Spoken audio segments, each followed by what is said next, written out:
Bruh. Bruh.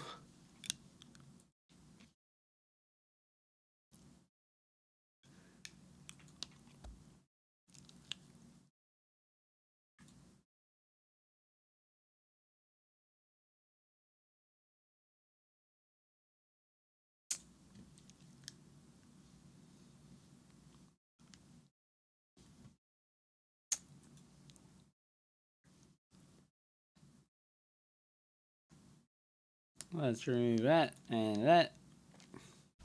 We're bing chillingadoo.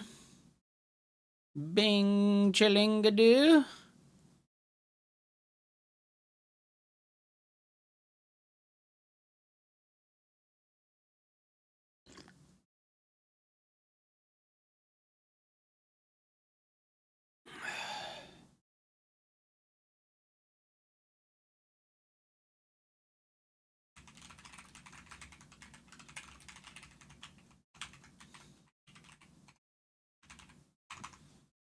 I can't find a replay where some choice words aren't traded. Oh no, dude. Oh no. You need to work on that, man. You need to work on that. Just be nice to people. It's hard, I know, but you can do it. You can do it, bro. I believe in you. Just be nice.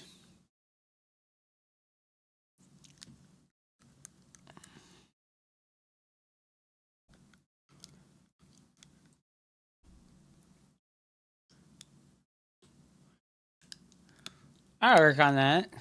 What do you mean, bro?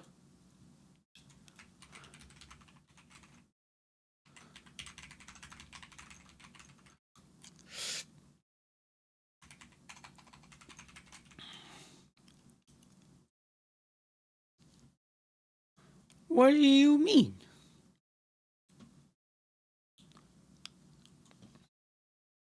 What are you doing awake so early, dude?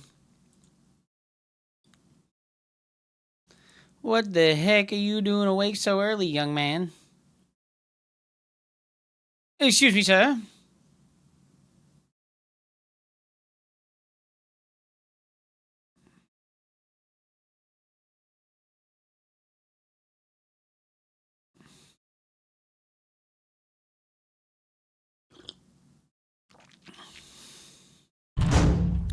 Go check out U-Thermal. Team red is popping off. It was also, I think the grenade by U-Thermal killed his own cup, marine dude. because it grenaded the adept into his marine. Kill that. Oh, missed target fire, loses both to the splash damage. Okay, one more kill maybe? Doesn't look like it. Okay. Hectic start. Look at the motherfucking Does it have a U-Thermal. big He's all impact? young Probably and not, beautiful. honestly.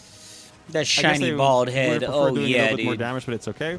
Now here is Mr. Or.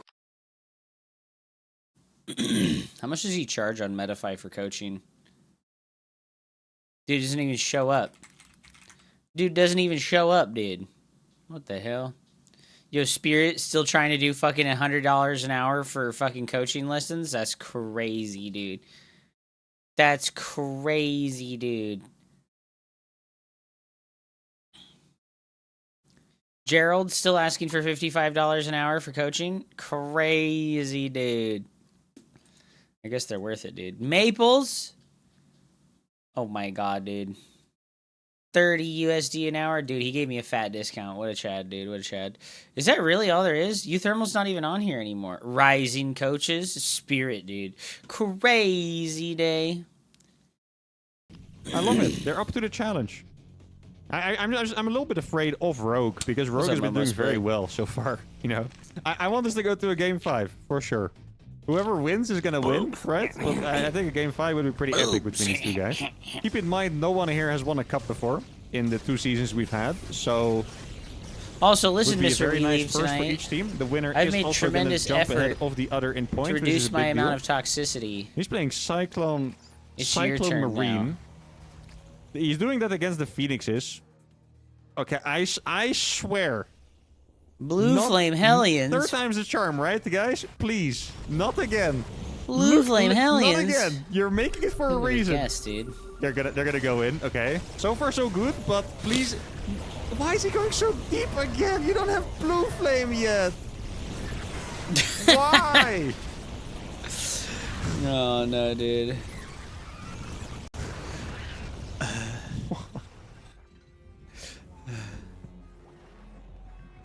Come on, man. I have passed the riddle.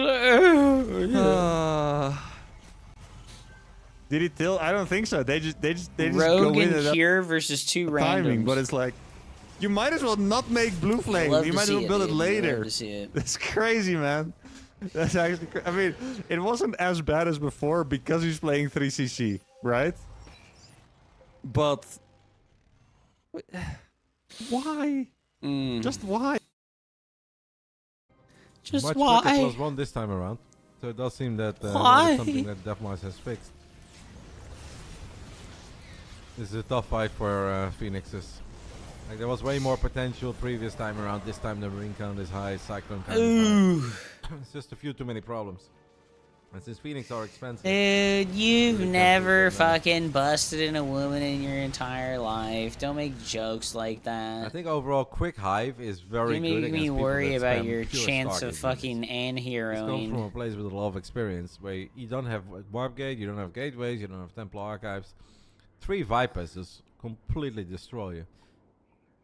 You can really It's like lose a couple mech carriers sky for free, toss. You can take parasitic bombs. This is nothing you can really As do. you know, about it. no, You Beeline don't B is have $50. icons. Well, joke's on you. It's $65 now. Inflation, baby. Fuck, dude. That's big sad. That's tremendous sad. Damn. Damn. Damn. Unlucky, dude. Yo, carriers. It is just mech plus sky One thing is toss, an the two understatement. Ooga We Booga were armies. feasting. Devoured a hamburger, french fries, nuggets, and a McChicken. In 7 minutes. Dude, Big Gabriel better be fucking worried. Rotterdam is One day I wanna have 38 an eating years old competition with eating Gabe. McDonald's Where we're fucking both 4 mega times a hungry. week, dude. I think I can eat more than Gabe. But Gabe is a bit of a goat. Almost He's got a reputation going in on the German 40, still eating Eating 5 Big McDonald's Macs. every other day, dude. 4 McChickens, couple bruh. hamburgers, multiple sets of french fries. It's a disaster. When Gabe goes to Subway, he eats 2 foot-long sandwiches, just like I do. But I think I could do 3. Alright, I don't want to touch my mouse, guys, because obviously it's a cardinal sin to touch your mouse or keyboard. After you've They just got been rid of eating, the so I buy really one, have get to one watch. for $1 deal But I on also the don't double want to step away and cheeseburgers. potentially Wait, miss the double final fight of cheeseburgers the stopped being $1? I feel Since like when are they buy a one, good get one for competition is $1? A mixture of both, right? Like it has to be. I thought the lot, McDoubles were but it also $1 has to for be a life, flop. dude. What happened? Gabe has a few videos that are not public, that are private, but I've seen him. I don't know how many kebabs it was, but it was a monstrous amount of kebabs. It was really good. They went up content. to It was almost like 25 minutes $3? of Holy just a shit, camera dude. on Gabe eating kebabs. You'd go into McDonald's like Hour Robin and 30 Williams minutes, and have you seen it? Jumanji. What Struggle. year is He got it? really full. Ah! Why is a I also McDouble saw him with all the Big Macs $3? too. Are we in the year Showed you the 3000? video? Yeah, I watched it. I thought it was so good that I asked him if I could show it on stream, and he's like, "Nah, it's private." I was like, "Okay, that's fine." He's like, "But one day we The can do something that we McValue can do on menu, stream dude. together." I was like, "Deal." Dude, let me just give you gotta guys go the to Cologne secret and to have a little success, eating okay? competition with Gabe. The secret to success is that you never eat fast food ever again. Problem solved. Done. Just never eat fast food ever again, okay? You will feel a million times better. Also, you know, I realized recently that I've been using Obsidian like an absolute fucking 14 IQer. Motherfucking Destiny showed his entire Obsidian notebook. The destination link does not exist. And yeah, you know, like I didn't realize it could look like this. I didn't realize it could fucking look like this, dude. This is insane. This is insane, dude. This is like a free advertisement for fucking Vyvanse, dude. Maybe I should just take my Vyvanse right now. Maybe it'll turn me into a Superman. Einstein. That's true. Hello? Who is this person? I didn't think he wrote that much. I know, dude. It's crazy. Like, right here, I'll send you the link. Like, this is a lot, you know? This is a lot. You know what I was reading, though, was, the strategies. People's beliefs. I was reading this, and I was like, oh, man, like... Oh, dude, he has a cognitive dissonance thing, and it's broken. Humans are not truth-seeking machines. Human treats truth as instrumental, meaning truth is simply and only a tool to be utilized to further someone's personal happiness. YouTube hasn't started, Hup? Oh, whoops. The vertical stream was on. What do you mean, dude? That's the one that's important, right?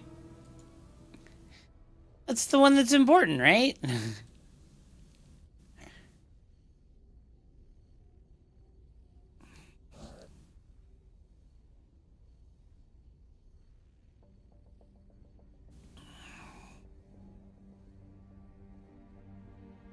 More than 12 to 14 carriers with +2 becomes unbeatable. Blue team on the timer. I don't think so, dude. I mean, maybe with this battle mech underneath it, we make enough Thors, right? And then, like, we combo Thors plus carriers. I am Einstein WWE. I am Einstein WWE. Oh, okay. Well, be sure, dude. Go in the Discord.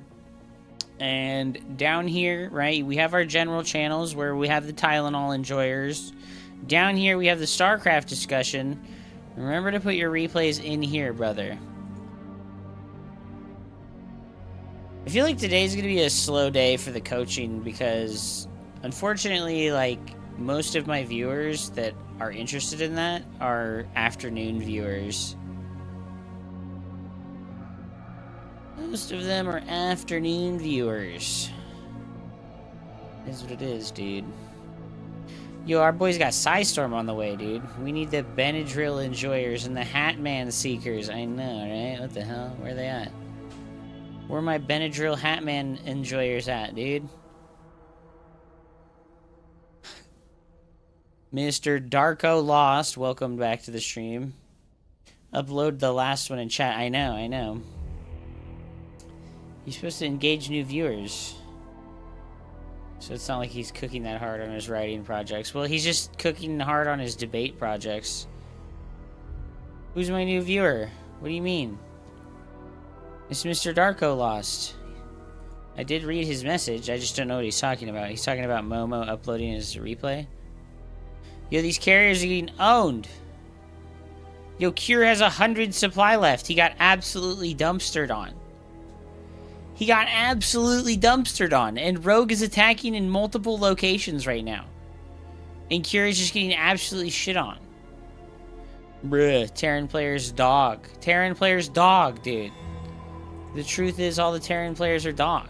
I am a physicist and I was recruited by the WWE. Are you okay? Do you need me to call the mental health facilities?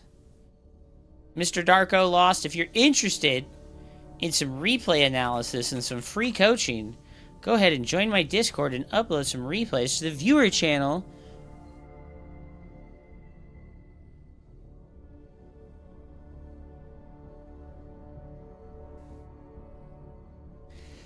I guess I could give myself some free coaching and watch some of my recent games that I lost. That would probably be a good play. Would probably be a good play. Rogue is dead! No way, dude. He's bad at English. His English has been fine.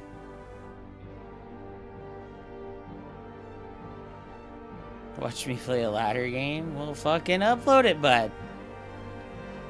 Dude, how did Rogue and Cure lose to these randoms? That's crazy. For a great defense against he uses Google Translate. Ah, okay. We are go. That in makes 2 it make games more five. sense. I'm gonna hop into it immediately, and then I will run downstairs quickly to. I know he's a Dragon What Ball the Z enjoyer. 'Cause right now I'm basically. I know he's a Dragon Ball Z enjoyer.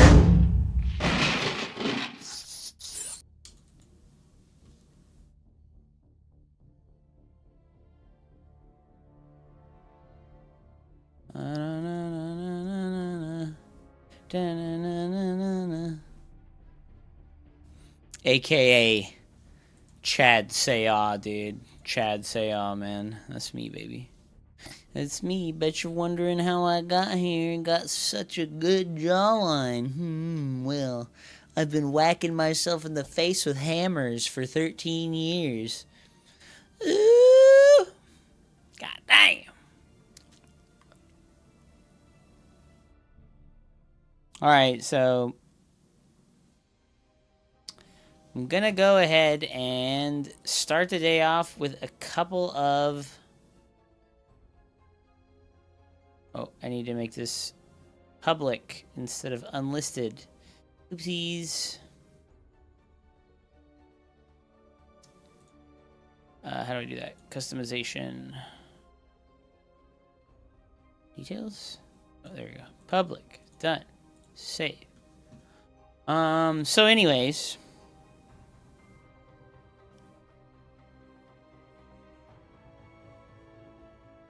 Show me your big black hammer, daddy. You guys see the game? I was just seeing a black screen on my OBS. Can you guys see the Starcraft 2?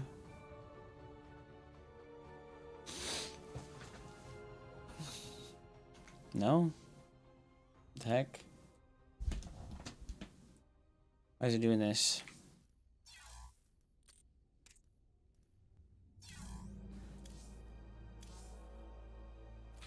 What the heck?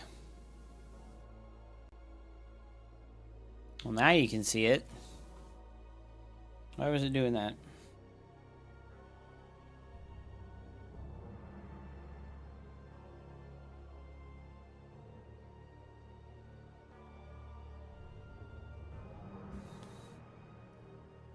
Alright, we're going to play a couple of games to start off.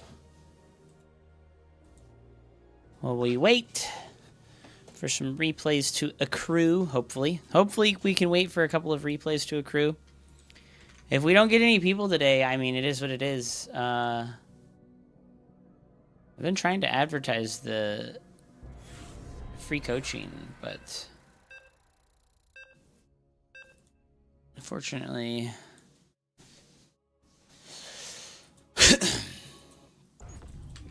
Yeah, it seems like most of the people who are watching don't actually play that much. Maybe I should, like, give people missions. I should be like, okay, you have a mission. I have 3 lady plays. Can I send? You can send 2. I'm gonna put a limit of 2.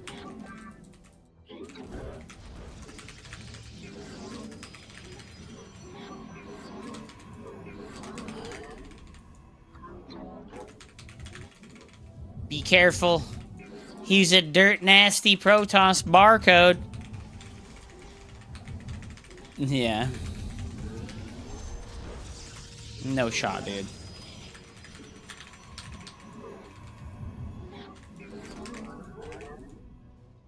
You have not enough minerals.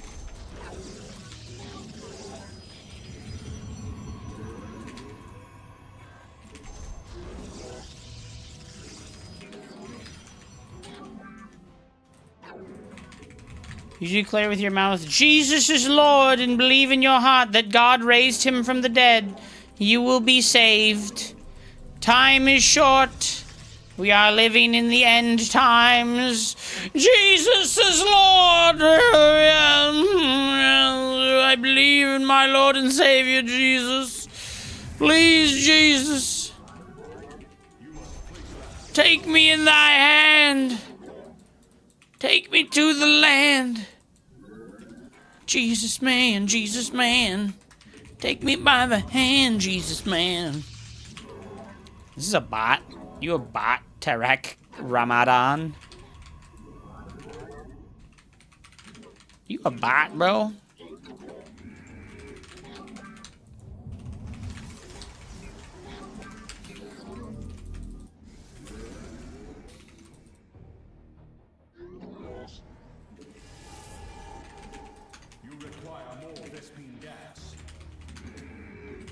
No warp gate.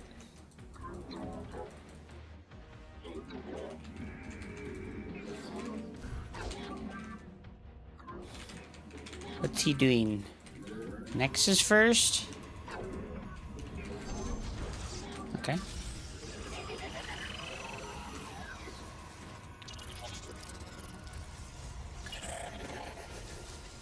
Ah!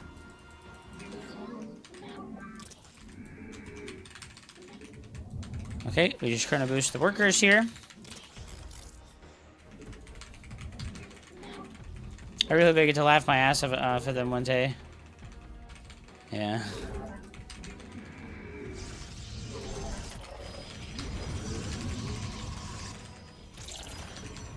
I'm gonna go ahead and get the probe on the ramp. Because we don't know if he went adepts or not.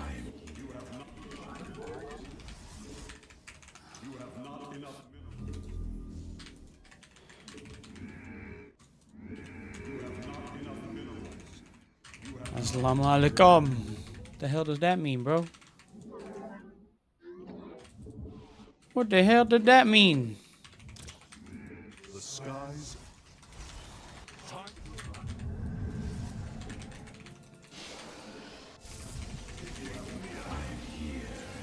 Alright, he has the same amount of gateway units as me. So I don't think we're looking at proxy DT shrine or anything. And I'm gonna just go take my third base right now. And I'm gonna go scout again.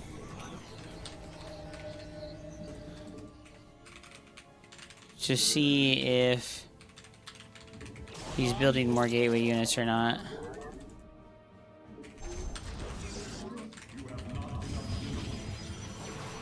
I am eager to strike. For honor. Okay. 3 and 3, more warpins.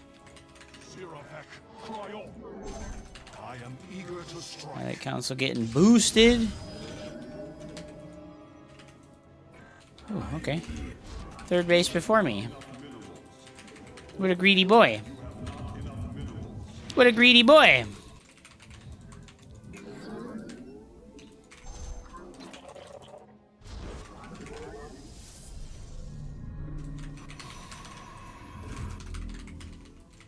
I'm gonna go ahead and make 2 adepts here. The firstborn shall persevere. And go for the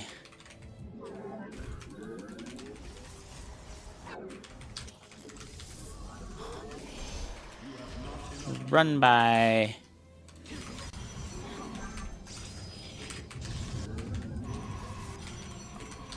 Give us your command.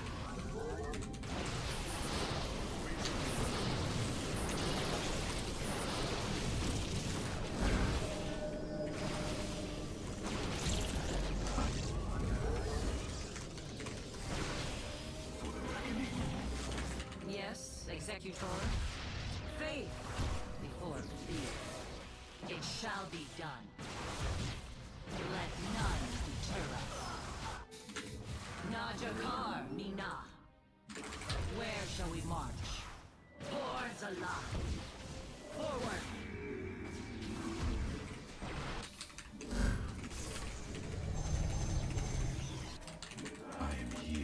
Okay. This isn't bad.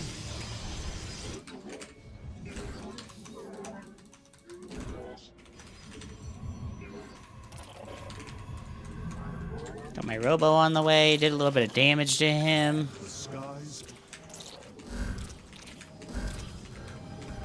Let's remake our sentry here. And just keep chrono boosting the +1. It's the famous barcode guy. It is. What the hell, dude? Where'd he come from? Only one gas geyser? Oh, a DT shrine. Okay, okay. Let's go ahead and make our cannon since I have all my warp gates, I'm pretty sure. I'm missing 1 warp gate. Okay. Let's fix that right now.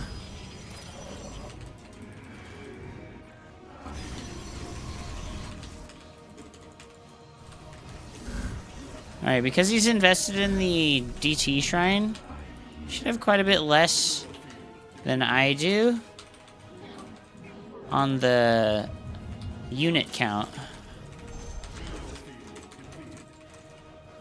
Wait, wait, wait. Set up the adepts again. Set up the adepts again. The firstborn shall persevere. Give us your comeback.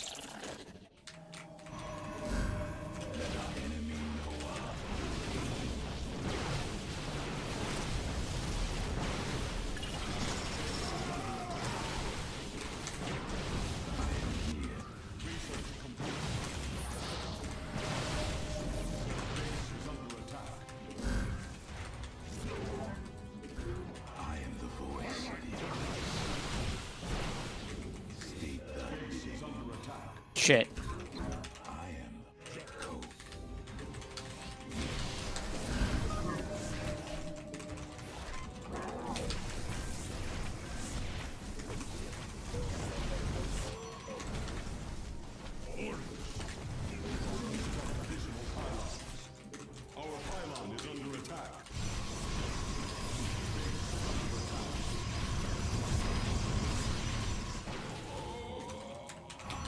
I lost all my fucking production.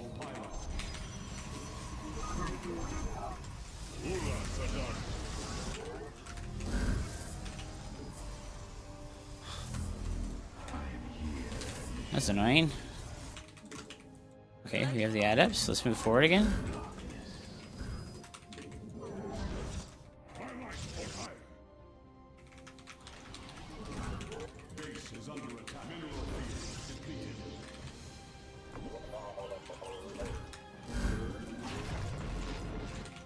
Higher shall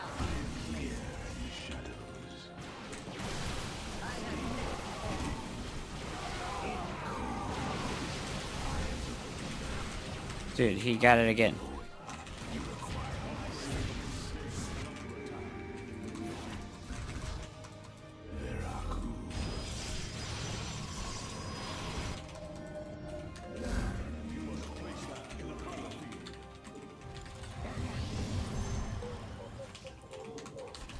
This guy's whole plan is just ha ha ha.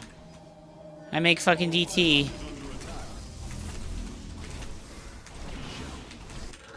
This guy's whole plan is just ha ha ha. I make DT. That's so lame.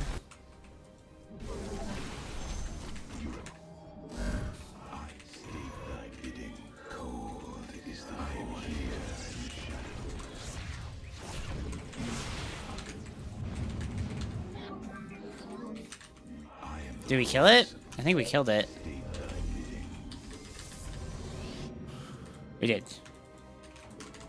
Let's go.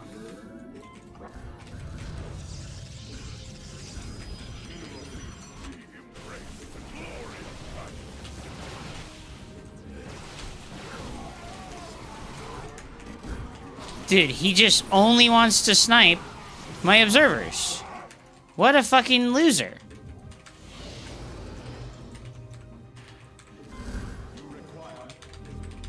This guy's a fucking loser, dude. His whole strategy is, ha ha ha, I snipe the fucking observer.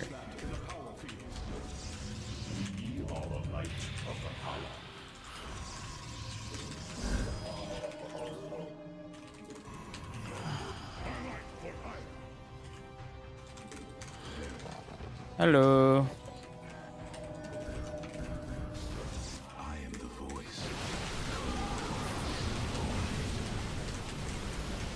Bro.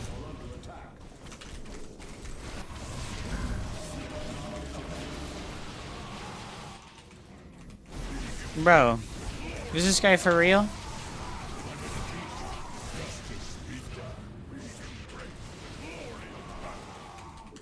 Is this guy for real?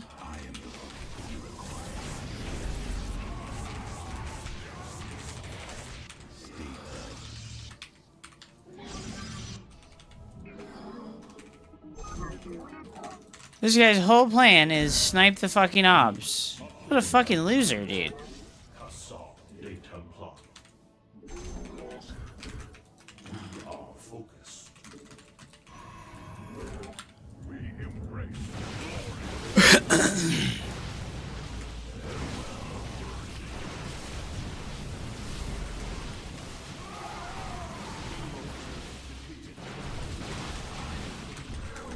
Oh my god.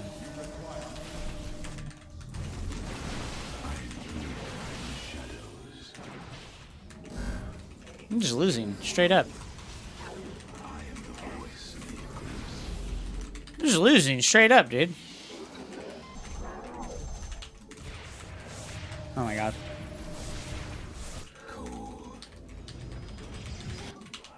This guy sucks.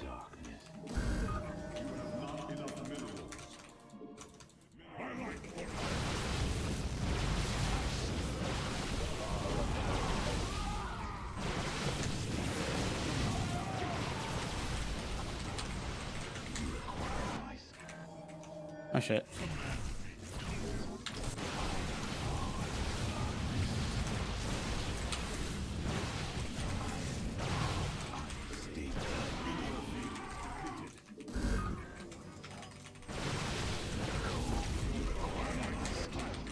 Oh my god.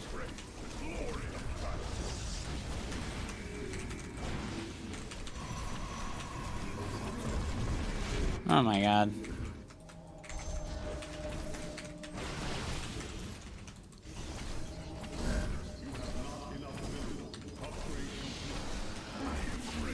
Oh my god, really?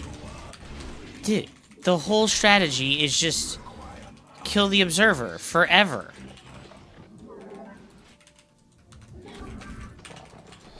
The whole strategy is just kill the observer. What a genius. What a truly fucking intelligent individual.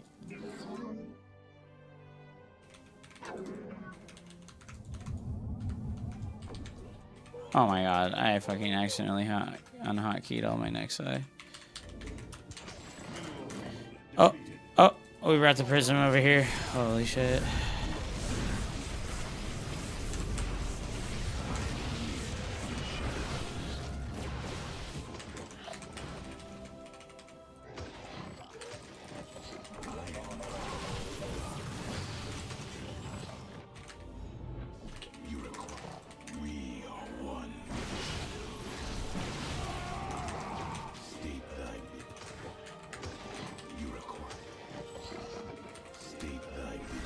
Oh.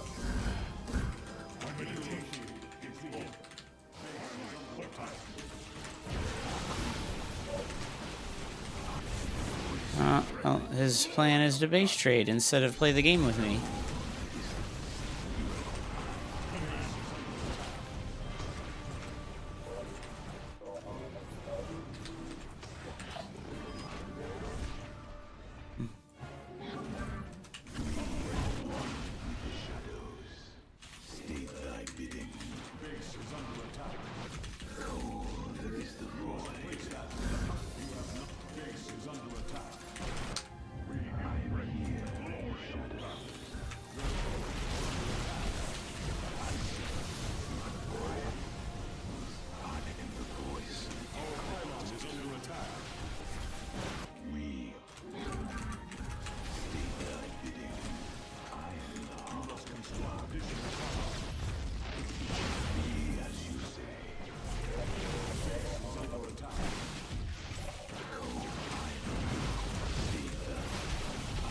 This guy sucks, dude.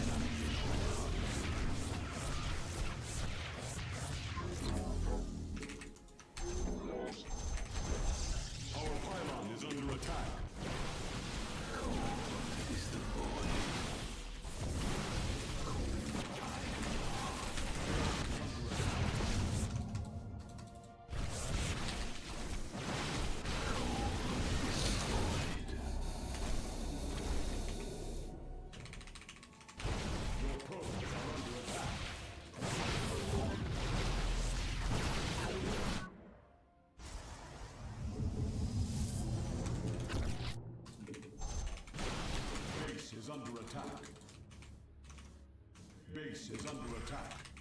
We move unseen. I am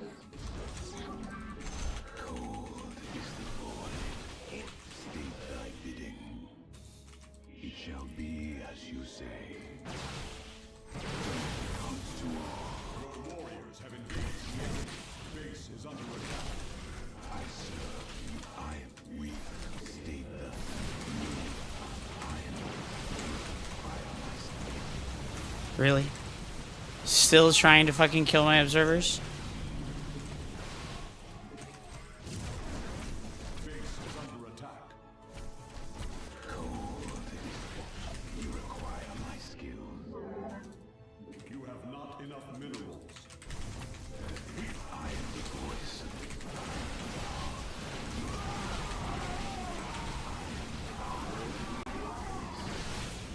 He shall be as you say. Orange base is under attack.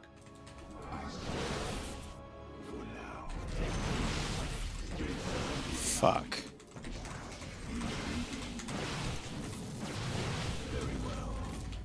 Dude, this guy's the lamest player of all time. You require. We stand as cold is the voice. I need to, like, get to my fucking cannons over here. They're, like, my only hope. State thy bidding.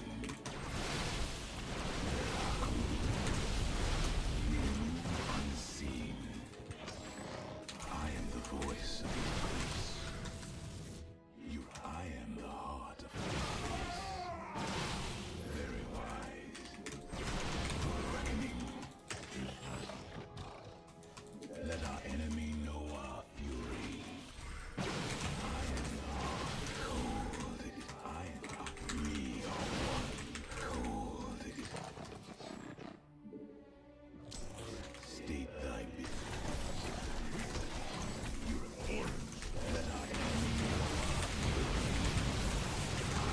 No!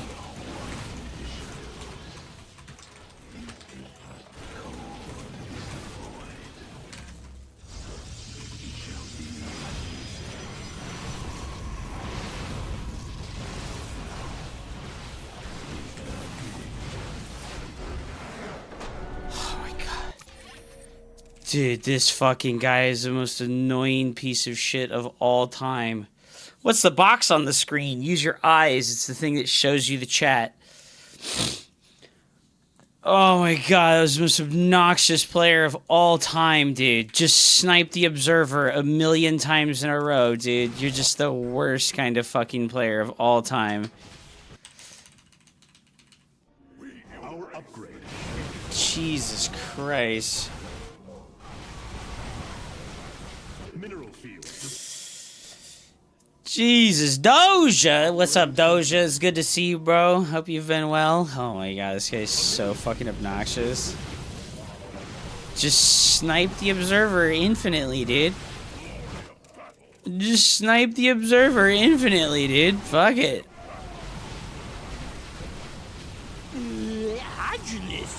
Juvia. How do you turn it off? You don't. It's part of the stream so that you can see the chat. It's part of the screen so you can see the chat of the other platforms. Because I stream on YouTube and on Kick, so there's chat from other platforms. You're just gonna have to live with it, buddy. Capitalism wins again. Oh, shit.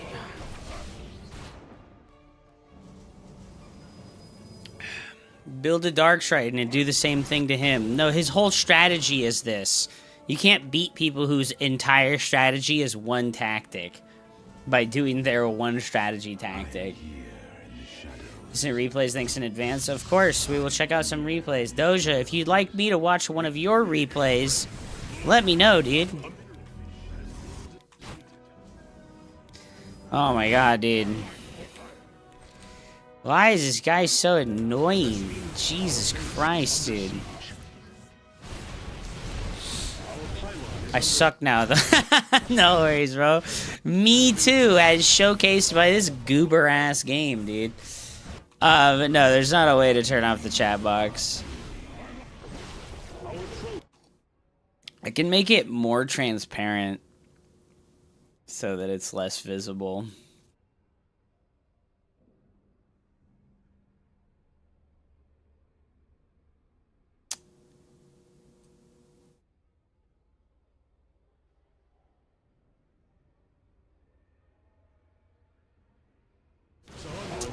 Thank you so much for the resub, Juvia. Welcome back to the dumpster.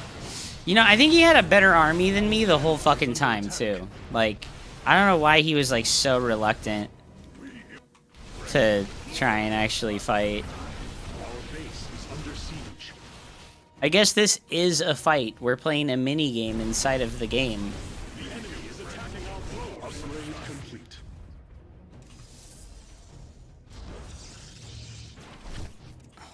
I just have way more buildings than he does. Dude, when did he get the, like, 1 probe? Where's the, like, 1 probe that he has with his army? Oh, it's right there.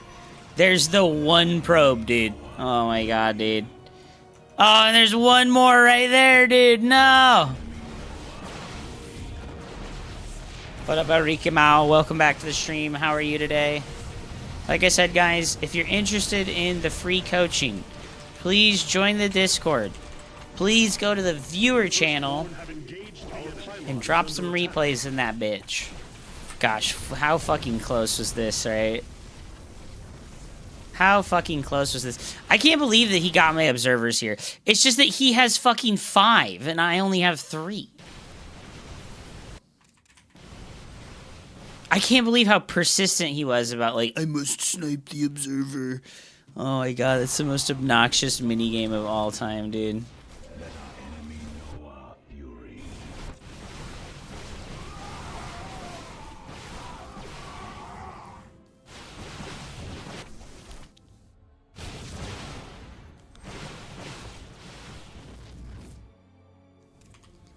That's so funny that he built the Nexus, like, right next to me, and now he just has no money left. Now he's got no money left, dude. Thank you. I love you, too. Drive safe.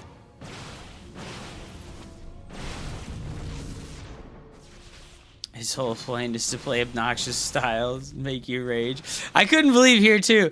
I, like, panicked and didn't heal the fucking pylon. I tried to, like, select the battery and heal the pylon 3 times, and I just misclicked over and over and over again. I was like, wait, no! Ah! Oh, my fucking god, dude.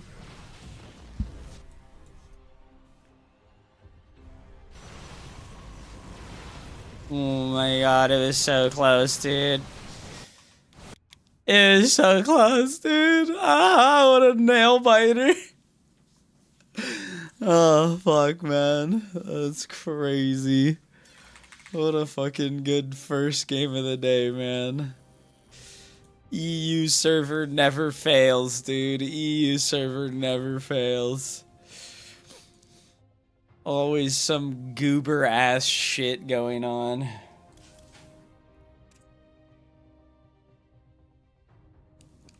Holy shit, man. I think that would have set a pretty terrible tone for the day if I'd lost that game. That would have set a pretty terrible tone. I was like, oh my god, this is the worst game. Ah. Holy shit, dude. Genius levels of play, guys. Genius levels of play. Ladder fan, I don't want you to DM me the replays. I want you to go in my Discord and I want you to put them in a public Discord channel. This channel. I added you in the channel. Doja, you're not in my Discord. Go join my Discord, bro. Be part of the experience. Are we winning, son? You know, we just barely got it. We just barely eked out the win there. We got the elimination victory. Holy shit, that one was fucking tough, dude. That one was fucking tough, dude.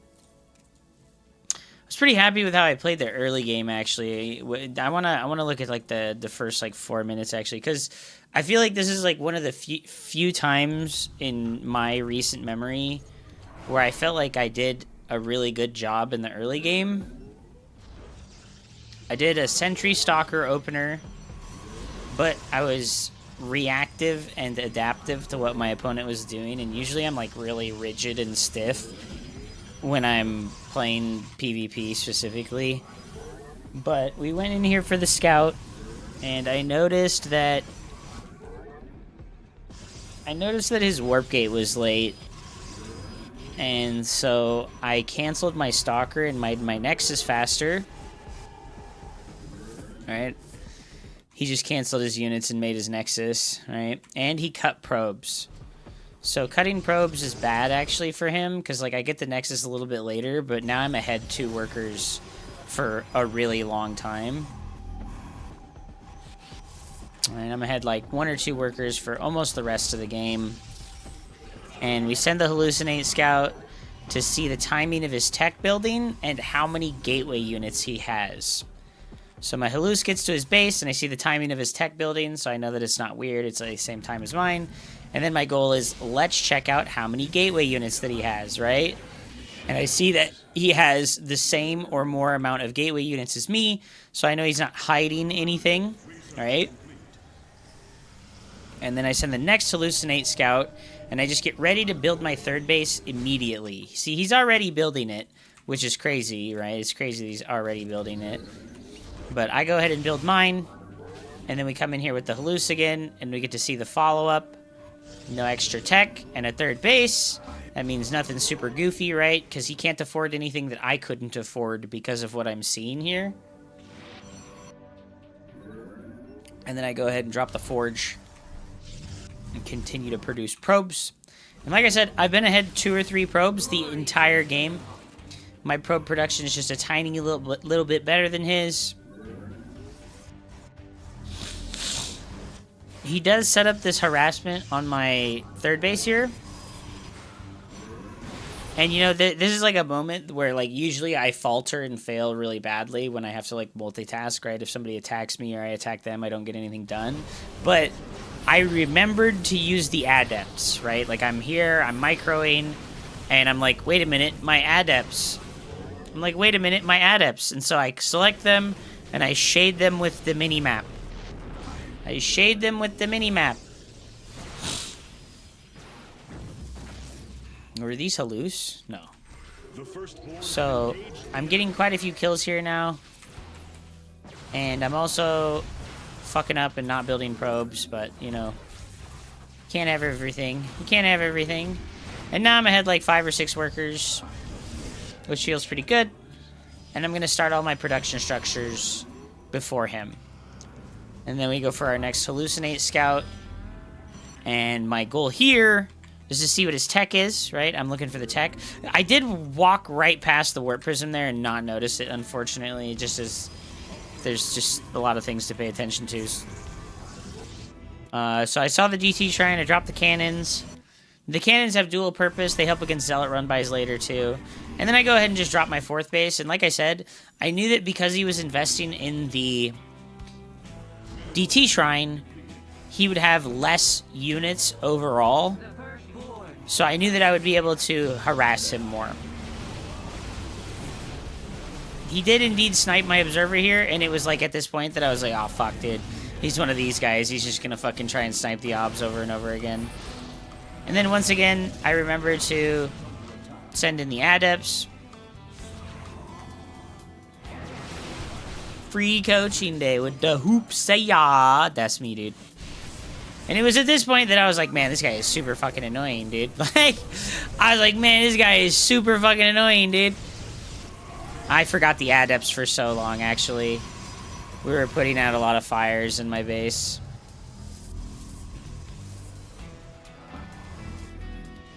But I double expanded, and he did not. I double expanded, and he did not. And so we send the Shades, and we shift queue a bunch of workers there, right? I just shift queued a bunch of workers with the Adepts, and my shift queuing was on point. So the Adepts are just getting crazy kills, right? Now I've killed 12 plus workers. Nice. Very nice. And, you know, he just keeps fucking sniping my observers from that point forward, which made the game insanely difficult to win. That's super annoying.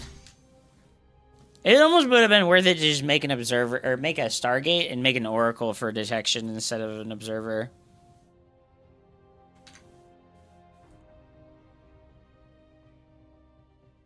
Okay.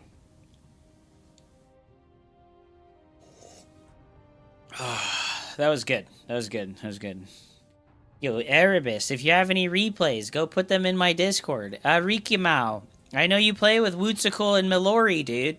Go put some replays in the Discord, brother. So that I can fucking get you some fucking coaching, dude. So that I can get you some coaching, my dude. Get some freaking replays in that bitch. I want to have at least 4 replays before I start, okay? So, I need you. I need you, chat. Jesus. Go put some replays in the Discord, bro. Go put some replays in the Discord, bro. I need you. I need you. I need 4 people. 4 replays. Come on. Come on, come on, come on. Trader Joe, where are you at? Mortac, are you still here, my bro? Last time I asked you about the SCV having 5 extra HP, and you gave me a really helpful answer. Today, I have another question. Why does the Colossus have a sight range of 10, while the Siege Tank has 11? I'm trying to understand the reasoning, but it doesn't make much sense to me. It seems like an unfair advantage. That does seem like an unfair advantage.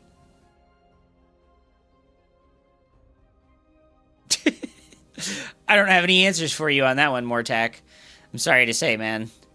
That does just seem like an unfair advantage. The Colossus can move. The Colossus' upgraded range is only 9. Alright, let's go again, dude. Let's go again, dude. That game was rough. I felt rusty. You know what? Coffee, baby. Coffee.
Just playing Terran Advocate over here. That's good, that's good, that's good.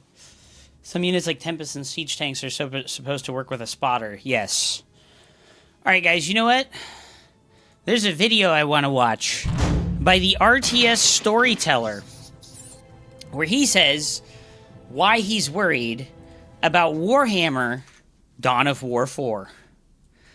Let's see the release of Warhammer 40k Dawn of War 4. And while I the just wanna trailers see what and he has early to say. footage actually look pretty solid, today I want to share some of my concerns about the game, why I am a bit skeptical, and what I'm worried we might end up getting at launch. First of all, everything I say here is of course subjective. I genuinely hope that I'm gonna be completely Hello, Itano. wrong and Welcome that the back. devs will just impress me, but think some You know, a lot of people had some pretty negative things to say about the most recent trailer, which was the reveal of the Adeptus Mechanicus in the story. And most of it had to do with just like poor animation quality, as well as the Necrons shooting like stormtroopers. You'll gonna see here, talk I'm pretty about sure, Do the Worry Me Necrons, when they it just comes- like, they're like 8 feet away from their target, and they're super highly advanced robot warrior Terminators, and they're just like missing future of shots Dawn of War. with their direct fire, instant shoot laser beam that goes There are 500,000 three main yards. areas I want to focus on, and let's start with one of the biggest, gameplay. If you've played or followed the Dawn of War series, there is a good chance that you were also traumatized by the third game, and Did you ever? So many people talk so much shit on the third Dawn of War, and I'm gonna be real. I thought it was fucking fine. I don't know why people fucking hated this game so much. I watched it quite a bit, and I played it quite a bit, and people fucking hate it, dude. Over the years, Dawn of War has gone through three distinct phases. I mean, three distinct games. I will not dive too deep into each one, but let's just outline what most people agree on and what made each game stand out. The first Dawn of War is often seen as the gold standard of gameplay. It was a true classic with fantastic single-player campaigns, a huge variety of factions and units, and also a strong... Dude, he says it had fantastic single-player campaigns. I'm gonna just go against the herd here. Dude, the campaign for Dawn of War 1 was incredibly fucking basic bitch boring mode. Every mission is a eliminate all enemy units and buildings or capture the flag objective. It is actually just super fucking bland. It's not bad, but it's very bland. And people say this like ruby tinted glasses take all the time, like, oh, the Dawn of War campaign was so good. And you know, the Soulstorm campaign was really good. You know, it added that tactical overmap like Total War has, and that really did improve it a lot. And it lets you spawn into missions with a large army of like your elite guard and stuff like that. But still, every map was just a search and destroy, delete all enemy buildings mission map. Identity. Even though it leans toward RTT with a heavy focus on unit control and abilities, it still had plenty of classic RTS elements. You had full base building, multiple tech tiers, and some meaningful macro decisions. The only real downside was multiplayer balance, but with 9 factions that was probably just inevitable. Most importantly, Dawn of War felt... I don't think so, dude. I think they easily could have balanced Dawn of War 1's multiplayer really well. They just chose not to. Like the proper Warhammer 40k experience. It was brutal, violent, grimdark, and epic. A true depiction of endless war in this universe. Everything contributed to that. The visuals, the gore, the incredible sync kills, and also the epic and even slightly depressive and scary faction soundtracks. Dawn of War 2, in my opinion, was a logical continuation. I think it was pretty good. Of course, on the one hand, the gameplay was simplified, base building almost ceased to exist, army sizes were also a bit smaller. Okay, I do agree. You know, everybody talks shit about Dawn of War 3. I think Dawn of War 2 is the shitty one. Like, I don't know what the fuck anybody sees that's good in Dawn of War 2. Every unit moves at a snail pace.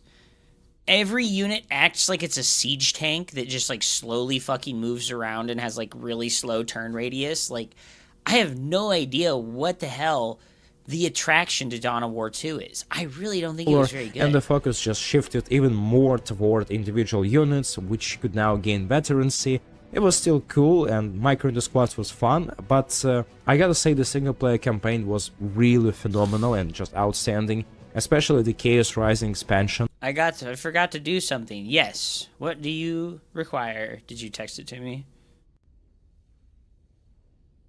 You didn't text it to me.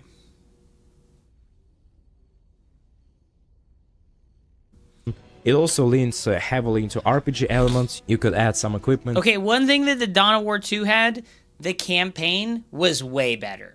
The single player for Dawn of War 2 was so good. And all this, like, item inventory management thing, your RPG elements for your character, this was dramatically better. You know, this was, like, so good. And the last stand mode was so poggers, to your dude. forces, you had some campaign choices, it had some great narrative twists, and that game still retained that signature intensity and grimdark aesthetics. Even if it was considered a bit simpler and maybe like slightly worse than the first game, it was still a very strong entry overall. Then came Dawn of War 3, and it failed on pretty much every front. It felt even more casual, but without the epic scale, the tone, or even the grimdark atmosphere, to be honest. The gameplay became more boring, and many players just disliked the smaller number of factions, the faster time to kill, and the MOBA-like elements and multiplayer. And also, due to the backlash, okay, you know what? The time to After having watched the animation for these Space Marines here, I'm gonna mute him while we just watch. Just paying attention to these guys shooting. Okay, it looks a little weird. it looks a little weird. Just dropped support fairly quickly and the game essentially became abandonware. That was a bit of a long setup, but now we get to the point. I'm sorry for that. The new 4th installment is supposedly learning from these past mistakes. At least that is what the developers Are they really? saying. I'm be real, dude. I am worried about Dawn of War 4 as well. Not because of anything that he's said so far, but because the developers are not very communicative. They're being really secretive, and they're not interacting with their community at all, okay? Playing recently in Archeron, which is a new game that I've been testing out and playing. It's a 3v3, or it's a 3-player team battle royale game made by Bonfire Studios. And having played that game and seen how the developers interact with the community is like so night and day. Like every Friday, and Archeron is like a big, it's like a very big game, and it's being developed. They have like 100 developers on the team, as many as King Art Games has. And every Friday they have a Friday night playtest night where the developers get on Discord, and there's like 3 or 4 of the studio's developers on a Discord channel, and they play the game with the community. They fucking play the game with the community, and they talk with the community, and they react to the things that you say, and they treat you like a human with real valuable insight into the thing that they are working on. And King Art Games is not doing that. And that makes me very worried, because they're not talking with their community. They're not being open and transparent about stuff. Their playtests included less than 500 people total. They have 30,000 people in their Discord, and less than 500 people have gotten to play in the alpha playtests for Dawn of War 4. That is criminal, okay? That's what makes me worried, is that these guys think that their shit don't stink. They're up in their ivory tower made out of fucking foreskin and fucking adrenochrome, and they're like, we're going to make the game how we want to make it. And these plebeian fucking gamers don't know anything. They've never developed a game. That's the vibe I get from them. And that's what worries me, man. And they are promising a return to the series' roots and to somewhat classic RTS design. But here is the issue. Dawn of War 4 is not being developed by Relic. Instead, it looks really in the good, hands though. of the German studio King Art, best known for Iron Harvest. If you have never heard about it, Iron Harvest is a very solid RTS Iron with Harvest a cool was setting and really fun, but they actively discouraged any competitive play in this game. They did not include a replay system. Even many years later, there are still not replays in Iron Harvest. They did not include an observer system. They did not include fully customizable hotkeys on the release of the game. That only came a year later. They did not provide a leaderboard for multiplayer. They did not provide a map editor so that you could make and build your own maps. These are like absolutely fundamentally core things to an RTS game, and letting an RTS game's community flourish and grow long term past the expiration date of the single player content. strong single-player campaigns. But it had one major issue. I played it at launch and came back to it multiple times over about a year, and there was one huge problem with the gameplay. It was a beautiful game, of course, but It was really just painfully slow, with clunky controls and weak responsiveness. Gameplay They did this thing where they have built-in delay. Like, Brood War 20 years ago, right? In like 1999, Brood War had built-in delay. And they put more built-in milliseconds of delay on commands and orders in Iron Harvest than Brood War had 30 years ago or whatever. It just felt like Company of Heroes on Zoloft. Everything was just sluggish, almost like you're fighting a jelly, and all of that, the poor control, a long time to kill, and just sluggish combat really undermined a lot of the game's strengths. It was really boring to play multiplayer, unfortunately. Long time to kill, like, really was super bad. Like, so infantry units in this game died insanely quickly. But when infantry versus infantry fights were happening, if you weren't at, like, the perfect range, like, if you had a machine gun infantry unit and it was just, like, slightly out of its, like, optimal range, it would do no damage. Absolutely none. You know, they would do, like, 5 to 10% of their normal damage. But then you move one step forward and they're doing their full damage. And it made time to kill really, like, wonky and weird in this game. And the mechs took insane amounts of time to die. And something that they did that I really hate, this is something I hate in StarCraft 2 as well, they made a hard counter system. So, like, in StarCraft 2, the best example that we can possibly create is the triangle of the Marauder, the Roach, and the Stalker, right? The Stalker and the Marauder are dramatically better versus the Roach, because they do like 50 to 100% more damage to units with the armored type as a like tag on them.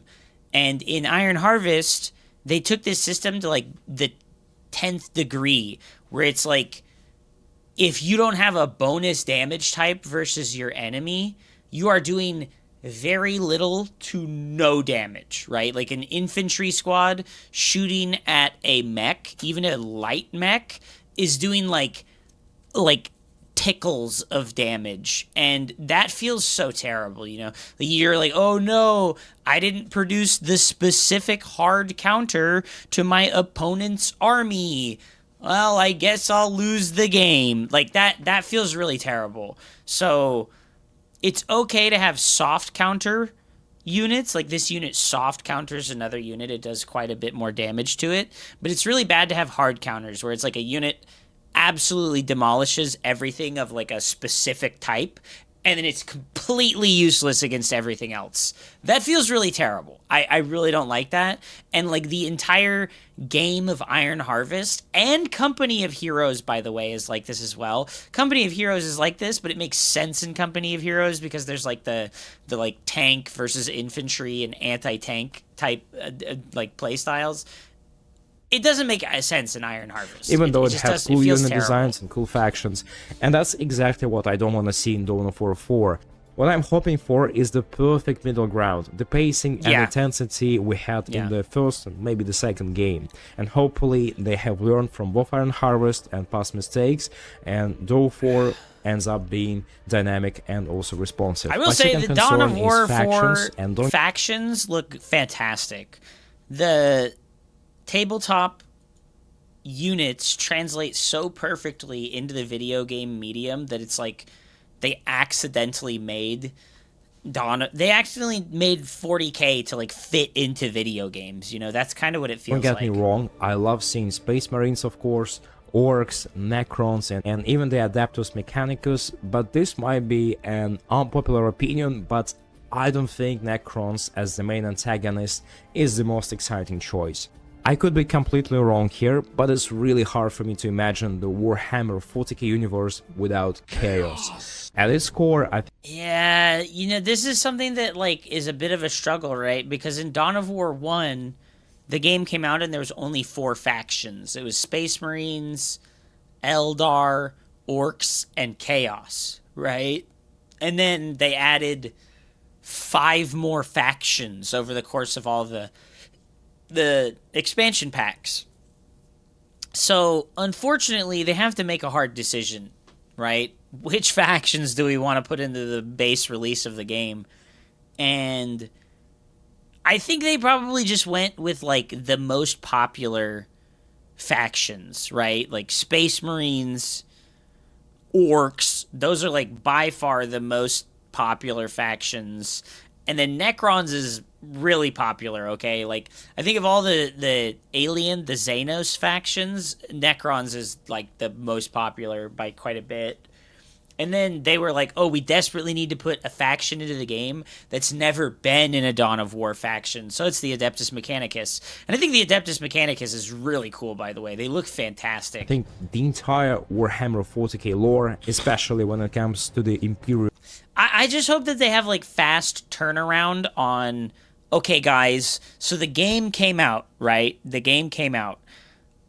We are going to release the next faction in X amount of months, right?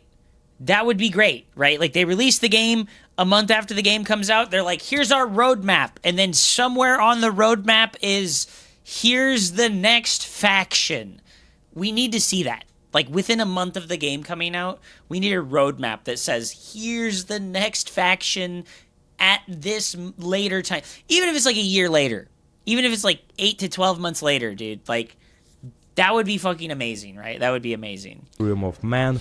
It is just built around the Emperor's 'cause, yeah, where's struggle chaos? against chaos. And that's Where's what the Tyranids? Horus Heresy was all about. Where's the Conflicts Tau? with other factions just feel like side quests, while the war against forces of chaos is the true eternal conflict, and that's the ultimate final boss. Chaos as the central evil is just such a compelling concept.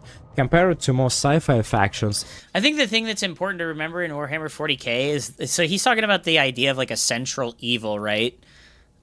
I don't think that there's a central evil in the Warhammer universe, and this is like esports storyteller doesn't understand Warhammer. There is no central evil. Everyone's evil and everyone's bad. There is no good guys. That's the idea of this game. He's trying to fit the mold of Starcraft, where unfortunately, Blizzard did the most oafish milksop type of storytelling where they were like, and then the big bad appeared. Amon came about and he did this and that and he is the big bad and everyone works together to defeat him. There's no big bad in 40k, so I don't think that they need to have that kind of storytelling. it just feels truly unique. We can easily imagine the Emperor's legions crushing Xenos races, overcoming overwhelming odds, and just standing strong against advanced technology. It's all, kind of familiar, it's easy to comprehend, and it doesn't really intimidate you that much. But chaos is just different. It's far more dangerous because it corrupts you from within. It eats away at the mind and soul of a space marine, pushes them towards immoral and ugly choices, and ultimately it twists them physically, warping both body and spirit the while spectacle promising of battles in Dawn unimaginable of War power in 1 was exchange for so devotion good, man. to the chaos gods. It's a threat that comes from everywhere in that universe, and that's an evil that can never be truly defeated, and that's why the Imperium is so paranoid about it. It's just the bitter irony that right after the Horus Heresy, the whole Imperium also became a much worse place to be in, with the Inquisition and all that comes with it. Chaos is also a reflection of human nature. It draws clear parallels to concepts like morality, temptation, and even some ideas of the devil and Christian ethics and symbolism in the real world. Well, technically the Tau and the Votan are good guys, but also the Tau brainwash everybody that they come across and, like, integrate them into their societies as slaves. And also they chemically castrate anyone that's not up to their standards. So are they the good guys? Did you forget about that stuff? Did you forget about how they, like, genocide and chemically castrate anyone that doesn't fit within their society appropriately? Are they the good guys? And that's what I find really cool about it. And I think everybody agrees that traitor legions are also cool as hell. They are both freaking ugly, but also Okay, bad. Bassett is a heretic. Esports storyteller is a heretic. As to the levels that can only be matched by other space marines, basically, not by any other Xenos races. Using any traitor legion and their new demon powers is just satisfying, but what is even better is crushing those filthy traitors. And even if we ignore the deeper themes, Chaos just had some of the coolest units in the game, both in Dawn of War 1 and Dawn of War 2. They were brutal, grotesque, also powerful. These Chaos Max warriors just mocked everybody on the battlefield. They were fun to play and it was also satisfying to destroy them. A lot of their voice lines also became memes in the community, units like Horn Berserks, for example. Alexa. Well, what does it do? Kill! Alexa. Kill! Oh my god. Alexa. Ha! Alexa, kill! Kill! I am invincible! I am I'll drink the invincible! blood from their hearts! Awesome. Awesome. Alexa, play rock music. To battle! Blood! Alexa, stop. For me, the absence of this faction is a big downside, and I'm sure a lot of Warhammer fans feel the same way. It's just really hard to imagine the game without chaos. It's such a big That part of video- the universe that That video is like 14 years old. Holy shit, dude. it's just weird to not see it in that game. Maybe it will be shown in the plot, maybe the developers are just hiding that as a plot twist. That would be really, really cool, but I think it's still not gonna be a playable faction, because I think if it was the case, they would. You know, there's already quite a few Astra Militarum or Imperium war. It's called Astra Militarum, right? The Guardsmen. There's already quite a few Guardsmen units in the game, so I wouldn't be surprised if the Guardsmen were like the first faction would that have they announced revealed. that. Maybe they'll add it later as DLC, but I think it's still disappointing not to see it at launch. And coming together with this, my third concern is the grim-dark tone. I know that the developers have said that they are aiming to capture it, but so far we've seen very little actual gameplay. Most of what we have are CGI trailers. They look really cool, they look solid, and the voice acting already sounds promising. But I really hope that tone carries over I into think the the gameplay CGI itself, looks really not just good. the Like, cinematics. For what they've got, I actually think that it looks really good on the CGI. And yeah, he's saying it's not grim dark enough. Like, what do you mean, bro? Like, because it's also pretty important. There is not much more to say about it because we haven't really seen that much of a gameplay, but it's definitely something to keep an eye on. And one thing that is genuinely encouraging to me is their focus on single player. That's really good, and based on Iron Harvest, we know that King Art can deliver strong campaigns, so I think that's a good sign. At the end of the day, I really hope that Dawn of War 4 succeeds, but given the history of major RTS disappointments over the course of the past years, I can't help but feel a bit concerned. So, what do you think, guys? Let me know in the comments. I don't know, dude. I'm not that concerned, dude. Like, I think it's gonna be good, dude. Like, he didn't show off gameplay of Dawn of War 4. Because, like, they have shown quite a bit of gameplay at this point. Like, I don't know, man. It looks really good.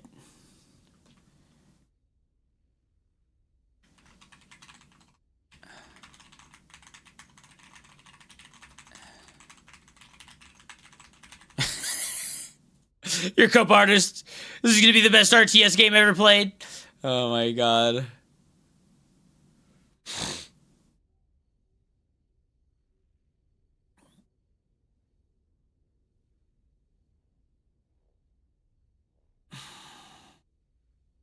The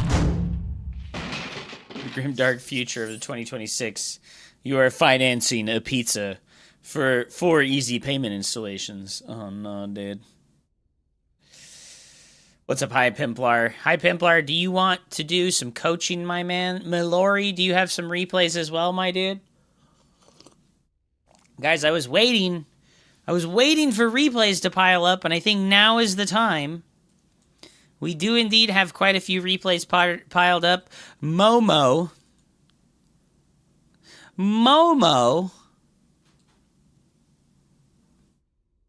Are you here? Are you ready? Are you ready, Momo? Boobs.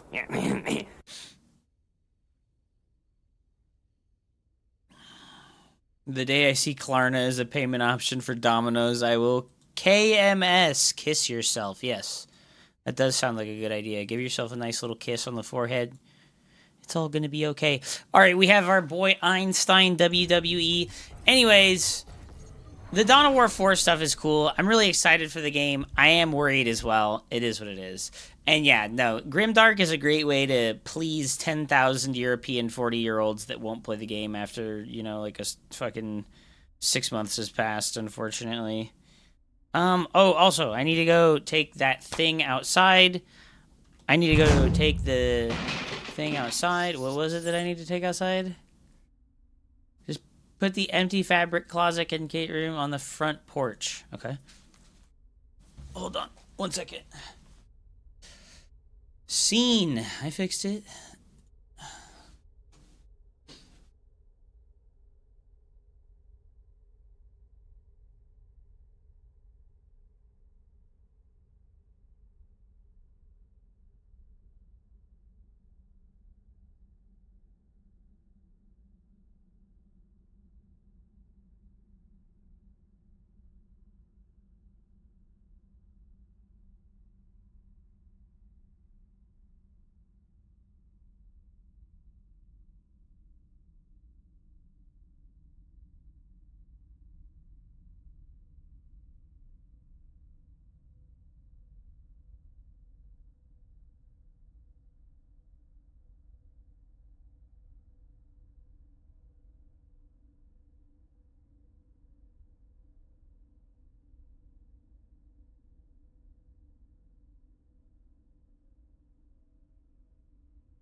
What is scene, Darko? The scene is fine. Calm down. Guys, I can't get that thing outside. It doesn't fit through the fucking doorway.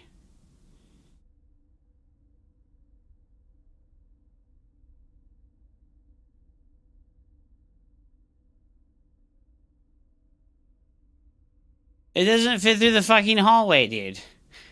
Alright, Mr. Einstein. Alright, well.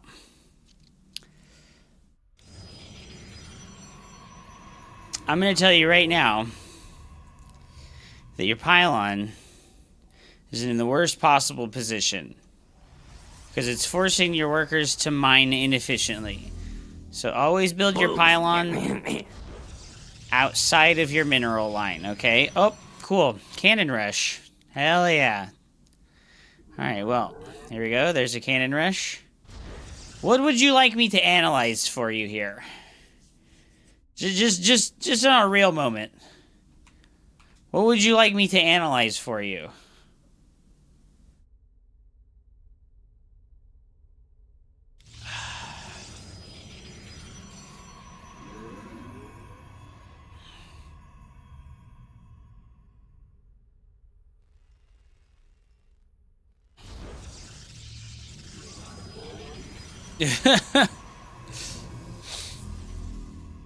Crip sale art French? What? Okay.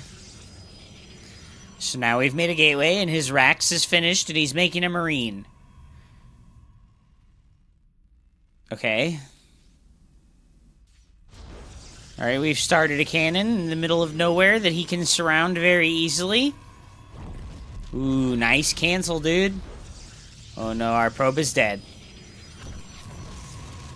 All right. Here goes our next probe.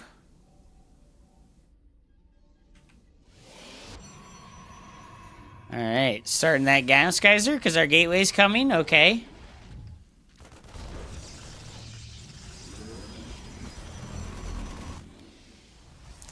Probe number 2, electric boogaloo, dude. All right. We're building a zealot to buy time. Okay. I can tell you've done this a lot.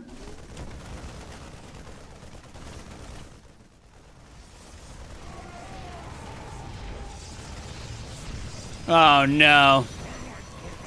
Our probe got trapped again, dude.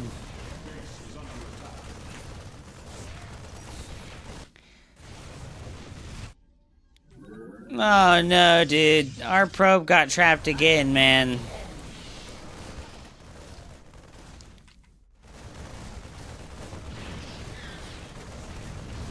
Man, we've made 4 zealots and killed 2 SCVs. Oh my god, we got a stalker. You got a micro a little bit better so it doesn't take damage.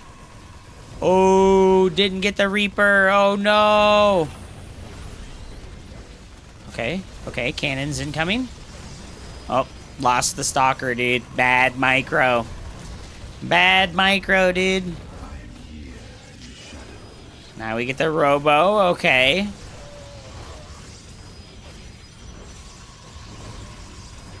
We got a Hellbat, dude. You just stand and fight? Did you know that stalkers are ranged units and you're supposed to kite? So when you shoot with the stalker, give it a movement command after. Shoot, move. Shoot, move. Okay, so you can stay out of range of his units if you shoot and then move.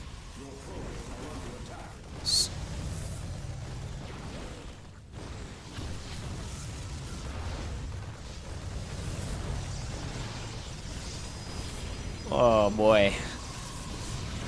Oh no. You need to focus fire the SCVs instead of the unit that the SCVs are healing.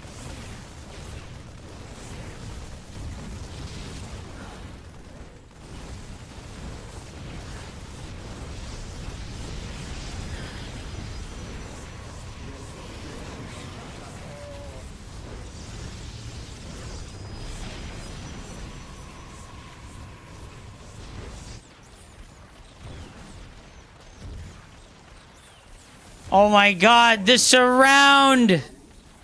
Oh my god, we almost got the surround! Alright, so we're super cooked, right? It's all ogre.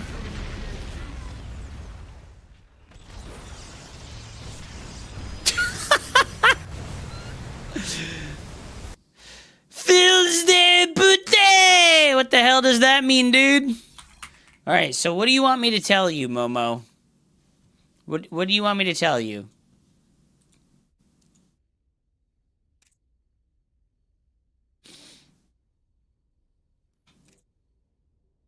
How do you ever lose a cyclone there? You look like you're doing great to me. Cannon rush only. Diamond League-ish. You look like you're doing great. Son of a beach! Oh my god, bro. Alright, this guy's coming off my friends list because he's saying bad words. Sacre bleu. When I macro, I am cheesed. Okay, so why did you send me a game of you cheesing if you wanted me to give you advice on how to macro?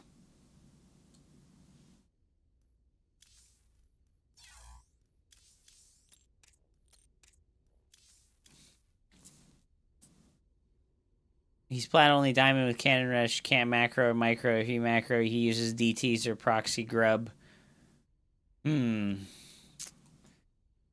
It's kind of hard to give you advice.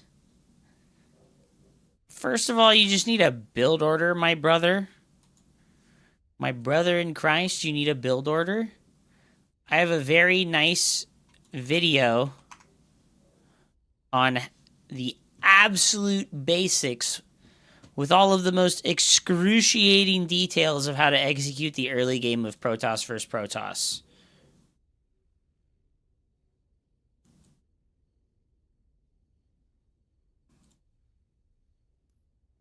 All right, I'm gonna go back in this replay, and I'm gonna give you a little bit more. I'm gonna give you a little bit more. I think I have some ideas. Okay, so do we hotkey our probes? We hotkey our Nexus. We hotkey our probe. Okay. You hotkey your other probe. Okay, so this is important. You know how to use hotkeys. Okay? You are ahead of the curve mechanically because you know how to hotkey your probes. When you play macro games, do you hotkey your army units? Do you hotkey your probe, your production structures like the gateway and the robo? Like right now, hotkey the warp gate so that you can build out of it faster.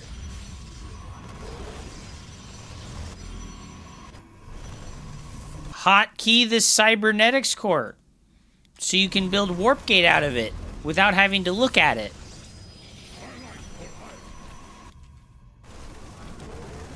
Just hit Diamond 3? Hell yeah. Where do I find these? The YouTube link that I just sent you.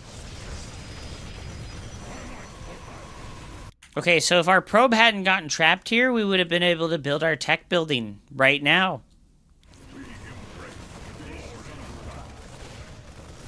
Yes, you can indeed hotkey the photon cannons too.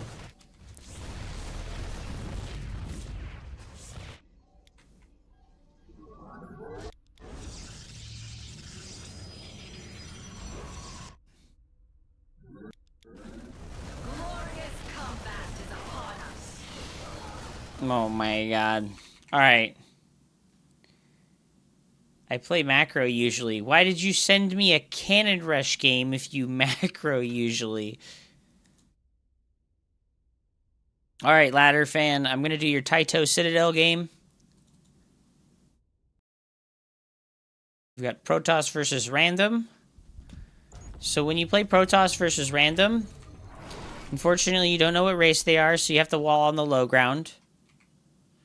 What up, Zardix? Welcome back to the stream.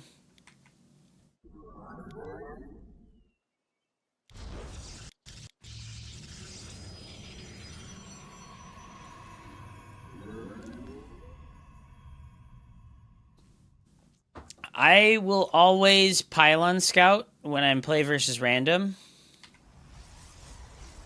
Will always pylon scout when I play versus random because you want to know as quickly as possible what they're doing. Can anybody else see their probes?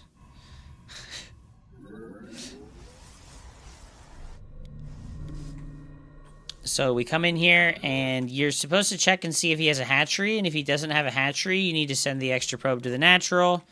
Very good. I would prioritize blocking this drone from building the hatchery instead of coming in here and checking to see what he's doing, okay? Because if you can block the hatchery with your probe, you already know that he's gone pool first because there's no hatchery. So there's no reason for your probe to go into the main base, okay?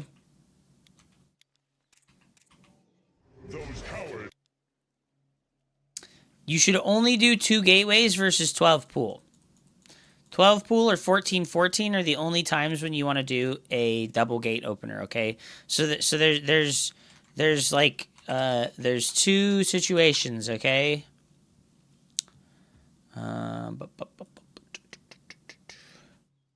So we have 2 situations, okay? I'm going to create a new note here.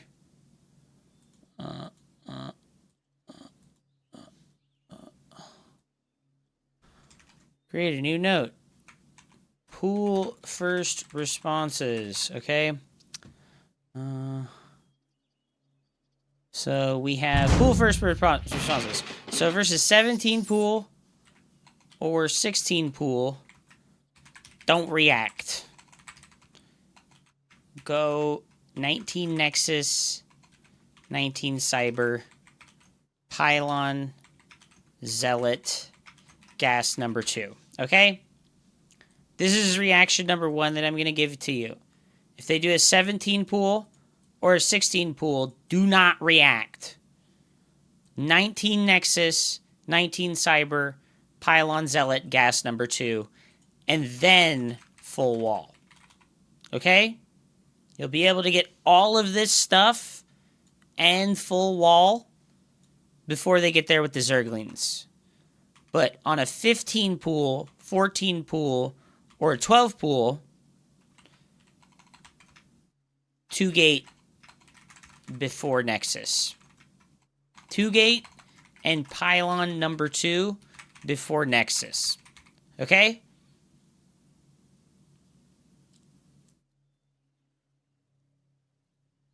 Yes, blocking the hatchery is more important than scouting the pool timing. So, what you're going to do is probe reaches their base.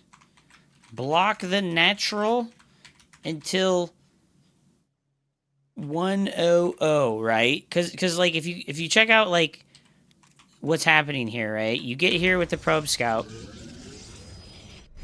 and you want to block the natural until it would be time to build your Nexus, okay?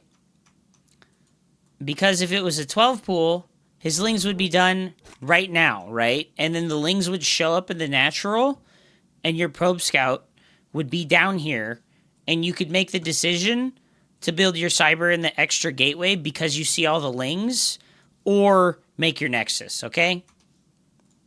And like I said, pylon scout. Don't do a gateway scout, do a pylon scout. You need to get there earlier to understand all this stuff because you get here now and you need to check the pool timing, but you're not getting to block the natural because you scouted 20 seconds late. Okay? So you have to scout when you build the pylon so that you can come in here and count the drones and then block the natural, okay?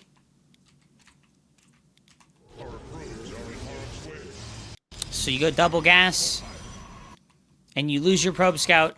This is like the ultimate sin, okay? So I think nothing else in this match matters other than your probe scout dying.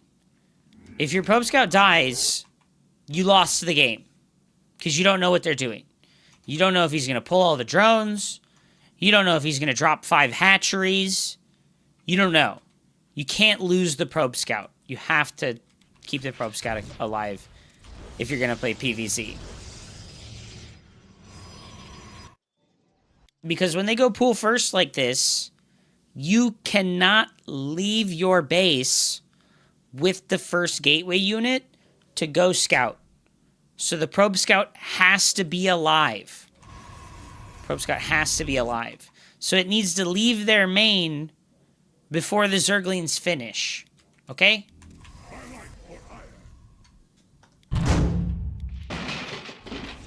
So we drop the Nexus. And I would have only made 1 Zealot here. So another thing that you can do is you can see how much larva they have when their spawning pool finishes, right? If you pylon scout, you're going to be here when the spawning pool finishes, like 1 minute. You're going to be here like 15 to 20 seconds faster if you pylon scout. And you'll be able to see that his larva got used before he made the spawning pool finish. So you know these are drones because the spawning pool hadn't finished yet when he made the eggs. So you know it's drones, and you know he's not going to make 6 Zerglings because he just doesn't have the larva to do that. So you could go for a Nexus first. It doesn't matter what pool timing he did. It matters how many larvae he used. The pool timing here, this stuff, only matters if you're really scared, right? If you're not able to count, if you're not able to do basic 1, 2, 3 counting while you're playing the game, which I will admit is difficult, right? If you can't do basic 1, 2, 3, 4, 5 scouting while you're playing, right? Like if you can't look at his mineral line right now and go 5, 10, 16, right? If you can't do that, you need to have like these responses. You need to have these like perfect responses just like built into your muscle memory so that you don't have to count. Okay?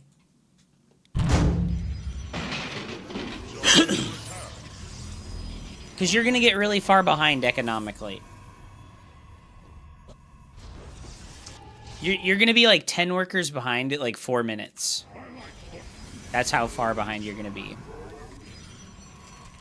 It's like 10 workers at 4 minutes. So you're just in an unwinnable position.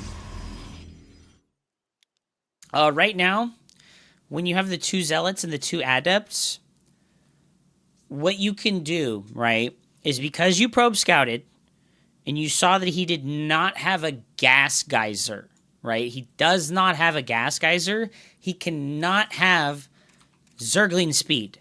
So when you finish the 2nd adept, I always go attack with the 2 zealots and the 2 adepts right now, and I go attack the 3rd base, okay? But only if they do not have a gas geyser. If they do like a 14 pool, 14 gas, or they do a 17-17, right? If they go gas before their expansion, I don't do the pressure.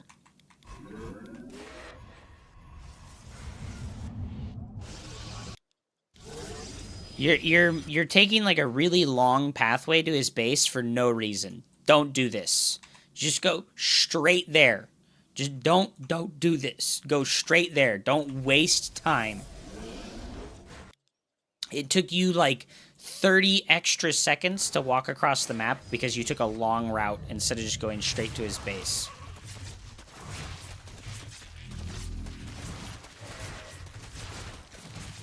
Okay. That's fine.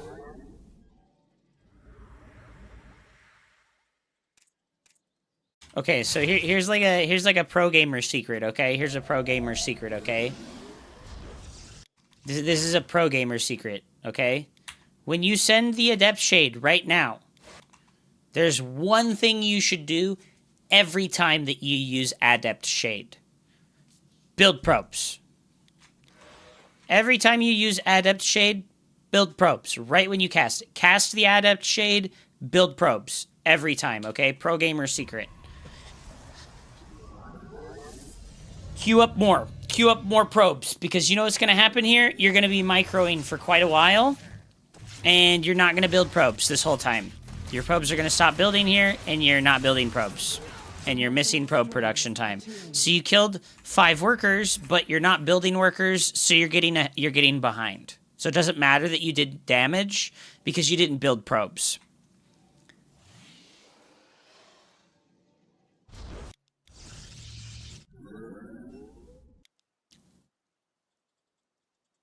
Well, you pylon scout, Miss Crimson, and then you'll be able to tell how many drones they have before they try to build the hatchery. Okay, here's another pro gamer secret. Here's another pro gamer secret, okay? Your oracle's coming in here. It's about to reach his base. Queue up probes right now. Queue up probes. Same thing. There you go. You killed it. Queued up probes. Good job. No, this is fine. Dimensional strength attuned. Okay, this is like the worst micro of all time. I'm going to teach you how to micro the Oracle right now, okay? This is important, because, like, obviously you don't know what's going on here. So, the Oracle and flying units in general, if you notice here, if you click directly behind the Oracle, it instantly turns around. But if you click here, it turns, right? You see how it turns? Right? You see how it turns? You want to find the spot directly behind it. There's like an angle. There's like a small angle behind the Oracle where when you tell it to turn around, it will instantly turn around. And if you do this, it doesn't lose its acceleration. Right? It doesn't lose its acceleration. Because when you tell it to shoot and then move, what's going to happen is it's going to stop moving when it shoots. So it's going to shoot.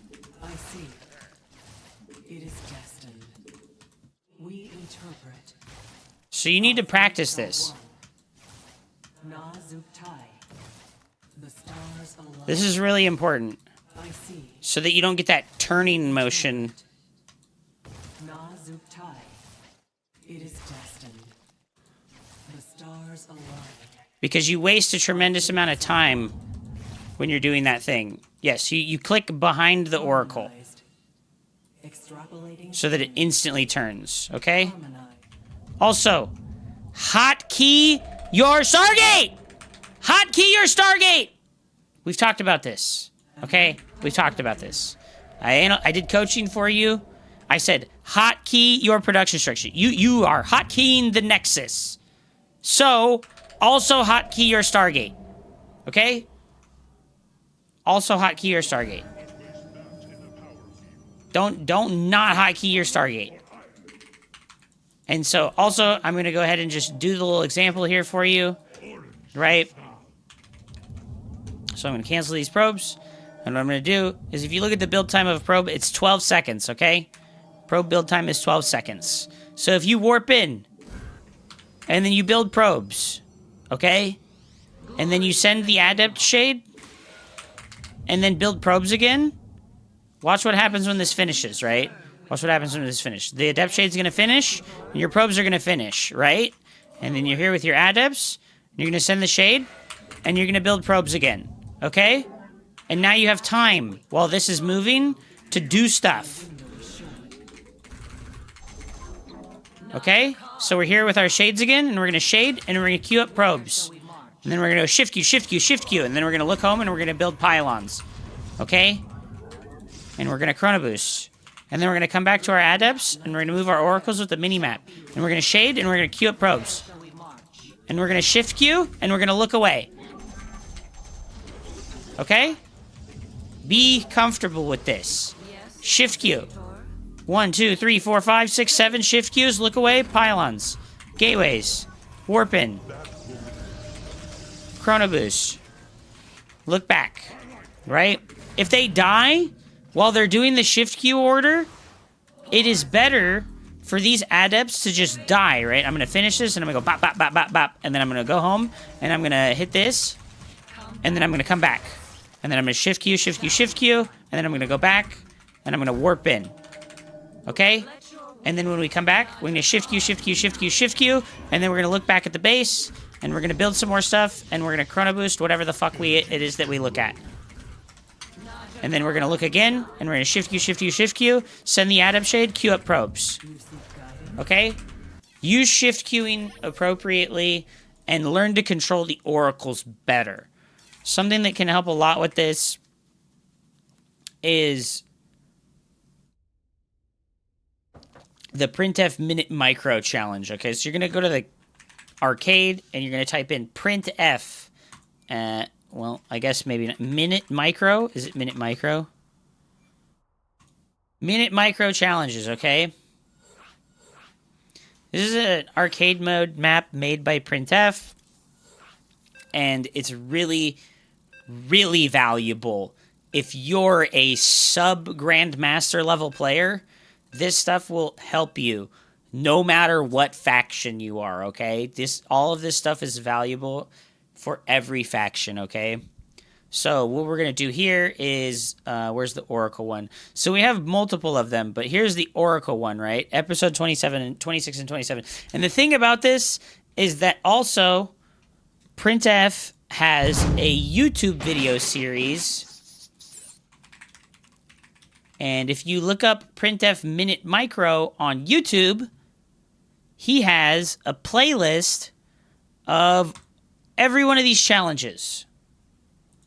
And every one of these YouTube videos is 1 minute long, and it explains to you exactly how to do these things, okay? So if we come to the Oracle, right? I see. The stars align. Our fates are one. Harmonize. Extrapolating strings. So I got 7 kills, right? I got 7 kills, and that's gold level. I see. The stars align. Na Zuktai. Extrapolating strings. Right? So, I can't even do this right. It is destined. Harmonized. We interpret. Our fates are one. Harmonized.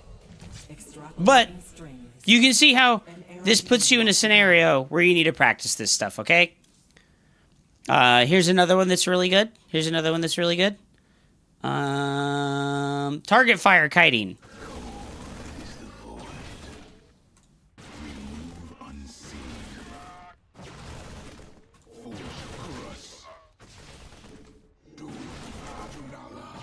You're just gonna shoot and then move.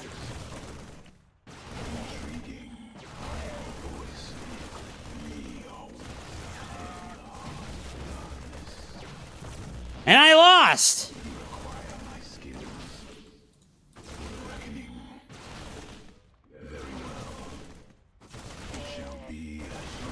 And you have to make sure to shoot at the low HP ones.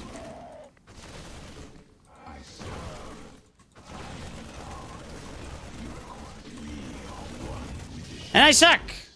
And not even I can do it. Reset. Reset. Reset. Reset. Reset. You do it wrong? Reset. You do it wrong? Reset. Stop fucking giving yourself permission to do poorly. Stop giving yourself permission to do poorly. You did it wrong? Do it again.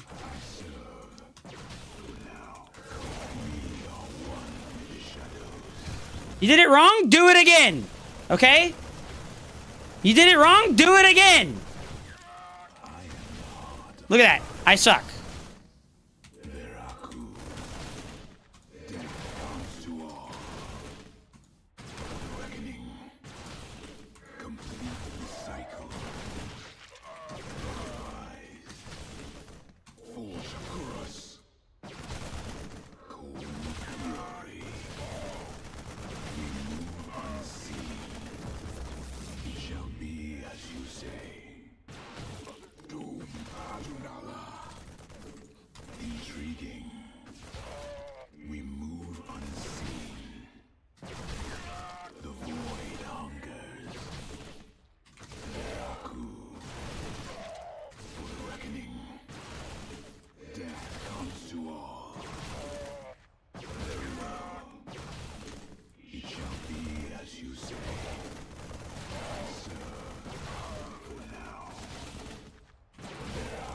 Oh my god, we got GM level. Okay? So, there you go. This is a fantastic tool. Do it, use it. I gotta dodge the disruptors.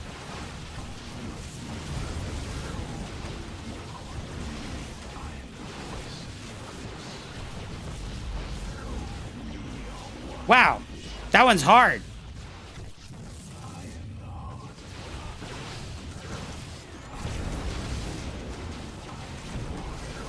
Can't do it. Too much ping on EU, dude.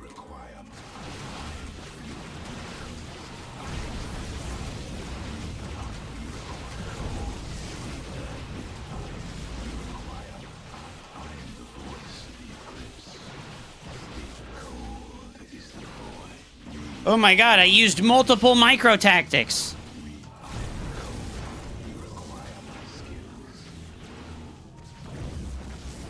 I used multiple micro tactics. Oh my god. This is just so hard with fucking 200 ping, man.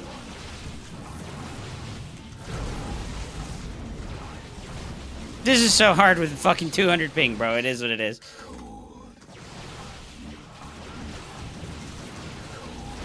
You can see the fucking delay.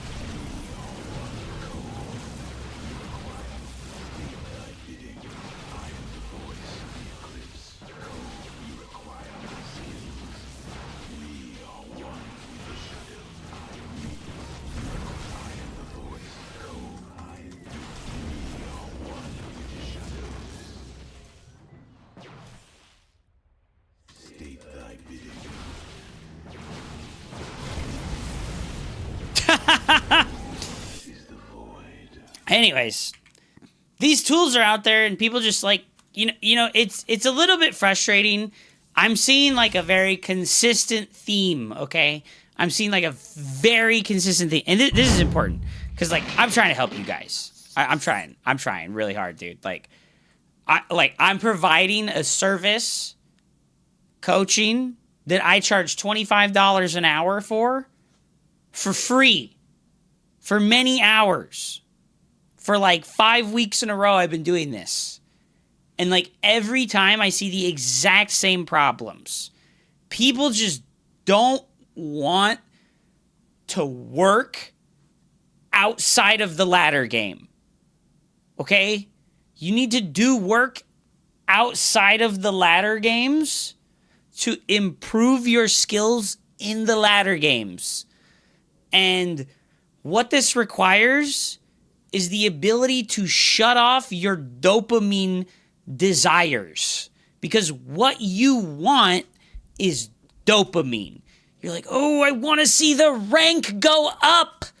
I want to see the MMR number go up. I want to see the next league portrait next to my name. You want the dopamine of the rank up, right? But you don't want to do the research and the work outside of the ladder to improve. All right? The tools are there. You have to search for them. And you have to use them.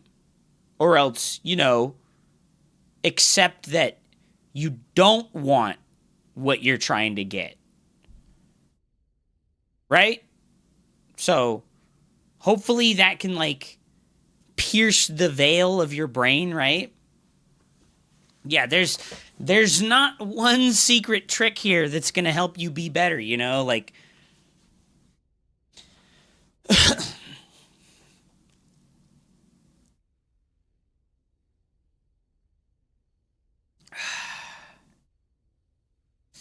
Stop gatekeeping us and tell us the one secret trick to grow your cock 3 inches that 9 out of 10 doctors hate. True, dude. True. I will give you the one secret, dude. Coming up, dude. No problem. Okay. Let's go next.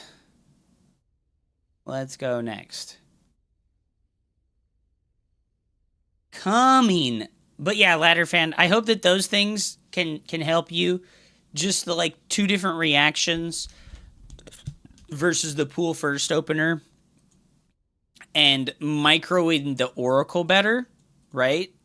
So we have 3 things.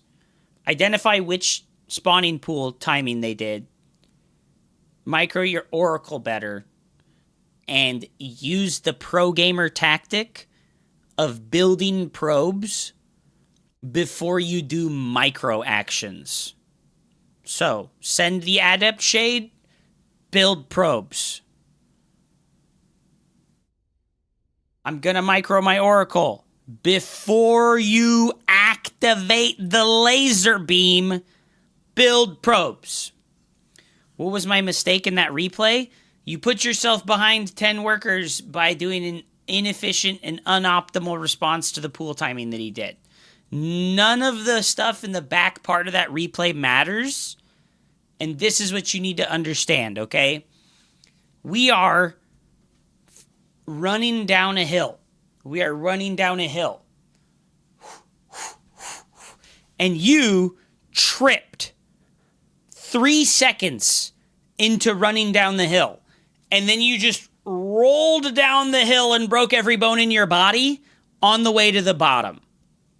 And you right now are asking me, why did the bones in my body break at the bottom of the hill? I rolled all this way and then my ankle bone broke. And it's no, you tripped in the first place. You need to focus on the trip at the beginning and not all of the snowball of the trip at the beginning happening later. Steak was putting 2 zealots after seeing the 12 pool. Did you listen? I feel like you didn't listen. Did I waste my breath?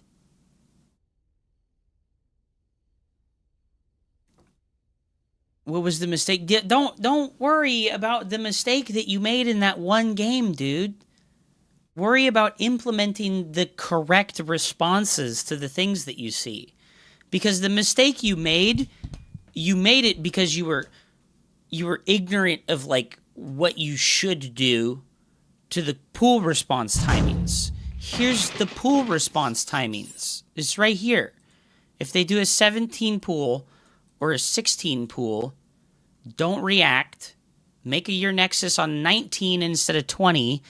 That part's really important. Make the nexus on 19 instead of 20. Make the cyber on 19 instead of 20. Make your pylon on 19 instead of 20. And then make your zealot gas number 2 in full wall and start building probes again, okay? But he did 12 pool. But you didn't pay attention to what he did with the eggs. You didn't do it correctly because you didn't pay attention to the eggs. You could have seen that he only made 1 pair of zerglings.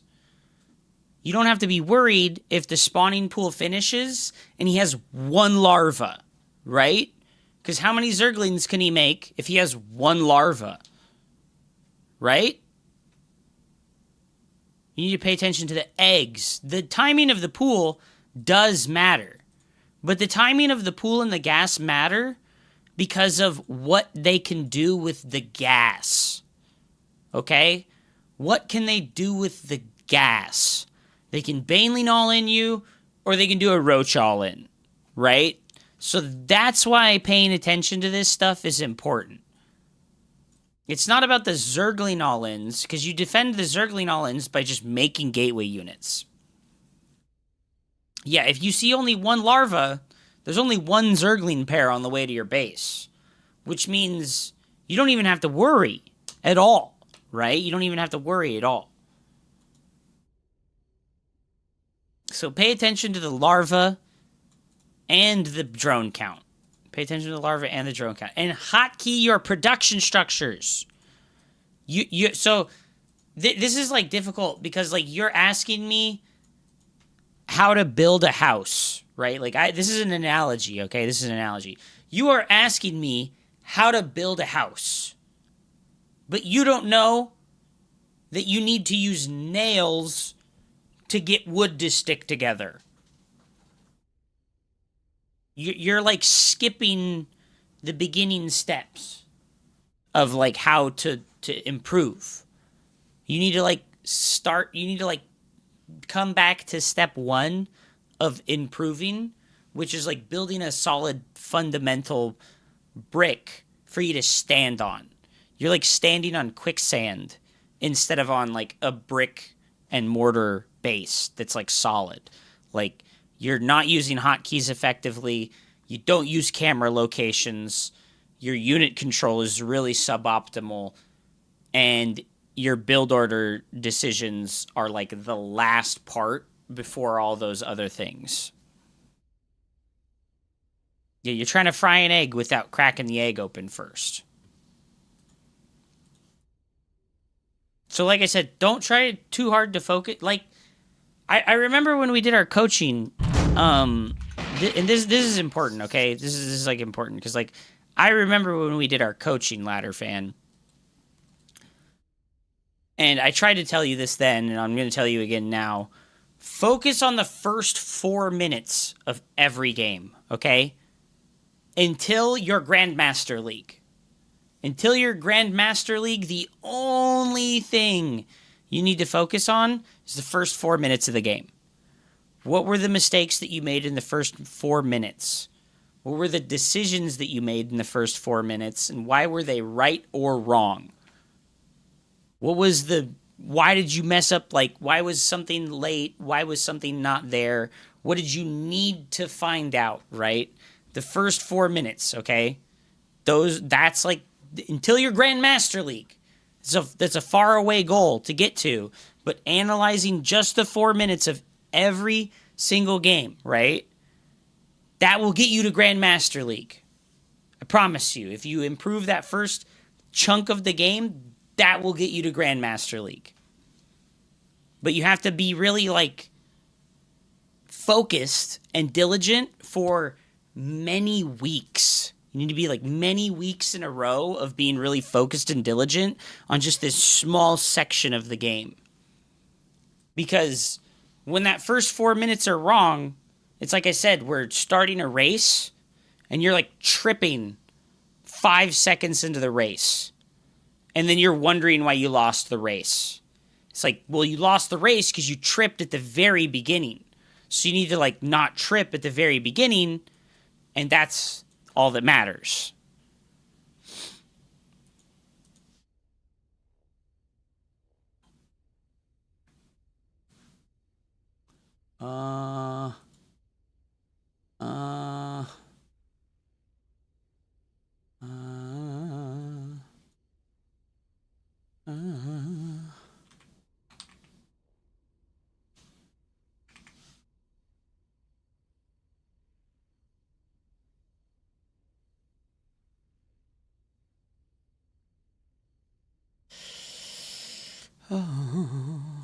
I hope that helps, dude. I hope that helps.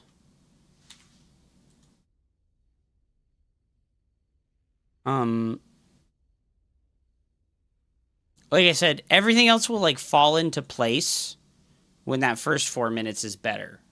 Okay? All right, let's go E-Gill. Let's go E-Gill. Our boy E-Gill. Are you the Protoss or are you the Zergu?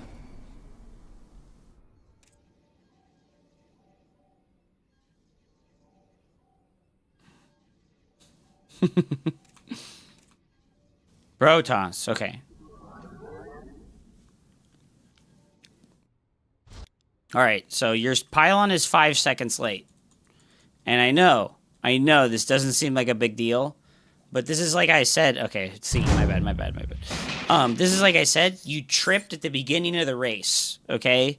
So your pylon can start at 17 seconds. Right now, you can start your pylon.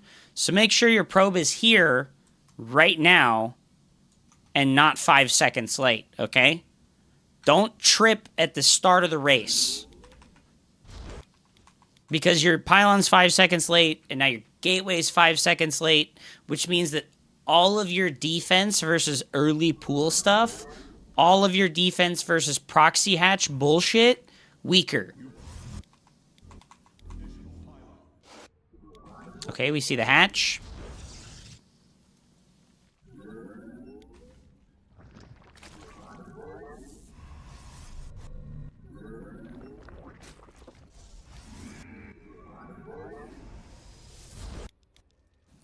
There we go. Supposed to do the Nexus on 20, so it's like 5 seconds faster. Okay. Okay, your cyber has to come before these buildings. You do 20 Nexus, 20, like you cut at 20 probes, okay? And don't use this chrono boost here. So we cut at 20 probes right now, right? We don't build this guy, and we build the Nexus on 20 supply. And then you build the cybernetics core on 20 supply, and then you build the gas and the pylon on 20 supply, and then you start building probes again, okay? And then you don't chrono boost again until the second pylon is done, okay? Because if you chrono boost before the second pylon is done, you're gonna supply block.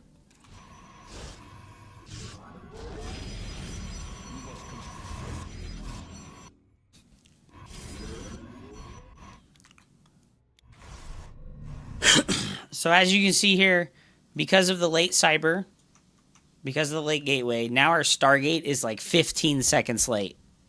Stargate being 15 seconds late, that's pretty rough. So this is like the first 4 minutes needs to be much better, right? And I know this, like, this sucks. Because, like, this is what people don't want to hear. People don't want to hear that, like, the first 4 minutes is the most important part of the game. But it is. The first 4 minutes is the most important part of the game. And it just is what it is. When you build your first Stargate unit, you make your third pylon, okay? Like, right when you build this. You chrono boost it, and then you build your third pylon. Because you're going to supply block again. You're going to supply block at 46, okay?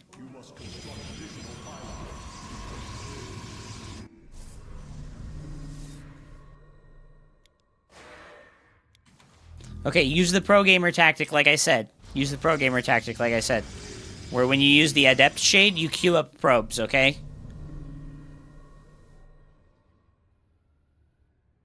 So we got our adepts here. And then we send the adept shade. And we use the pro gamer tactic. Where we shoot the shade and then we build probes. Okay? Always do that. Alright? It doesn't matter what's happening. It doesn't matter how much money you have. It doesn't matter if you have no money. Just do it every time.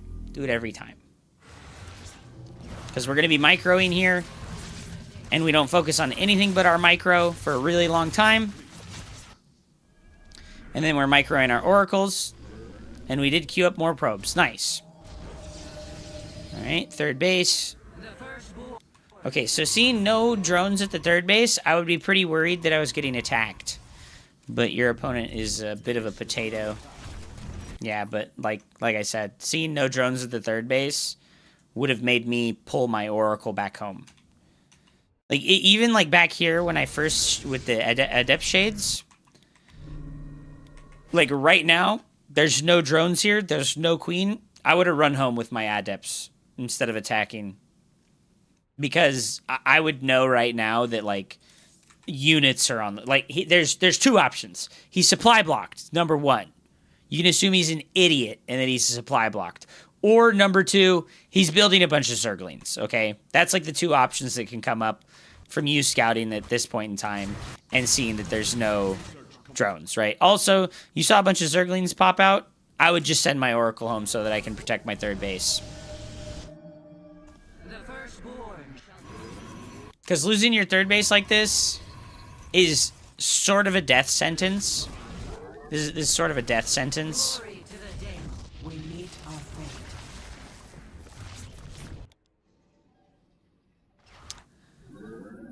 Yeah, you built your third base after the Twilight and the Forge. The third base is supposed to start when your first Oracle finishes. So if we can go back even further here, right, to when your first Oracle came out. It's like right now when your first Oracle is about to finish. It's like instead of building these, you build the second Oracle and your third base, okay? And then the Twilight and the Forge happens after your third base.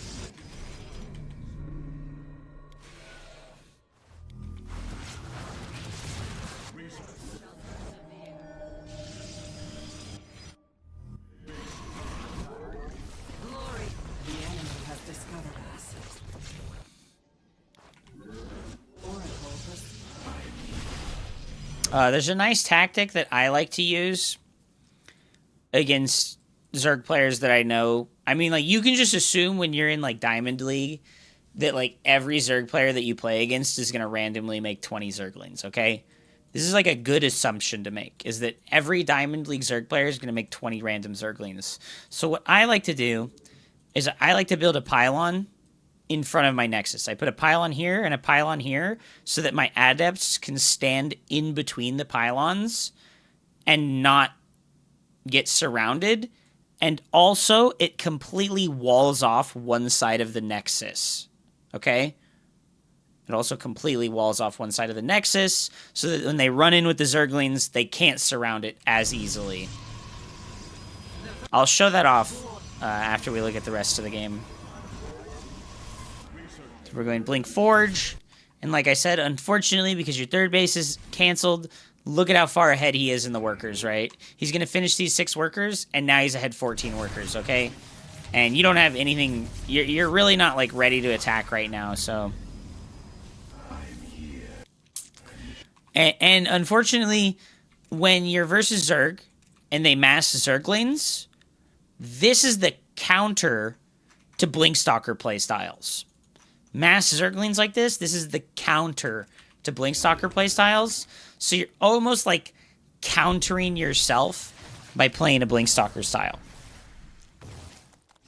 So I would tell you that I think the best thing you could do to help you deal with Zerg players at this MMR better is that instead of playing charge, right? Instead of playing blink, play charge or glaives. Do like a timing attack with zealots or with glaives instead of with stalkers. Because almost always Zerg players like this are just like spamming Zerglings for a really long time and then all-inning you with Hydralisks, right? He's on exactly 66 workers, which is 3 base saturation, and he's just going to only make units for the rest of the game, okay? Your Oracle's job right here, when you do remember to come back across the map with the Oracle, the job of the Oracles, come to the dead airspace, find out if he has a hive. That's the job your Oracles need to accomplish. Don't look at his 3rd base. Don't look at his 4th base. Go in his main base. See if he has an infestation pit. See if he has a lurker den. See if he has a hive building. That's like the important information. Okay?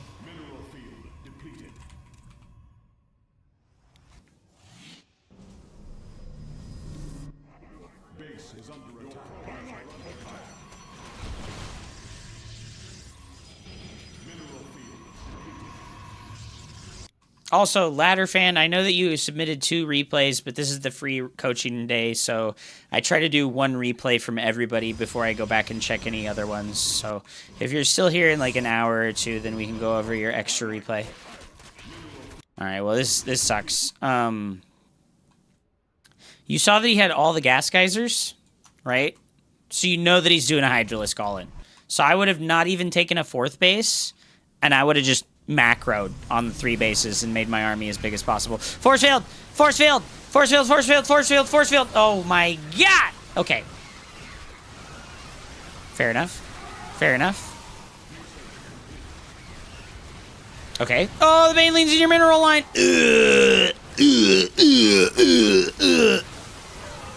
Oh, we finally have a storm and all of our Templars die. No! No! Ay, ay, ay.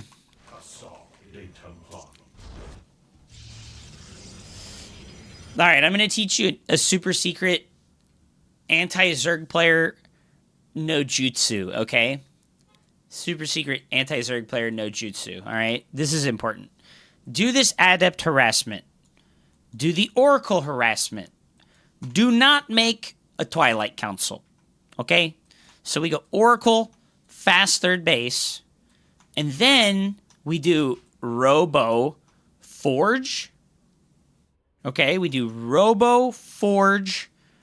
And then while we're saturating our 3rd base, we go 2nd Robo, Twilight Council, and then we go Mass Immortal Archon. Your whole army should be only Immortals and only Archons. Okay? And this is the anti-Zerg player no jutsu that will cause every Zerg player that you play all the way up to like high Grandmaster level to absolutely cry their eyes out, okay? If you can get to like 160 supply of Immortals and Archons, you will just A-move every single Zerg player. What are you supposed to do against Mass Lurkers if you didn't play Air? Immortal Archon. I'll show you right now. Because like a lot of people, like I've complained about this in the past, High Pimplar. But you can beat Lurker Hydra with Immortal Archon, okay? You like 100% can beat Lurkers with Immortal Archon. And I mean, like, I gotta show you because you won't believe me because I don't believe it as well sometimes. Sometimes I run into Lurkers and all my shit dies. But it's important to remember that Immortals and Archons are, like, really good, okay? They're, like, really good against Lurkers. So if we get +2 attack, right? Like, that's an important breakpoint for damage is +2 attack. And then we have, like, it's like half Hydras and half Lurkers, right? Like, this looks like a scary army from the Zerg player. And the resource cost is very similar right now. So let's give the Zerg player, like, +2. And then let's give them the Hydralisk upgrades. But not the Lurker upgrades, okay? Not the Lurker upgrades. So we'll bunch up all the Lurkers. And we'll spread the Hydralisks on top of the Lurkers a little bit. and then we'll just move the Protoss player into the lurker.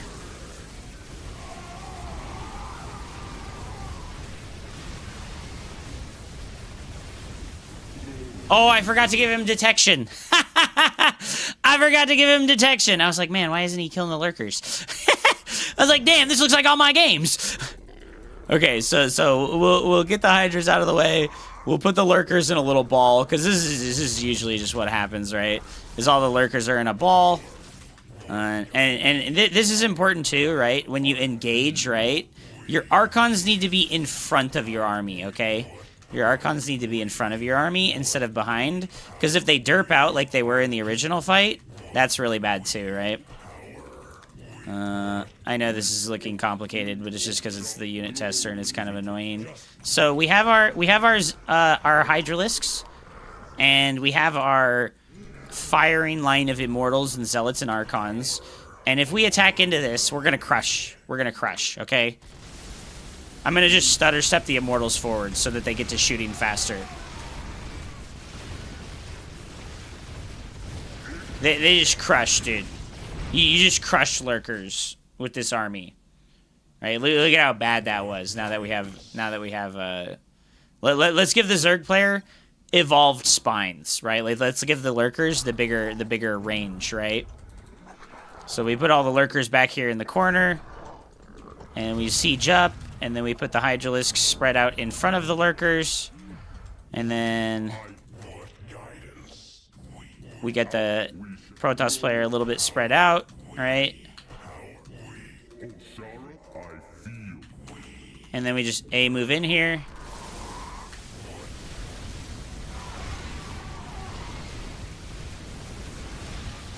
Still just as bad, right? Still just as bad.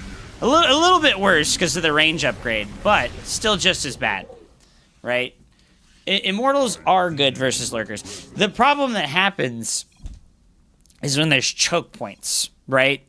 The problem that happens is when there's choke points. So if we have our Protoss army here, and we're trying to like come up the hill, if we're Protoss and we're like, oh yeah, dude, let me do the dumbest thing possible and like come up the hill into a choke point, right?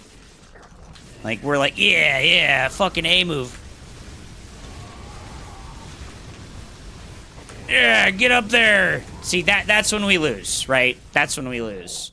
So if you lose with this army, it's because you fought into a choke point, right?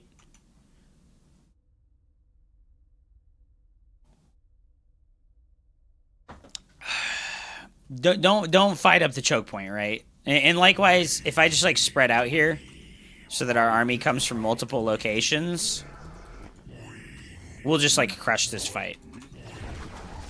No, stop.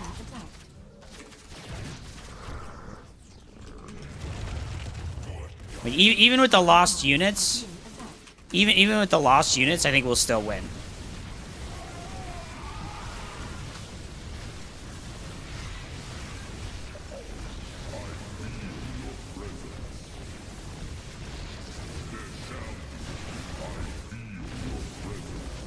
Okay, we lost. But, like I said, don't attack into the good defensive location. The other one that happens a lot is, like, they have a base, right? So if we're in, like, a pass like this, right? Like a corridor. And all the lurkers are, like, gooped up like this. This is when you don't want to fight. Don't fight here, right? This is, like, don't fight territory, right? Because, like, even if I put all the fucking Archons in the front... Like, look at how fucking bad it is, right? Go! Okay, even then, it looked okay for a moment, and then all the Archons instantly died, right?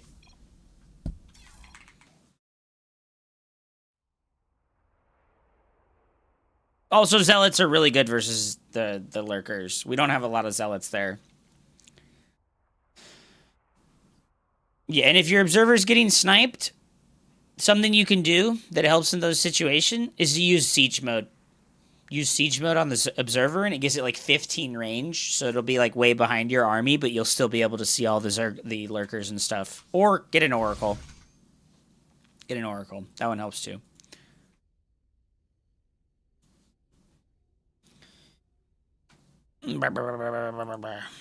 Okay.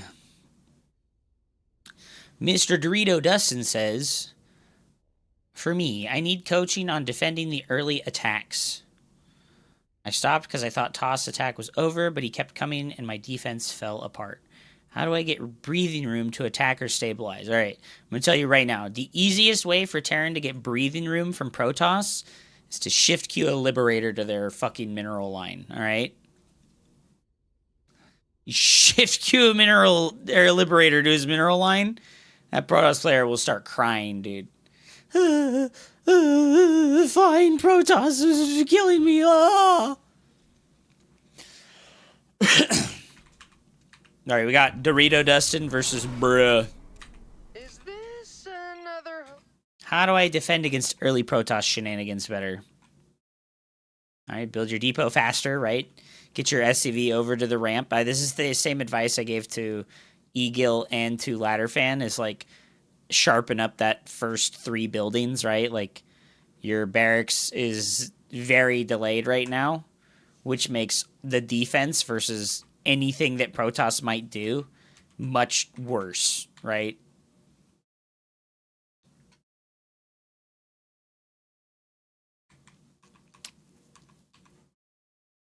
So orbital command, CC, it's like 10 seconds late. It is what it is. I didn't know that the other ramp was not a real one. Yeah, there's a mineral-only pathway over here. There's a mineral-only pathway. Only workers can go through that. What is this guy? Wait a minute. This guy's going Twilight Robo, and he's making +1 air weapons? Bro, he fucked up so hard. And then he makes a DT Shrine. He doesn't know. He doesn't know that he didn't get Warp Gate. Okay. So you're delaying production of your units here for a long time, right? Like making the Cyclone is great, but just so when you're playing Terran at lower MMRs like this, the easiest thing you can do is just mass siege tanks. Okay, so you get this factory. Just build siege tanks out of this factory for 20 minutes, dude. Build siege tanks until you have like 10 of them. There's no amount of siege tanks that is too much at like lower MMRs like this. Ooh, gotcha, bitch. Are you a map hacker? Are you a map hacking gold league player? What is this? What was that? You know, he didn't even have warp. He couldn't even do any. He couldn't even do anything with it. He doesn't even have warp gate. He doesn't even have a warp gate, bro. When is he gonna notice? When do you think he's gonna notice? He's got the prism here. He's got the prism here, and he goes, "Wait a minute." He comes over here with the prism. He's like, "Okay, now is the time for the Dark Templars. Now is the time." And he's like, "Wait a minute. What the hell? Why are my gateways not transformed? What the hell?" He starts a DT.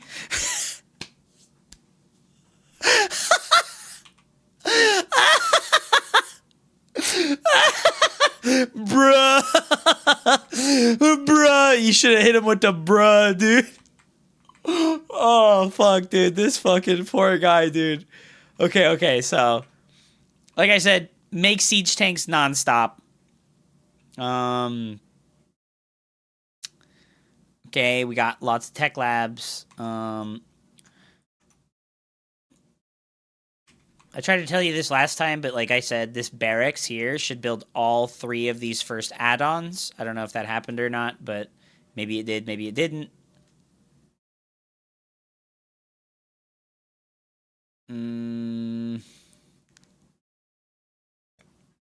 So here, the pro gamer tactic, okay? When you build units out of your factory, look at the build time of this unit. 21 seconds. Cyclone, 30 seconds. Siege tank, 30 seconds. Hellion, 20 seconds. What do you think the build time of a supply depot is? 21 seconds. So, every time you build a unit out of the factory, also build 1 or 2 supply depots. Okay? Be a pro gamer. Oh no, the DT! No! Oh my god, nice scan. Hell yeah. Hell yeah.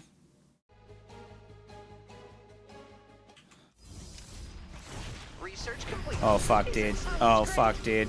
The bad guys are destroying your base. The bad guys are destroying your base. Start a missile turret. Oh god. My brother started. I like how he went triple forge too. He went triple forge to follow it up. Holy shit. Okay, okay, we cleaned it up. We cleaned it up. Oh, the Widow Mine alley-oops the Warp Prism. Beautiful. Beautiful. That Marine's like, hey, come back here. He said, hey, come back here. Oh, do we have another scan? Scan. Oh no, you dropped mules! What do you mean you ran out of scan? What do you mean you ran out of scan?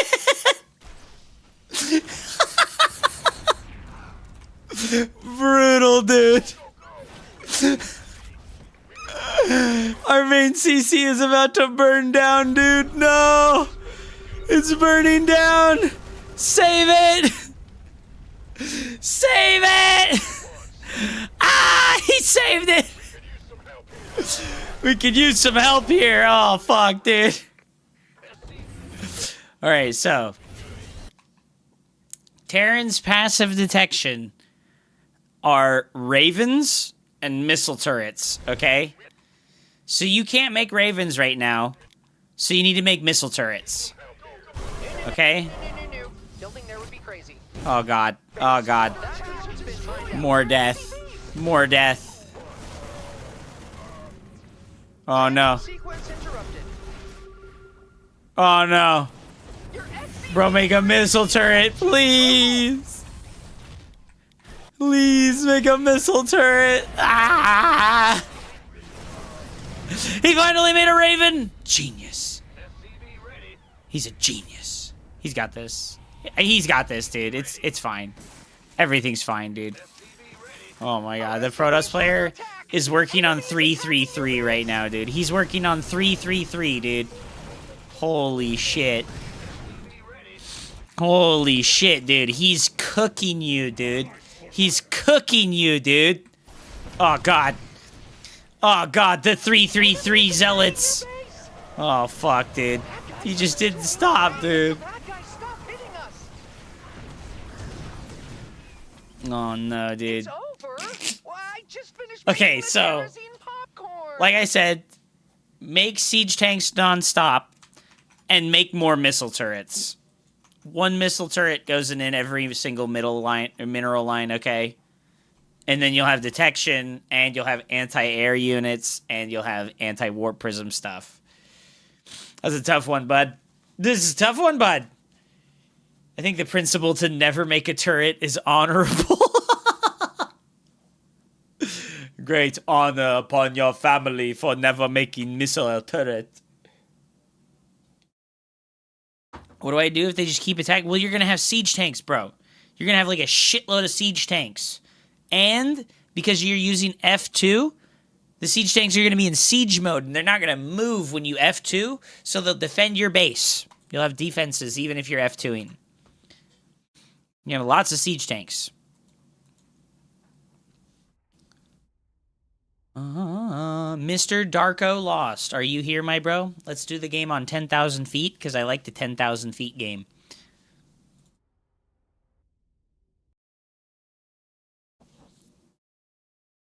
Is my game frozen? Hello? Mr. Darko Lost. On the 10,000 feet. Like 3-week new player? Okay. I'll keep that in mind. Okay, the pylon goes in a good position. Nice. We're looking to build the anti-Reaper wall off in this area so that the Reaper cannot go behind our base. Okay, don't close this. Always leave the opening here so that your probes can escape through either side. Okay, that's like a really important SimCity idea, is that you just always want to keep the opening around your Nexus open so that you can run away with the probes.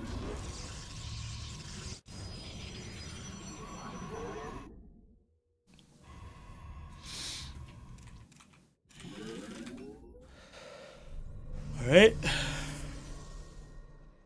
Our probe's job is to find out if our opponent is building 2 gases or 1 gas. Alright, we have seen that he has 2 gases, okay? Alright, I don't like to recall my probe when I do this. I like to just leave it here and see when they start their next building. Because if you use that recall, you're losing 50 Nexus energy, and you need that 50 Nexus energy for your first 2 gateway units, okay?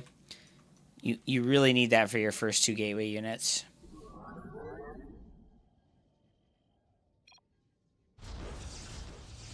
Okay, Nexus and Pylon on the low ground.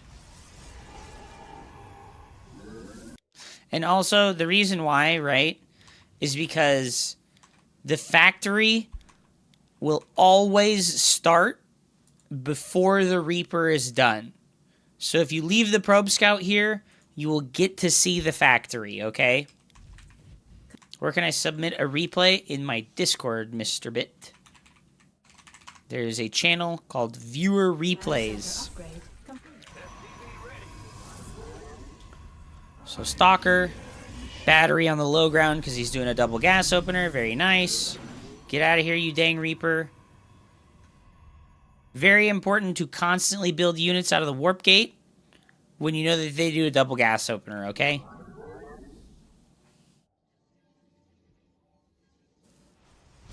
Okay. Twilight Council, second gateway. We like to see it. Constant probe production, very cool.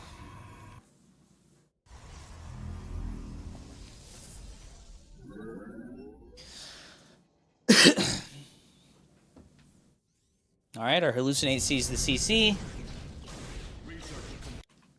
Alright, so when the starport lands on a tech lab, there are 2 options. Okay, there's 2 options. There's 2 units that get enabled by a tech lab. It's the Raven and the Banshee. Okay, so it's going to be important for you to send a second Hallucinate Scout here to find out if it's a Raven or if it's a Banshee. Okay, that's what your second Hallucinate Scout is for. Is finding out what their actual units are. Okay, and this guy, being an absolute fucking gigabrain Chad Chin genius, has chosen to make a Liberator instead of a Raven or a Banshee. Okay, he's fucking got brain damage. Alright. Alright. Fair. Fair. Alright, unfortunately here, your battery was just a little bit too far away from your mineral line, so it wasn't able to heal your probes there. I think that a good rule of thumb is to always have the battery touching the Nexus, and then it'll be able to heal the probes versus like Hellions and Marine drops and stuff like that. Alright, unfortunately we didn't send our second Hallucinate Scout. We used a Guardian Shield, so we don't know what the follow-up is from him. But our probe production is looking good. Okay. Very nice. Charges on the way. And unfortunately, our boy is doing a battlecruiser opener. And we don't know because we didn't send the second Hallucinate Scout. Unlucky, dude.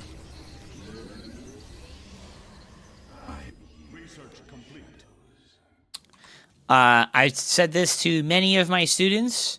Your Robo and your Stargate, you need to hotkey these buildings. You cannot rely on yourself looking at this and then clicking it and then clicking the building. Put it on a hotkey, okay? Put it on a hotkey instead of your warp gates because the warp gate has a dedicated hotkey on your keyboard. It's over here above the mini-map. There's a dedicated hotkey for transformed warp gates. So just put the robo onto that hotkey instead. Oh, you did it. You're a genius. I don't need to tell you. You're so smart. Okay, DT Shrine. I think a strong rule of thumb as well is that you should always put the Twilight Council and your Forge and your Templar Archives and all of your tech structures that have upgrades, right? Forge, Twilight, Templar Archives, DT Shrine, Robotics Bay, Fleet Beacon, all of those buildings, just add them to your Nexus hotkey.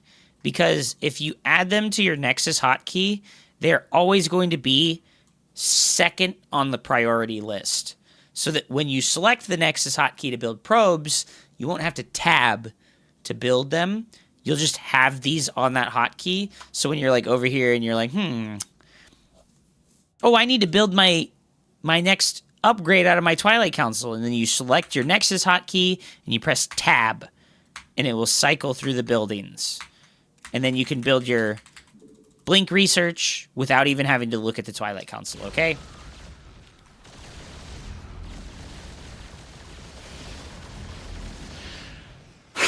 I like to put the Twilight Council on like a completely different hotkey entirely, so that like when I want to chrono boost it, I can like double tap the hotkey for the Twilight Council and then chrono boost it when I want to. Oh, this is very annoying. This is very annoying. This is just very annoying Terran player things. Skipping straight to a battle cruiser and making a planetary fortress as his natural. He's a genius. He gets 1 kill and teleports out with 1 hit point. Oh my god. Okay, like I said, these forges, they can go on your Nexus hotkey. That really helps a lot with remembering them. Hallucinate Scout. Gotta get the next tech on the way. You need like Archons or you need more gateways. So a rule of thumb is that you need 3 gateways per base. Okay? 3 gateways per base. So you should have 9. You should have like 8 or 9 gateways right now.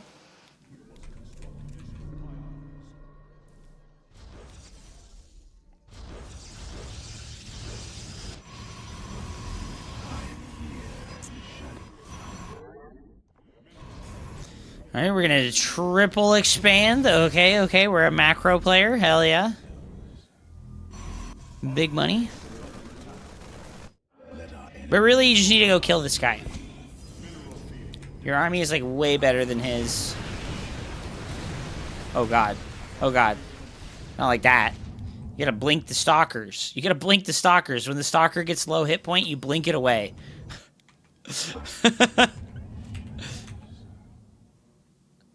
Much Skrill. Also, you have charge lots right now. It would be pretty pog if you made charge lots and didn't attack the planetary fortress. You know, this is tough, right? When you play against players like this, I think the best thing you can do is make Sky Toss. Like, if you're like a lower level player and your like ability to multitask is not created yet, I think the best thing you can do is play Sky Toss. Because like you're not on top of your upgrades enough to like hit a swift timing with 2-2. Because that's how you beat players that like turtle like this, is you hit a swift 2-2 timing attack.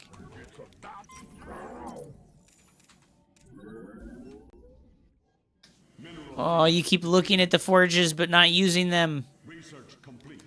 You keep looking at the forges but not using them. Ah! Oh no. You don't use army hotkeys, so you can't split your army and deal with both of these at the same time. You know, realistically, like the best thing you could do is just like box this half of the army and then just use attack move, and then click here on the mini-map, and then box this half of the army and click attack move on the mini-map. Okay?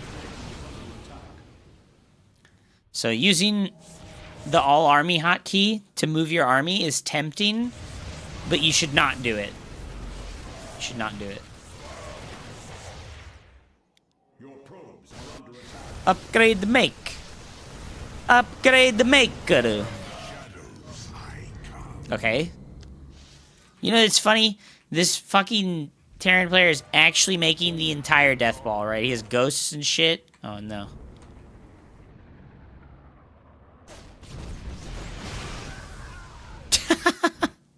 What a dickhead. Alright, so you just don't have the upgrades going, unfortunately. And it's really important to get that +2 attack because the Planetary Fortress has 2 armor. And you need the attack upgrades so that you can, like, bust the building down.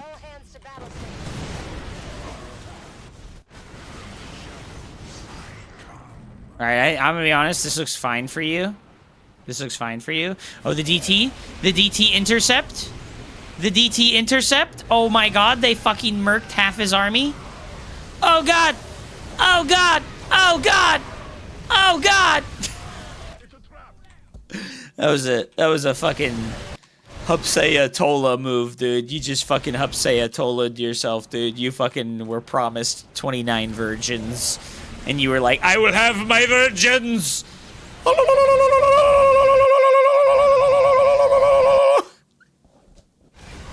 You pulled a fucking SpongeBob, dude. You were Leedle, and you walked into siege tanks. So, Dorito Dustin, is this a good enough expose of the siege tank for you, brother? Is this a good enough siege tank expose for you? That whole army died to just the siege tanks. Right? Respect the siege tanks! Siege tank, good unit. Siege tank, good unit. Oh, God. Please. Oh, God. We fucked our Nexus hotkey. Ah! Ah!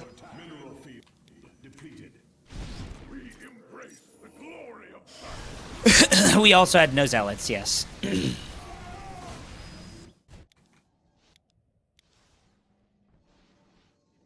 Your probes are under attack.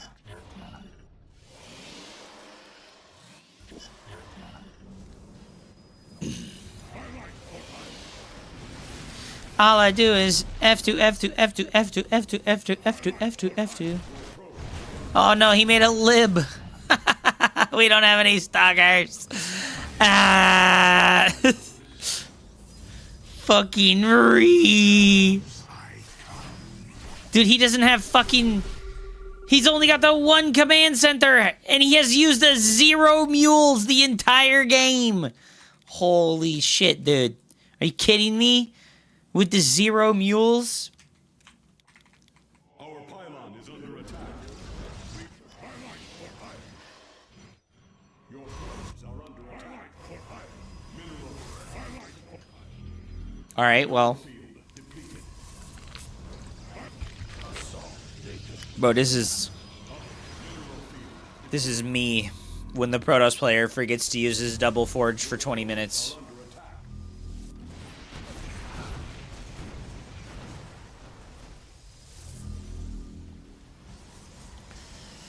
Oh no.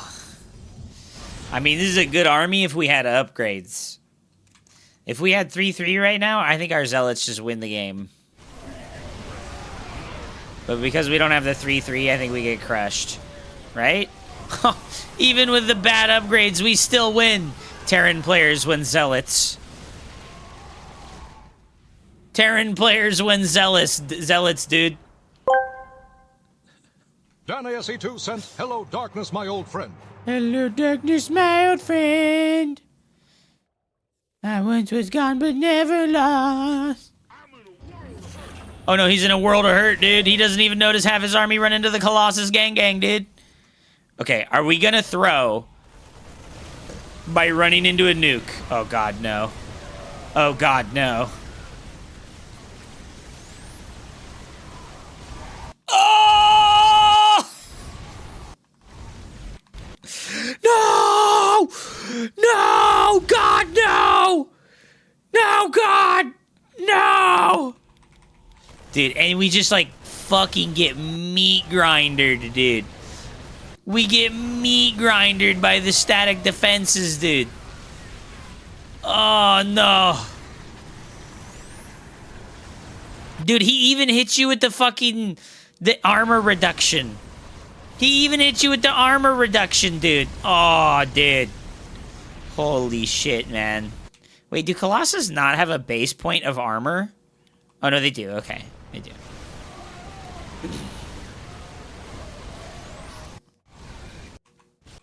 I'm just kind of surprised that nukes don't insta-jib Colossus. I'm actually kind of surprised that nukes don't insta-jib Colossus. They have HP left over.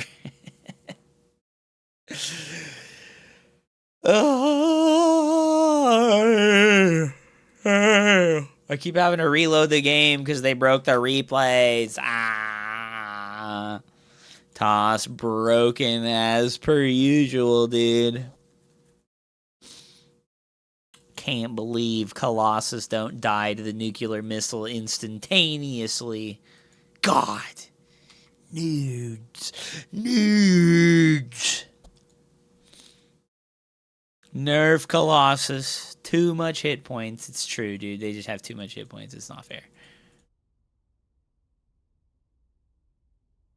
Bro. I'm still off on the fucking Dorito Dustin replay, dude. That was fucking tough, bro. Alright, Erebus Black. So, if I had to give, like, 3 tips to a brand new StarCraft 2 player, number one would be camera hotkey locations, okay? This seems like an advanced player tactic and tip, but it's actually a core fundamental thing to build into your gameplay very early on that people just don't do, okay? So if we go to the options and we go to hotkeys, I can't look at anything because the damn hotkey thing is broken. Are you kidding me? Are you kidding me? So you go hotkeys, you go general, and then you go camera, right? And you'll be able to find can't create location, and you can change them to whatever you want. I change it so that pressing shift plus an F key will create a camera location, okay? So then when I press F1, it looks at my main base. And then when I press F2, it looks at my natural. And then I make 7 of them, okay? I make 7 camera hotkey locations, and I do this all right at the beginning of the game. So when I want to build a new base, I can select a probe, and then I can camera locate to the natural, and I can build the nexus. And then when I want to look at my buildings in my main base, I can camera location, and then I'm looking at my main base. And if my robo is in my natural, I can camera locate to my natural, and I can look at my robo and chrono boost it, okay? So I think this is like the very first thing. Before you even do normal hotkeys for like units and buildings, I think you should make camera locations. This is like a very powerful, core, fundamental mechanical skill that you should build your entire gameplay around, is camera locations. Okay? Number 2 would be camera movement, okay? Most people use edge panning, okay? So you have your mouse and you want to move your camera to the natural base. If you built your camera location muscle memory, you know pressing F2 will make you look at your natural base, okay? But let's assume that you don't have a camera location on the spot you want to go to. Let's assume you want to move your camera to the northwest location, right? What do? You bring your mouse over here to the corner of the screen, and you edge scroll. You do the slowest, most sloppy, inaccurate camera movement possible with edge scrolling, okay? I'm here to tell you, there's a thing called camera drag. If you click the middle mouse wheel button, you can change this button, by the way. It does not have to be middle mouse wheel. You can change it to any keyboard hotkey. You watch what happens to my mouse. It's invisible. Where'd my mouse go? Wait, why is my camera moving? It's because camera drag, okay? Camera drag is very, very, very accurate and very efficient. And it's separate. It's separate from the move speed of mouse scrolling. I put the camera drag scroll speed very high because you want to make tiny movements, right? I tap my camera drag button and I move my mouse a little bit, and I very accurately moved my mouse and my camera to the place that I want to be. And guess what? My mouse is still in this central area in the middle of the screen, right? I want to tell this probe to go to the natural. I select him. I tell him to go to the natural, okay? Camera drag is the best camera movement option in the game, all right? If you're using edge panning, if you're doing this, guess what? You're wasting a tremendous amount of mouse movement to do this, right? Because you almost always want your mouse in the middle of the screen, all right? You must always want your mouse in the middle of the screen. And camera locations help you do that. And camera dragging helps you do that. It helps you leave your mouse in the middle of the screen. Edge panning takes your mouse away from the middle of the screen, so you have to like move your mouse out of the comfort zone, touch the edge of the screen, and then move your mouse back to the comfort zone, which is the middle of the screen. So that's tip 1 and tip 2. And yes, except when it's bugged. Yes, there is unfortunately a glitch with camera drag that can happen, but it's very contained. And if you're a Linux user, it'll never happen. Linux gang gang. Okay, so that's tip 1 and that's tip 2. Tip number 3 is fundamental as well, and it's being able to use the mini-map appropriately, okay? So, Shameless, right, the player we're watching right now, he sent his probe across the map, all the way across the map. Do you think he, A, grabbed his probe and then edge panned all the way across the map so that he could patrol here? Or do you think he, B, selected the probe and then clicked the mini-map? Do you see, like, the difference in how this worked, right?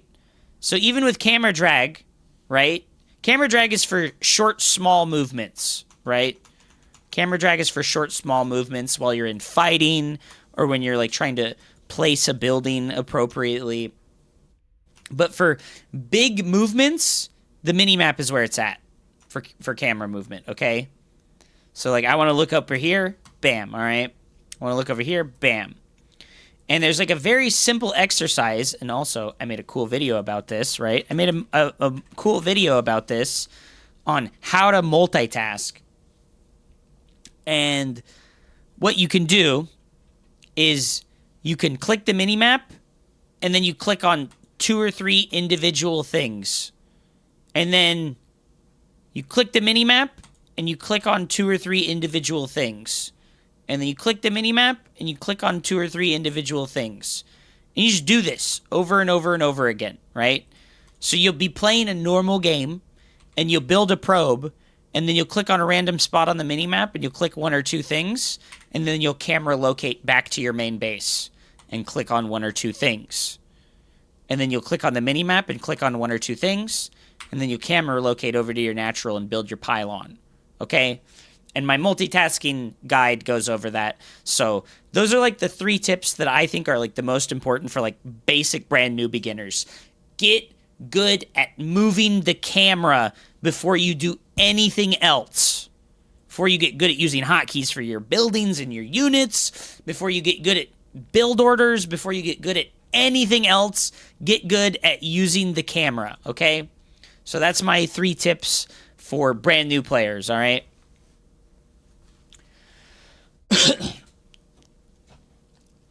All right, this is our boy Erebus versus Shameless, and it's a 3-minute long game.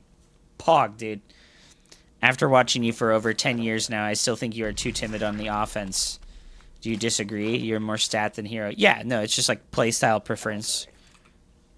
I don't like acting like a monkey. I just don't like acting like a monkey. I'm not a monkey, I'm a human.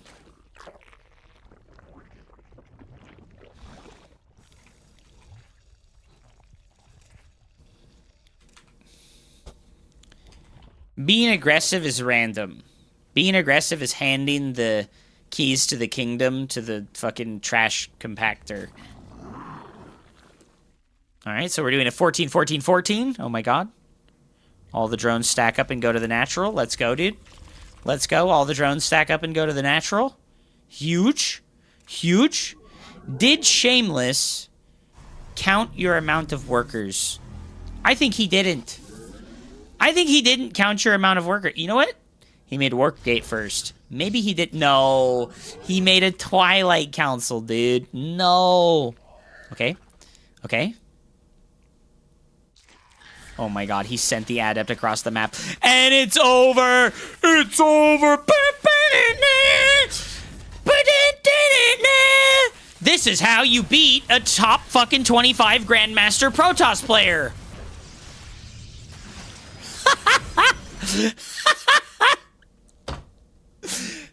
Beautiful. Well,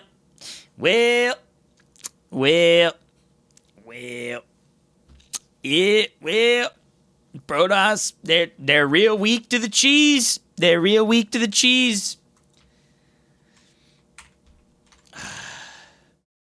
That's the famous Protoss doesn't know how to count move. Yep. That's the Protoss doesn't know how to count maneuver. Yep.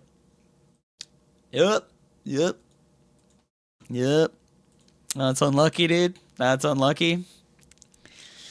That's fucking glorious, though. I've had to beat myself up so many times about not counting the amount of drones that the Zerg player has every time. This is why you have to pylon scout, by the way, versus Zerg.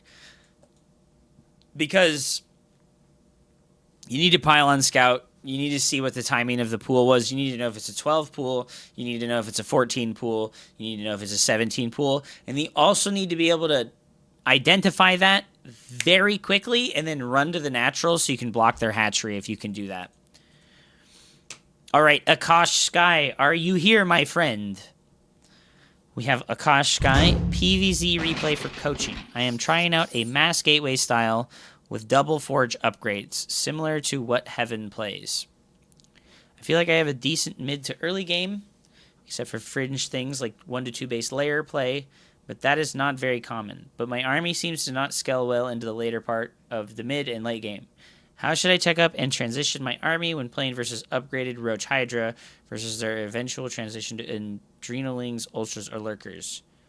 I've been recently looking at my replays versus Zergs in macro game, and I am shocked at how many high masters GM Zergs are only using F2. You'd be even more surprised to know that a bunch of the best Zerg players in the world are only F2 players. Recently, I was watching Cham, who is by far and away the best Zerg player out of South America. And he doesn't hotkey his queens and he doesn't hotkey his army. The only hotkey he uses is his hatcheries. He is an F2 only Ooga Booga fucking 6,000 plus MMR Zerg player. It's pretty weird. It's pretty weird. I don't know how they get away with it, dude. Okay, you know what? I know how they get away with it. Their army units move so much faster. Their average movement speed is so much faster than Protoss and Terran's army unit speed that they can get away with the F2 because, like, if you multi-prong and it's not at the same time, right? Like, if you're not attacking the fourth base and dropping in the main base at the same time, they can just deal with one and then go deal with the other one really quickly. Hey, it's our boy Major Wood, dude. Legendary Major Wood pull. Okay, so like I said, you really got to pylon scout. Don't wait for your gateway. Don't wait for your gateway. Go pylon scout, dude. Because, like, he's doing a weird pool timing right now.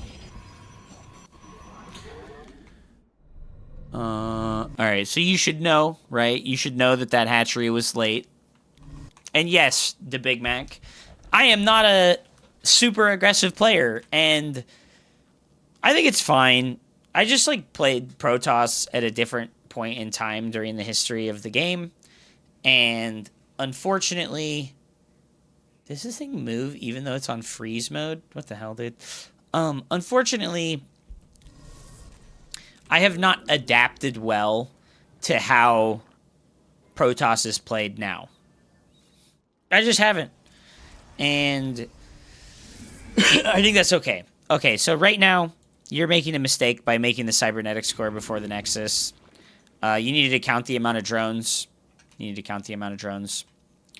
Because he did a Overlord trick, and then he did a 15 spawning pool, which means that you can do a 19 Nexus. Good night, Erebus. Thank you so much. Like I said, I have the Obsidian rulebook here.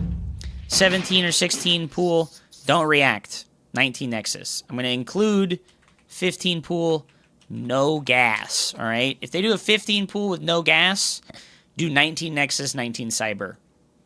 Pylon Zealot, gas number 2, full wall. And then you will indeed be able to wall off before the Zerglings get to your base. Especially if you pay attention to the larva count, okay? You can come in here and you can see he's not saving larva to make 6 Zerglings, so you don't need to be worried. You just don't need to be worried.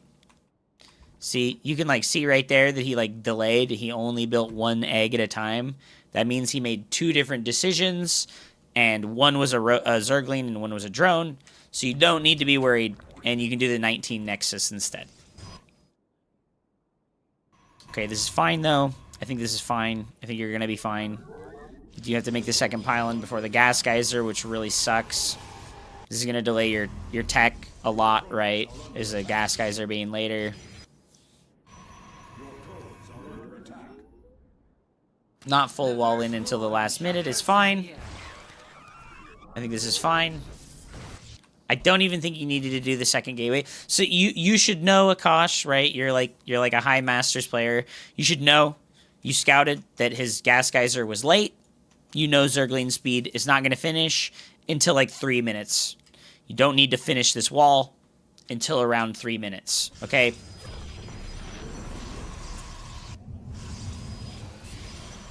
I would not make my Stargate in the natural versus a pool first.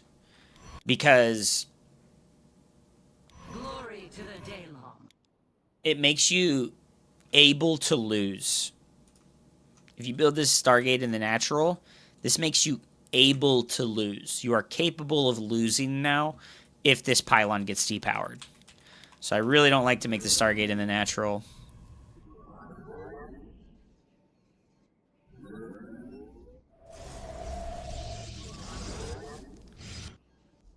Alright.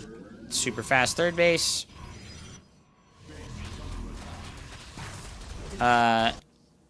This is one of those situations where I like the pylon wall off, right? If you do the 2 pylons like this, he can't surround the Nexus, and your Adept is on the Nexus, and it can shoot at all angles of the Nexus if it's in the little cubby in between the 2 pylons. Like, you defend anyways, but you lost your probe. Like, what you can do when you put the 2 pylons like this is you can put the probe in the back of it, and then you can put the Adept in the front of it so that you can protect the probe that's on the third base. All the replays just broke. Yes. They did indeed just break most of the replays. Or these are mostly new replays, yeah. You can still watch some of the older ones. I was able to watch some of the Wardy replays from the Wardy replay pack.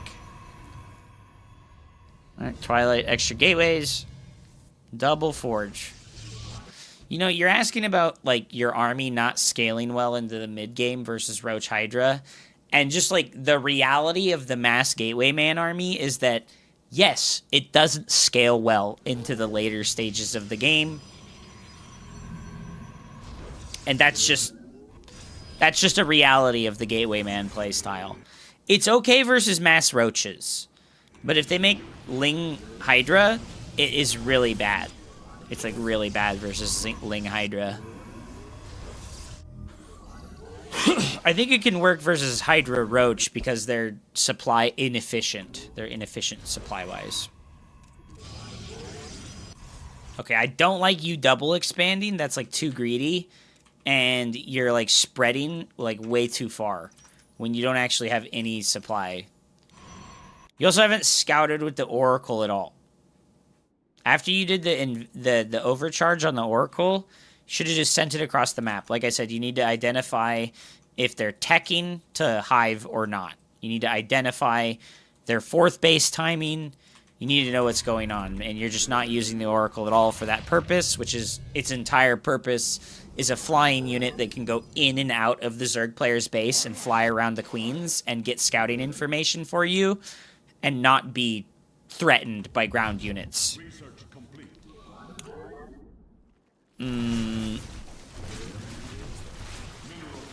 Okay. Alright, you see the Roach Hydra. You're an 82. I think you need more gateways. You need to be on like 12 gateways. If your only units are going to be gateway units, you need like 12 gateways. Because you're just not going to be able to build your army supply as quickly as you need to. Okay, you're just going to abandon this base. I guess this is why you double expanded, because you're like, well, I will be able to just surrender the base, and that is totally fine. Also, yes, Major Wood is an F2 only fucking ooga booger. This is Star Talk with Neil deGrasse Hupson.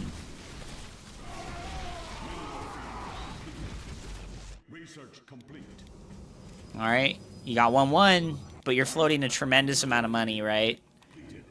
You're floating 2K. Like I said, you just need more gateways. You need like 12 or 14 gateways. Because it's going to be your only unit is like gateway units. And your macro is not consistent enough to have a lower gateway count.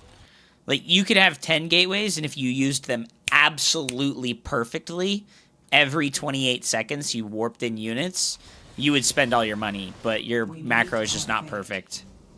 So you need to, like, give yourself leeway. Also, why are you not just fighting this army? Right? Like, your army fucking crushes this army. I don't know why you're not just, like, fighting this army, right? Like, you've looked at it a couple of times. This is a small army. You just crush this. Like, this is the kind of army that, like, Gateway Man just fucking deletes. You would just delete his army right now.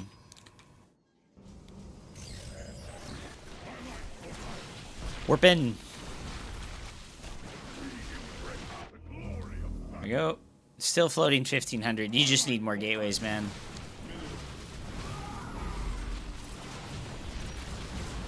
I don't know about sacking for the base.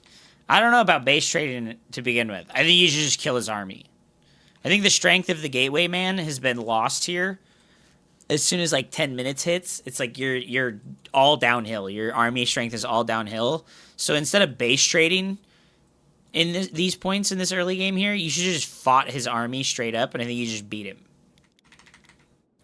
Like, if you'd only taken the 4th base and then concentrated all of your efforts on buffing up your army strength as much as possible, instead of, like, 500 minerals over here, you make 5 zealots, right? You just delete him. He just dies. So this isn't, like, the gateway unit army being weak. This is you, like, overextending on the macro and not, like, being confident in your army being able to fight. And you're making too much static defenses. When you play Gateway Man, all your money should just go into the gateway units until you have like 150 supply. I've had to tell this to like the silver, gold, and diamond league players, but like you should know this too. Making static defenses before your army is maxed out is a terrible decision. Because like if you had 5 photon cannons and 4 shield batteries worth of gateway units right now, you would just have like, you would have like 20 zealots. You would have like 20 zealots right now if you just had like gateway units instead of static defenses. And you just crush him, right? You just like absolutely crush him.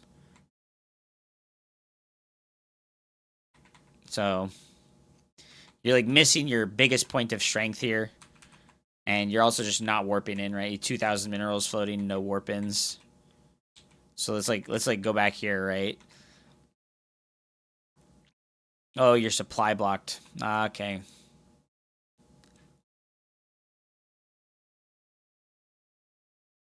So that was like a really long time where you just weren't able to make units because you were supply blocked.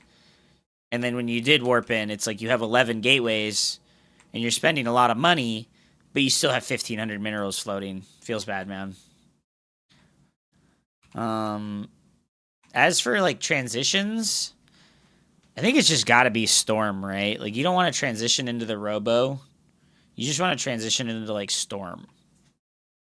So when you get like the 4th base, that's when I would make the gas geysers here on the natural so that you have 4 gas geysers total. And then you can drop the Templar Archives. And then spend all your minerals on Zealots. And then when you have no minerals, spend all your gas on Archons and Templars.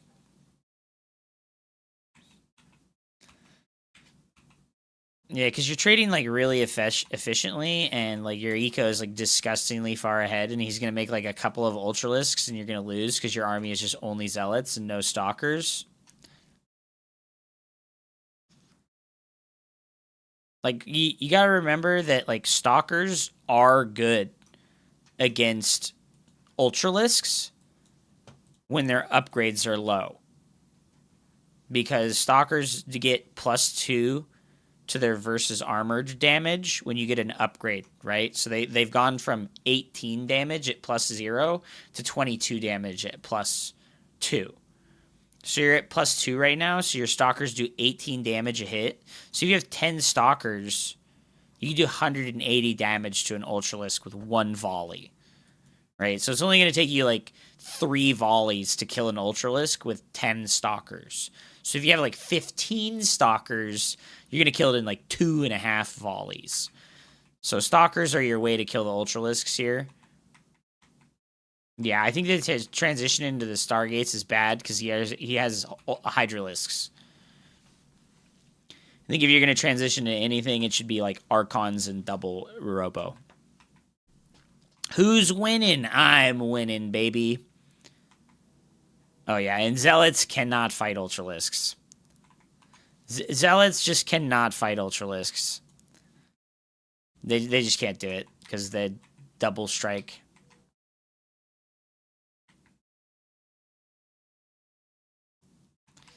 Yeah, and I mean, now you have to base trade, right? Now you have to base trade. I mean, this is looking fine for you, to be perfectly honest. Those Ultras had a little snack. Oh, no, they're having a little snack over here, too. Yeah, see, like I said, Stalkers are pretty good versus the Ultralisks.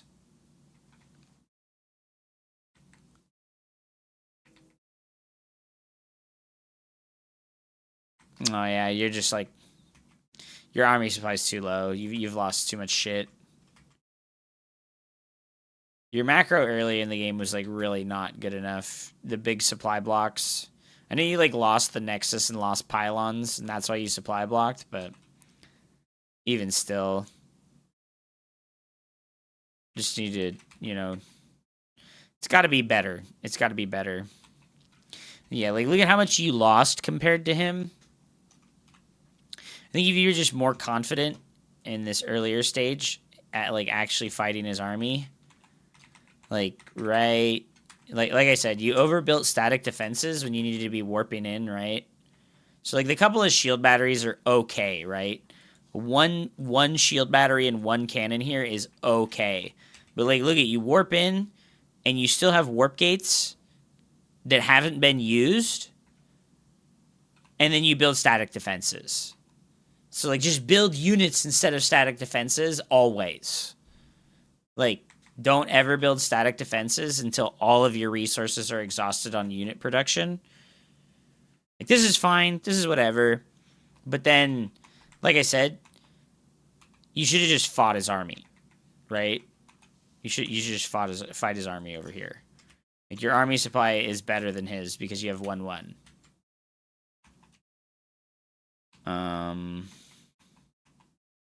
Yeah, you would just crush his army here. I know you're probably, like, worried and scared, but also, like, you have the Oracle, and it has full energy, and you haven't used a single Stasis Ward. Right? If you had Stasis Ward here, then he just runs into it and he loses half of his army supply because he's not like on top of like sending a singular Zergling forward. And stasis war, yeah, I think you should really make more than one oracle. I think you should always make 2 oracles at the lowest amount. I think if you're gonna play Gateway Man like this, you should make like 3 or 4 oracles. Because having stasis wards and having constant map control with like Envision when you're playing like this is really important. Because like you should know that this army is coming across the map. Because you should be doing 0 activity with the gateway units right now. And like all of your activity should be with the oracle. Like between 6 and 7 minutes. Between 5 minutes and 30 seconds and 7 minutes and 30 seconds. You should be using the oracles to like constantly like drop in visions, find out what his tech and his main is, see when his 4th and his 5th base starts. And you just do no activity with your gateway units outside of making more of them. Because like, yeah, like look at his army. It's 8 roaches and 7 hydras. You would just fucking demolish him right now if you just like attacked him. Like, have confidence in the zealots defeating roaches and hydras in equal or greater numbers.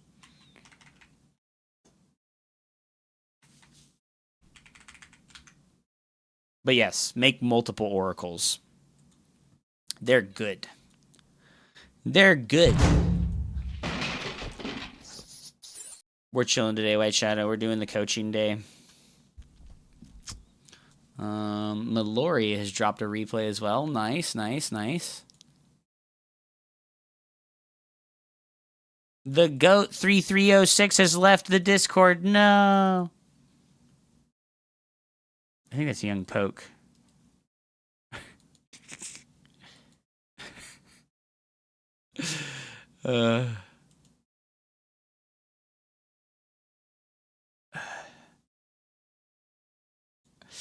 Motherfucker, dude. Motherfucker, dude.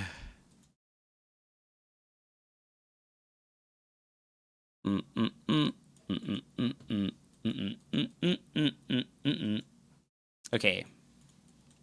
We'll do Mallory's, and then if Ladder Fan is still here, we'll do his replays. Since he dropped more than one.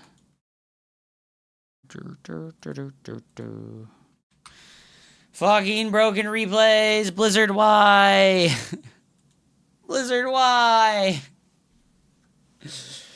They just fucking break the replays every time they do a patch, man. They just break it every time, man.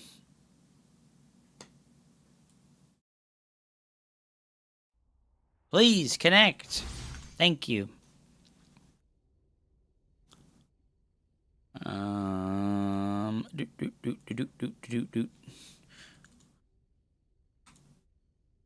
Is it gonna work? This is just gonna be one of the ones that just doesn't work. Oh, dude, unlucky. This is just gonna be one of the ones that doesn't work.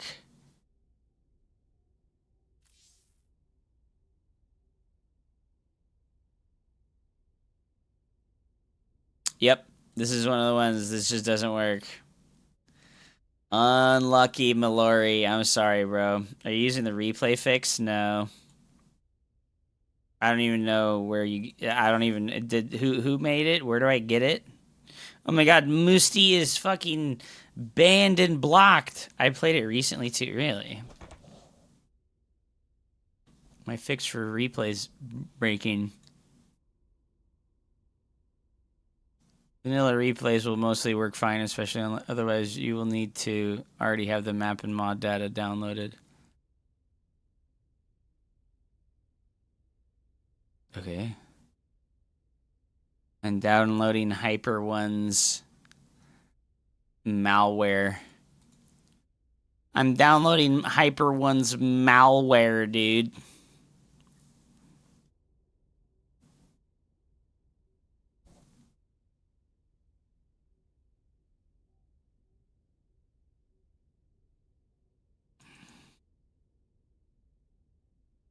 It's offline only.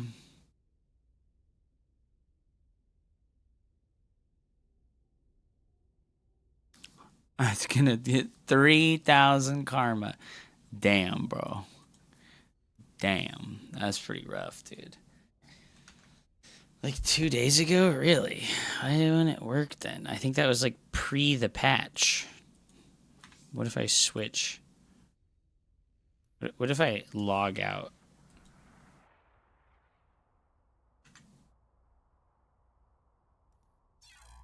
Nope. There was 2 patches? It patched again yesterday. Ah. God damn it. That sucks, dude. Well, next week, hopefully people have some replays because they get to play without the fucking replays all getting broken.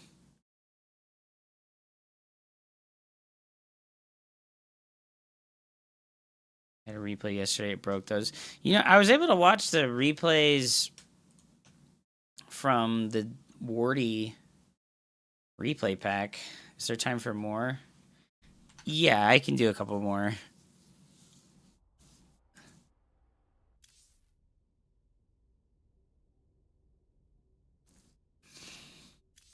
Let's go see if the replays from the Warty things still work. They probably don't. They probably don't. I can invite you. Yeah, add me in game and invite me to it. We can do that. Will these ones load? Because I wasn't even done looking through these. That's so shitty, dude. It will. It'll load the old one. Why will these ones load the old one? There it is right there.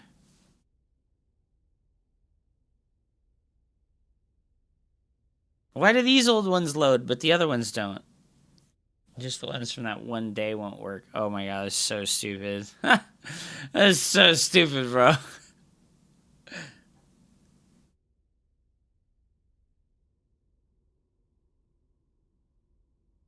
Let's get some Iron Harvest coaching. You know, I was top 50 in the world at Iron Harvest, Forehead. I was pretty good at Iron Harvest. Just saying, dude. Just saying.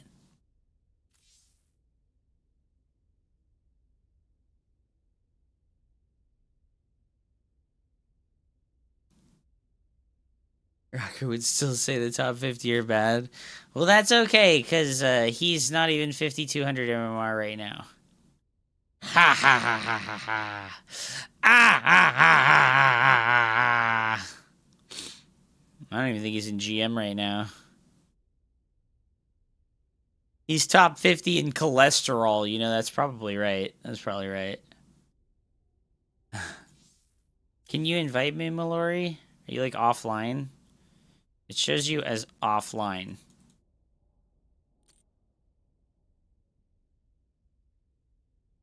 Do you remember the Jimmy Neutron-sized head guy who was #1 Grey Goo player? Really?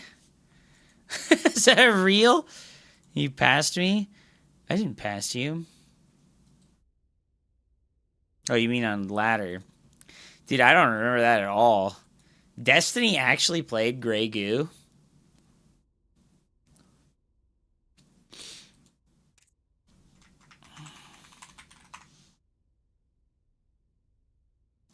Grey Goo was like super fun. That game was like actually super fun. It was like the best of StarCraft and Command and Conquer put together. It's Bike Rush. Oh, dude. Destiny played against Bike Rush and it's Oh god, no, it's not. It's fucking. There's fucking ASCII art of sex in the chat. Fuck, dude. Ah, shit. Oh my god. Less than 10% of the players that played the game actually played a ladder game. I know, dude. I know. Holy shit, man. Holy shit. 6% based on Steam achievements. Mallory, you're gonna have to set yourself as online on the Battle.net client. It looks like you have your set. If you go to the Battle.net client, oh my god, I'm showing the fucking thing again. If you have yourself as in the BattleNet client and you like click your name up here, it's like, oh, you're on EU. Okay. Oops.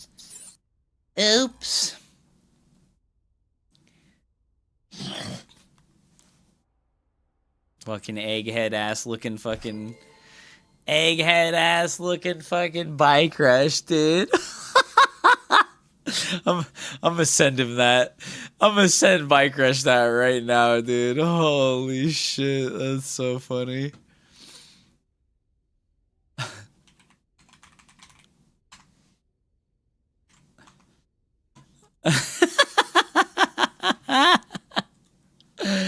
Oh my god, dude.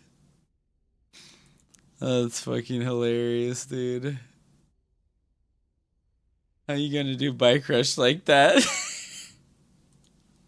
Yo, Bike Rush looks good now, bro. He had a gym arc, dude. He went to the gym. Can you not make it, Valori? Is it like not letting you create the replay? Oh.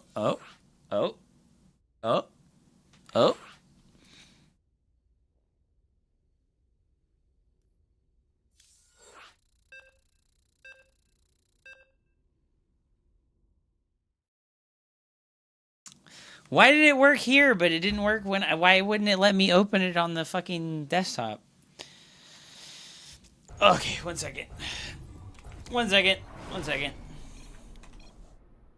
It's not this one? Oh, okay.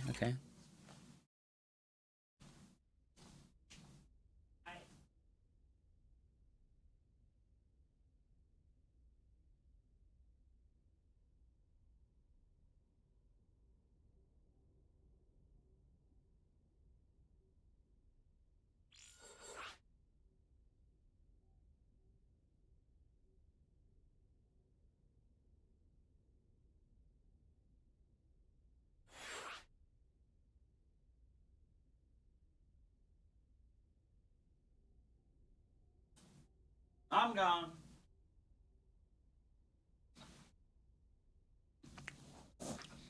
Did you get the Hyper One replay fixer? No.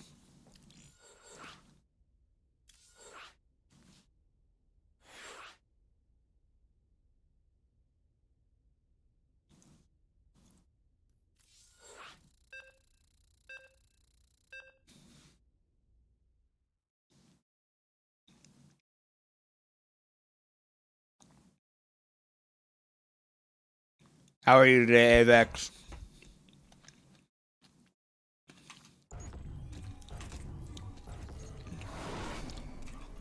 I have Young Mallory versus Ling. Who is Ling? SCV ready. Slept like shit. SCV ready. I'm sorry to hear that.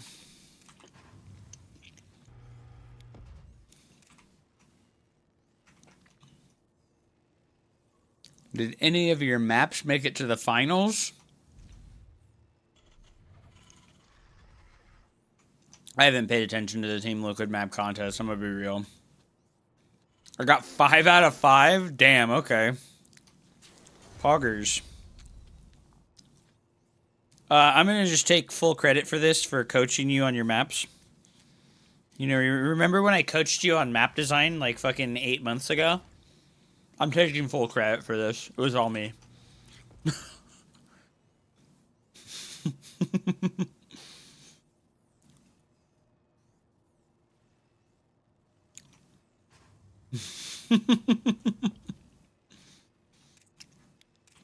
All right. Mallory. Something you need to do versus Protoss is you need to do a 17 scout, okay? So this 17 SCV here, this guy, he's special. He rallies to the Protoss player's side of the map, okay? He's going to go across the map. Because you want to find out if they built their Nexus on time or not. And if you rally 17 SCV, you get there before you would start a command center on the low ground.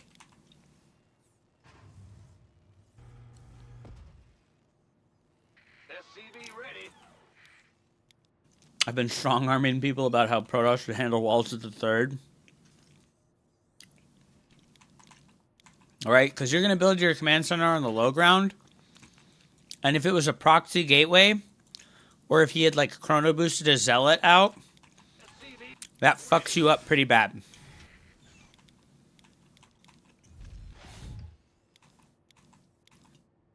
I think what you should strong arm instead is not having multiple Reaper cliffs into the main base. Why is there... This is something I noticed. Like, every map has 2 Reaper cliffs into the main base. I've been like, bro, what is this? Like, why... I'm like, why do we have multiple Reaper cliffs into every fucking main base, dude? Please. The Grim Reaper. SCV ready.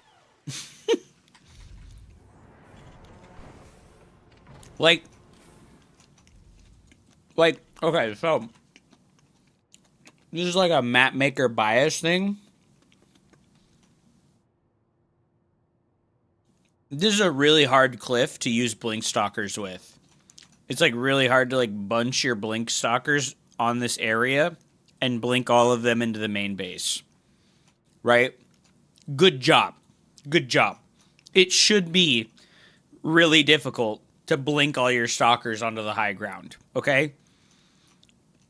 But why is there 2 Reaper walls required to Reaper wall the fucking main base versus Terran? Bad job, right? Like, Terran bias. Multiple outside of the net.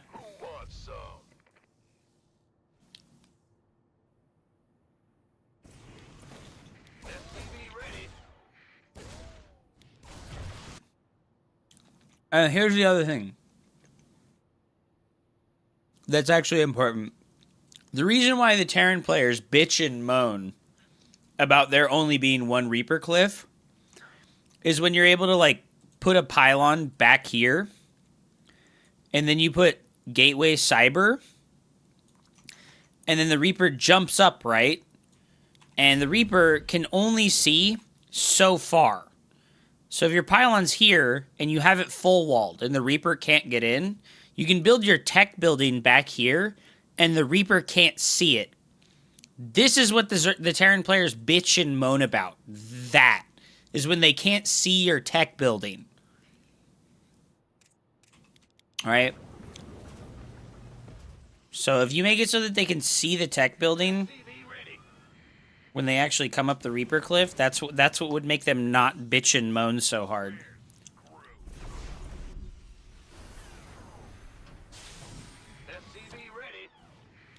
Oh, yeah, but if you build your pylon here, then the Reaper gets to jump up and see the tech building. But because of how it's made, you can build the pylon back here and then go Gateway Cyber and hide your tech building.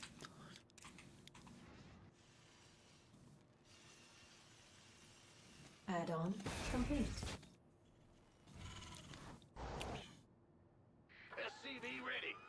My God. The Reaper and the Adept kissed in the middle of the map.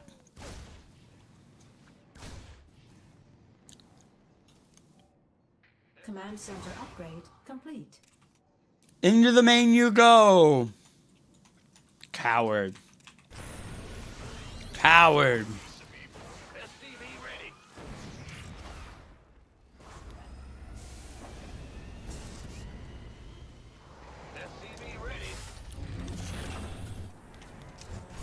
The water push mechanic was totally fine, dude. Alright. Super fast third base. I think you should have made Raven, dude. Okay, so this is like... You're building add-ons with your tech buildings instead of building add-ons with your barracks. So I've tried to tell a couple other Terran players this, but like, a really simple thing to do.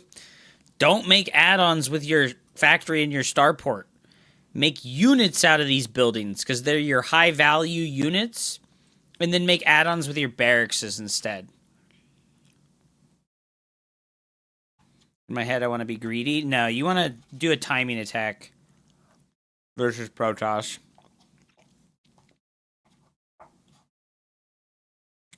to punish them for their greed.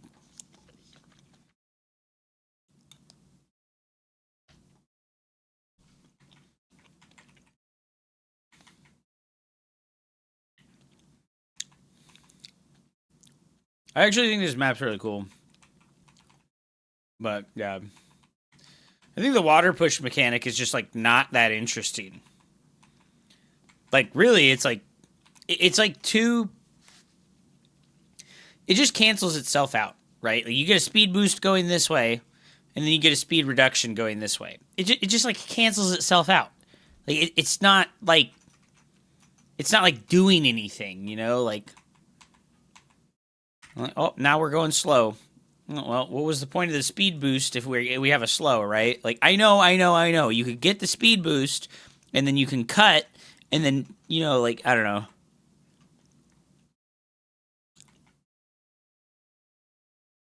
Yeah, but as soon as you become aware of it, and you're like, I can't retreat through the middle, it'll just have no effect ever again.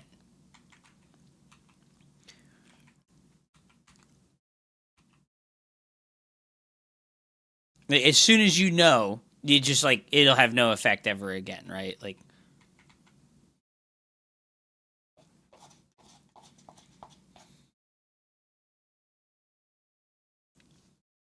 Okay, but... Here's the thing, right? If you're like, okay, I'm going to walk to his base and get the speed boost, and then I'm going to cut this way,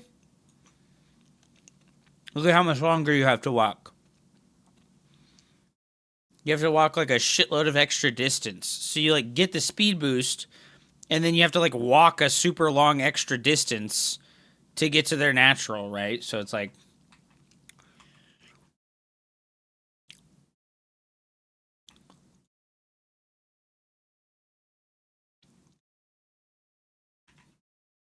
Alright, so we're just doing a big bio push here. And I think versus Blinkstalker players... You need to make it easier for yourself, and you need to make siege tanks. You gotta have, like, a siege tank here and a siege tank here, so that when he counterattacks you with the Blinkstalkers or a Warp Prism, you actually have defenses that are, like, bolted in place to defend you. You've gotta have, like, siege tanks at home. You gotta make, like, 2 siege tanks at least. And then you just leave them at home for the rest of the game. You don't bring them with you when you do your push. Unless you're doing, like, an SCV all-in. Look at that. We just ignored it. We just ignored it. Oh, we don't care. We don't care. I don't know, man. It just doesn't do that much. Okay, this is good. I think you win here. You need to, like, stop controlling the medevac and the bio at the same time. So you need to, like, box the bio units without the medevac and move without the medevac. Because you're losing so much healing time on your medevacs here. Like, if you notice, it's like when you stutter step, your medevacs are not moving anymore. Or they're not healing anymore because they're moving. So it's like these medevacs could be healing this whole time. But they're just, like, getting moved with your control group of units. So that's, like, a small micro tactic to take advantage of. And also, you just need to multitask in this situation. Like, right now, you should be, like, build a third base, you know? Like, you don't even have to go build it on location, but, like, build a third command center, right? Like, start your next upgrade. You need to, like, come home and do something, right? You can, like, hold position right now and then look home and do something, right? Go build some depots. I'm going to come back here to, like, when you hit a macro cycle, right? Look at you. You're, like, hitting a macro cycle right now. What you could do is you could, like, when you come here to do a macro cycle, build depots at the same time. Like, your mines are placed, hold position with your army, and look home to, like, build some depots, right? Do the pro gamer tactic. Do a shift Q order, like shift Q2 movement orders. Look home, do a macro task.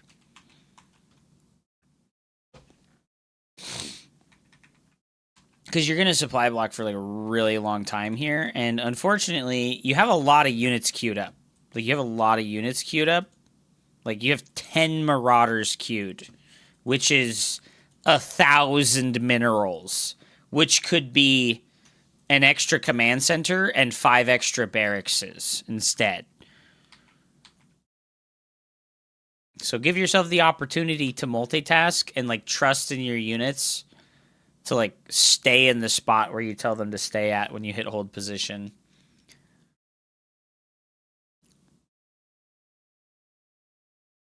Also, I'm not trying to say, like, the push-pull mechanic here is a bad thing. I think it's just not that important. You know, I really think it's just not that important.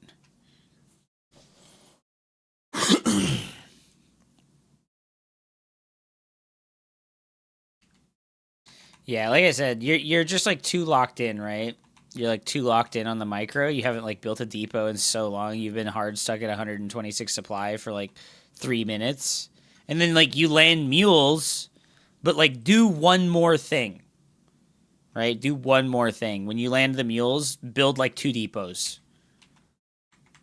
You can, like, do those things together, right? Like, when you look home finally here, remember to, like, do something else, too. You look home here, drop the mules, build a depot or 2, or, like, build a command center.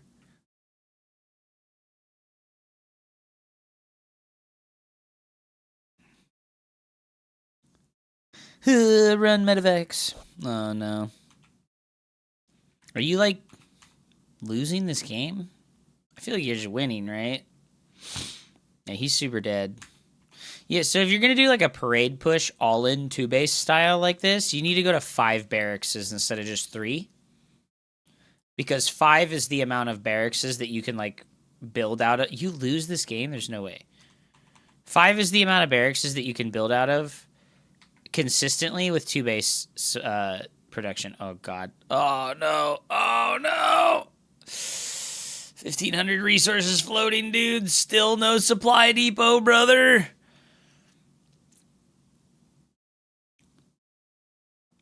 Oof. No extra upgrade on the way, right? Like, you never got +2 attack, +1 armor. You could have started +1 armor a really long time ago. Damn. Yeah, so if we go back to, like, 6 minutes, right? I feel like your first, like, 5 minutes are looking pretty polished, right? Your first, like, 5 minutes looks pretty polished, but you're not using the starport and the factory to make units. You're using them to make add-ons. And like I've said multiple times for Terran players that I've watched, this first barracks should make 3 different add-ons, right? It should build the first reactor, right? So you make your Reaper, and then you make your factory. Your method is hard. I know, it is. It's more difficult, but you have to do it. You make your Marine, and you want to make your factory next to the barracks. So that, you know, like right now, you can start your react. And like, there's nothing to do right now, so this isn't hard. This isn't hard. This part here, early in the game, this isn't hard, okay? You can make your reactor right now with the barracks. Because there's nothing else for you to do right now. Okay, you did start the reactor, so not hard, right? And then we look back home, and what have we got to do? What have we got to do? Don't do anything with the Reaper. Just patrol right here. Just patrol. You don't have to do this. You don't have to do this. You don't have to do this. This isn't necessary. You don't have to do this. Look home. And then factory goes on the reactor, okay? Because you're going to build the factory next to the reactor. You don't have anything to do right now. Right? You're making your thing. So here's why you think this is hard. You think this is hard because you think you need to do something with the Reaper. And I'm here to tell you, you don't need to do anything with this unit. You don't need to do anything with this unit, okay? There's 0 things you need to do with this unit. Yeah, I know. every Terran player is like the dying, thirsty man in the fucking desert, and he's like, killing a probe is like infinite water being poured on me while I'm fucking dehydrated. I need to kill a probe. And it's like, no, stop. Put it down. Put the needle down, okay? Put the needle down, all right? Put out the fucking cigarette. So Starport. Okay, so if you're going to do this, right, this is fine, right? What you're doing here is fine. And making more Marines is fine. But after you get the 2 Widow Mines out of the factory, it shouldn't make an add-on. It should go land on an add-on, all right? Because also, like I said, you gave yourself too many things to do. You gave yourself too many things to do. Look, okay, this is painful. This is painful. Look at your APM right now. 400. But look at your EPM. 69. Nice, dude. But this is what you've really got to work with. This is how much you have to work with as far as like real APM is concerned. Okay? And that's more than enough for like the first 6 or 7 minutes of the game. But not if you're trying to do this. Not if you're trying to do this. What is EPM? It's effective actions per minute. It's like how many of your actions actually counted towards making something actually happen. I don't know exactly how it's calculated. I don't know how it's exactly calculated. APM is just like how many inputs you did. Like with the Reaper here, we're like, and we're having 500 APM right-clicking our Reaper, right? Like that's not real, right? That's not real. EPM is much more accurate than APM, yes. Even like the highest tier pros in the world struggle to get over 200 EPM without rapid fire. Rapid fire still affects EPM because of how it works, but like even like the highest tier pros in the world are not going over like 200 EPM. I think even like Brood War pros almost always are not over 200 EPM. They're at and around 200-ish. Like that is like actually like a pretty hard human limit is like 200-ish EPM. And if you really think about it, 200 is crazy. You're doing like 3 different independent things every single second. 1 1000, 2 1000, 3 1000, 4 1000. Could you imagine doing 2.5 different actions every second? That's like insane. That's insane, right? Like that's... You don't need that much. Not in Starcraft 2. 100 is still a lot.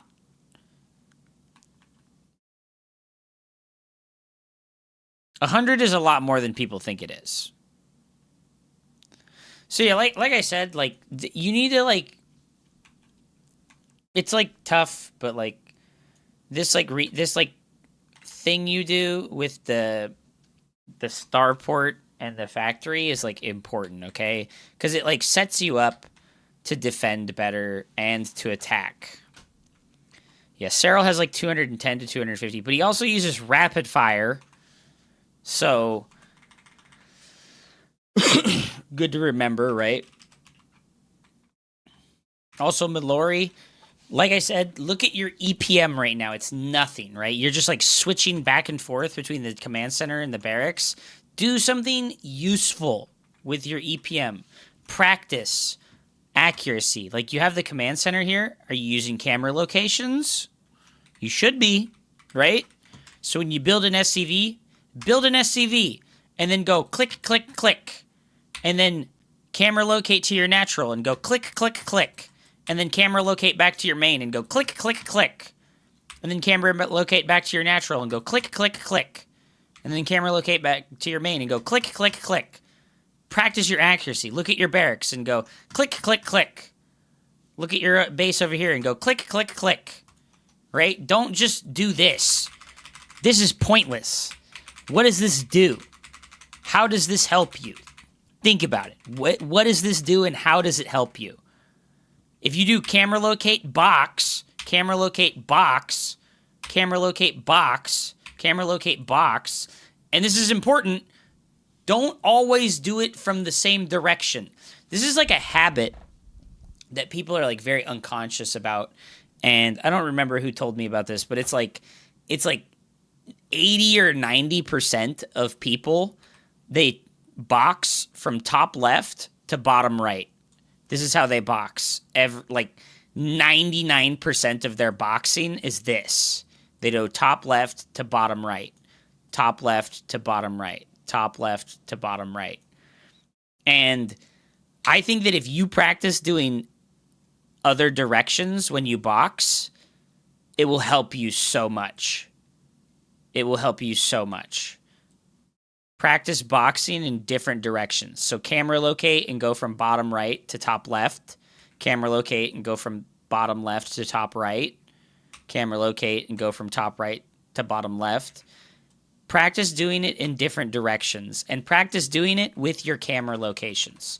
So camera locate, box in the non-standard direction. Camera locate, box in a non-standard direction. Camera locate, box in a non-standard direction. Don't go, I'm APMing. Like, this is pointless, right? And don't do a box over the entire fucking screen, right? Don't do a box over the whole screen. Do, like, a couple of the SCVs. Do, like, 3 mineral patches. Do, like, these 2 SCVs. Do these 2 mineral patches. Do these SCVs. Do these 2 mineral patches. Do these SCVs. Right? Or when you look back at the main, click on each individual SCV, one after another. Right? Click on each mineral patch, right?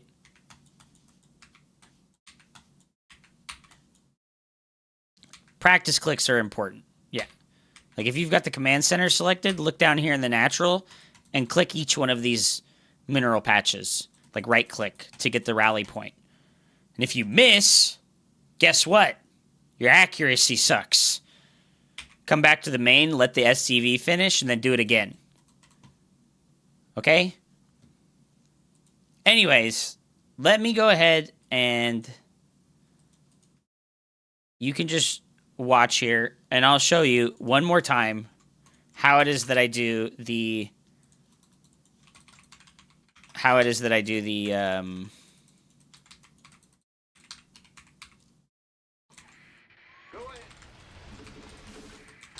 add-on routine, okay? So we make our Reaper, and you're supposed to scout earlier so that you can know if it's safe. And you need to bring an SCV over here really early to build this supply depot, because what you want is for this guy to finish, and then you want him to build a factory. So you're going to build a marine, and this guy's going to come home. And then we're going to shift-click the Reaper all around. And we're going to start our factory.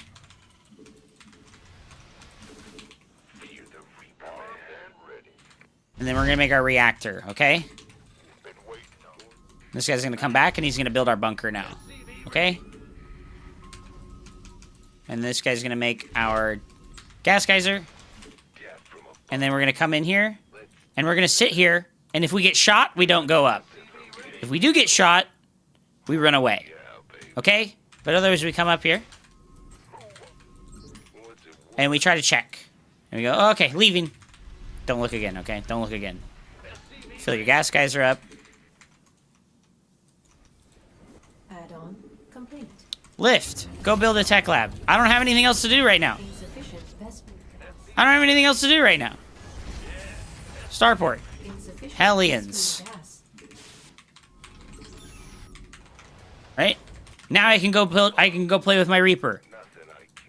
Now I can go play with my Reaper. I need my next depot.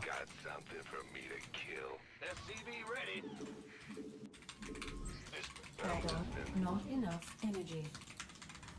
Oh, we finished that. We're gonna list this off. We're gonna go make another tech lab.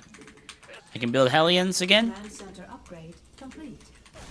Fair enough. I'm playing with my Reaper. I'm playing with my Reaper. I'm playing with my Reaper. Haha. Oh, I'm playing with my Reaper, baby. Okay, tech lab. Next ranks. And then after these Hellions, it can be Widow Mines too. It can be Widow Mines too. We're gonna go over to this tech lab here.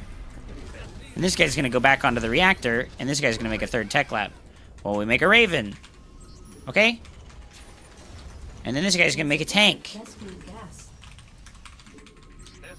And we need our next depot. And then we can start making Marines. Vespene gas. Not And a enough tank. minerals. Because you know, the standard 4-gate blink timing is like 5 minutes and 20 seconds.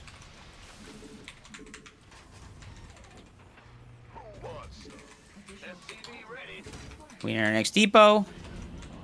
We got our Raven. This guy can lift off and go make a tech lab now. And this barracks can go onto that tech lab. I don't have anything else to do right now.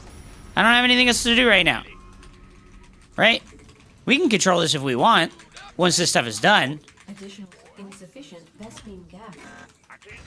I don't have no gas. Unlucky. I made a second factory. No wonder I don't have gas. Okay, well, I would have enough money to start combat shields and a second reactor right now.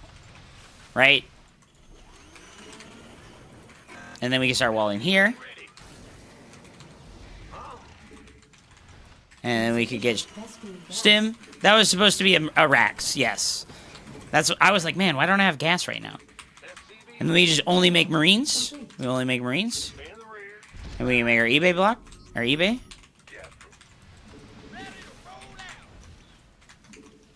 And then we have our 2 tanks. Right at the time. This is like an important time, okay?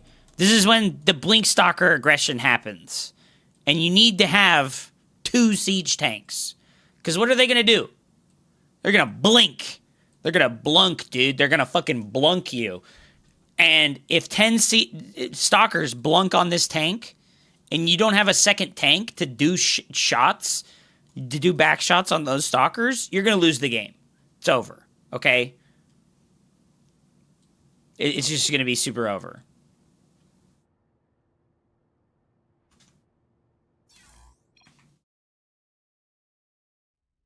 I won't let you down, baby. Of course, of course.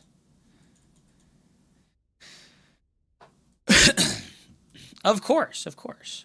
But yeah, focus less on your Reaper and focus more on executing the build orders, right? What, you mean right-clicking on the map 6 times per the same action isn't a good representation of multitasking speed? Absolutely not. Yeah, you want 3 tanks, ideally, but if you're really trying to be super greedy, you can just do 2.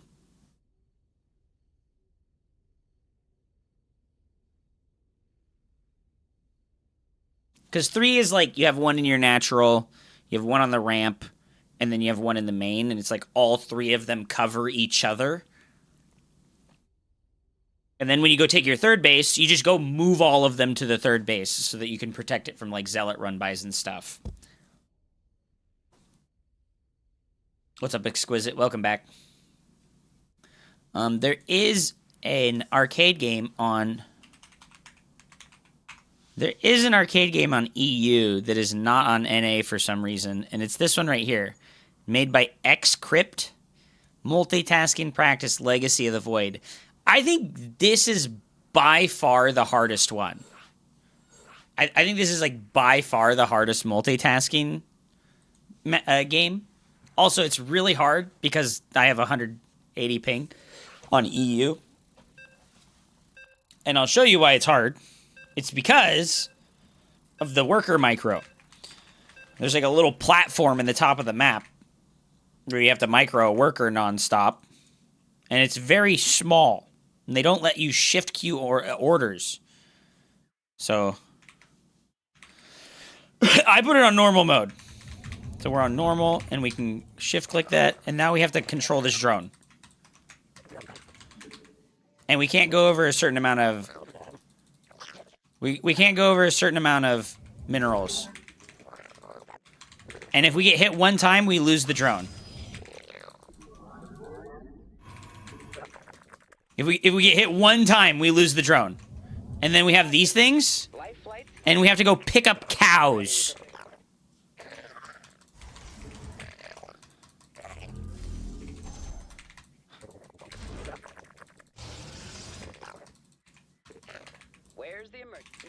Oh! See, that's why it's hard with the ping, because, like, if your drone decelerates, because it's not moving, game over. Life flight's here. And then we have to pick up the fucking cows. And we have to go unload them in the pasture.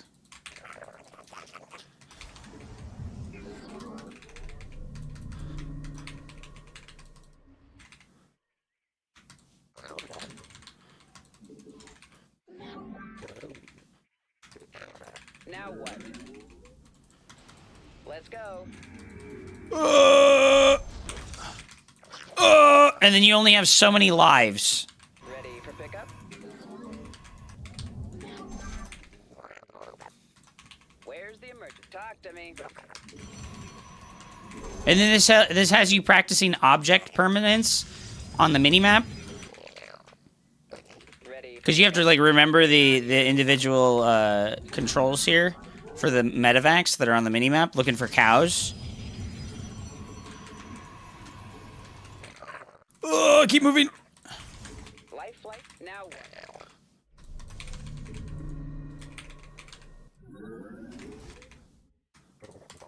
Picking up or dropping off? And this forces you to look at the minimap over and over and over and over and over again. And it, like, builds the muscle memory for the minimap. Cow saviors cannot queue orders. Oh, we got a cow. No! Life flight's here. On my way. Oh! Okay, we're running out of lives, guys. We're running out of lives, guys. Oh! Glory to the Daemon.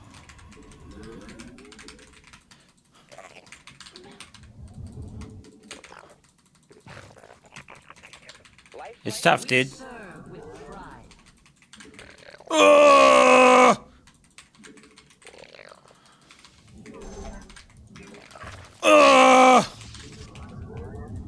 Unload! Unload! Oh! Oh! And then we're trying to do a build order too. Ready for pickup? You have not enough minerals.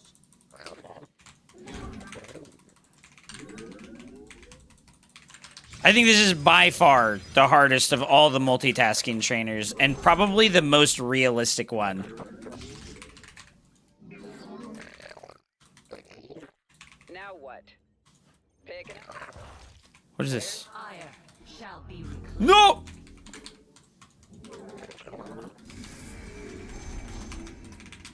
No! Now what?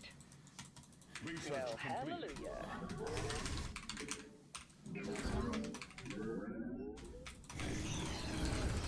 And then you just instantly lose the game if you float over a certain amount of resources. No!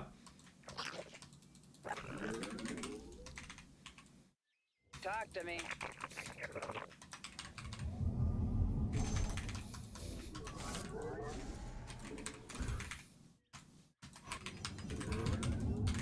I'm here in the shadows.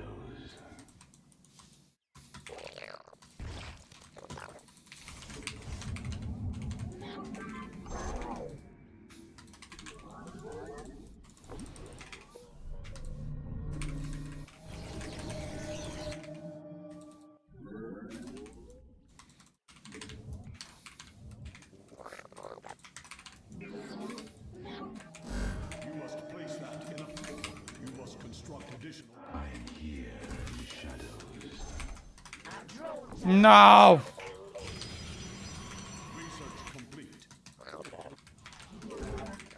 No! Ready for pickup? No! You must construct... You must place that in a power field. I am here in the shadows. In the pipe. 5x5. No! Dude, I only have fucking 9 lives left, dude. I'm a cat. Talk to me. Waiting on you. Picking up or dropping off? Oh!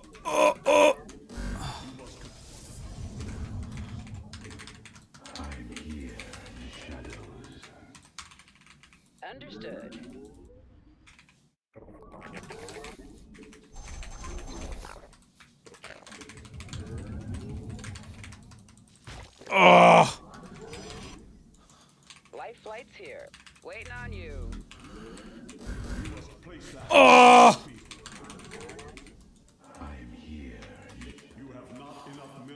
Oh! Uh-oh. Uh-oh. Uh-oh. This is getting bad.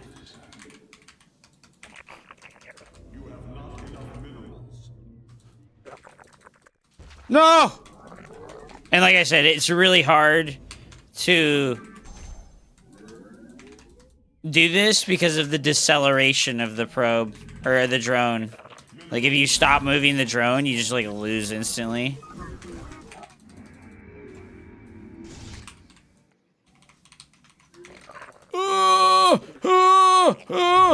You must construct additional pylons.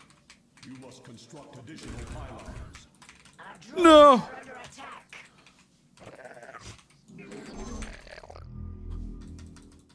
Ready for... Where's the emergency? No!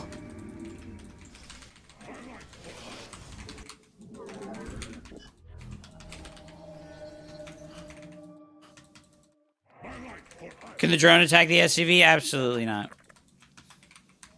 That would defeat the purpose. Oh, okay. No! Oh, fuck! Oh, 1 life left, guys. 1 life left. Only 1 life left to live. You have not enough minerals.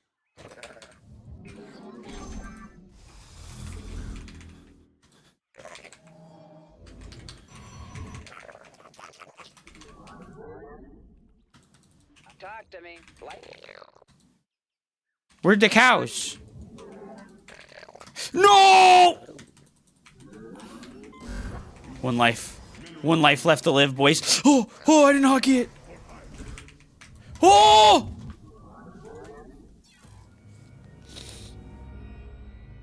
No!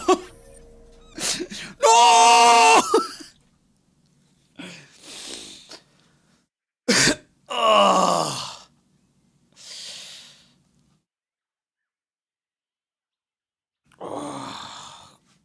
That's the hardest one, though, by far. Like, this one's, like, really good. And this one's been around forever, by the way. This is, like, really old. This fucking arcade map is, like, 10 years old. The one thing that sucks is, like I said, it's not on the NA arcade. You can only find it on the European arcade. It's called multitask. Right? You can do Xcrypt. You say Xcrypt, it'll come up. And you know, that's normal mode. Hop! Yes, sir. Do you press the blue or the red button? What? Blue.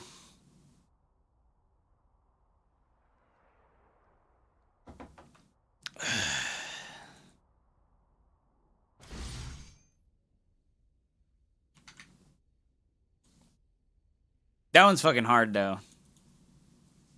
That one's hard. PVZ versus Annihilation. He went for weird 2-base layer tech that I did not know how to properly play against. Okay, Akash. We'll do one more replay, okay?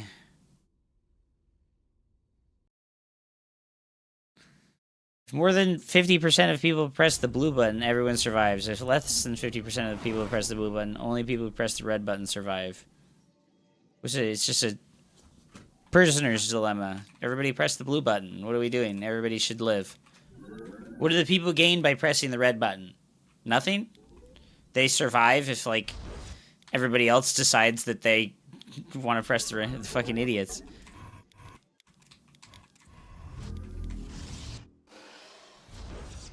Alright. It's asking if you have a duty. Yeah, you have a duty to press the blue button to protect stupid people.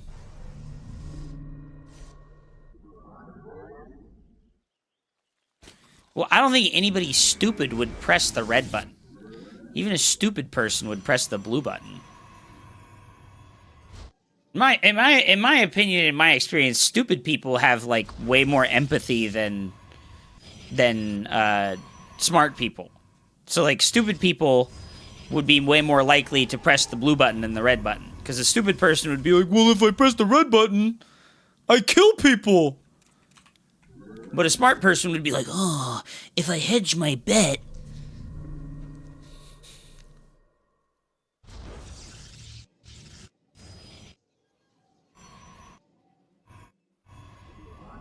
But if you press the red button, you don't die either way, right? So, only somebody who's smart, you know.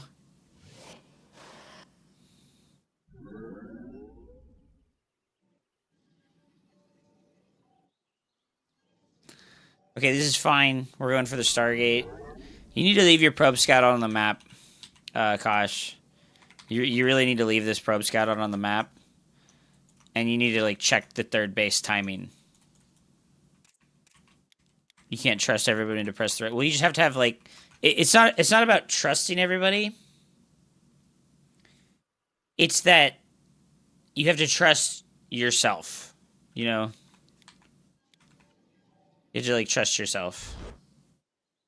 You have to have, like, belief that people are good. You have to have, like, the belief that people are good, and they would rather have everybody live than, like, only a certain amount of people die.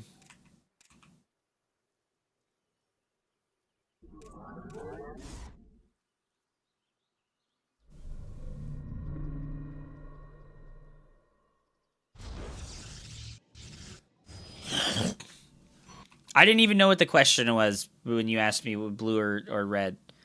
I just chose randomly. I didn't, like, choose based on the question. Because I didn't know the question when I answered, so...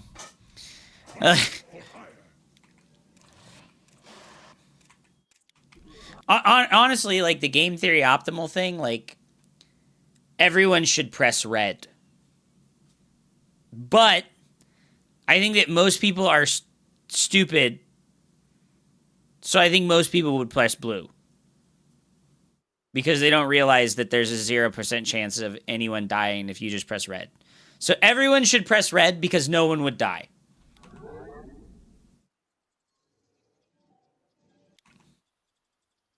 No. If you think about it, because there's no consequences for pressing red unless people press blue. So if people had enough thought to do it, they would just go, okay, I'm going to do the thing that has a 0% chance of me dying, and everybody else should realize that red has a 0% chance of dying as well. So everyone should press red. But, you know, like, if we want to believe in goodness and collective, like goodness of humanity, everyone should press blue because it's like a leap of faith for each other.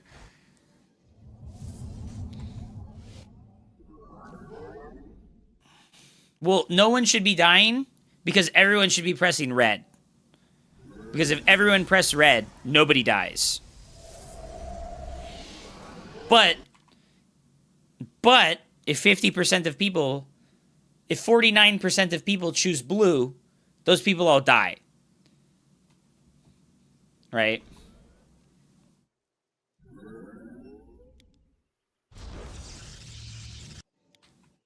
Which is dumb. It's just like dumb prisoner's dilemma stuff. Like, I think the prisoner's dilemma is like a flawed, like, circumstantial argument evidence thing. I remember the prisoner's dilemma from Baldur's Gate 2 when you're in John Irenicus's prison in the early game, and you have to talk to the genie, and he asks you a prisoner's dilemma question. And he goes, you and your brother are trapped inside of cages. If you both press this button at the same time, you both die. If you press it and he does not, he dies, but you live. If he presses it and you do not, then he lives and you die. What do you do? It's like the answer is, like, you don't press the button because, you know, like, you both die. If one of you dies...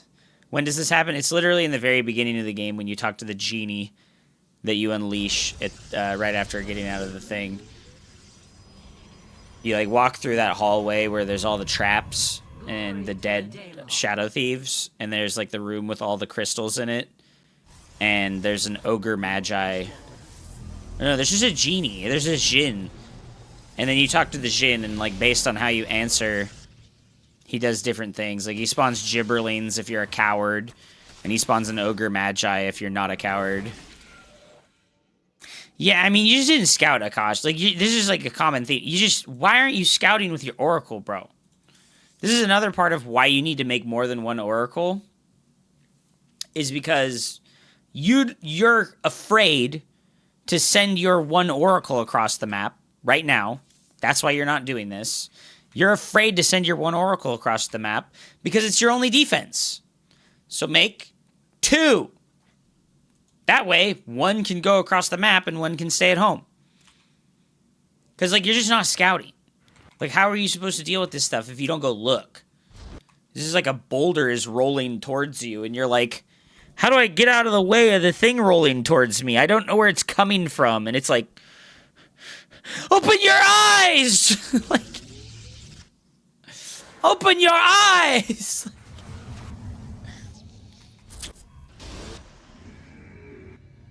Honestly, what you're doing is almost a blind counter to a Swarm Host, by the way.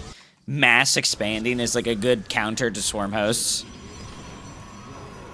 Because, like, yeah, you're going to lose this base, but, like, fucking... I mean, you could save this with the battery. You could have saved that with the battery, by the way. This is another part of, like, you always want the battery in range of your Nexus. Because you can, like 16 Locusts isn't enough to kill the Nexus through a battery. Like, if you had the battery, you're going to give your Nexus 300 extra shield points, and it's going to live. Yeah, you absolutely would have saved it if you had used the battery on the Nexus, so... Try to always have the battery in range of the Nexus. And then, like, this is fine. Like, the thing is you gotta make Blink Stalkers. Zealots, Zealots are okay, but you gotta go counterattack, like, immediately. Like, right now, you have all these extra gateways, and... You're going to warp in, but you warp in Stalkers, right? You warp in Stalkers when you have charge lots because, like, you're panicking. But just, like, having the presence of mind to, like, make the units that you had the upgrade for would have let you just, like, walk across the map and go murder his mineral line.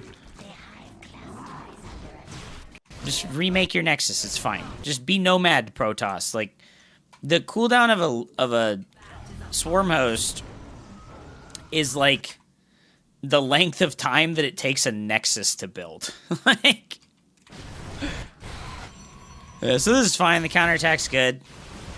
Kill the Infestation Pit so he can't make more. Kill the Infestation Pit so he can't make more.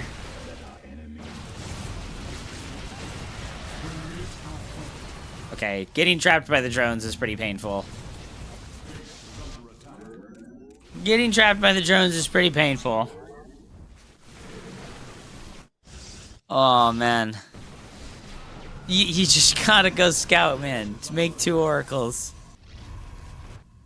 Or, you know, like, make a Void Ray first that stays at home.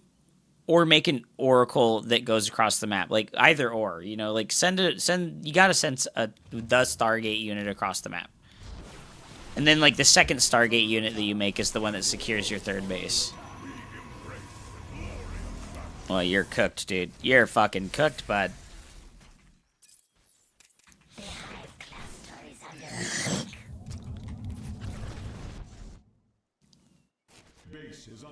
The Void Ray is great at defending if you make static defenses.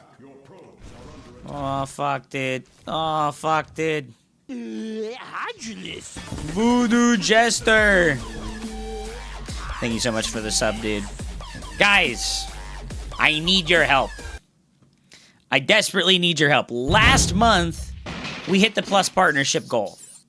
And unfortunately, I got a 7-day suspension, which kind of cooked us on getting the Plus partnership goal, because you got to get this for 3 months in a row.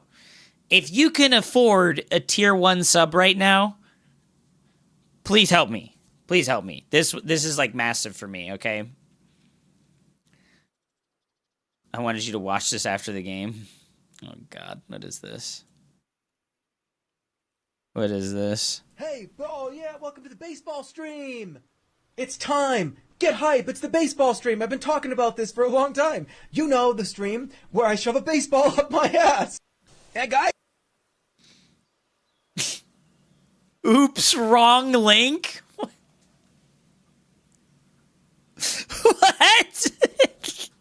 Bro said, oops, wrong link. Oh, fuck, dude. Holy shit. Do you stream on TikTok? I do not. I tried to figure it out, but I think you have to have like 1,000 followers on TikTok, or you need to pay for like their shit. But yeah, Akash, like, scout instead of not scouting, and don't be so greedy. So imagine a magic button. Oh god, dude, it's fucking this weird ass shit. What the hell was this shit called? Something Angel? Oh my god, this fucking show is so fucking acid trip mode. Xavier, imagine a magic button. I'm imagining the button. What color is it?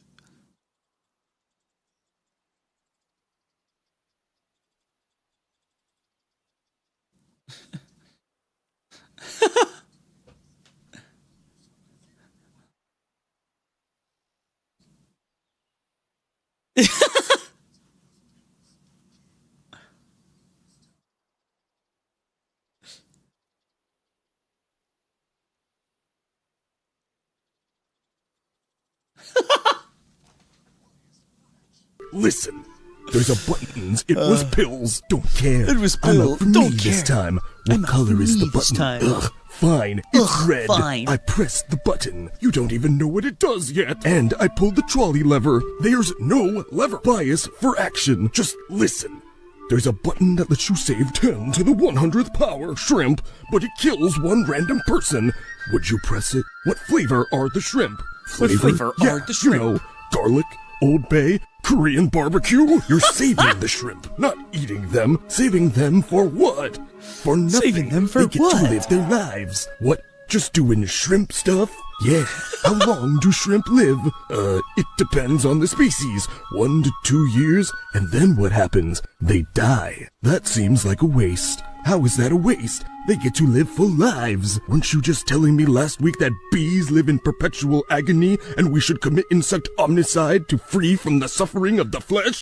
Wait, why do bees live in perpetual agony? Yeah, but that was last week. This week I read a new Substack post with a math equation on it and believed something totally different. It's called updating your priors. Okay, well, here's my updated prior. I press the button, let the shrimp live for a year, and then I eat them. What? All of them? You can't eat 10 to the 100 power shrimp. I freeze the leftovers. You would need a freezer bigger than the universe. Really? Yes. 10 to the 100 power is more than all the atoms in the observable universe. Okay, then I have a freezer bigger than the universe. You can't just... No, wait.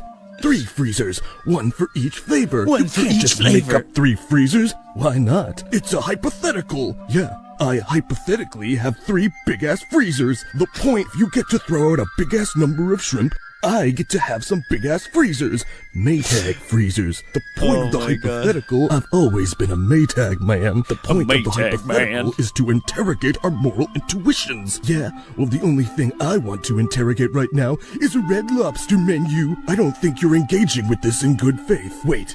I got a new hypothetical. A counterfactual, even. Counterfactual? Oh, really? You know what I would have done differently if I knew you were gonna hit me with this mouth-watering supper-time supposition? What?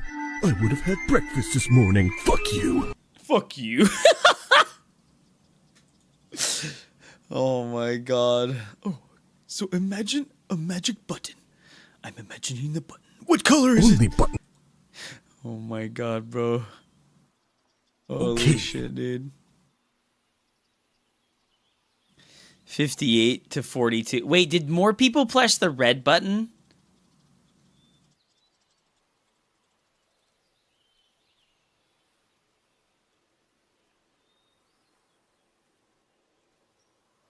Dude. This is like 40,000 people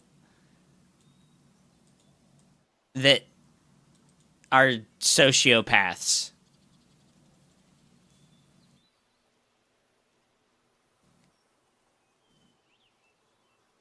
There's like 40,000 people that are just sociopaths.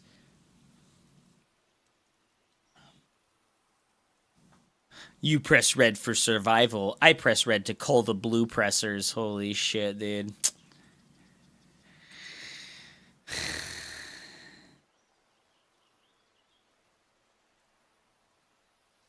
If you press red, you always survive. Also, if everyone presses red, everyone survives. This is kind of like how I'm thinking. Like, the problem is like, people are stupid. You know, like, people are stupid.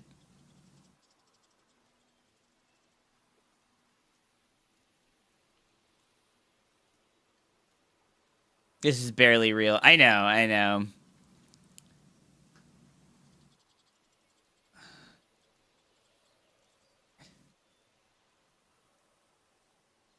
You have to accept it as a non-priori truth that all people generally act in their own self-interest. I mean, I'm gonna be real. I think this is actually like a truth about humans, is that like, because of how our brains are wired for survival, basically every human just acts in their own best self-interest. Even if they say that like they're pressing the blue button for the survival of everyone, it's like, you just, I don't know, man. Like, you think that more people being alive would be better for you. It's a weird thing, you know? Like,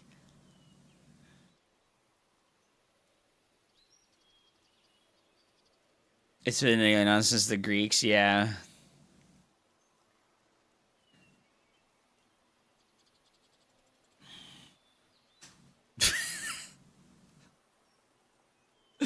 Oh, no, dude. They're gonna kill everyone. They're gonna fucking kill everyone. Anyways, Akash, definitely just scout with your Force Oracle. Always make a second Stargate unit. Isn't that like common sense? Every individual would act in their self-interest in terms of self-preservation. I think so. What should win? 111 Protoss or 300 Protoss? I mean, upgrades? The 30 Protoss. The +3 attack is way more valuable than 1 shield and 1 armor. Because almost every Protoss unit gets more than 1 damage from upgrades.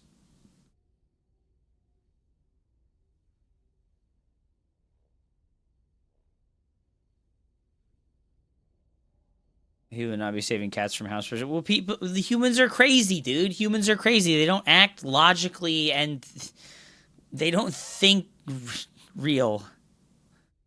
Why it says offline on your stream? Because I'm on the EU server, Mortak. That's fucking crazy, dude. What the hell, man?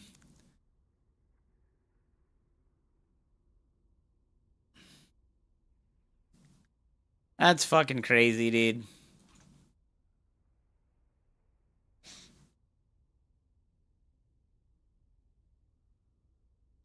Yeah, the red button believers believe that the blue buttons is... But that's not true of all people that would press the red button. Like, me, for instance, I think everybody should press the red button because then everybody gets to live. Just like, you know, because you don't, like... I don't know. Consensus is a strange thing.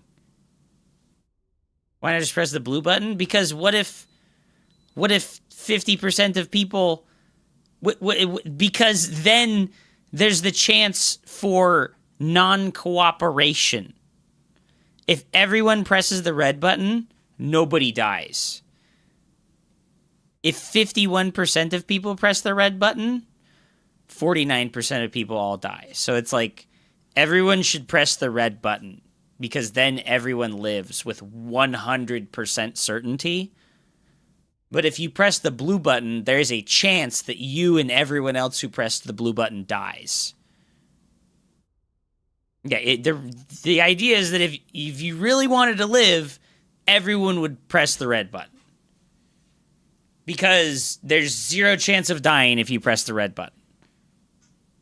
What do you get from pressing the red button? Literally, you just get to live.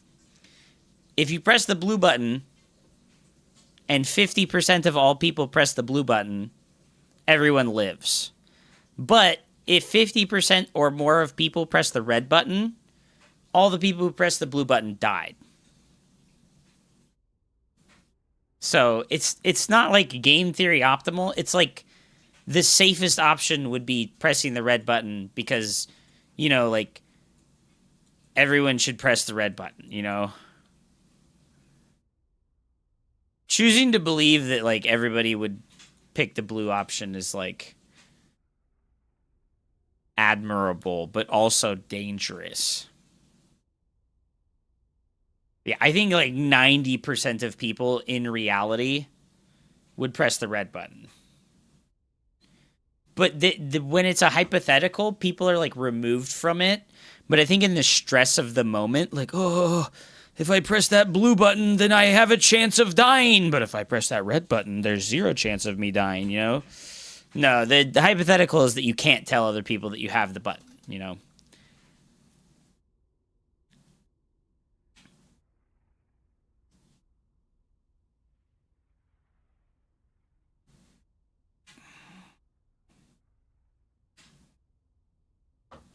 Everyone lives if they press the red button. Press the red button. It's not about morals or anything like that, right? It's not about, like, believing in the goodness of everyone. It's about just pressing the red button and everyone lives.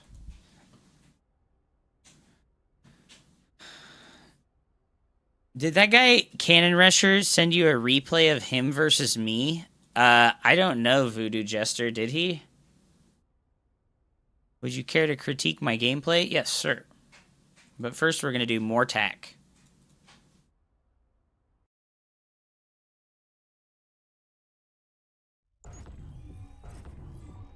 People only die if they press the blue button. There's only death involved with the blue button. People only die if they press the blue button. Press the red button.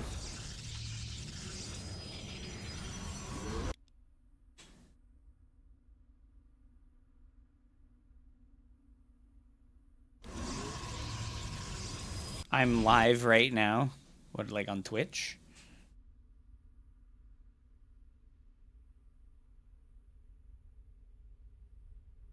Are you playing Warzone right now? What do you mean? I'm gonna hit the ladder, baby. Hell yeah, dude.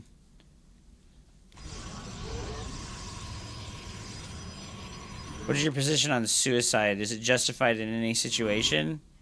I think suicide is a deeply personal decision, and I wouldn't want anybody to do it, but if they did do it, I wouldn't shame them. Nothing happens, Technolisk. If the majority press the blue button, then everyone lives. If everyone presses the red button, they all live too.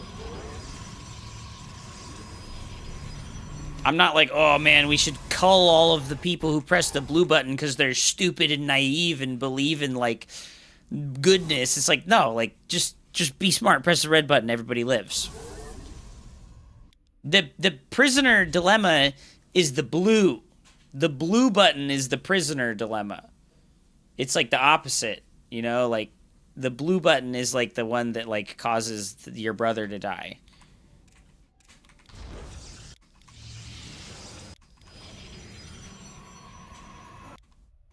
The red button is what you would press if you thought everybody was smart.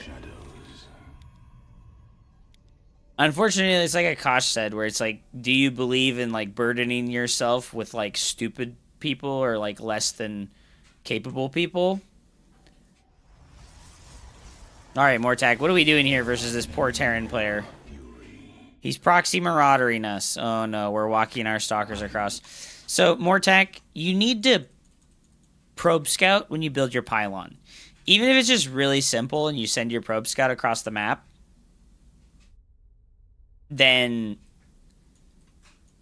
you can identify that you don't want to move across.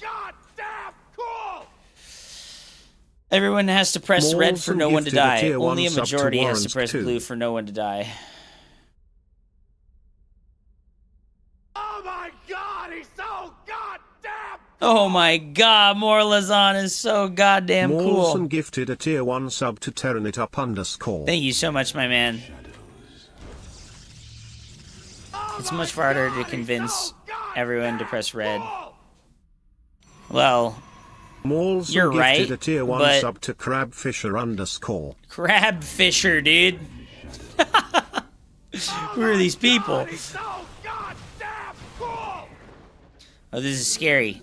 This is scary. Morlson gifted a tier 1 Where's sub his to units? Silent Oh Zero no, we're base trading. MK3Y. You have recall. Just recall. Recall my brother. Use recall. Yes! And we have a shield battery. Morlson gifted a tier 1 sub to Oh, Macworld94. got him. Oh, micro! Micro! Oh, the micro! Oh, he didn't target. He didn't target. Oh, dude. Hell yeah, brother. Nice micro, dude. Good job. Like I said, though, probe scout when you build your pylon, right? When you build your pylon or your gateway, go for a probe scout. And if they did a cheesy build, don't go across with the stalkers. Play defensively instead.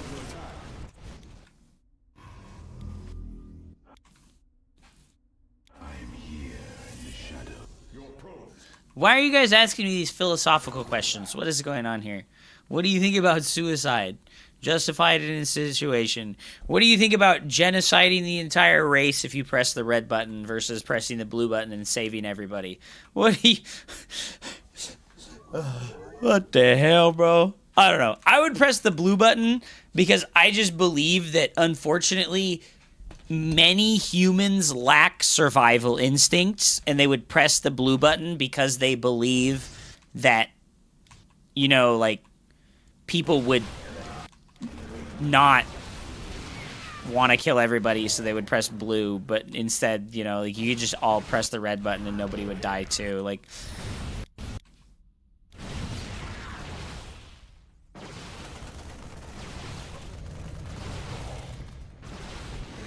is this about democracy? Sort of. Oh, fuck. Oh, fuck. We just walk up. Yeah, get out of there.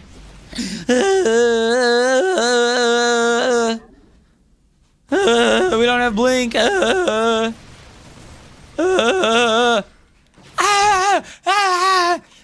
fucking... Why are you running? Why are you running?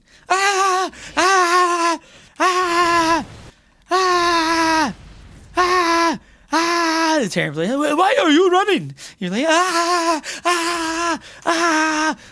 chicken dance music going on right now. Why? Oh, God. Oh, God. Beautiful. Why are you running? Why are you gay? Thank you so much for the gifted subs, Morlazon. I appreciate that greatly, my man. I hope you've been well. I'm sorry to hear you're on the night shift. Don't stay there too long. It fucks you up. It fucks you up, dude. Does a turret in the mineral line make mining less efficient? If you place it poorly, yes. If you place it, like, here, like this, it should be fine. Because turrets have, like, a smaller, like, outer hit... Like, they're the same size as a shield battery or a cannon, but they have, like, a smaller hitbox. So you see how, like, the probes are, like, walking around the shield battery here? They wouldn't do this with a turret because they could, like, walk past it better.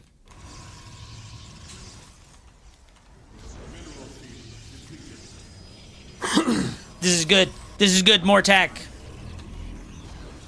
The battery does indeed slow your economy a tiny little bit because, as you can see here, your probes have to take a long pathway to go back and forth from the minerals instead of just walking straight line back and forth. So the way that you get over, you get around this is you put the battery like here instead. If you put the battery like here or here instead, it doesn't block the minerals and it also doesn't block the gas. They put their best workers on night shift since there's less support. You're our strongest soldier, brother. Batteries and turrets have the same footprint, do they? I thought the turret had like a smaller like inner hit, but because you know how they changed the Archon, right? They changed the Archon so that like its outer hitbox is smaller, but its footprint is still the same, so that it can get through the things. Units and buildings are different. Okay. Hello, Mohammed. I work night shift too, dude. The premium. Yeah, the big money, the big bucks. It's gotta be worth it one day.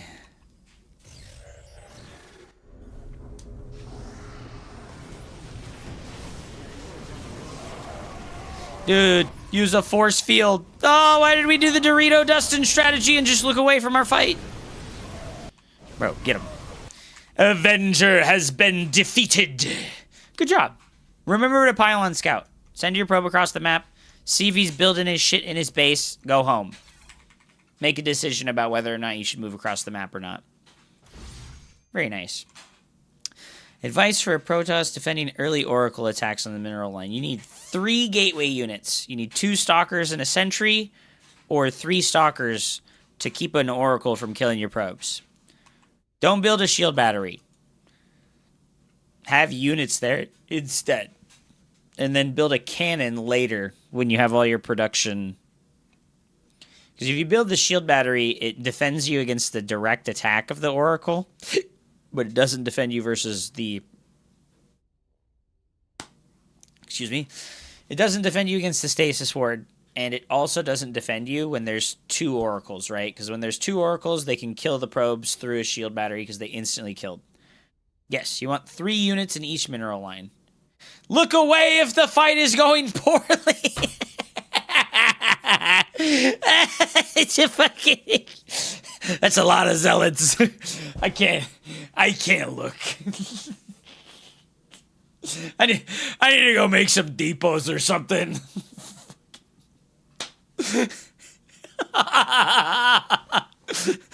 Fuck it, dude. I'm gonna go mule. Maybe I'll be able to build an army.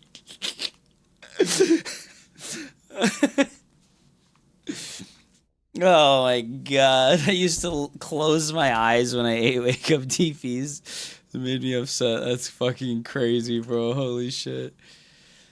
I should have 35 mile and scaled 3 mountains with a 0 sleep. You okay, dude?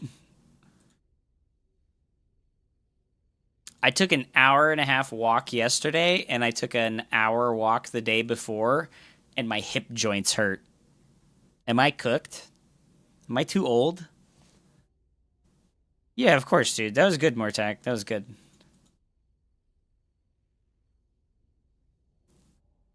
Calm the fuck down, dude.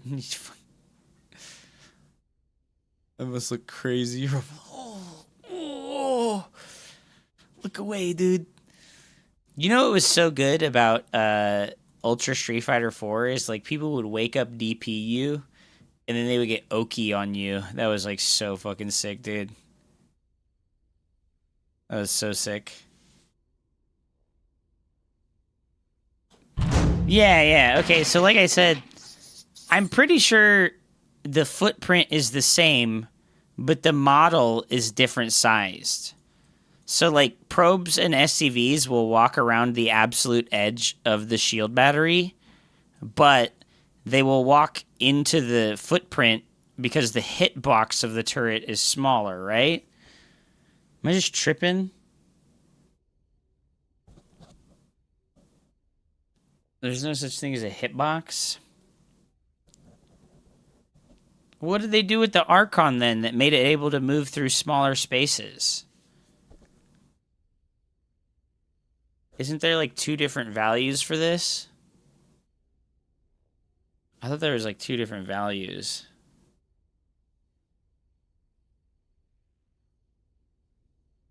There's a footprint thing you can change.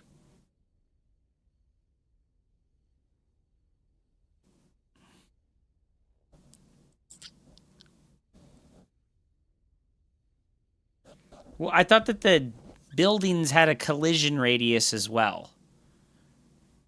Do the buildings not have a different collision radius from their footprint radius? Like this collision radius is like the base of the turret, and the footprint is the outer area, which is like the building footprint.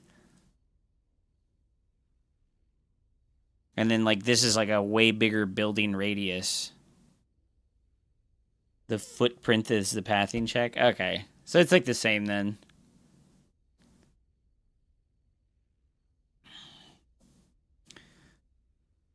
We had to crawl up on our hands and knees and grab onto tree roots at the top. Hell yeah. Sounds like you had a good time, Joseph. Ken, wake up DP, left, right, 50-50, throw. Shimmy. Holy shit. Bait tech throw. You know, there's a new Starcraft player, Winter, told me to just A, move before fights, and it made my Terran get stuck in Diamond, but my advice to other low APM Terran is just pre-split before fights. I just pre-split my army before the fight. That's a good... I mean, that's a fine... that's a fine decision, you know? Like, pre-splitting is good. No, for sure.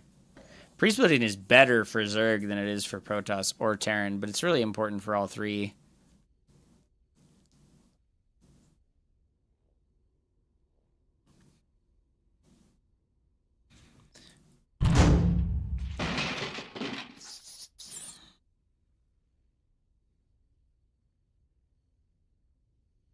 Yeah, if you have to split in real time reactively, you are fucked, dude. You are fucked.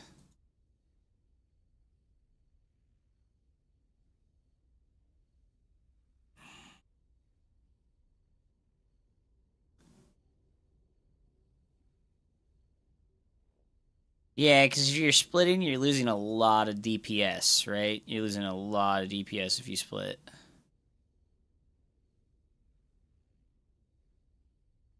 Alright, how long have we been doing the coaching?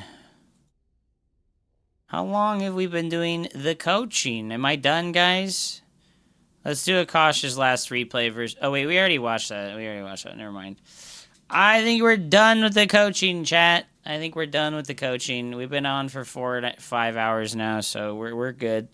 Guys, if you enjoy the coaching, please drop a subscription on your boy. If you want, I will do it more next week. Thank you guys so much for watching. I appreciate you. Let's take a break. I'm going to stand up. I'm going to stretch a little bit. I'm going to go to the bathroom. And then, when I come back, we'll do some ladder games.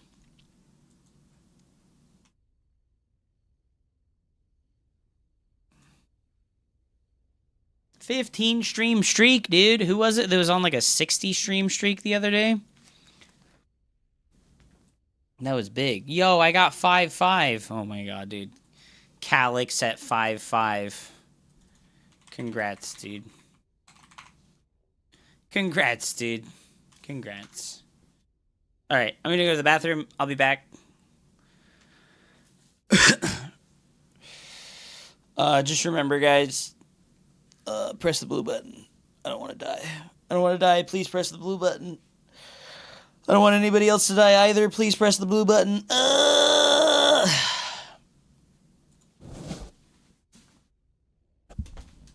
I pressed the green button. Now everybody's gay.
LGBT agenda real? Oh no.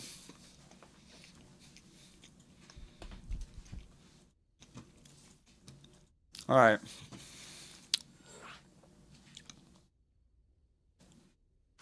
I'm ready. I'm ready. I'm ready. I'm ready. Are you guys ready? I'm ready. I'm ready.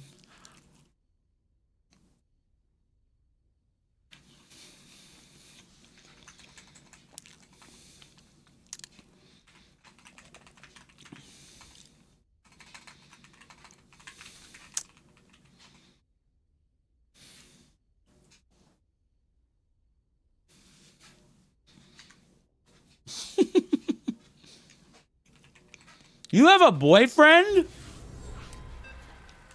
What was last night with me then?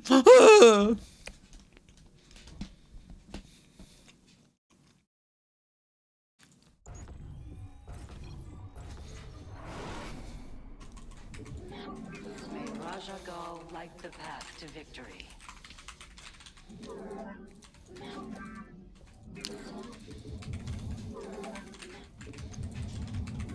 Our little secret, am I? You have not enough minerals. You have not enough minerals. Put your I was your Arturo Sanchez fling, wasn't I?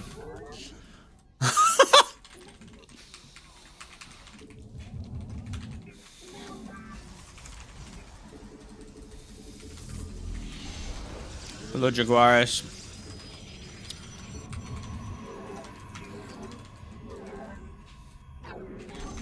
Your mineral reserves are insufficient.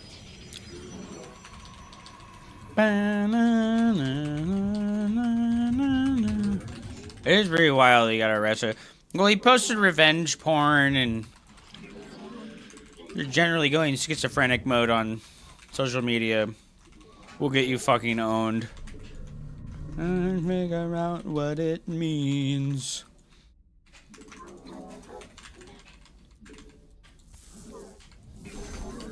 What the hell? He's Protoss. I've been scammed. Wind is pushing me into the clouds again. Blood in my veins. I'm running free.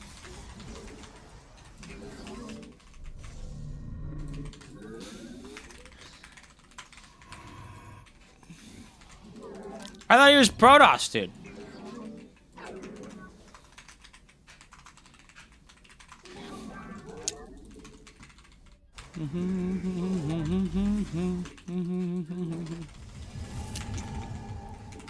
Arturo Sanchez is a pretty infamous fighting game person. And he was doing a bunch of, like, really fucking crazy shit, to be honest.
Combat is upon us. Your pylon is under attack. Let us be. Your probes are under attack. You require my skills. Stay. Your foe strikes to the pylon.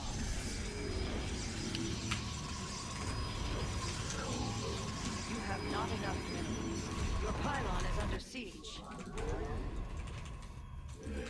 An Erodine Rashagar. I am the void. The threads of fate lie bare. I am here in the shadows. State thy bidding. How can I aid you? Cold is Research complete.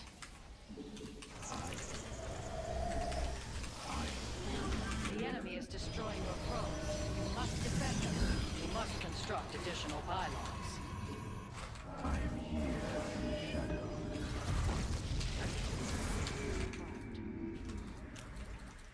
It is destined.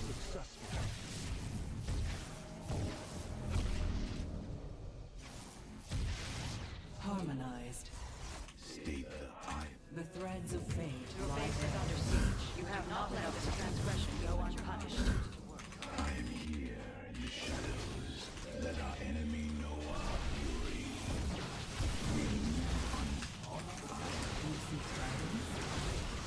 I am here. We are one.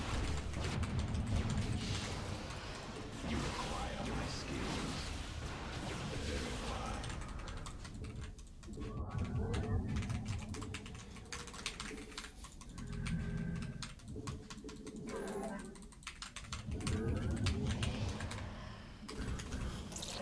An Erodine Rashagar.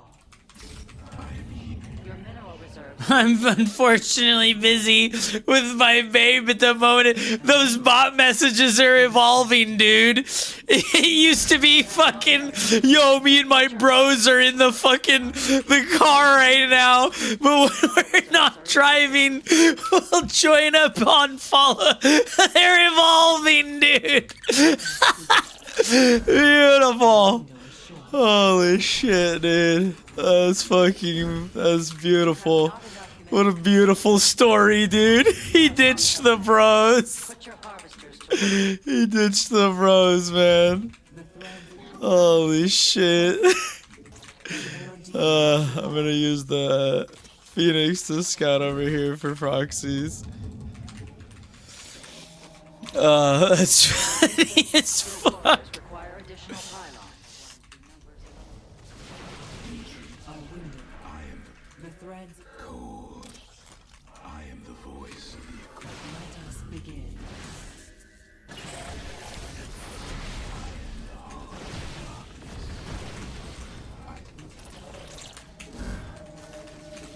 Insufficient. You've not got energy. You've gathered all available minerals from a cluster.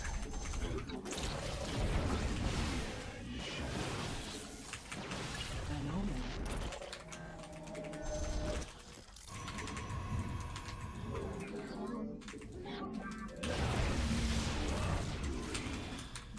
You've insufficient supply. Warp in additional pylon. Your mineral reserves. A mineral field has been depleted. I am here in the shadows.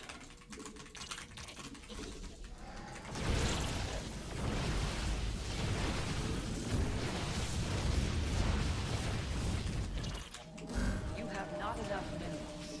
Mineral field exhausted. Perhaps it's time to consider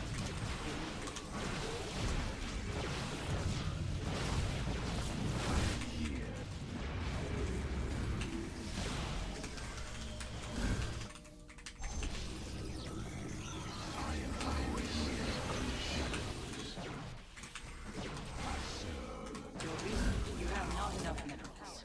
Put your harvesters to work.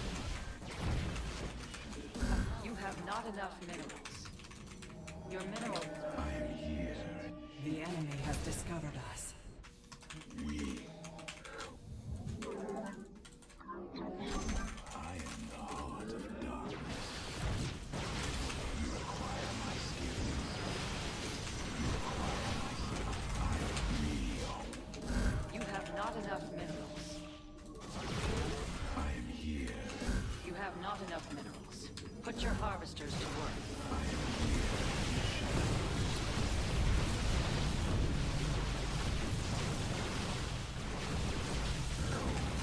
Thy bidding.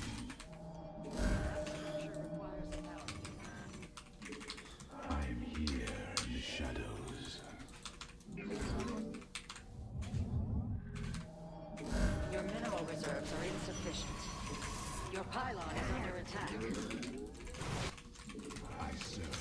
Man, I feel like really weird and off mechanically. Warp field inaccessible.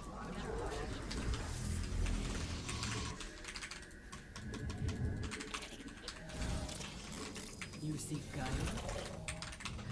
What league are you? Like Diamond. I sent you a replay, good sir. Alright, I'll check it out after this game, man.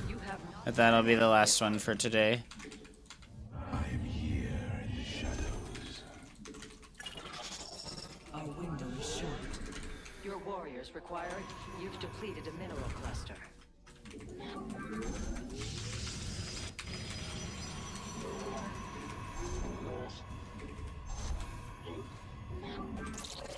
An omen.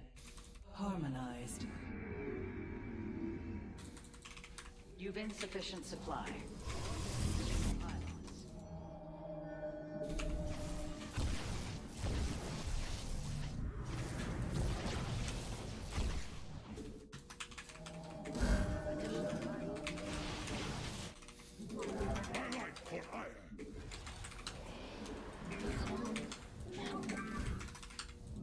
Your mineral reserves are insufficient. Old Cyril. Huge, dude. Unacceptable.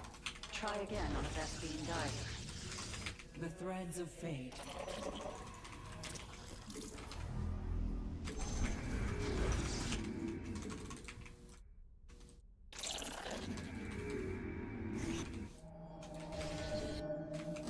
You must construct additional pylons.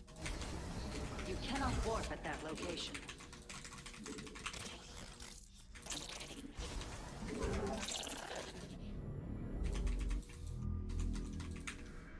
I see.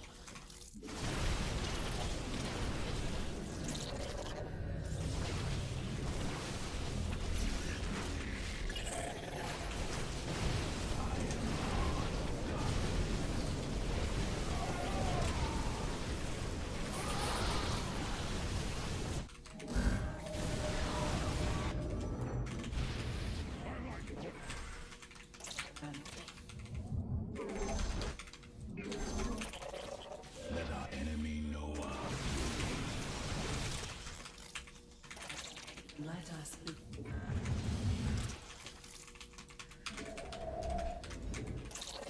Warp field online. How can I aid? I am here in the shadows. Upgrade complete. Your forces grow more powerful.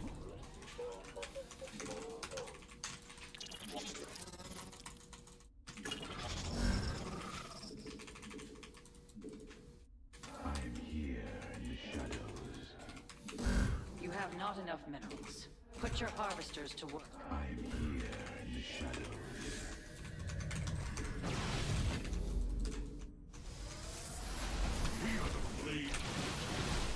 I am the void.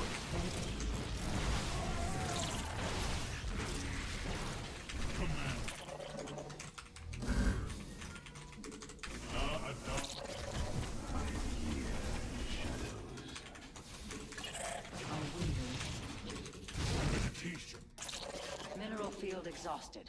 Perhaps it's time to consider a mineral.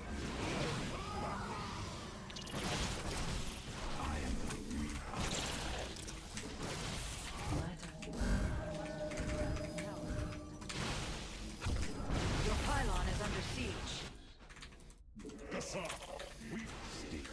You require.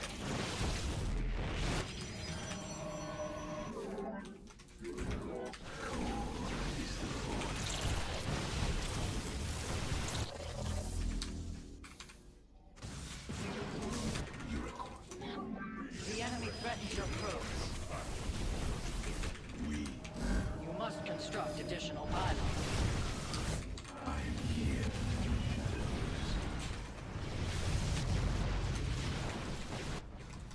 Nazutai. Your warriors require. The enemy is assaulting your nexus point. The enemy defiles your base. Slay them. You've insufficient supply. Warp in additional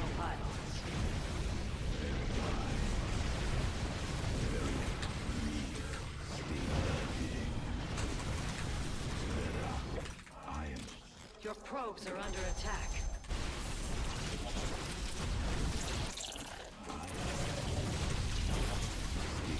I am the voice of the eclipse. I serve. Cold is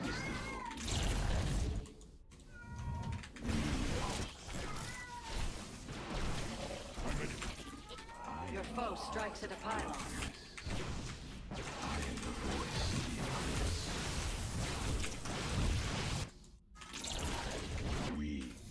The enemy is assaulting your nexus point. Warp field inaccessible. That location is inbound.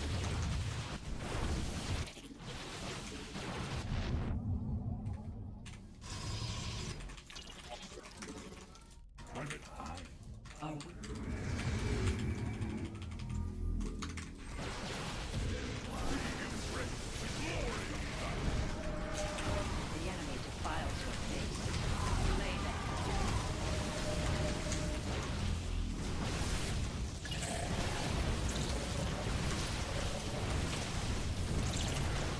You've gathered all available minerals from a...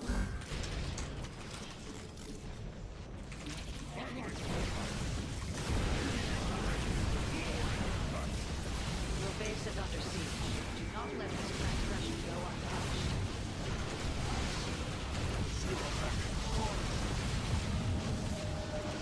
How did the Terran say it? GG. GG.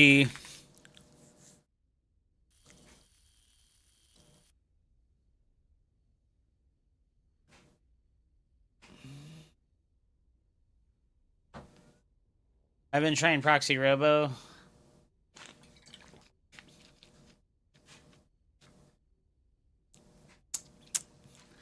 It's hard not to die to the one base pushes when you play 4-gate Blink. You have to have a little bit of finesse and understand how to scout what it is exactly that they're doing, because how you use your Blink Stalkers changes dramatically depending on like what type of one base.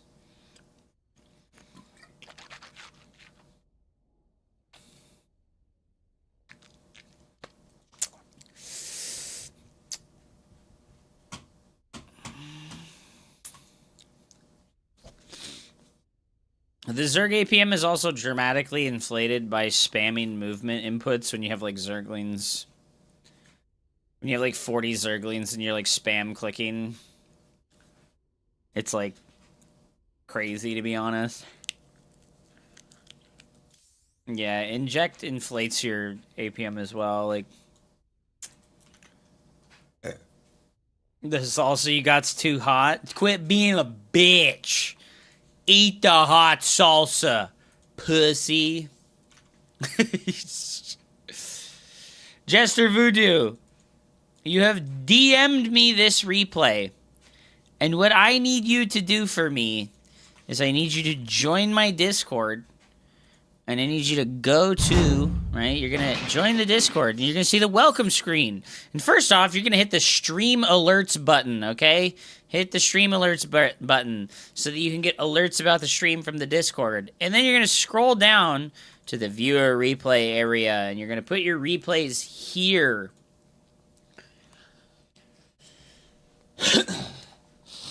Terran is the most honest race about APM. None of the races are honest about APM.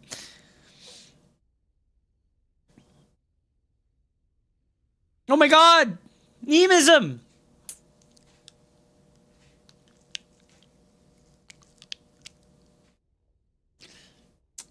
Yes, I have German ancestry. Oh no. Calix playing Protoss. I know, right? I got debated. I thought he was playing Terran, so I did the TVP wall off.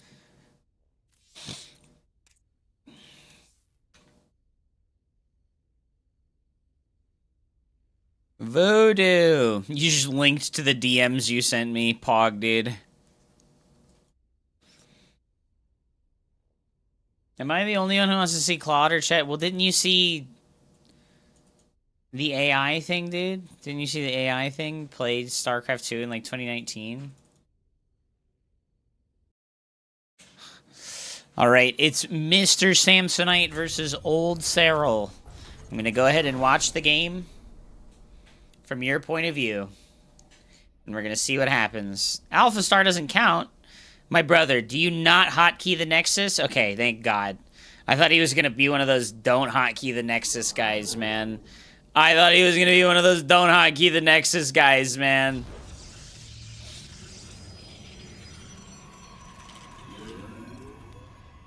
Teach me, Master Jedi. The new age of LLMs. Okay, so when you play versus Zerg, it is very important. Your first pylon needs to get built in your natural base, and you need to create a wall off in your natural base so that you don't get overrun by Zerglings.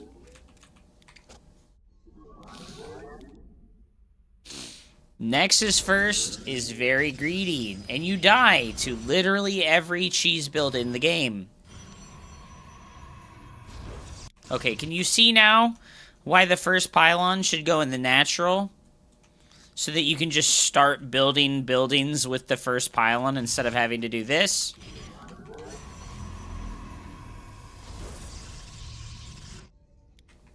This is wild, dude. Oh, Lord. What the hell is this? Bro, go Gate Forge. Holy shit. Oh, and he sent his probe to a random location. Where's he going? Oh, and then you full walled, so you can't do it. You tried to send this over here randomly. What are you doing? Excuse me, sir. Please let me back in my own base. I'm scared out here. Scary outside my wall. Bro, what the hell is this wall? This is a goated wall, dude. Please put both of your Nexi on the same hotkey. I know you're a Brood War player because you put both of the Nexus on different hotkeys from each other. My brother, you're over the age of 40. It's time to accept that you have APM and mechanical limits. Put the buildings on one hotkey with each other. Put the buildings on the same hotkey as each other, my brother.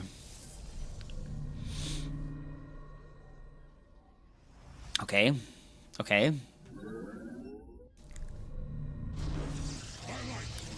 Zealot on the inside of the wall. Oh, no, dude. We're fucking cooking something. We're cooking something right now, dude. Yeah, I can tell he's a Brood War player. Number one, because of the two different Nexus hotkeys. And number two, because of how he made this wall off. This is like how you wall off in Brood War.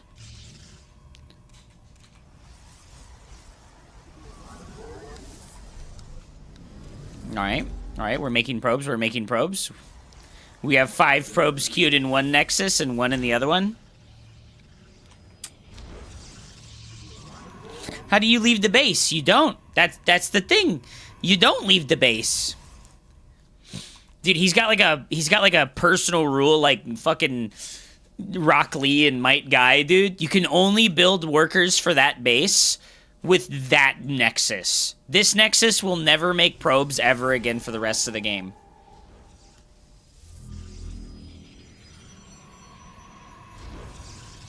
This Nexus will never make probes ever again for the rest of the game. I'm gonna keep an eye on this. This guy has a fucking I will never build probes with unless there's a base there. You can only build probes at a base with that Nexus. Brother.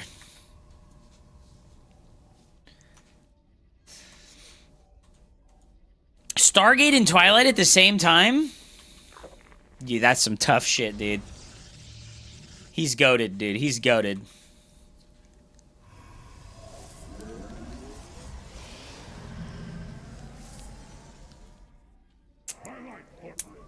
Mr. Samsonite, why will you not use the Nexus in the main base?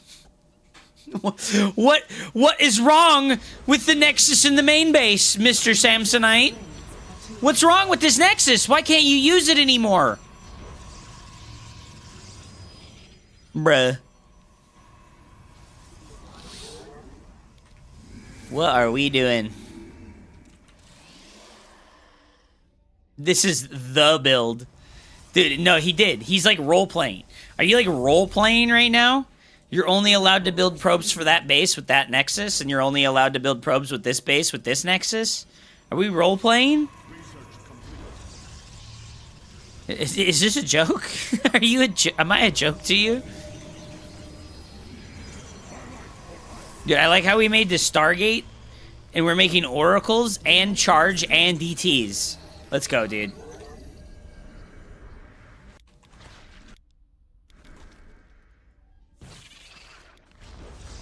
Did you know you hotkey your units independently too?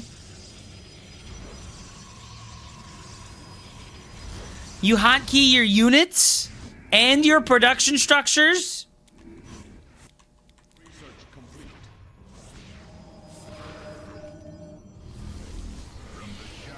Pig said that it actually took players about a year of Brood War to figure out you could rally workers from one base to another.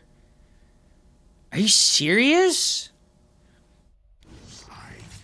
That's insane. That's like actual insanity shit. Like humanity has regressed. Oh no. We're gonna just send it? We're just sending our 3 oracles into the queens? No, save them! Save them! What are you doing? Alright, alright. How do we get our zealots out of our wall off? How do we get our zealots out of our wall off?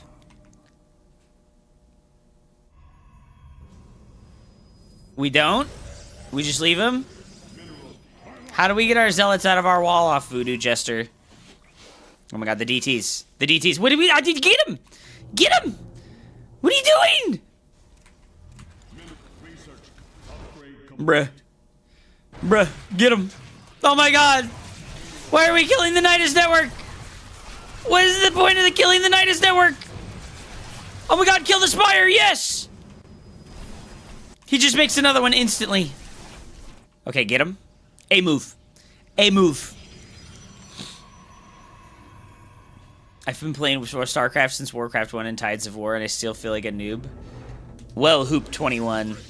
I can tell you, I've been playing RTS games since Warcraft 1 and Warcraft 2 as well. And I still feel like a noob as well. Get him! Oh my god, we got crushed, dude. We got crushed. How did we get crushed so hard? Well, he does have 80 workers, and we have 45.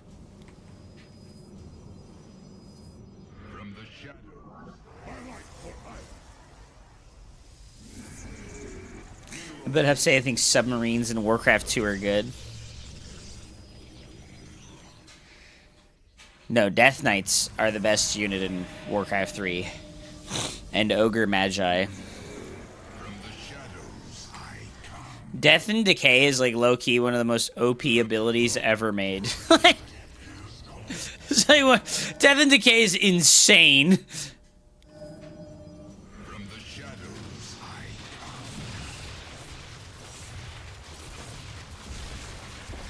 I can't believe this is like Platinum League, right? And both players have hotkeys for everything. Well, you don't anymore because all your shit died. But like, this is Platinum League and people have hotkeys for everything. And then there's like Grandmaster players and Master League players that like don't hotkey anything except their Nexus or their Hatchery. I don't get it. No, in Warcraft 3 or Warcraft 2, the Death Knight has Death and Decay.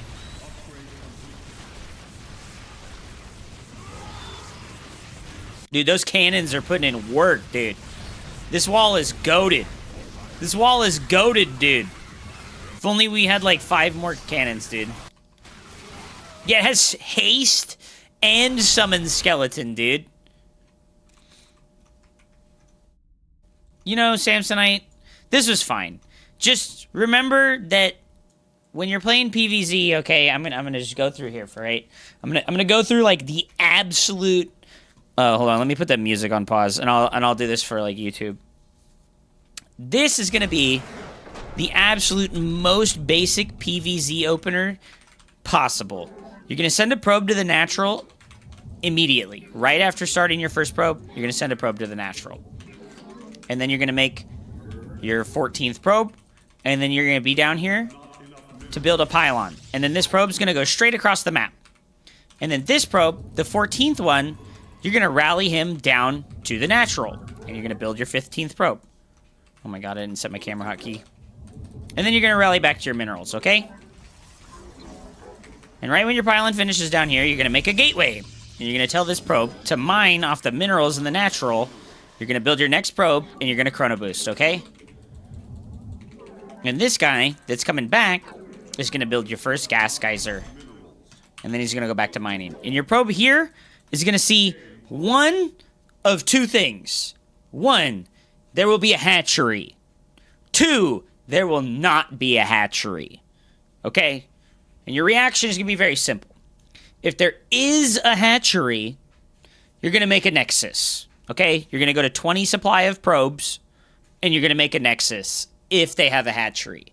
And if they don't have a hatchery, what you're going to do is also very simple.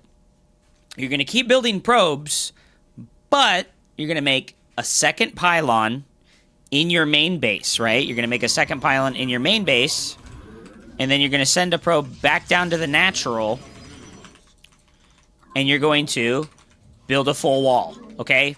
This is only if they do not have a hatchery, okay? So you're going to make your second gateway, and then what you're going to do is you're going to come into their base with the probe scout. And you're going to shift Cleo around a big circle, and then you're going to make your cybernetics core. Okay? And at this point, you're going to see one of two things in the main base. You're going to see that they have a gas, or they don't have a gas geyser. If they do not have a gas geyser, you can build your nexus. Whoa! The hell was that? If they don't have a gas geyser, you can build your nexus. If they do have a gas geyser, you're not going to build your nexus, and instead you're going to make your second gas geyser, and you're going to rush a Stargate as quickly as possible, okay? Fill up your gas geyser there, and you do need to make a Zealot and chrono boost it, okay? So we make our Zealot and chrono boost it, and then we keep making probes, and then we're going to leave. We're going to leave with our probe scout after that first scout, because you want to leave before Zerglings come out, okay? Very important. Leave before Zerglings come out. So we're going to go ahead, and we're going to fill up our gas geyser, and we've got our Zealot now, and we'll make one Adept, okay? We'll make one Adept. And then this probe out on the map, I'm going to put him on a hotkey, okay? And he's hanging out over here. And we're just building probes. Building probes, building probes, building probes. And we can chrono boost on this gateway unit again if we remember to. But then what we want to do is we want to make a Stargate, okay? And a shield battery. Remember, this is if there's no hatchery and if they have a gas geyser. And then we're going to make a second Adept and our next pylon, okay? And now, we're going to come back in and scout. We're going to come back in and scout with our probe, okay? And what we're going to see here, hopefully, is whether or not they're making drones or if they're not making drones, okay? So you're going to come back in here at like 2 minutes and 40 to 3 minutes, right? And you should be able to get here before a second queen is finished. So you should be able to come in and look at their mineral line with the rescout of the probe. If they don't have any drones, you need to keep making units. If they have drones, you need to cancel the unit and make your nexus. Okay? Right? So that's the reaction versus a gas opener, right? A delayed hatchery with a gas opener. And then your first unit out of your Stargate is going to be an Oracle, okay?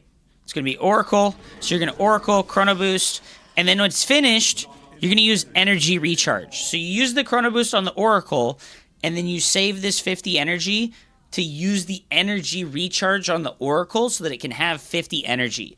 And this is like the easiest that your defense is going to get against all of the early game cheese stuff that Zerg can do against you.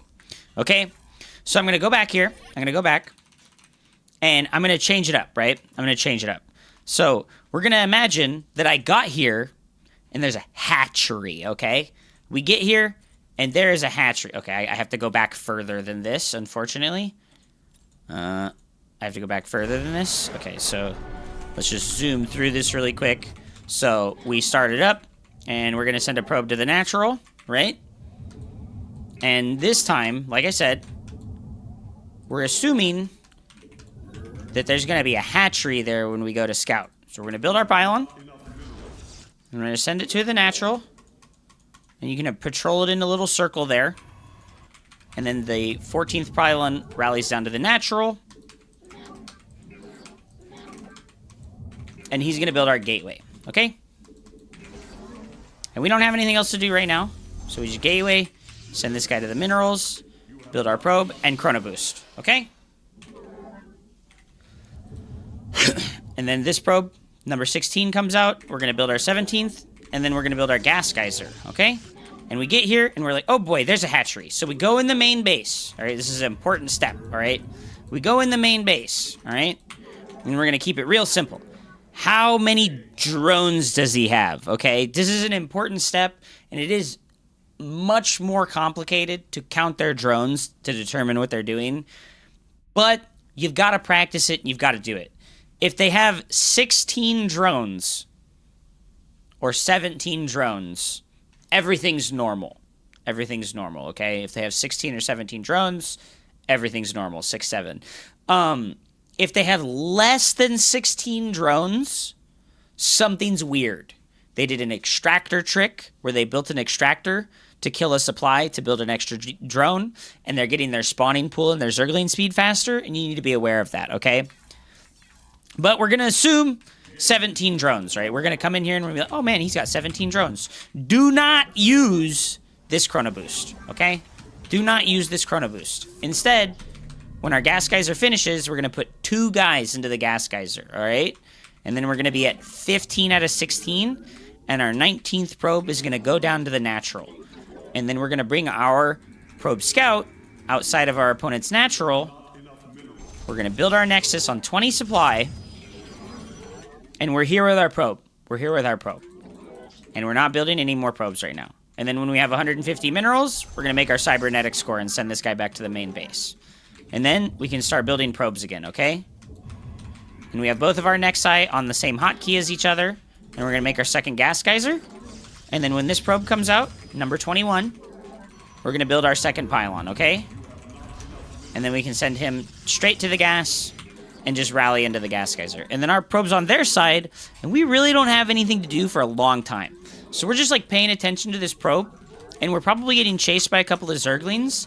But if you're really on top of it, you can run away from 2 to 4 zerglings indefinitely with a probe scout. Our gateway's going to finish. We're going to build an adept, and then we're going to build a Stargate, okay? Adept and then Stargate. Now we're 16 out of 16 on the main base, and we're going to rally our nexuses down to the natural, okay? We're going to start warp gate when we can, and like I said, I hotkey the gateway and the warp gate together. And our probe scout, at this juncture, it's important that this probe scout identifies when they make a third base, okay? So you're going to have this probe scout out here, and you're running away from zerglings, and you're going to send the adept shade across the map.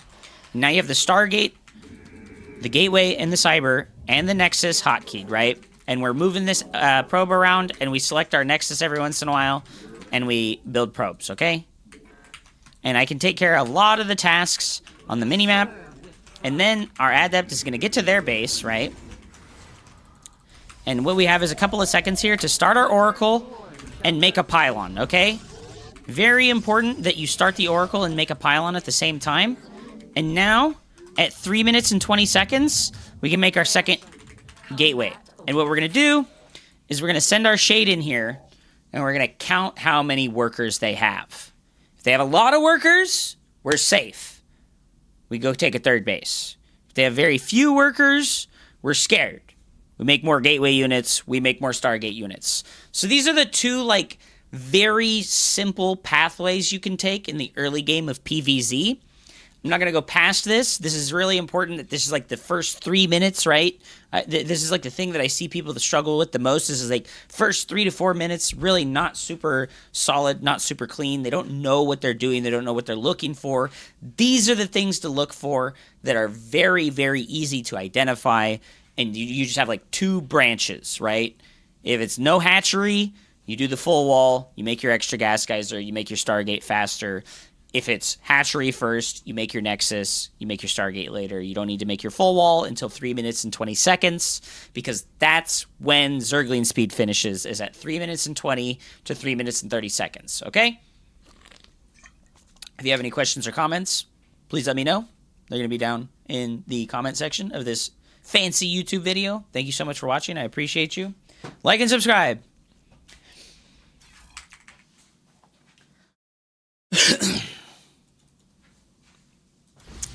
All coaching below at 4 Gold League is showing someone how to do an opener. I think that's actually not true. I think all coaching before Gold League is teaching people how to use their mouse and their keyboard. Like, if you're in Gold League, you just, like, don't even know how to use your mouse and keyboard, man. Like, straight up. I would say this game is, like, 90% opening. Yeah, at higher levels of play.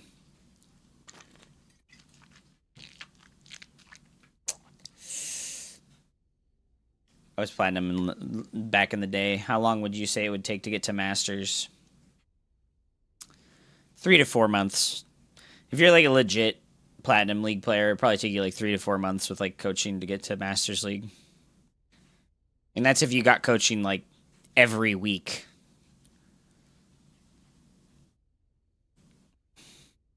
I just beat a Terran with a cannon rush. I'm proud of you. Well done. I'm proud of you. Good job. Beautiful. Beautiful. All right. Revenants, I'm free from the burden of Starcraft 2. So like I said, I have a video for the absolute basic opener in PvP. It's right there. If you're struggling with PvP, there's the absolute basic opener, and like literally everything. I explain it in like excruciating detail, like literally every little tiny thing that you need to do for like the first 4 minutes of the game.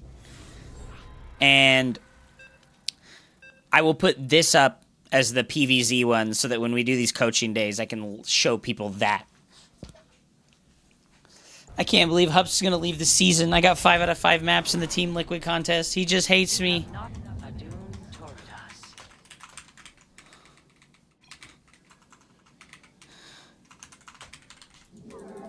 So this is PvP.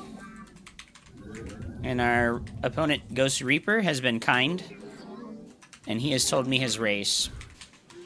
So I can go ahead and put the pylon on the high ground instead of the low ground.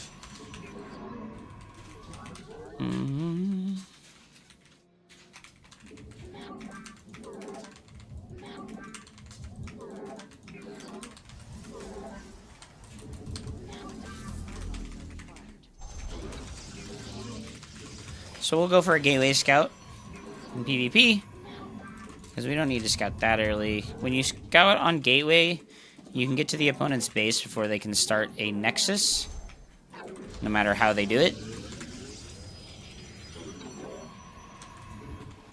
I went from Silver to Masters in 3 months back in HOTS with dedicated coaching, but resources were way more scarce back then. Yeah, it kind of depends on what you've got going for you as far as, like, learning is concerned. Oh, he went Nexus first. Unbelievable.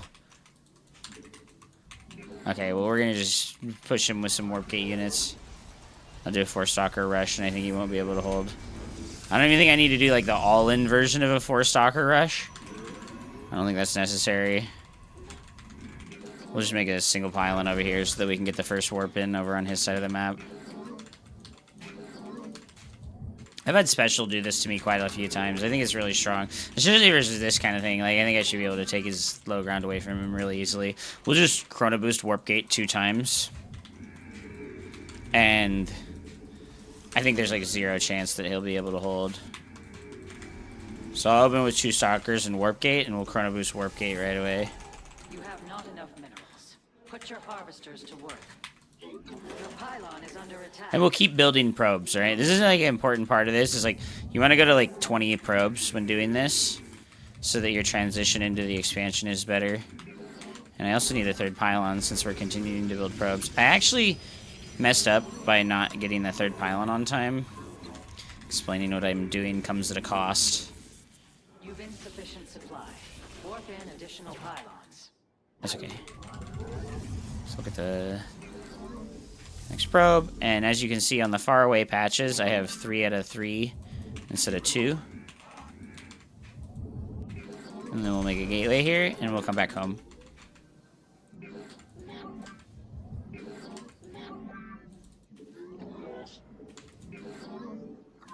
And then if we get the probes stacked up really good here, they won't do dumb stuff. And then we can make the next pair of gateway units. I am the voice of the eclipse. You require my skills.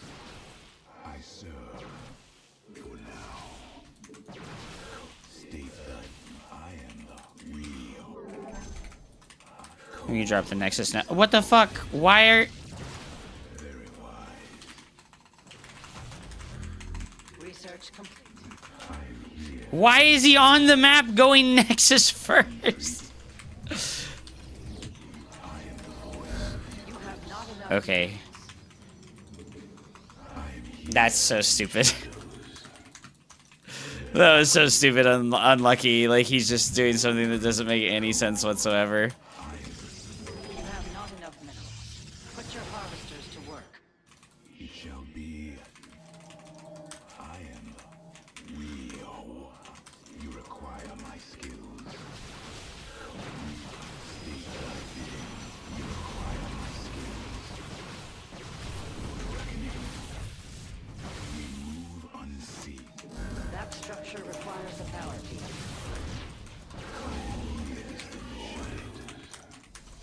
Very well. I am the voice of the eclipse.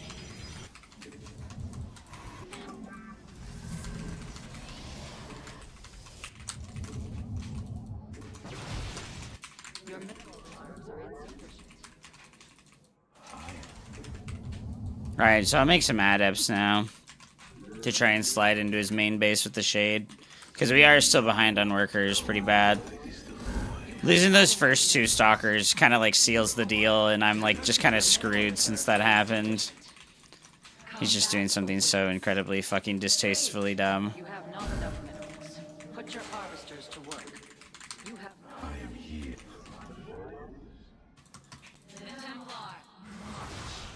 Oh my god, the out of sync shot. Glory. We are of one mind. You have not enough minerals. Put your harvesters to work. I am here in the shadows. I am.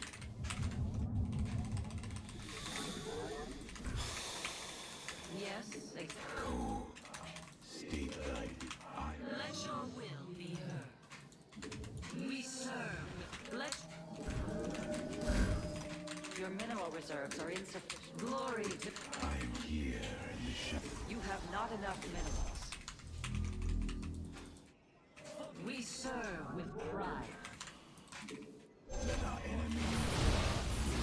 Oh my god. Dude, this is just like so unreasonable. Fire shall be reclaimed. Najakar Research has completed.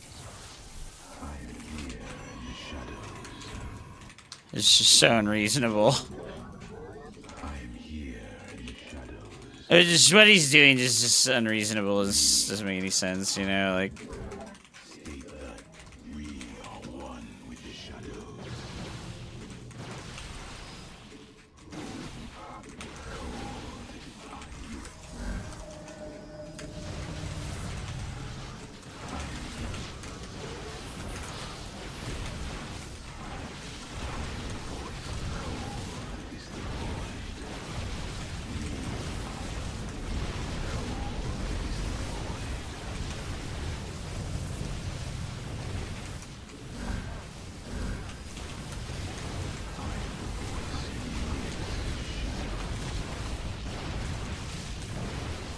Unreasonable. It's just so unreasonable. What he's doing here is like unreasonable and doesn't make any sense. This doesn't make any sense whatsoever. Like, he should never get away with this. I should just proxy robo and win the game. I can start my robo right now and just win the game. This is stupid. Please don't ever do that to me ever again.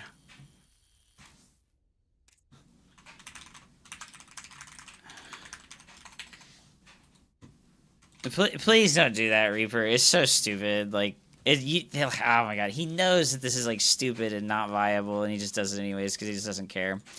All right, I don't want to say anything because he'll just get fucking mad. Whatever. Proxy Robo, one base all in. Every single Protoss player that tries to play greedy, none of them are good enough to hold it off. They're all fucking really stupid and bad, and they like have no clue what they're doing when they try to hold one base all ins. As showcased by my opponent moving out of his base with 2 stalkers when I'm doing a 4 stalker opener. Doesn't make any sense whatsoever, but it's fine. He's on fucking 30 workers and just robo all ins me.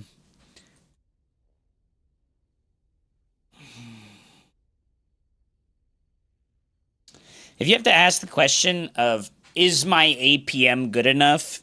You don't even know what you're talking about at all. Queue up, Reaper. Go, dude. Go, queue. Don't dodge. Don't dodge, man. Don't be a pussy and dodge, man. Just queue.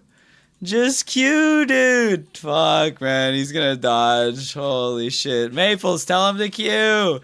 Tell him to queue. Oh my god, he fucking logged off. Oh, you're such a shithead. Oh, what a fucking asshole. If you think that APM is ever the thing holding you back, then you just like don't understand what APM even is for. May Raja go light the path to victory.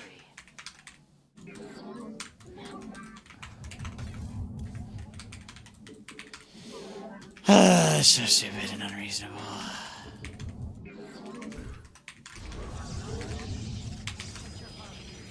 Hard not to be tilted after a game like that. Yeah, it's a PV team.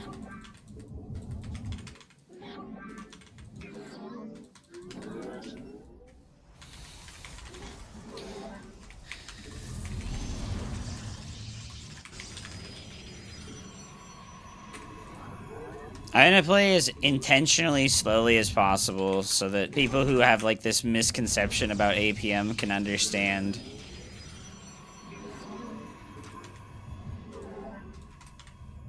Like, APM is just fucking fake bullshit until you're like 10 minutes into the game.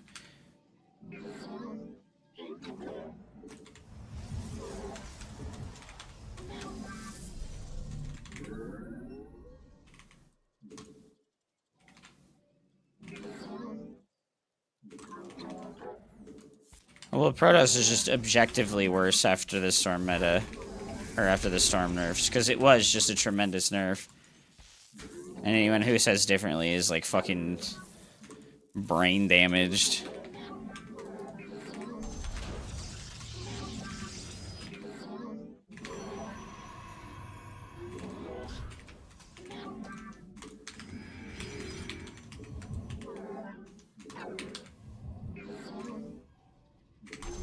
The enemy threatens your probes.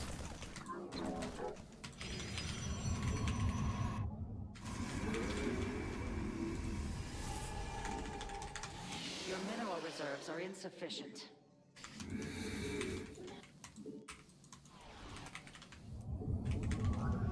Yes. When one of the races is forced to play like a spammy, like, tier 1 army composition, it's pretty bad.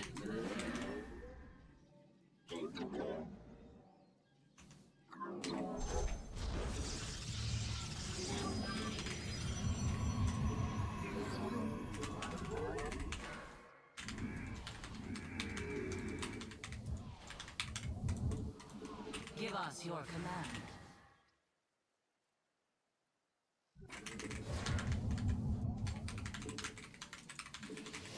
The firstborn shall persevere. Where shall we mark? You have not enough. Yes, Executor. It shall be done. Your mineral reserves are in. That ability requires more energy.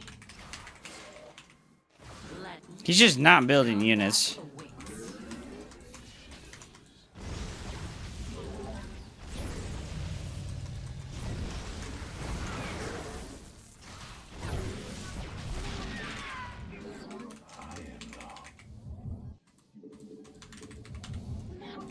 You must place that in a power field.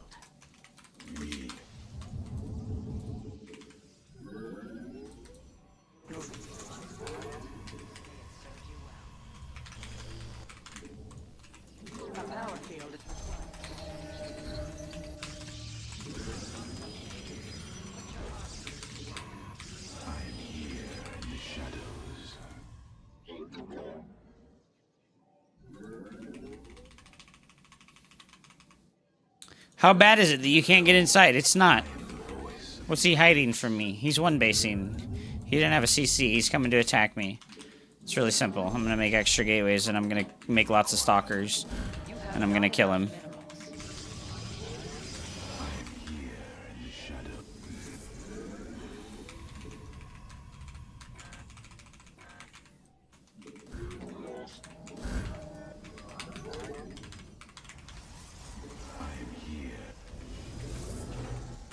You should be focusing on executing a build order really cleanly at like 40 APM.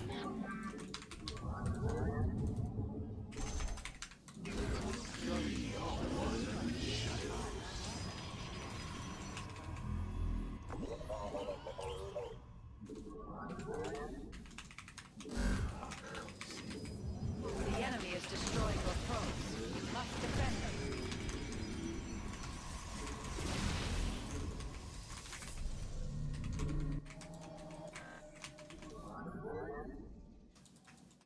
I serve for now. We move unseen.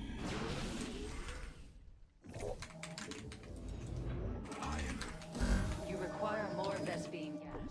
Let our enemy hide here in the shadows. I have met the end.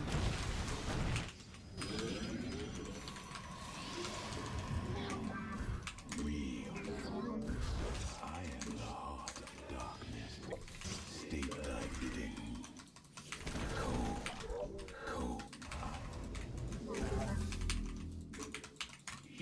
State. I am the voice. I am cold. You require my skills in the shadows. You've not enough Vespine gas. You have not enough minerals. Put your harvesters to work. I am the voice. We are one. We are one. You require.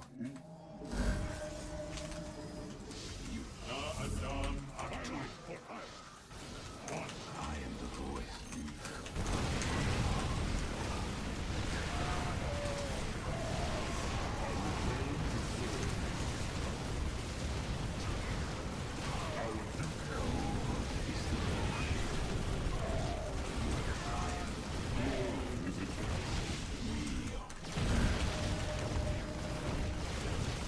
Witness the might of the Nerazim.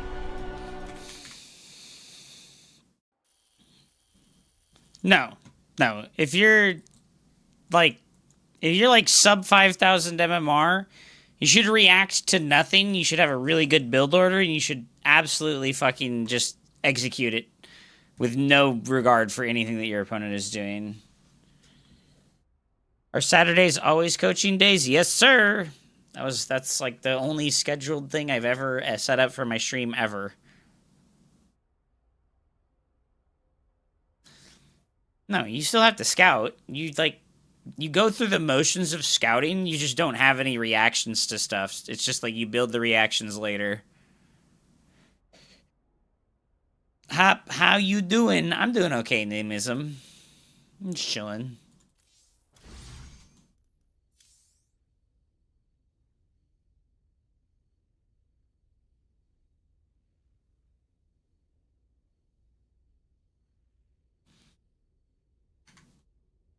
Yeah, you scout because you just like go through the motions of doing it, not because you know what to do, you know?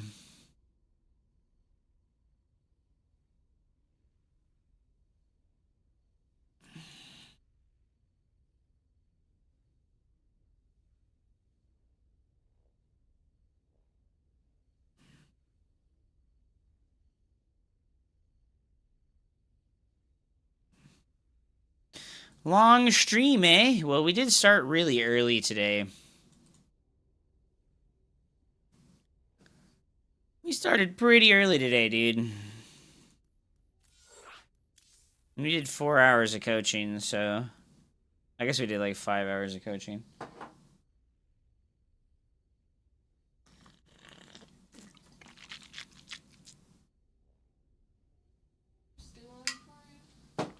Huh? No, I'm not hungry yet. A few hours. Maybe in a few hours. Yeah, so like, here, I got you. There's this website called Spawning Tool. And they have an add-on called Spawning Tool Build Advisor. Okay? So I guess we gotta download Overwolf. I guess I'm gonna log in. Fuck it, I guess. Download. Alright, so... Downloading Israeli spyware, dude. Yep.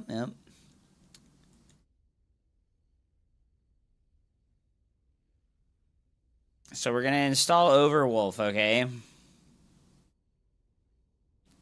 And this one's big because what it does is it puts an overlay in the game, okay? It puts an overlay in the game. What's happening right now? Why isn't it working? Is it like broken? Hello? Why it no work? Do I already have it? No. Do I need to download Overwolf separately? I think I need to download Overwolf separately, huh?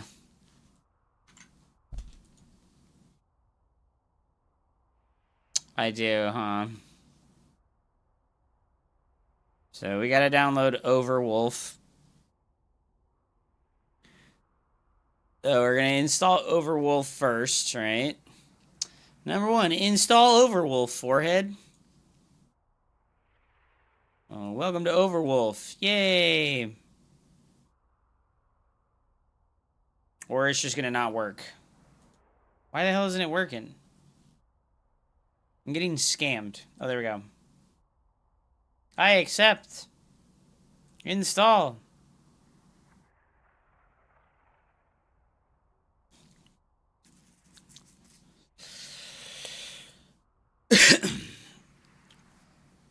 So,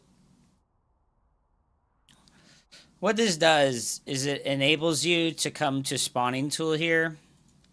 And what you can do is like choose build orders based on matchups. So if we go to PvP only, we've got Hearthstone's Proxy Robo all in. We've got safe default PvP Stargrade opener.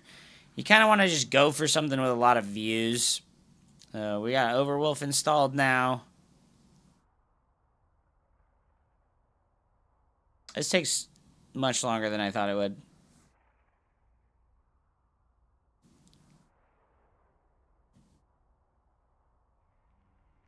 I just can't believe that people don't look for tools like this on their own. I'm gonna be real. Like, it's kind of disappointing and makes me want to press the red button that people, like, don't look for tools like this. So, the name of the tool is Overwolf.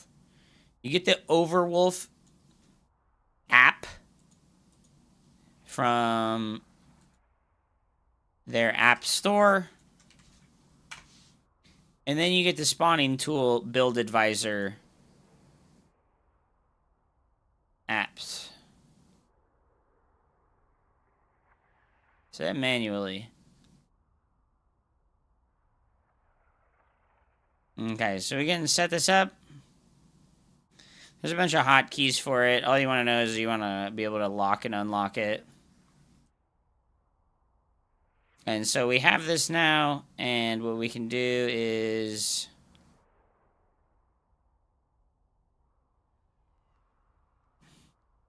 There it is. It's a little tab there. So we open the Spawning Tool Build Advisor. We don't have to sign up for anything. We can click on My Race, which is Protoss. Hello? And then we can click on the enemy race. What the hell? Okay, we click on My Race, and then we can pick standard PVT blink opener. Pick this build. And then you see it opens this window, right? And we can make it bigger. And here's the whole build, right?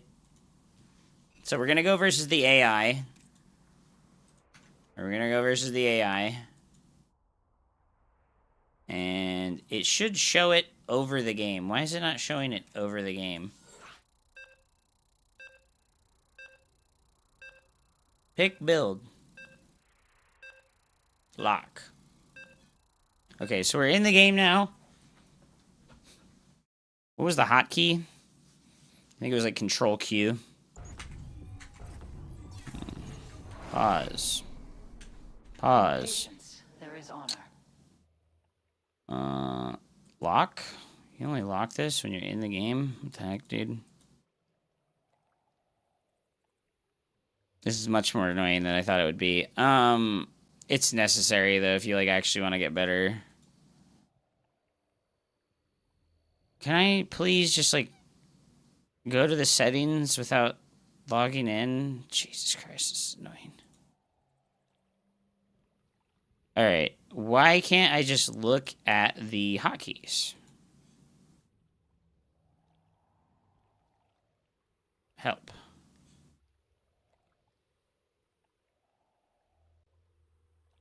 I can see now why nobody bothers with this. This is a tremendous pain in the ass.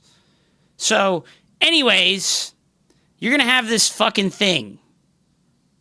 F6 is pause and play. So you're gonna have it over here on your other monitor, okay?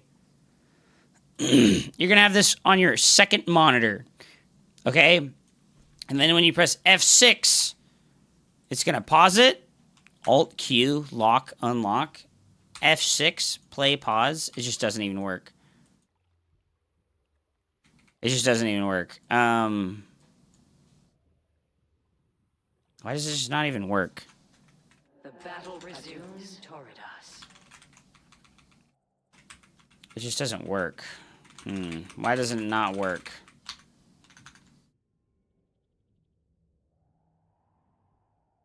I guess I just have to fucking sign in. I don't want to sign in. Please. Please, don't make me sign in. Why do websites do this? Why do they well, yeah, but when I press skip, it just takes me back to this thing. All right. Anyways, here's your build order, right? Here's your build order. Follow the build order. And if you fuck it up, start over. Okay? It's that simple. It's that simple. Here's your build order. If your cybernetics score doesn't start at 1 minute and 33 seconds, start over. You're gonna press F10. You're gonna hit quit and rewind. And then you're gonna drag the little recording bar thing back to the beginning of the replay. And you're gonna hit take command and you're gonna do it again. Okay? And you're gonna do this over and over and over and over again. Hundreds of times. Okay? Not all at once. Not all at once. You know how I did it? I set a goal for myself. I set aside 15 to 20 minutes every single day for 8 years. I set aside 10 to 15 minutes a day, 20 minutes a day, every day for 8 years. And I practiced build orders. That's the reality. You're asking what it takes to improve. This is the reality. And you still suck.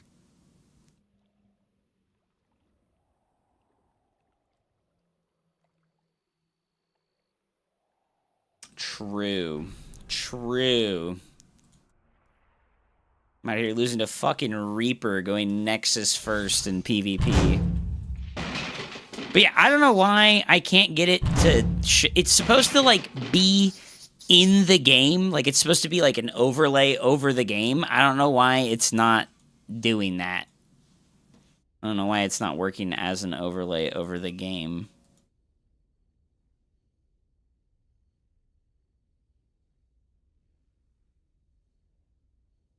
Pick build. Yeah, it's not like going over the game. It's supposed to, though. I don't know what I'm doing wrong. Oh, it wants me to fucking sign in, dude. I don't fucking remember my shit. Oh, Phantom. I already have a fucking thing with their website. I just don't fucking remember it.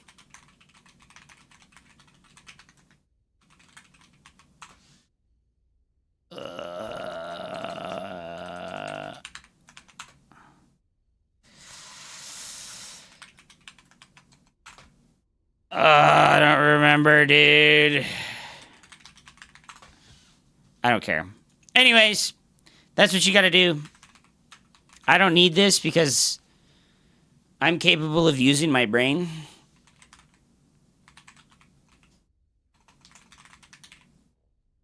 I'm capable of using my brain.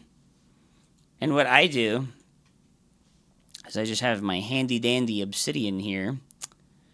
And then I have all of my notes here. And I have all this shit written down myself. And then I just open the game up and I practice the fucking build. But for those of you with fucking dopamine depletion burnout, you're going to need this shit. You're going to need this shit. Because you've got dopamine depletion burnout syndrome. And you need the cookie on the end of the stick. You need the cookie on the end of this. What the hell is this? Arctracker.io? Get the hell out of here.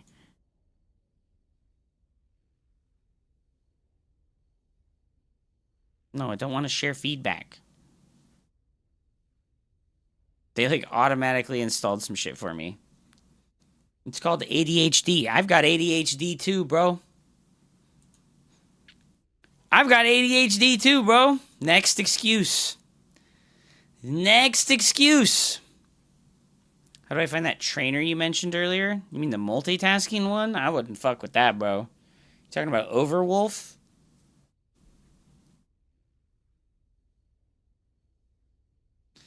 It's on the Spawning Tool website. You go spawningtool.com, the lotv.spawningtool.com, and then you get it on Overwolf. Right? It'll take you to the Overwolf thing, and you gotta download Overwolf itself, and then you can download it. How would you describe ADHD to someone who doesn't have it? You know how you can, like, turn on a TV show or, like, watch a video on your phone, right? Like, you open your phone and you open up a 5-minute video on your phone on YouTube, right? And you can watch the whole video without getting distracted. I turn on a video on my phone to watch it, and then 45 seconds into the video, I'm checking my notifications and I'm opening a different app. I'm like, ooh. Who sent me a fucking thing? Ooh, YouTube video. Ooh, ooh, ooh, ooh.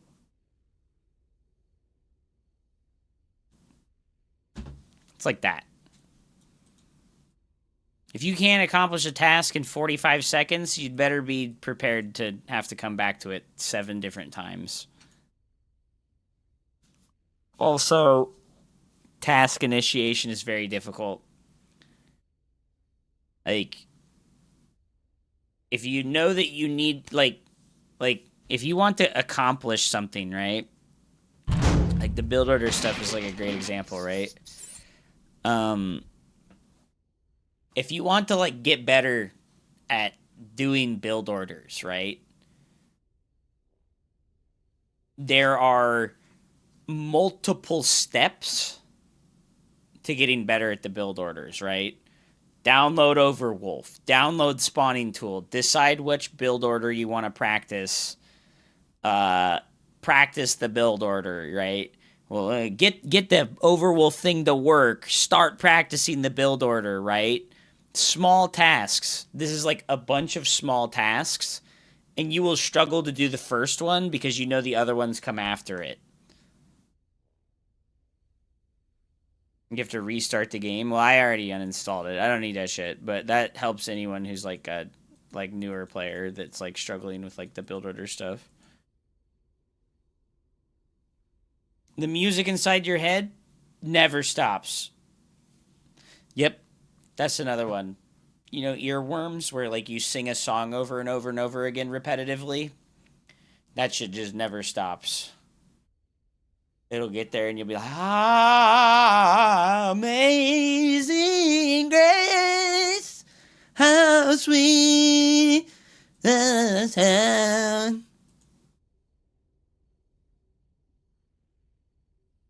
It's a lot of things, though.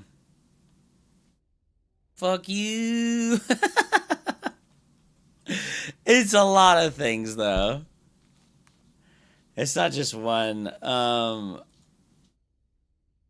So, disorganization. You have like a really hard time organizing things. Forgetfulness. Executive functioning, right? Like, so activating yourself to like accomplish something is very difficult. Emotional dysregulation. So if you get upset, it's really difficult to stop being upset, and you just get more upset. If you're really happy, it's really hard to get out of the happy mode. It kind of is like manicness, time blindness, and time perception. It's like when you have ADHD, it's like it's very easy to like forget that time is passing, and you just get stuck on a task, or you get stuck doing a bunch of random things over and over and over again, and you don't realize that like time has passed. And difficulty sleeping is another one. There's like a lot of research on delayed sleep cycles with your circadian rhythm. ADHD people are much more likely to have a delayed circadian rhythm. And that means that you'll sleep later, or you'll sleep longer, or you'll sleep less but more often. Would ADHD help or hurt? It's not good. ADHD is a bad thing.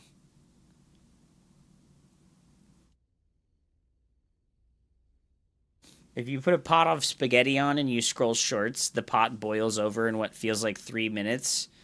But if you go to fold laundry, it feels like 10 minutes have passed, but the water is barely boiling. Yeah. Yeah. You're like, oh, man. Like, I have this one all the time. I'll put something on the stove, and I'm like, I'm going to just let that heat up. I'll come in here, and I'll do something for like 2 minutes, and then I'll be back out there.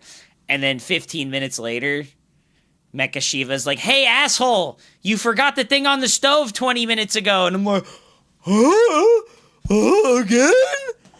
Again? Number 57 in this month? Like, that... It's so bad. It's so bad. I know you don't call me an ass. Yeah, again? Like... yeah.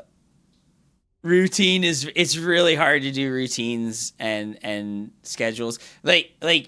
So I bought this fucking like, dude, like this is like hilarious, right? Like I bought this planner. Hold on, let me make the green screen not show, right? I bought this planner, or someone bought this planner for me, right? And it's supposed to be real simple, right? You like write down like your day, right? You have your tasks for the day, right? You have your tasks for the day, and then you have like your like appointments, right? It's important things, and then tomorrow I will do, and then I'm grateful for, and then here's how many glasses of water you have, and then here's like notes that you can write, dude. Look at my shit. Look at my shit. It doesn't make any sense. Like, nothing that I write down sticks, right? Like, I write down shit. It's like I barely wrote anything that time. And then I barely wrote anything. And then I started writing more. Breast milk thieves. Wow, expansion number 9. Yeah, that was a joke. Call your mom. And then we see that it starts to get weird. It's like, wait a minute, what are we writing in here? It's like, what are we writing in here? And it's all just like nonsense. It's all nonsense. And the schedule changes every day instead of being the same every day. Like, oh man, look, I did some drawings. I was drawing. I was so bored. I drew. Make unit tier list. Fucking do challenge videos. Oh, look, Japanese symbols. I was trying to learn Japanese. Awesome, dude. There's the 4-gate glaive build order. That's important. Write that one down. There's the 4-gate glaive build order. Side tech into Stargate. Fucking awesome, dude. 4 minutes and 20 seconds. 40 probes, dude. Practice 3. Throw away your humanity and play Zerg, JoJo. Fucking. It's fucking useless. It's fucking useless, dude. If you need more than one notebook, surely next time it'll be different. Oh my god, dude. It's so bad. It's so bad. Aliens are gonna find this the only document not burned. They're just gonna assume we starved ourselves to death. Yeah.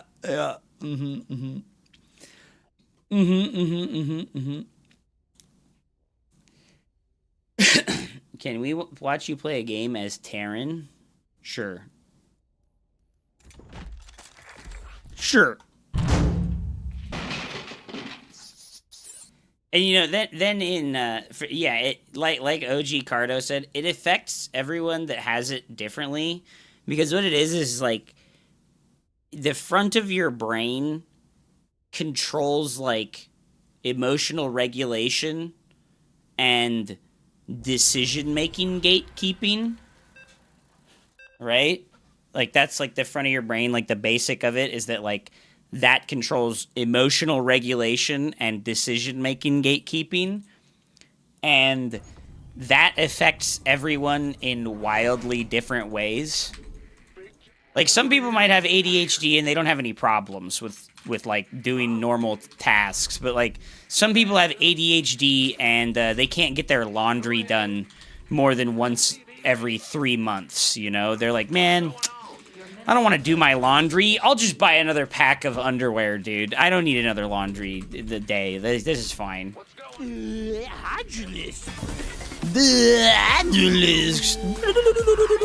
Alright. This is a super secret fuck you Protoss build, okay? You guys write this one down, This is the super secret fuck you Protoss build. We're gonna send a SCV out before we finish our depot, so that we can proxy a barracks and make some marauders on our opponent's side of the map.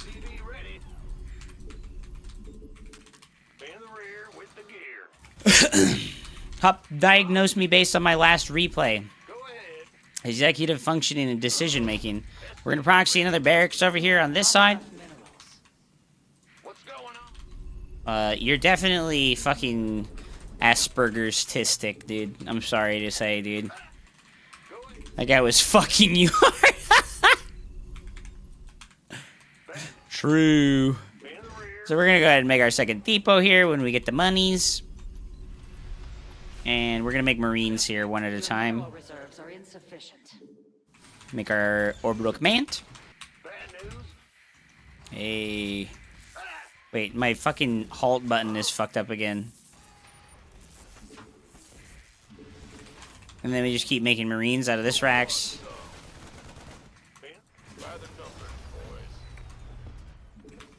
And then we make a tech lab here. Harvest more Vespine gas. Your command center has been upgraded.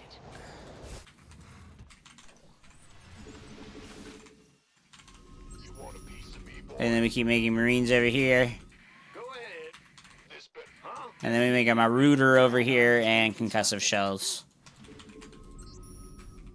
And we don't make it a second gas geyser. We just keep making Marines. And we do need to make the third depot here. And when we get 4 Marines, we'll waddle across the map. We'll waddle across the map. Waddle, waddle.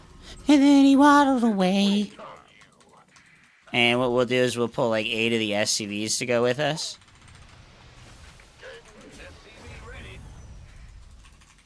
You've insufficient supply.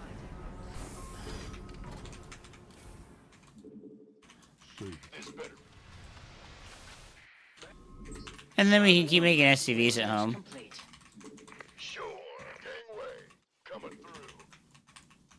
And unfortunately for him, we're going to be able to catch the adept here.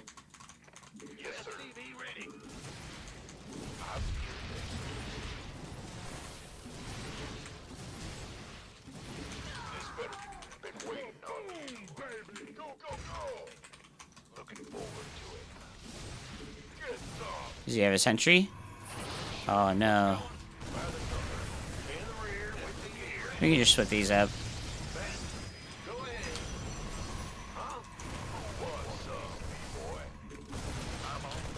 Okay, we just send these home. This is fine. Oh. Oh, he abandoned the ramp. He abandoned the ramp with the sentry.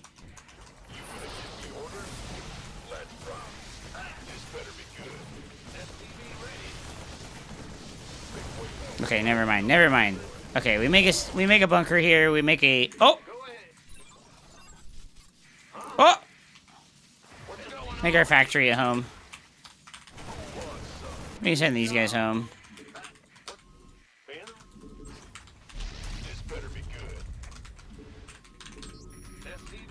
Make our second gas geyser. Don't leave me hanging. You want a piece of me, boy? He didn't have tech though. He just got Twilight Council. So we're gonna just put 2 of the Marauders in this here. Oh, dude.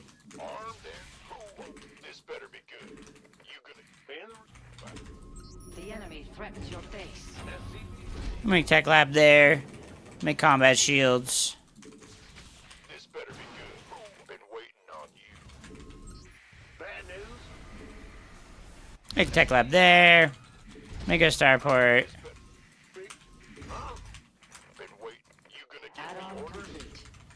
And make our stim pack when we got the gas. And we'll make Marines instead of Marauders right now so we can save gas. To make stimmy. Stimmy, stimmy, stimmy, stimmy. I'm able to do this because he didn't scout me. He did scout me.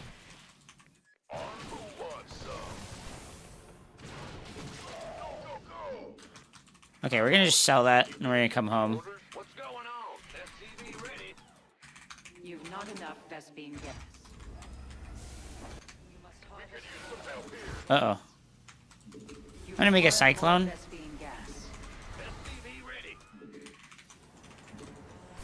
And we'll make a medevac. Oh! Oh! Oh! Oh! Oh! No! No! No! No! No! No! Oh no. He went DTs! Oh fuck. Well, we got 8 seconds. We got 8 seconds, guys.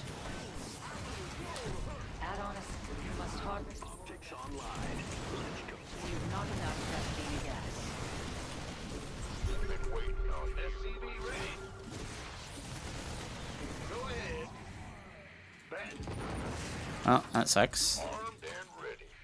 Yeah, cancel that. Okay.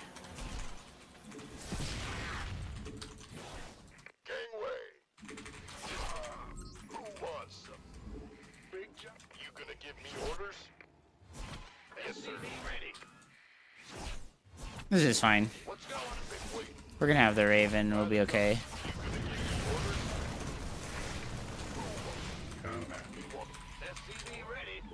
This is fine. We do need to go find the proxy location. Unless maybe he's just like sending it straight across the map at us. You require more Vespine gas. He did indeed kill Stim, but we got combat shields, so that's fine. Your mineral Engineering at your disposal. Show me who you want to die. Hmm. You have not enough minerals. Put your harvesters to work. Been waiting on you. Can't wait. Ready.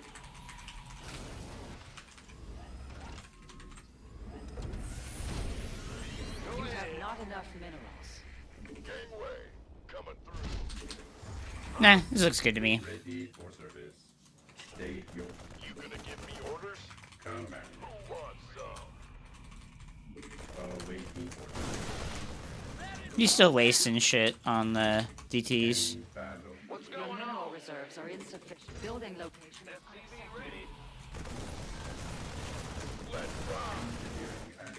Your base teams with enemy. Oh no! Oh no! No! Oh, that's so annoying. Add-on complete. This vessel.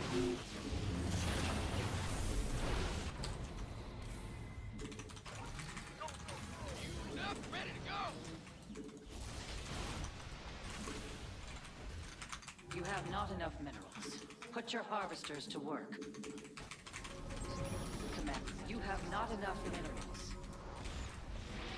Order accepted.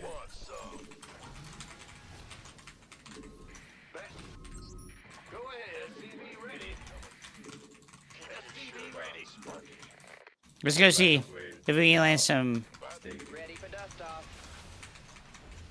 Oh no, my army's fucking goofed up. Understood. Oh no. You've gathered all available minerals from a cluster. Order acknowledged. Uh oh. I don't have stim still. Fuck. You've not enough Vespine gas. Ready for service. System private. Awaiting. Ready for dust off. Orders. Your army is under attack. Alright. Got a few kills with that. Big job, huh? Bad news. Been waiting on you. Ready. Make a little wall in front of our base now. Make a little wall. Nice little wall of China. Protect the Terran conglomerate from further Protoss aggression. Make our third CC too. Engineering at your disposal.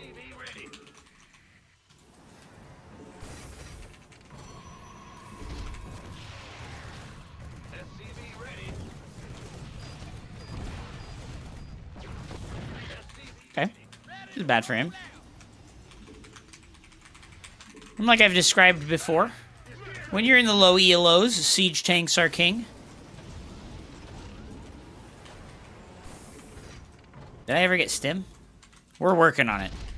We're working on stim. Let's make some siege. Let's make some libs too. I'm cool with the libs. Mineral reserves are insufficient. And I really need some turrets on the outside of my base because we know that warp prism's coming. Unacceptable.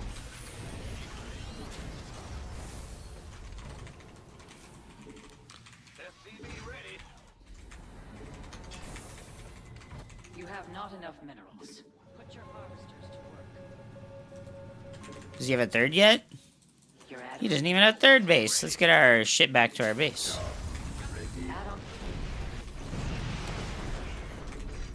Liberation is at hand. All hands to battle stations. Moving into position. Armed and ready. Wait. We're returning fire. You require more Vespine Oh. gas.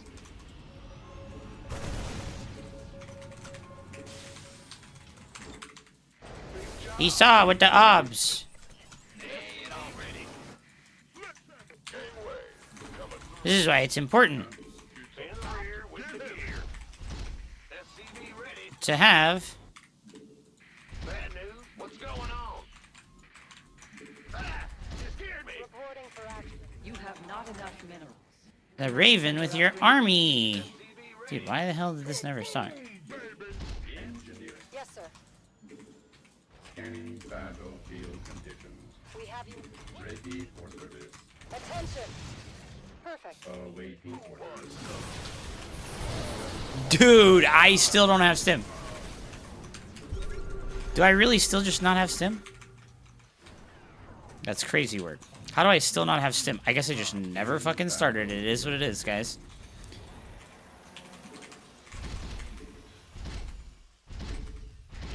Ready. Huh? Awaiting order. Command. Armed and ready. SCV ready. SCV ready. Ah, Commander. Kicking some fire here.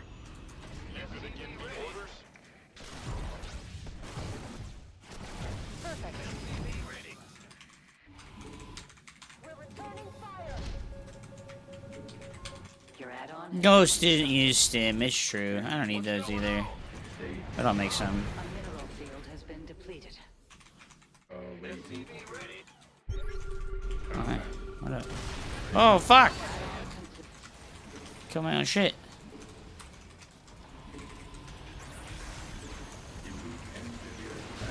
I lost my command center hotkeys somehow? Building location. Oh. Yes, sir. You have not enough. Your mineral reserve. Reporting for action. Yo. Scanning back. State your request. Upgrade. Get the Marines behind the Marauders! Oh, it's a good thing disruptors don't kill anything anymore. Your research is complete. May it serve you.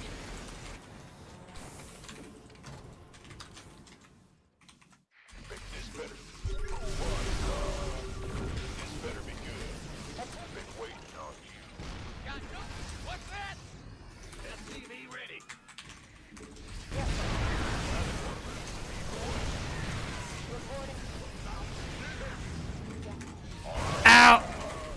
Okay, I guess they do indeed kill the things that I care about. Mineral field exhausted. Perhaps it's time to consider a hidden base.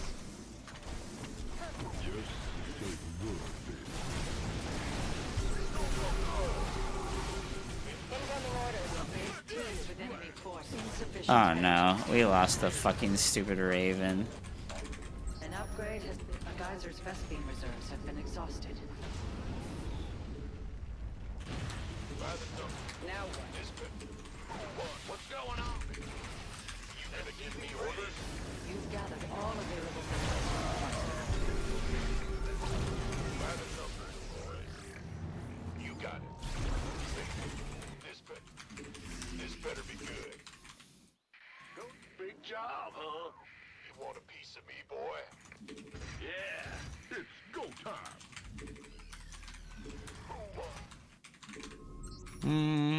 Terran is miserable. I don't know why anyone wants to play this faction.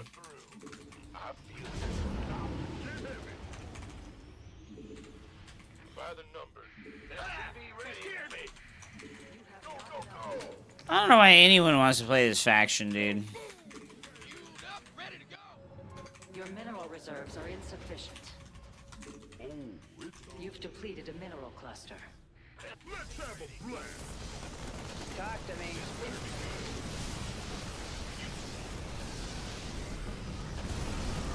Gateway coming through. Attention. Want some?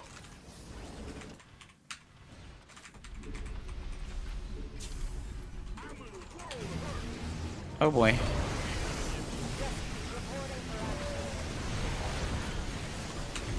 Life flight's here. We have you on screen. Coming through. Upgrade complete. Go, go, go.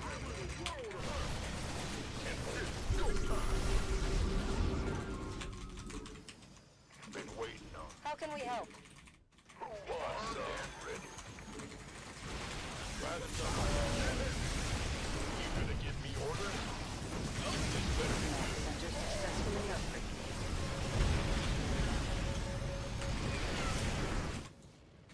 Well, hallelujah. Armed and ready. How can Been waiting. Who wants? By the numbers. we have you on screen? Somebody, get me out of this mess. I heard that. This better be go, go, go. You gonna give me orders? This better. Who needs ghosts, guys?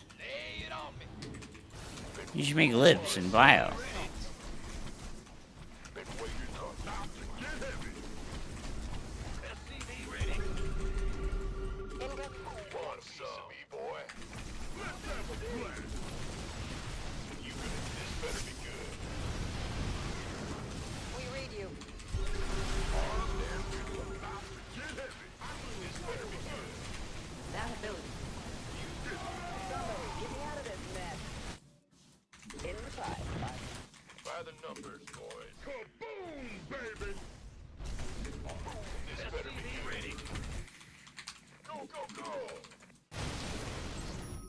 It's go time. What's going on? Been waiting by the number. You gonna give me orders? Liberation. SCV ready. First round. Roger that. You gonna give me orders? This better be good. SCV ready. Mineral field exhausted. Perhaps it's time to consider getting base. In the rear. Don't leave me hanging. The enemy threatens your base. Wow, just infinite run bys. Your SCVs have depleted the rest of the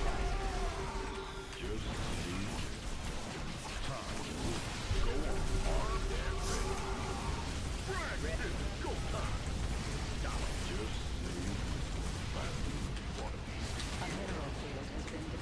All hands to battle station. Oh my god. This better be good. Now, need something liberated?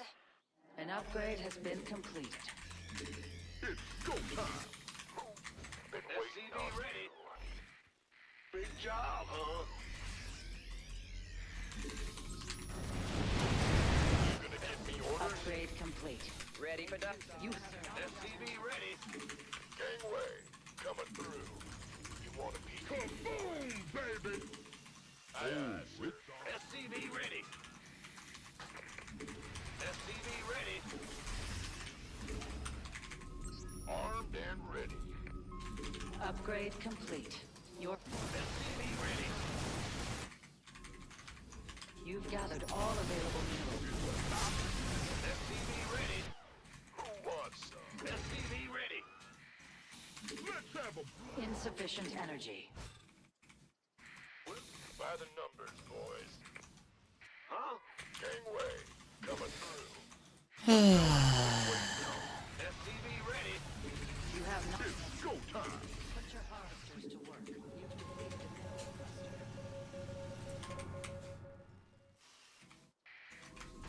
This better be Reporting for good. action. Armed and ready. SCV ready. Your SCVs are under assault. Fuck, dude. He just keeps coming from the area that I'm not expecting. How can we help? A mineral field has been depleted.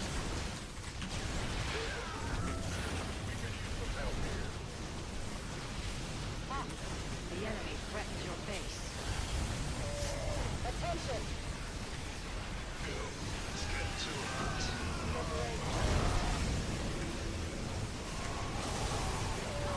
Oh my god.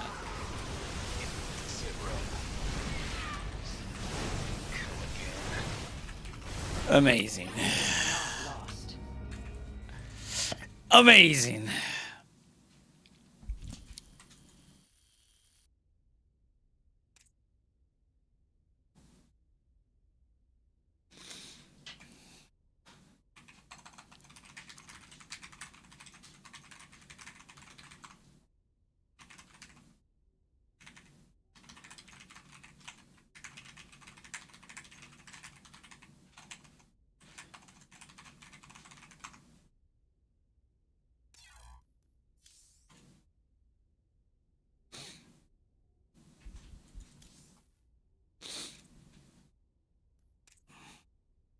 Did that guy just like get on to snipe me?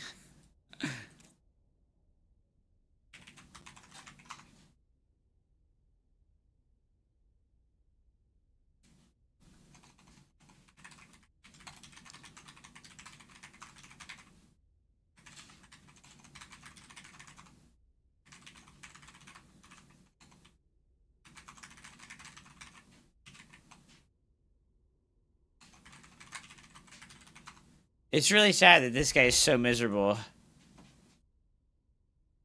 It's really sad that this guy is like so incredibly miserable. I like banned this guy yesterday. This is the French moron that I fucking banned yesterday.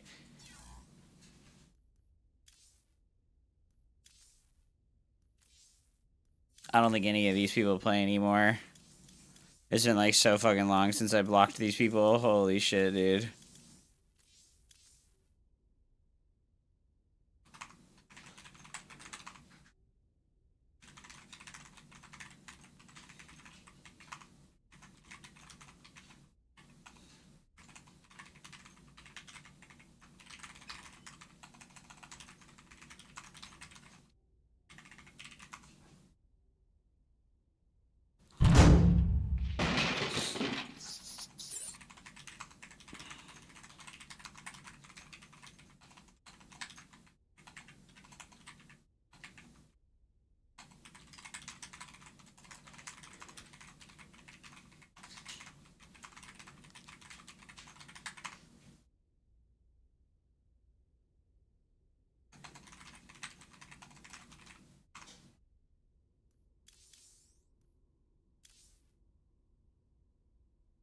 What insane cope. This guy just said that he's a 6K player. Like, bro, when I played him yesterday, he was 4,900. It's just some, like, middle-aged French guy with, like, no prospects in life that's been hard stuck 5,000 MMR for an incredibly long time. Yeah, see, he's like, I'm 6K, actually. No, you're not, dude. You're 5K, dog. Look at you. Look at you. You have fucking... You have hundreds of games played, and you peaked at 5,200. And then you say you're 6K. Why are you so upset, dude? The guy got his rematch after all. No, he didn't. It was just a random person that I played against. This isn't like some malicious person. He's just some random that I was playing against. This guy's just like hate watching the stream after I banned him, blocked him, and he's like fucking being a miserable pisshead. It's like, damn, bro. Upsaya Ruff was right about the balance council. I can't say anymore. I'm sorry, I'm in danger.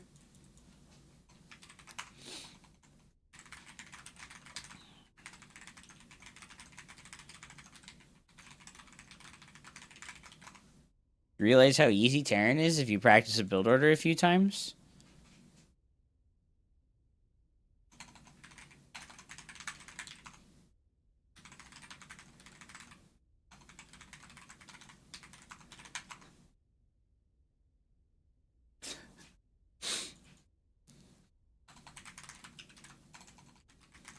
Fatty McFat, dude.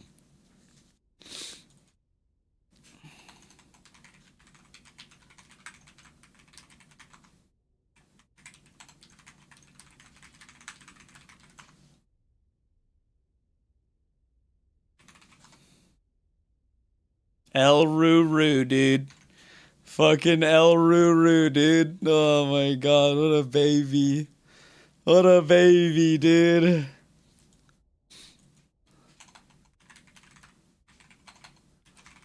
How old are you?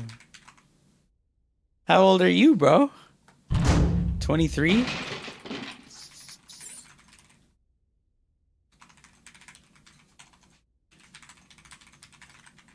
He acts like a child. It all makes sense now.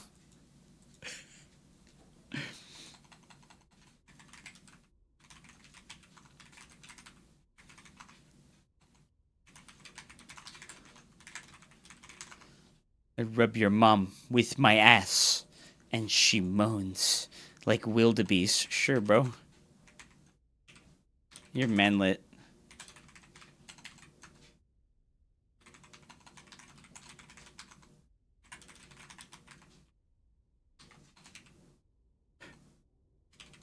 Probably only 105 centimeters. We'll cam on this guy. $100.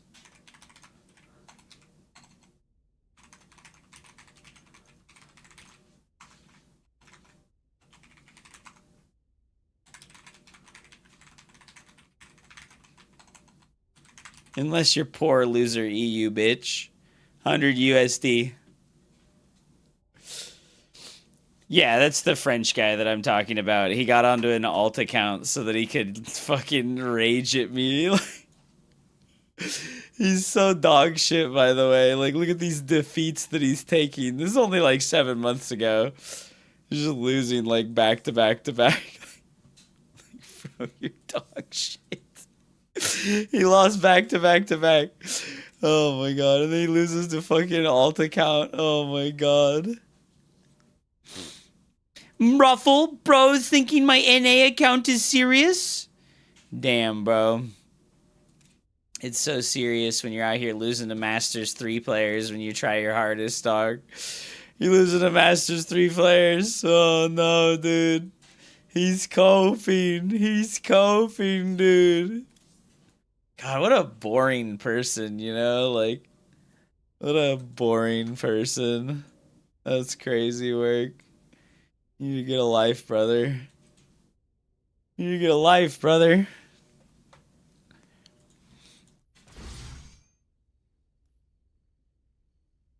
Let him get into your skin. I'm not. It's fine.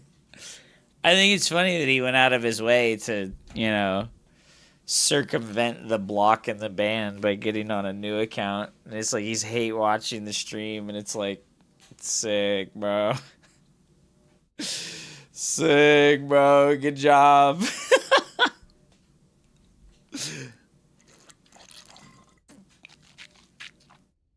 Yes, Jaguaris. That was the guy that I talked on Discord with. Rematch me right now, dude. My life. For hire.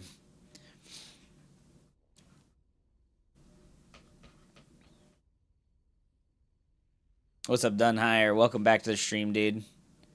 Disgusting to soggy circles. You know, I'm just not committed to, like, this 40-minute long turtle match, but it is what it is. I don't want to do that. I feel like Terran is, like, exceptionally boring. Like, I think Terran is, like, the most boring RTS faction I've ever played, you know?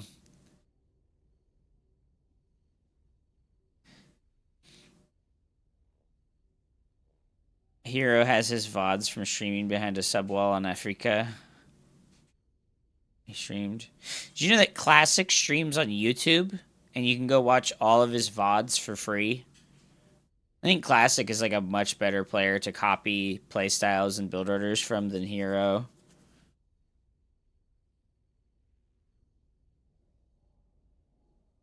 Oh, he doesn't have his VODs from streaming behind a subwall. Okay, okay.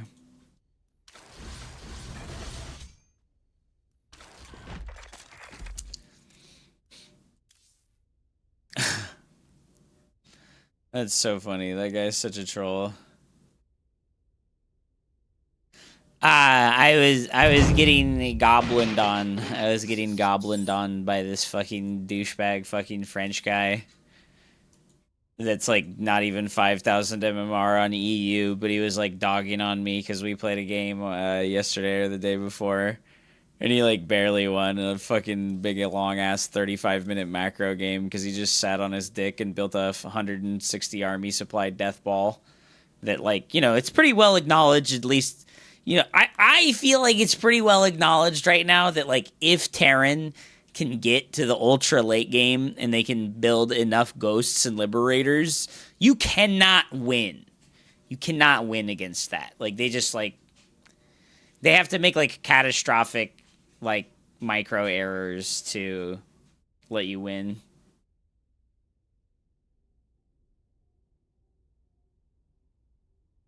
The proteins look like they scramble around the map a lot, Lamau, dude. French, enough said. I know, dude. It is very strange how I have so many negative impressions of French people because of, like, my shit through Starcraft 2.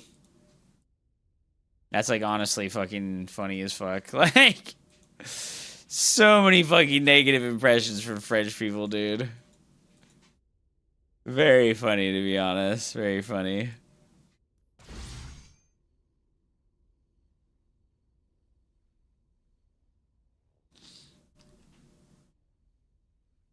Everything you lost. Everything I lost. Did I ever tell you I played PUBG with Todd back in the day? Oh god, he is like fucking everything you never. Dude, this guy's name is in Sanskrit on my YouTube channel. I wish I knew what he was saying. He's having a time, dude. What the hell does that even mean? Or is that like Cyrillic? What is that? What is this? What is this? What is this? It's Arabic? Yeah. He's got some fucking doodle bobs fucking hanging out as his name, dude. He's comes through. He's like, what? Yes. Hell yeah.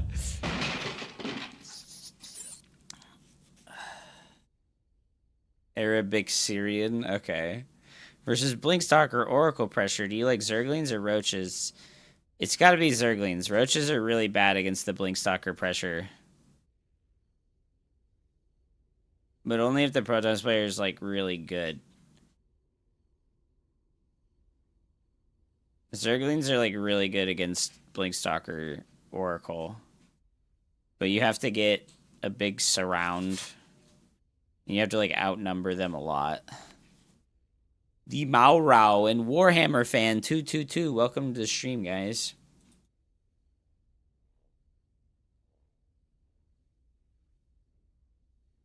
Queue up again. I need to take a piss first. I'm also very good at Protoss. Well, you know, I've been talking to this French guy, you know, this French dude. He's 23 years old. He told me he has a PhD and that he's really fucking buff, tall, and strong. And he also said that he was 6,000 MMR at Starcraft 2, even though when I played him, he was only 4,900. And he says that anyone who's not better than him is really bad at the game, so... It is what it is, man. Feels bad. Like Indra, dude. Holy shit, man.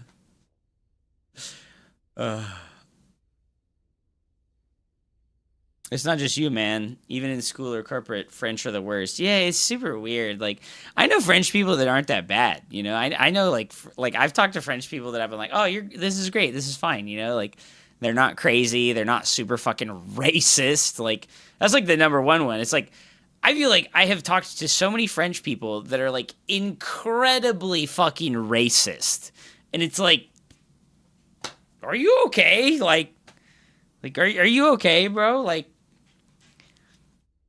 I'm also very good at Protoss. Phoenix and Carrier with Mothership. Hell yeah, brother. Phoenix Carrier Mothership, dude.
Oh my god.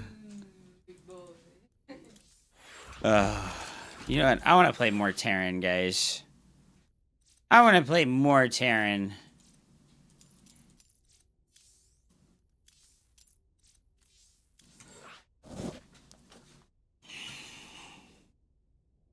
Getting knowledge about Europe is from the Big Mac is like getting the American politics from Eastern Europeans who show up here.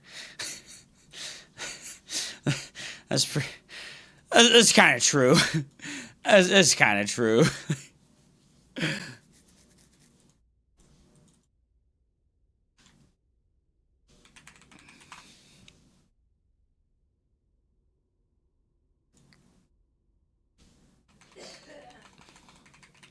I think most people don't realize how, like, easy it is to become good at Starcraft 2 and, like, any other game, for that matter. It's not about, like, it's not, like, difficulty, you know? It's just, like, time investment. Like, you just gotta play a lot. You'll get there. You gotta play a lot with, like, an amount of intention that, like, directs you to become better. That's a lot of damn garlic. Holy shit. That's a lot of garlic.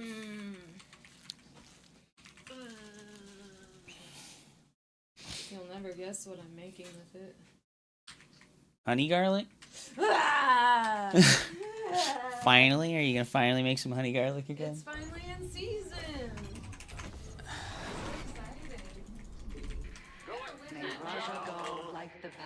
Yeah, the garlic shake.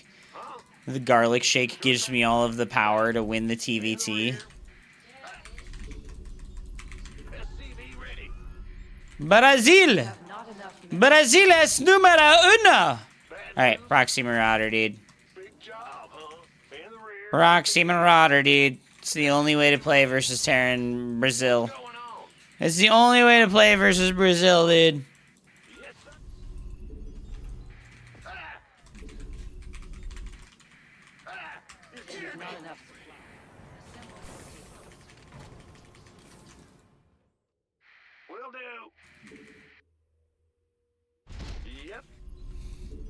What's going on? Bad job, ready? Bad news? Woohoo! What's going on? Making a necklace out of garlic would get rid of you. Oh no. SCV ready. Go ahead.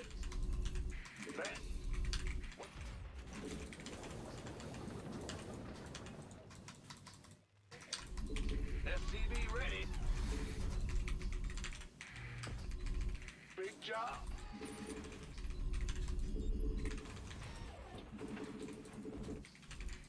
SCV ready. Big job.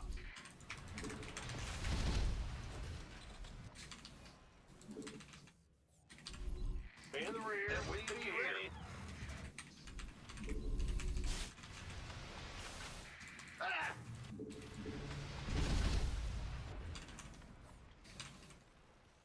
Your add-on has been constructed. You've not enough Vespine gas. Should I hit Hup on the head with a pool noodle until he catches it? I think that's a fantastic idea. You have not enough minerals. No, no, no. Harvesters to work. He can see. You must. Your mineral reserves are insufficient. Time's a wasting. Big job, huh? Go on. It's about to get heavy. Of course. First there's wood. Go ahead. Just say when. Baby, don't got a whole lot of love. Your research has completed. Not all battles are won with your numbers alone. I'm all. Go on. Time wasting. Let's have a plan. Say got a whole. Just. Huh? Don't. Time's a wasting. Don't leave me. Time's a wasting. It's go time. Go on. Just say when. SCV ready. Oh, baby, wood. Kaboom, baby. Big go. Just say when. Don't leave me hanging. Why not? Just. What's going on? It's about to get heavy. You have not enough minerals. Your mineral reserves are insufficient. You have not enough minerals. Let's have a blast. Time's a waste. Don't say the word.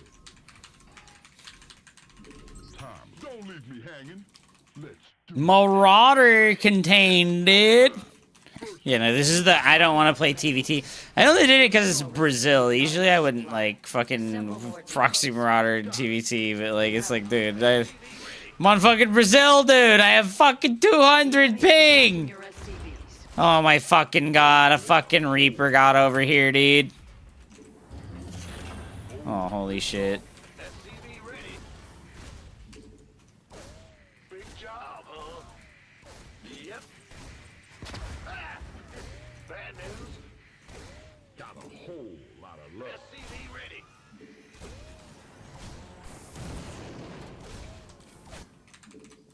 Go on. Just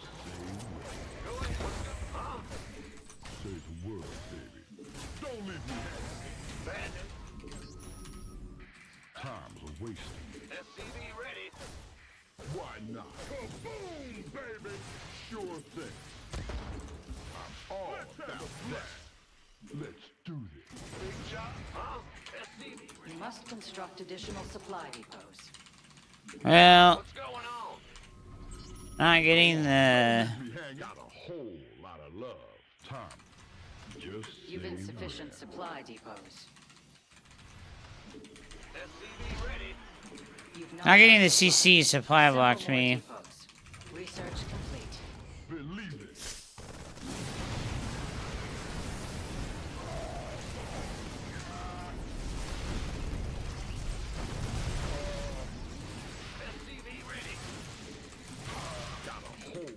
Go on.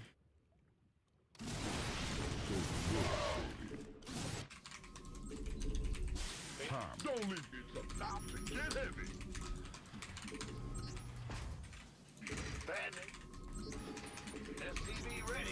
He made medevac, so no banshees incoming. Just save time to wait.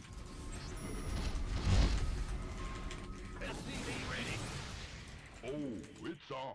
Believe it. Your command center has been upgraded. You have not enough minerals. SCV ready. Add-on complete. Got a whole The failed push out of him. Yeah, that was funny.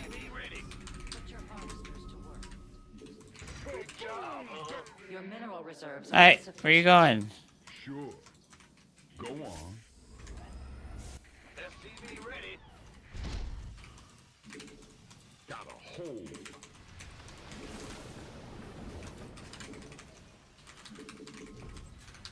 What's going on? SCV ready. You have not enough.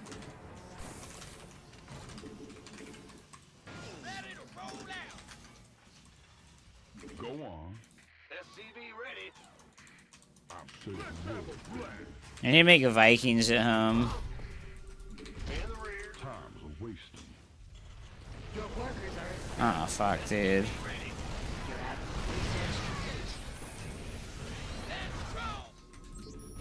Just Mineral field exhausted.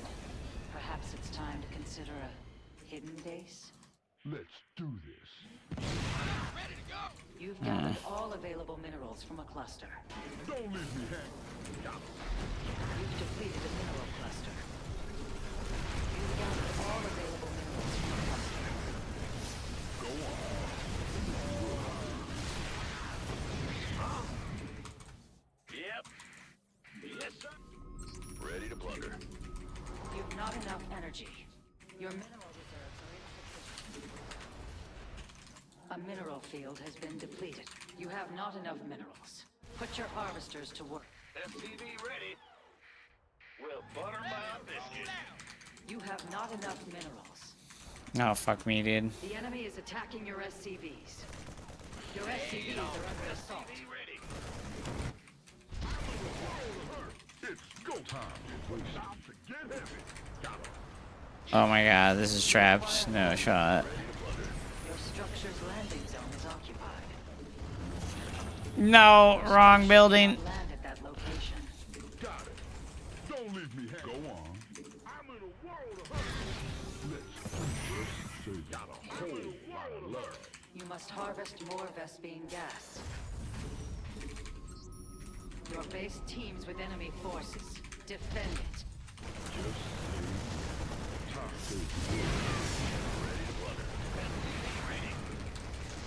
SCV ready.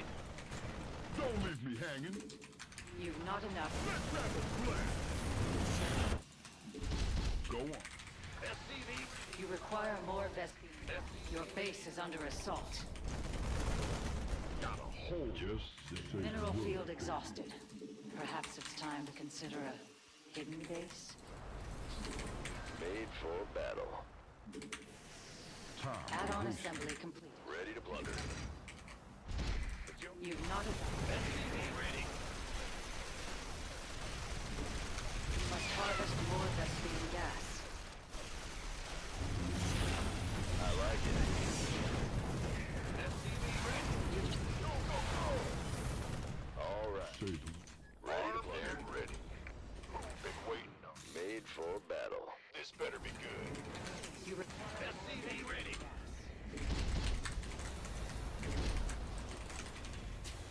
SCV ready. Ready to plunder. Go ahead. Armed and Transformation system primed. SCV ready. Vespene gas. Yeah. Add-on has been constructed. Ready to plunder. You've not enough Vespene gas. This better be good. You gonna give me orders? Gangway, coming through. I am leading by the numbers, boys. Let's get into the fight. SCV ready. Go, go, go! Inbound.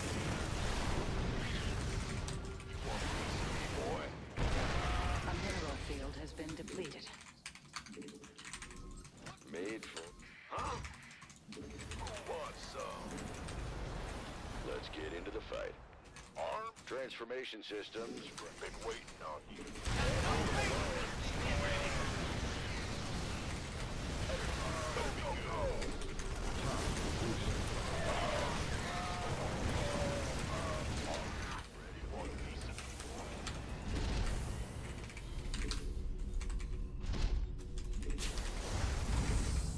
Ready to roll out. Bad news? This better. Go, go, go! SCV ready. SCV ready. Go ahead. Armed? You gonna give me No, no nuclear missiles incoming, my dude. Ready to. Command center successfully Gangway. upgraded. You cannot add-on complete. SCV ready. Been waiting on Upgrade you. complete. Make use of it. You have not enough minerals. Will do. Who wants some? SCV ready. Queued up, ready to go. SCV ready. Really? This better be good. Dude, I just need to make a different fucking building here. By the number. Who wants? You gonna give me armed? This better be good. Who wants some? Been waiting on you. You gonna give me ready? You want a piece of me, boy? Go, go, go! By the number. Gangway, coming through. Add-on assembly completed. Bad You news? cannot build there. This better be good. Gangway. That ability requires more energy. SCV ready.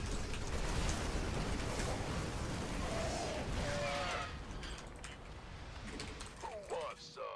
Been waiting. Who wants some? Piece of me. Ready to plunder. Go, go, go! By the numbers, boys. Armed and ready. Building location is unacceptable. Why no medevacs? Because you just want to have more Vikings than them. Because as soon as you have air control by having more Vikings than them, they can no longer do anything about you landing libs on there. SCV ready. tank line. Your mineral reserve. This better be good. Hardware coming through. Yes, sir. SCV ready. Ah! You scared me. But you gonna give me orders? Go ahead. By the numbers. Who wants some? SCV ready. Armed and ready. This better be. You gonna give me orders? But wait, you gonna give me orders? SCV ready.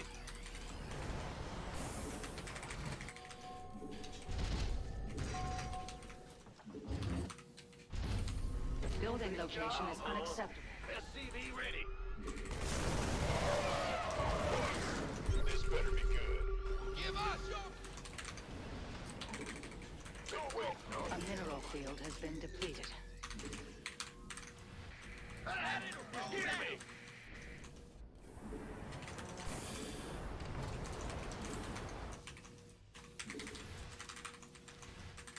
You gonna give me gangway coming through. Add-on complete. What's going You on? cannot build there. In the rear with the geek, huh? Go ahead. Upgrade. Want a piece of me, boy? SCV ready. You have not enough minerals. Put your harvesters to work. You have not enough An upgrade has been completed.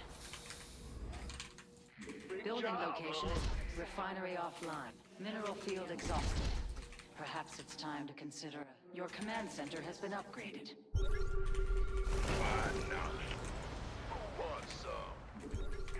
That's fine. You gonna get this better be. Been waiting on them alone. Figured you some help here. Let's get into the fight.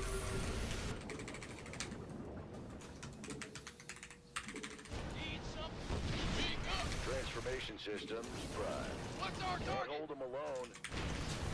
Very well. You gonna get...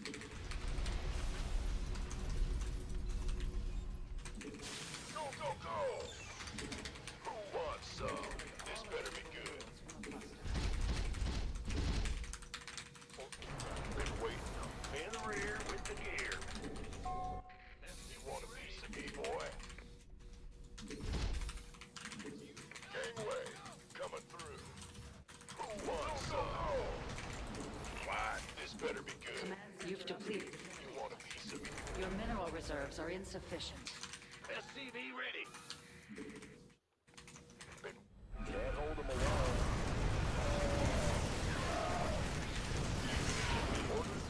Transformation system. Your add-on is ready to burn. You've gathered all available minerals from a cluster. This better be good. Armed and ready. Refinery offline. The enemy is base is under assault. Go, go, go! You gonna give me orders? Who wants some? You want a piece of me, boy? Ready to plunder. Gangway. Your base teams with enemy forces. Defend it. This better be good. Queued up, ready to go! This better be good. Go ahead. Add-on assembly completed. Who won? You have not enough minerals. Put your harvesters to work. Go, go, go! Give us! Upgrade complete. Orders? Make use of Armed and ready. By the numbers, you want a piece of me, boy? Sure. Who wants some? Ready to roll that! mineral field exhausted. Want a piece of me, boy?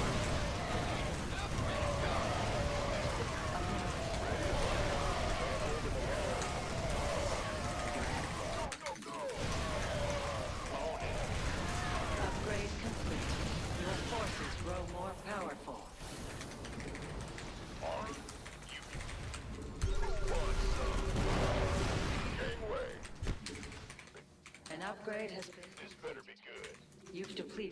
mineral cluster.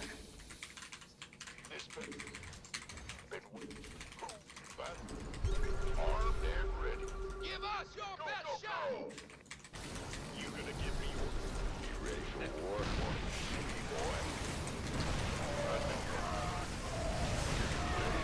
Orders? By the numbers. What's our target? What's that? Mineral field exhausted. Perhaps it's time to insert.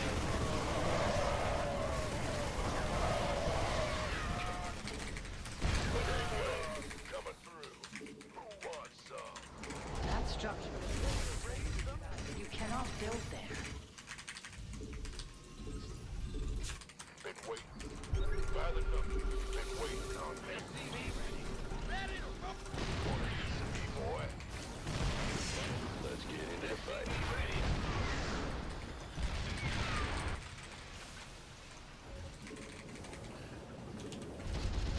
Ready to blunder. Armed and ready. Yep, ready to go.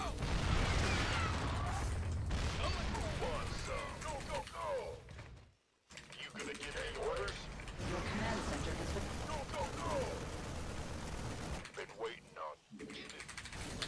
Been waiting on you.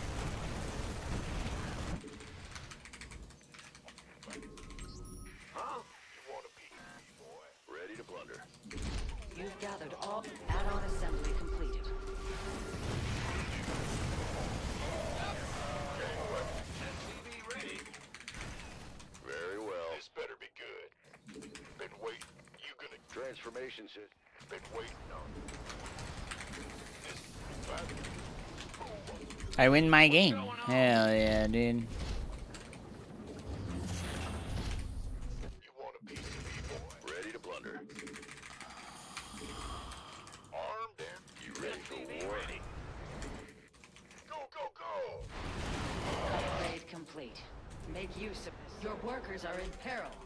Who wants some? Armed and this better be good. The enemy threatens your base. Ready to go. You by the numbers, boy. We could use some help here. Ready to blunder. Who wants some? You've depleted a mineral. A mineral field has been depleted.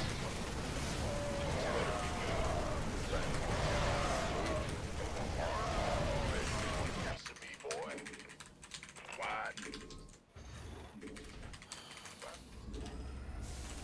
Been waiting. You've gathered all available minerals from a cluster. Go ahead. Mineral field exhausted. Perhaps it's time to consider... Can't hold them alone.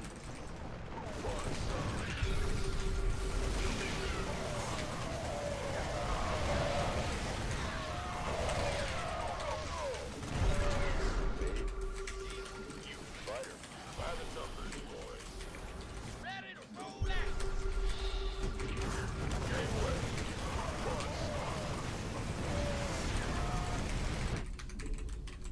We can use some help here. Queued up, ready to go. You gonna get I'm gonna just stop using that tech lab. been waiting on you. What's going on? You've not enough energy. You want a piece of me, boy? Who wa- By the numbers, boys. SCV ready. Add-on complete.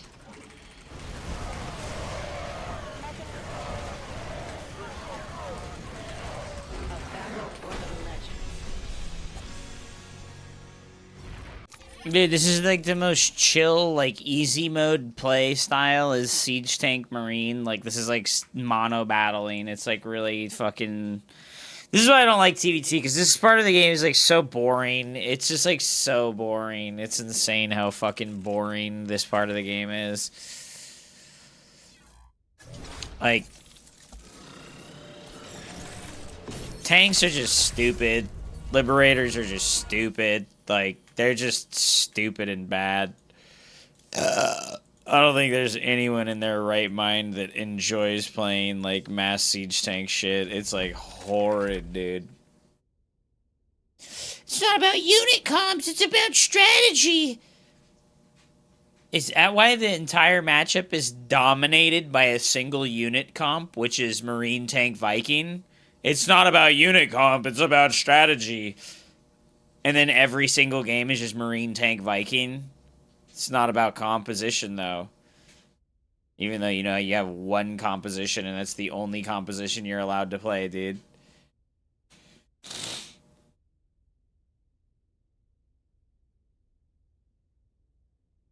TVT is good, dude.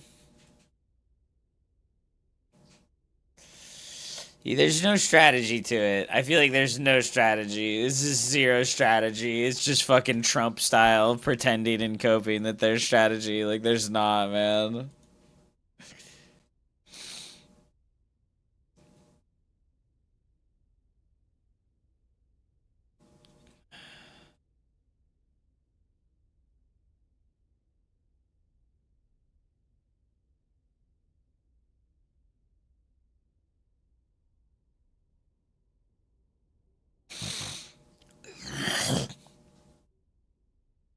You wouldn't get it. True.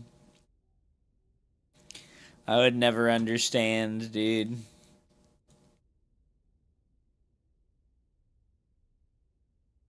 But yeah, Code Muncher, you just don't make medevacs because whichever player is just like spamming Vikings has air control, and it's like if you're making medevacs and they're making Vikings, they just kill all your medevacs and you run into siege tanks, you know, like.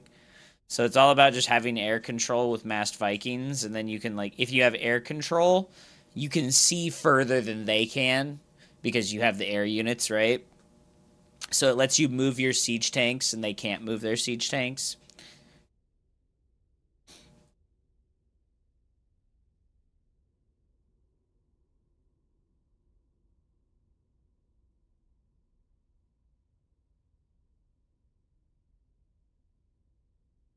Operation Seawall.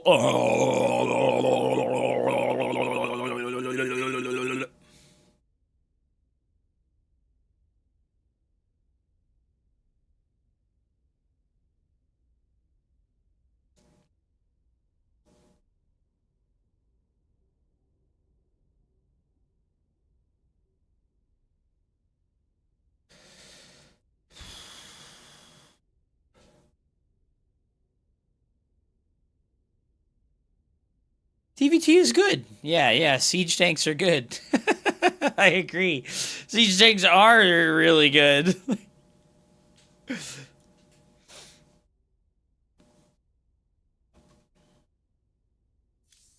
Every mirror match there is zero strategies. Well, it's not that there's no strategies, it's that the game is just dictated by tactics and like tactical maneuvers.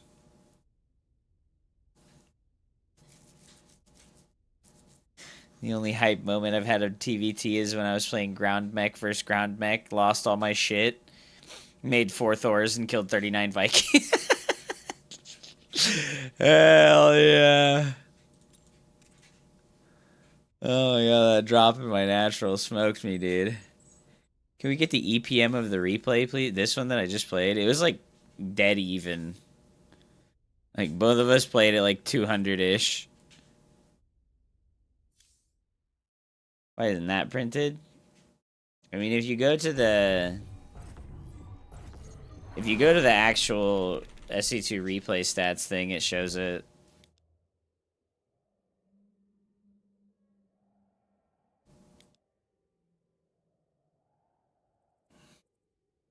Play a Terran game where you make a nuke or two? I think I'm all Terraned out, dude. I've said this so many times, but like, I just think Terran is the most boring faction I've ever played in an RTS game, and I fucking hate playing Terran. It is seriously miserable, dude.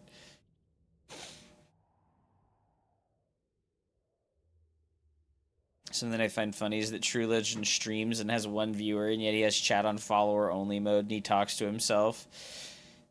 Yeah.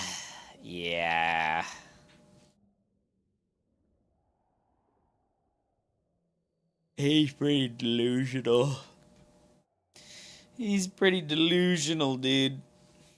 You know, I think the main thing for me, for Terran, is like, I just really don't like the macro cycling. Like, cycling the barracks, factory, and starport over and over and over again is, like, so fucking annoying, and I hate it so much. Like, I just really, like...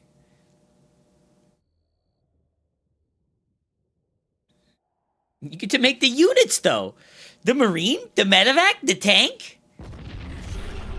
UT is good. I don't understand.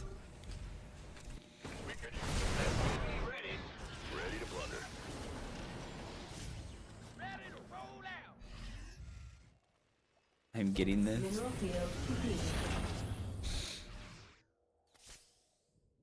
Add-on complete. High fidelity music snobs. The hell is this? Command center up. You wouldn't understand. Oh my god, dude.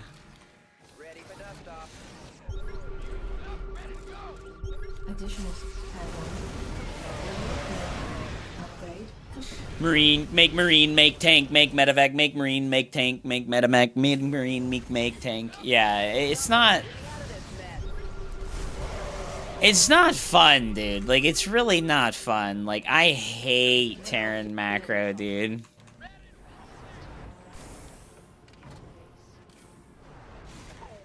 Your add-on has been constructed. Like, if I wanted to play like Terran plays in this game, I would play Age of Empire. Like, Terran is like playing Age of Empires. Terran is like the closest that it gets to playing Age of Empires of any of the RTS games that I've ever played. You just like rhythmically macro non-stop with very little to no like other things to do. Also, I can't believe that he fucking dived into this tank line here, right? Like, this was a crazy move by him. There's the EPM, by the way. I cannot believe he dived into this. And then it didn't go really badly for him. Right? Like, that's insane. I guess all my Marines had 1 hit point left. He should have just not had the tanks sieged.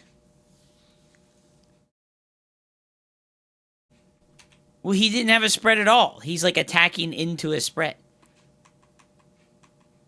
I guess my tanks just weren't sieged yet. Should Terran make the units from the other factions? Well, it's not about, like, their units being bad. I just think that the way that the mirror matchup functions, like Marine tank versus Marine tank, is, like, incredibly fucking obnoxious.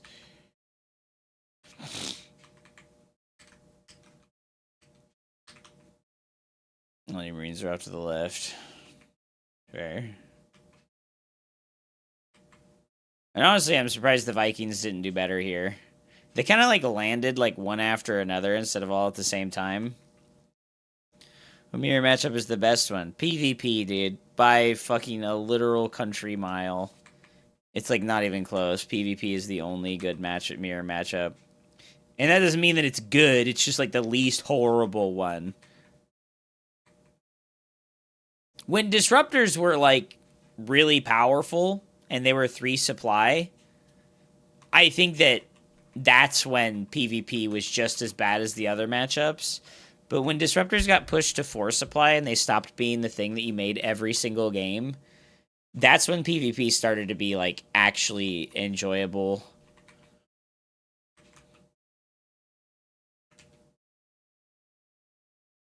Another assassination Trump? Wait, are you serious? No way. Reddit. Was there another assassination attempt on Trump?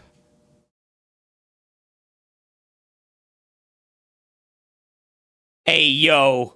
Hey, yo. I gotta just say, I got a 7-day suspension for making a joke about somebody showing me their pee-pee in chat. And then this bitch is like, hey guys, you want to see my new dog? And she brings out her boyfriend in a fucking gimp suit. And this is fine. Okay, where were we? This is fine. Hi, Sky. Oh. This is just fine.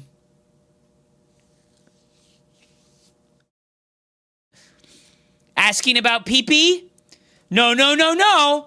Showing off your fucking disgusting boyfriend in a gimp suit? Yes, yes, yes, yes.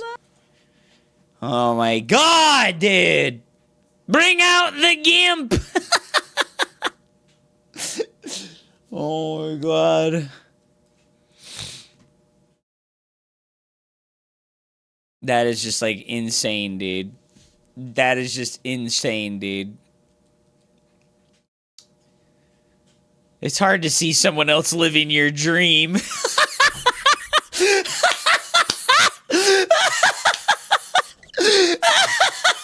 It should have been me!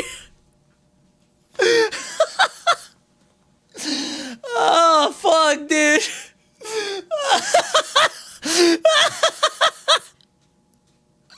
Oh, shit, dude. That should have been me. The things I would do to be in his spot, boy. Holy shit, dude. Oh my god, bro. This is some true performance art, dude. Oh my god. That's a lot of words for fancy wank, dude. Uncomes.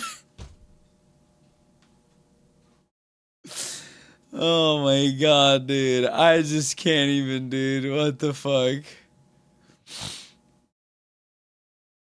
Yeah, yo, they raised $19.5 million for cancer fighters.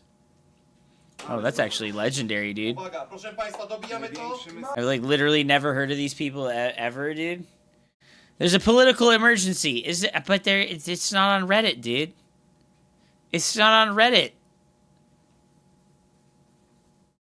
He fires the entire National Science Board, POG. Evacuated after security incident at White House Correspondents' Dinner. No signs of injury. Okay, so our boy said, oh, Trump got us. They tried to assassinate. There was an accident. There's a security incident, dude.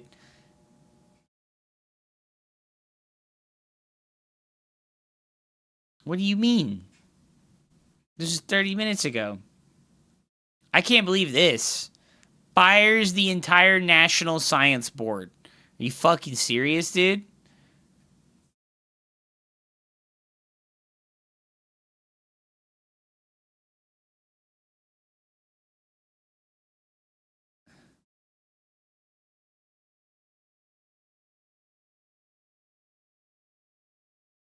Are you fucking serious right now? This is gonna be this isn't gonna be the dude saying that he wants to put the bat up his ass, right? Evacuated?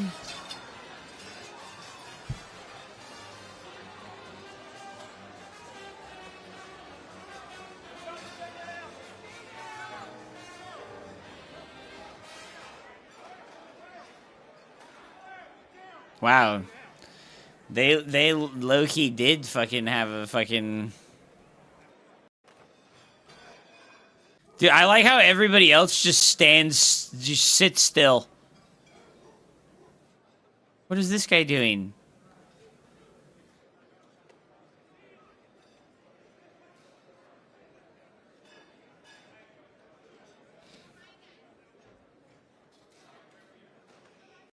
Well, that's fucking crazy, dude.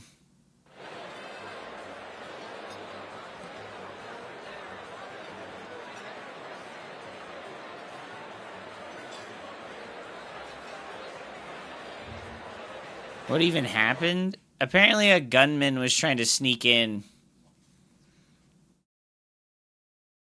What the hell is this? What is Project 2025? Alliance of over 100 conservative organizations. It provides a detailed roadmap for transforming the federal government and implementing conservative policies in a future Republican presidential administration. The initiative is built on 4 main pillars: a nearly 900-page policy guide called Mandate for Leadership 2025, a personal database to identify conservative candidates for government positions, a presidential administration academy for training future administration officials, and a 180-day action-packed playbook for immediate implementation. Yeah, it's 2026, you morons. I just know that this is what Trump was trying to, like, implement as, like, the way to literally dismantle any and all opposition to the Republican Party in the country.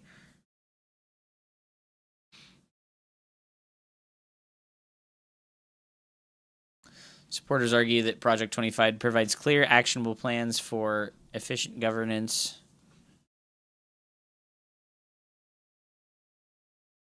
restores traditional conservative principles and values. POG, dude. Reduces bureaucratic inefficiency and government overreach. Strengthens executive authority to implement unified policies. Oh no, dude.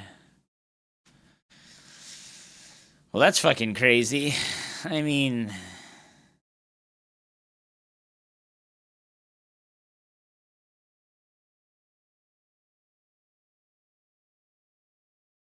How could they stage another shooting, dude?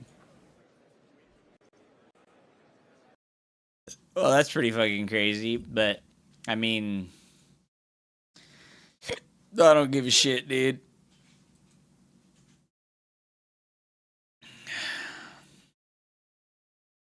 It's not on Reddit, bro.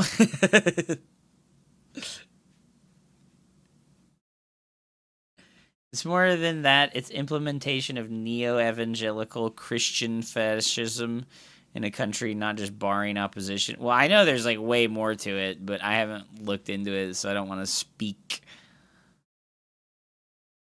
Proposes significant changes across nearly all areas of government, including restructuring federal agency, immigration and border policies, reproductive rights, LGBTQ protections, law enforcement, economic regulation, and social programs. The plan emphasizes reducing the size of the federal government and centralizing executive power and implementing traditional conservative values. POG, dude. Politicizes the civil service and law enforcement, threatens democratic institutions and checks and balances, imposes extreme social policies that limit individual rights, and risks undermining essential government programs and protections. It's 50% completed, dude. POG.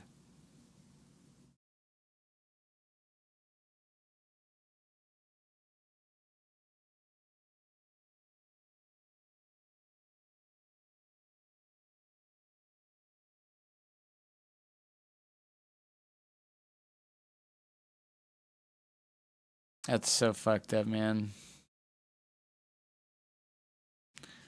So he fires the education people. He fires the science people.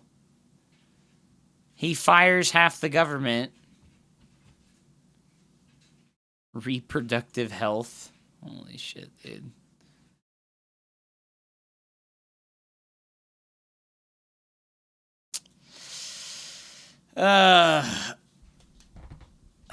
Oh my god, the Avex media. Nemisms like that with everybody. The first attempt was staged. Dude, that first assassination attempt was the most staged thing I've ever seen in my life, dude. It was the most staged thing I've ever seen in my life. That was the most staged assassination attempt since they killed Lincoln in the fucking playwright house, dude. And yeah, Bad Manner. It probably has something to do with the 3 million views that Morgpie gets. That's probably why they didn't ban her. And then they all put maxi pads on their ears. Lincoln's still alive. Lincoln is still alive. Lincoln is still alive. I mean, what am I to do? What am I to say, dude? Like, I mean... Trump era overtime exception. Does this, like, actually link to, like, what these things do? A federal judge in Texas on Monday became the second to strike down a Biden administration rule that would extend mandatory overtime pay to 4 million salaried workers. People thought this was a bad thing? People thought that paying people more overtime was bad? Are the people retarded? That fucking video of the Saudi Arabian president dude being like, well, the people are retarded. It becomes more relevant like every day, dude. Like, the people are retarded. No, don't pay people more. Don't pay people more. He wasn't a president. He was a cult leader. Okay. It would have required employers to pay overtime premiums to salaried workers who earn less than $1,000 per week.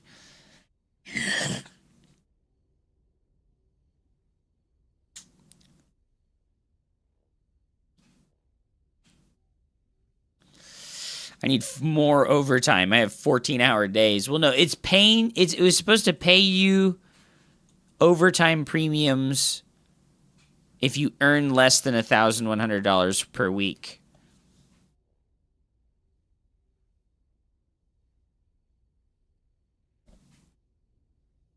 How are you making less than $1,000 per week if you're working 40 hours? Or wait, now how are you making $1,100 per week if you're only working 40 hours? How much were they getting paid already?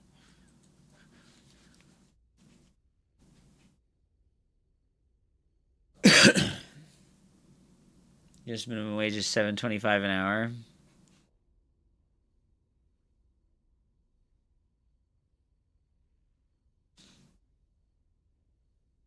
That's crazy.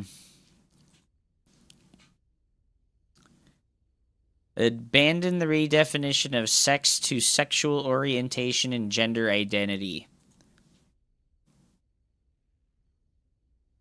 The authority vested in the President of the Constitution across the country, ideologues who deny the biological reality of sex have increasingly used legal and other socially coercive means to permit men to self-identify as women and gain access to intimate single-sex spaces. From women's domestic abuse shelters to women's workplace showers, this is wrong. Efforts to eradicate the biological reality of sex fundamentally attacks women by depriving them of their dignity, safety, and well-being. It is a corrosive impact not just on women, but on the validity of the entire American system.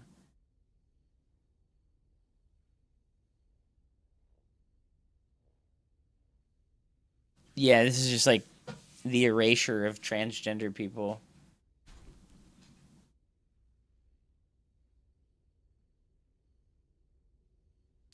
Sex is not a synonym for and does not include the concept of gender identity.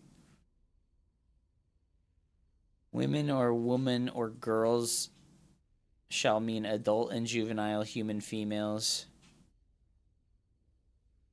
Female means a personal belonging at conception to the sex that produces the large reproductive cell.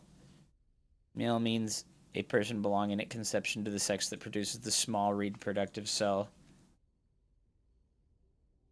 Gender ideology replaces the biological category of sex with an ever-shifting concept of self-assessed gender identity, permitting the false claim that males can identify as and thus become women and vice versa, requiring all institutions of society to regard this false claim as true. Gender ideology includes the idea that there's a vast spectrum of genders that are disconnected from one's sex. Gender ideology is internally inconsistent in that it diminishes sex as an identifiable or useful category, but nevertheless maintains that it is possible for a person to be born in the wrong sex body. They put the sperm meeting an egg under a microscope and there was a flash of light when that happens. Something to do with the zinc. What?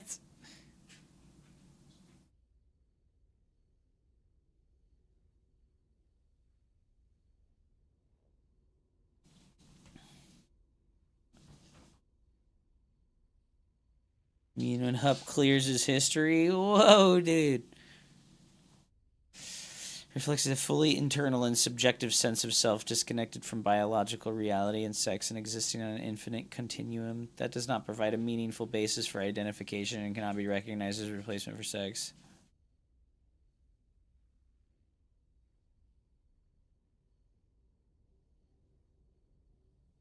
Recognizing women are biologically distinct from men. Within 30 days of the date of this order, the Secretary of Health and Human Services shall provide to the U.S. government, external partners, and public clear guidance expanding on the sex-based definitions set forth in this order.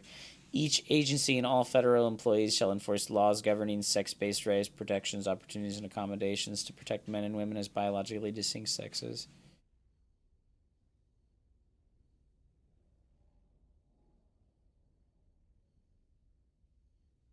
Federal funds shall not be used to promote gender ideology.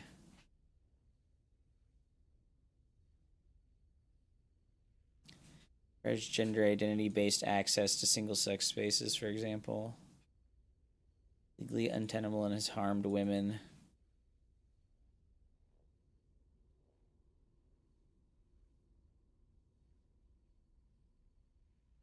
That's just wrong. No. For like the first couple of for like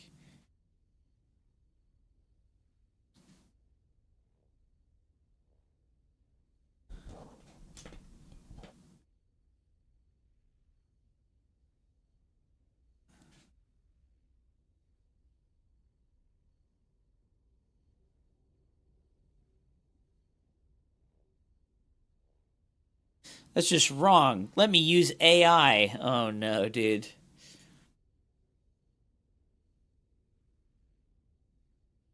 This is pretty fucked, dude.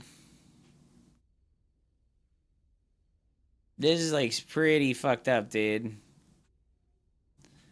Indefinitely curtail USRAP refugee administration or admission. The last 4 years, the United States has been inundated with record levels of migration, including through the U.S. Refugee Admission Administration Program. So they just shut it down entirely. What game is this? Looks pretty mid. You know, Bushmaster? It's some dog shit political fucking shit. Dude. I mean, like... I don't know, man. I hate all this stuff. I hate all this stuff. Thanks for the $2, brother. Appreciate the super chat, man. Big W, dude. Big W. I don't know, man.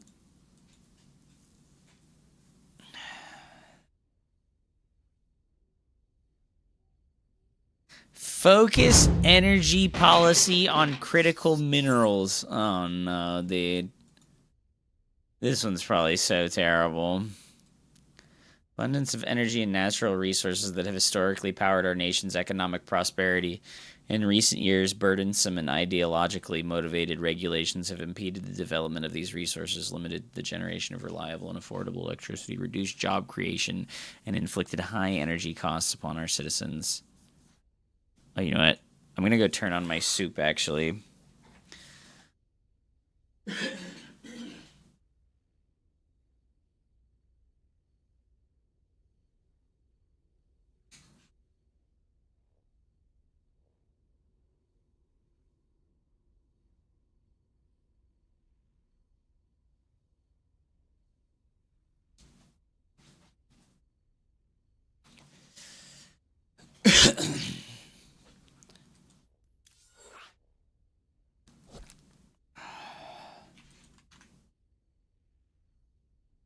Playing Terran isn't any harder than playing Protoss or Zerg. That's just cope that people say to, like, make themselves feel better about being dog shit. He called Protoss proteins earlier. He said the proteins kept doing multitask attacks. Fucking phone posters, dude.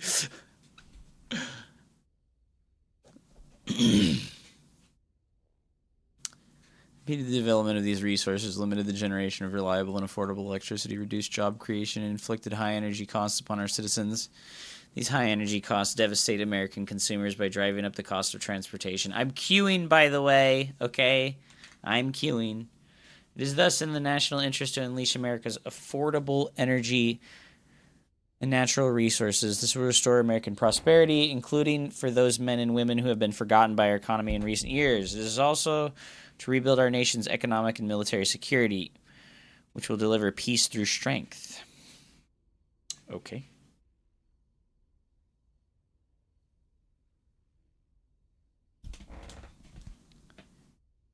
Yeah, I think all of the races in StarCraft 2 require the same level of skill to play, and it's just like super cope to believe otherwise.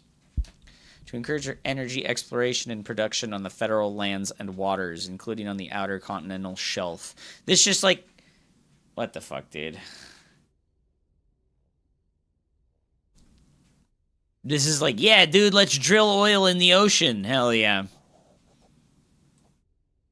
Producer and processor of non-fuel minerals, including rare earth minerals. You know what China did? China went super hard on solar energy. I think they made, like, the best decision possible, and they went, like, super fucking hard on solar energy. I don't know any of the specifics, but I know that China just, like, they just dumped, like, billions of dollars into transitioning as much of their infrastructure to solar energy as possible. Securing military preparedness by ensuring that an abundant supply of reliable energy is readily accessible. Oh, yeah. You think Snake will actually play, or is he gonna just leave?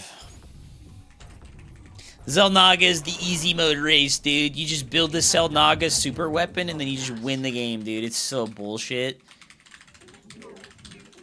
I'll check out more stuff after we play the game a little bit. This is a StarCraft stream. You know, I wouldn't be opposed to doing, like, politics stuff, but... Yeah, I looked at what Destiny did, you know, like, he showed off his Obsidian and, like, the framework of stuff that he has, like, created to learn about this stuff, and it was honestly, like, crazy, like, how much research and time he's put into all that stuff. And this Sion is to go even further beyond. Further beyond. Thank you so much for the raid, dude. I appreciate you. That's fucking huge, man. Anyways, like I said, Destiny showed off his notebook for like, his notes for, like, politics and debate tactics and stuff like that, and I was just like, damn, bro, like, this guy went insanely hard. And I was like, that's like, it's a lot of work, and it made me realize how little effort I put into what I do. I was like, damn, like, I could put a similar amount of effort into what I do and receive tremendous benefits and boons. Put your harvesters to work.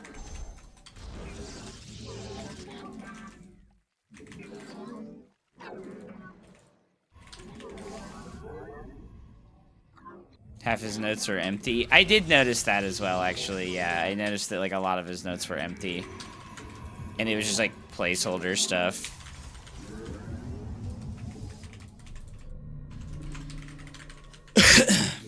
But it doesn't matter.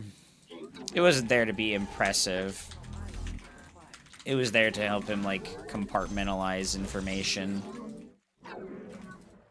Destiny plays eugenics and DMs e-girls. Excuse me. Thank you so much for the raid, Sion. Welcome to the dumpster, guys. I'm Hupsaya. We're playing a PvZ against my favorite Zerg player. It is Snaky Poo.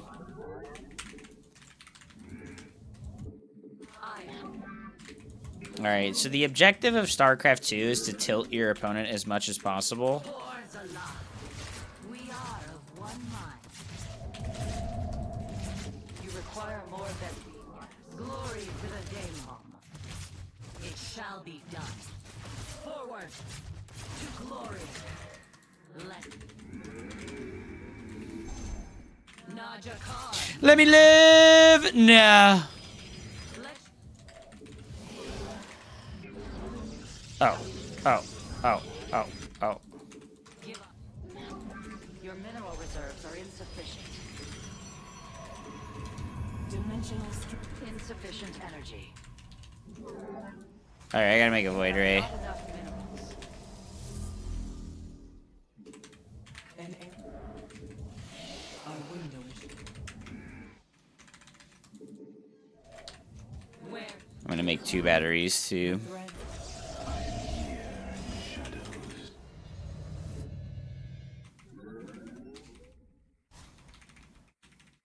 Let us begin. It is done. You require my skill. We are one. Make our Twilight Council now. Let's go make our 3rd. You must construct glory to the. You've insufficient supply. Oh, I can't actually get out. Okay. Are under attack. The enemy has discovered us. The enemy is destroying your glorious combat is upon us. I'm gonna just leave the void ray over there. How can I? Oh. Warfield inaccessible.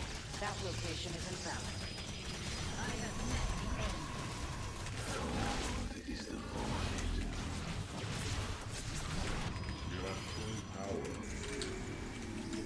Alright.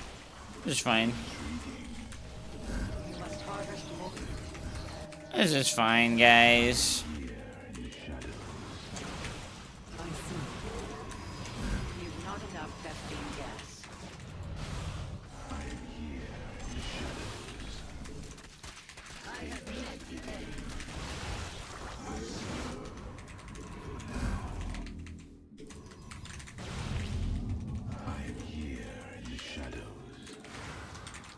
We'll just overcharge our Oracle.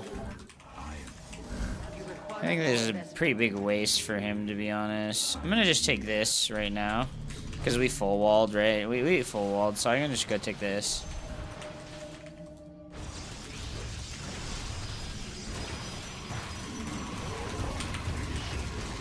You must harvest more Vespine gas. Made my forge. Chrono boost the warp gate too. We are at full power. He doesn't have +1 attack, so it's pretty good for me actually, because we know no Zerglings are gonna be absolutely crushing me. You seek guidance? Harmonized. Extrapolating strength. Okay, that's pretty bad for him actually. Your mineral reserves are insufficient. That's pretty bad for him. You've not enough Vespine gas.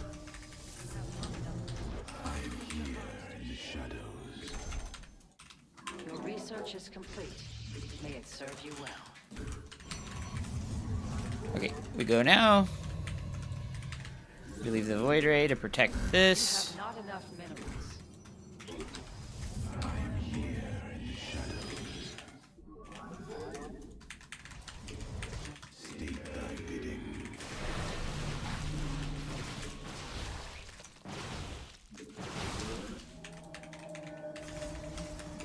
You must harvest. Need more gateways. Mineral reserves are insufficient. You have not enough minerals. Put your harvesters to work.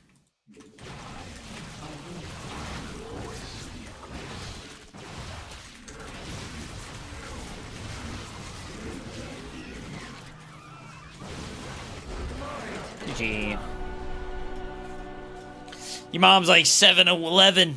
Always open and everyone welcome.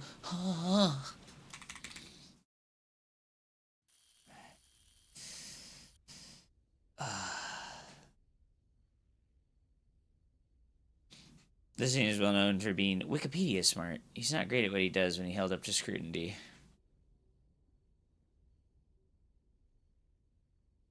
Let him be inspired. He goes to plenty of primary sources. That's the shitbag Joe Rogan. Yeah. Wikipedia is like a pretty like valuable learning resource. Like you're not gonna get wrong information off of Wikipedia for the most part.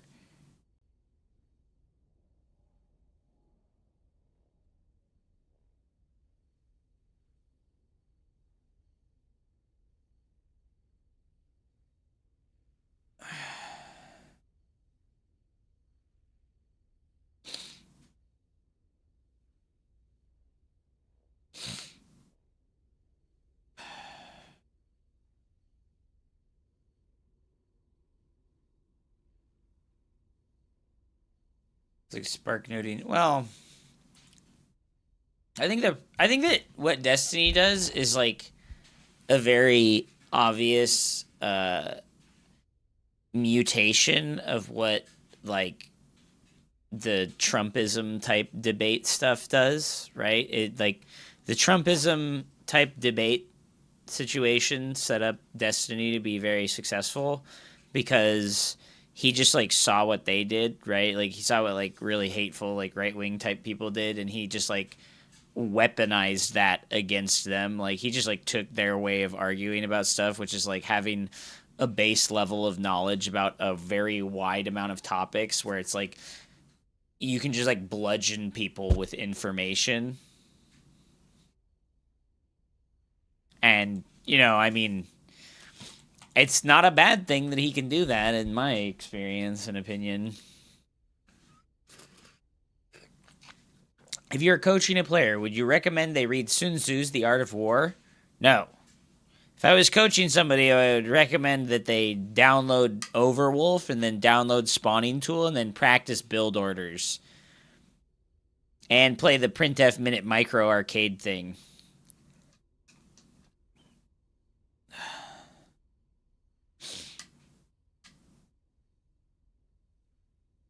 He didn't contest that you met him. He contested how deeply you probed his ideas and understandings of things.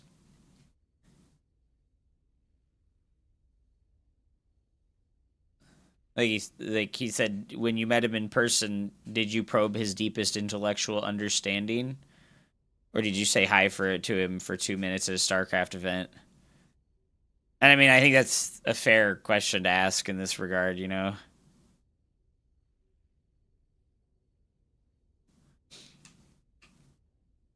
I was watching another Twitch on stream and they insulted Starcraft, but the thing is, I didn't think less of Starcraft is the irony. Yeah.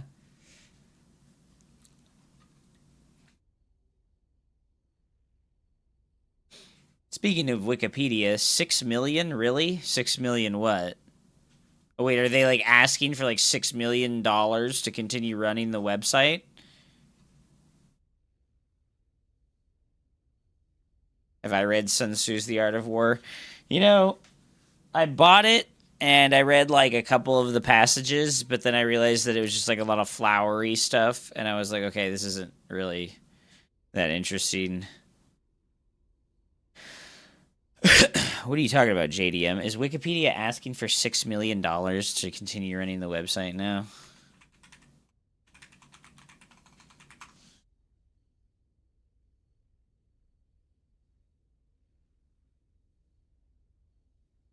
You can support us with a donation.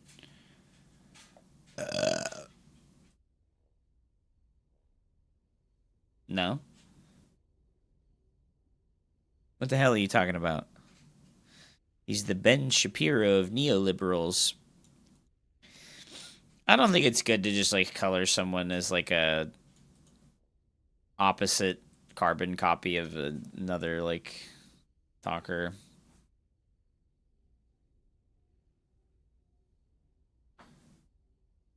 Okay, well, do you think maybe, Avex, that there's a possibility that he didn't want to talk about extremely complicated topics in a divisive and deep way in that moment?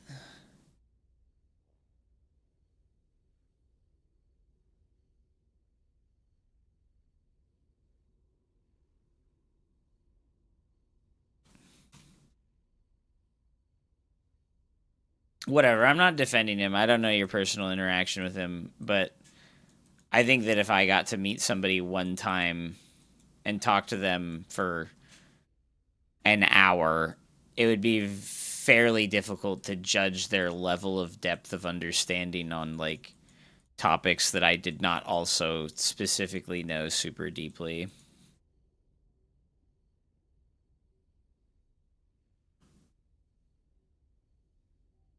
I wouldn't be able to do anything like that.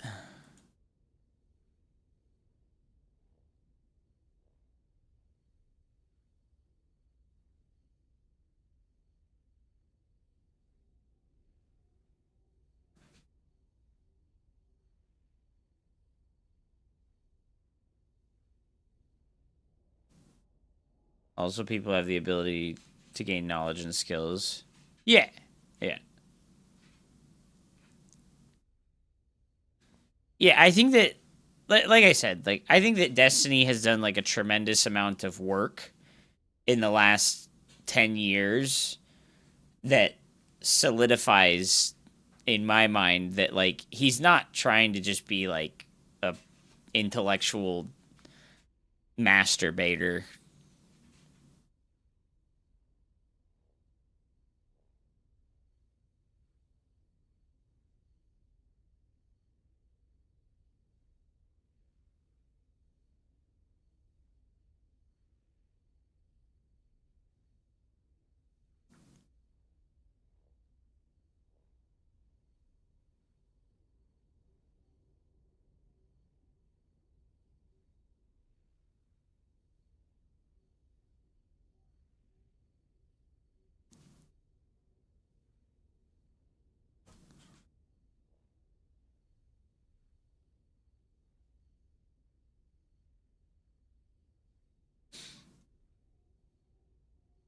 They are meant to be impressive.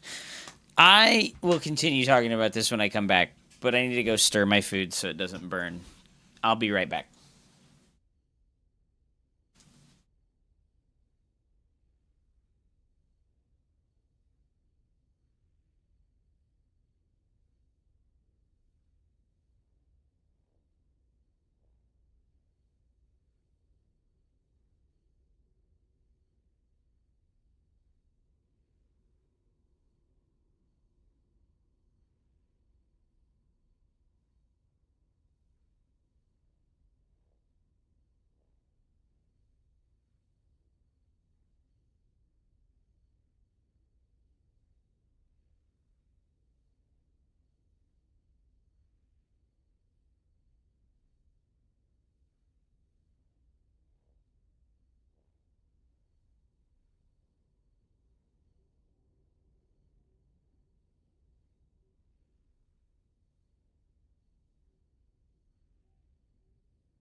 Was it TPUSA?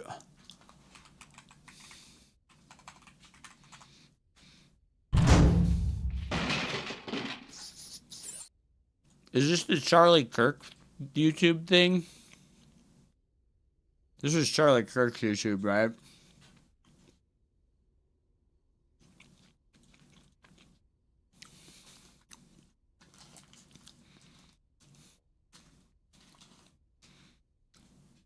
Prager University with Dennis Prager.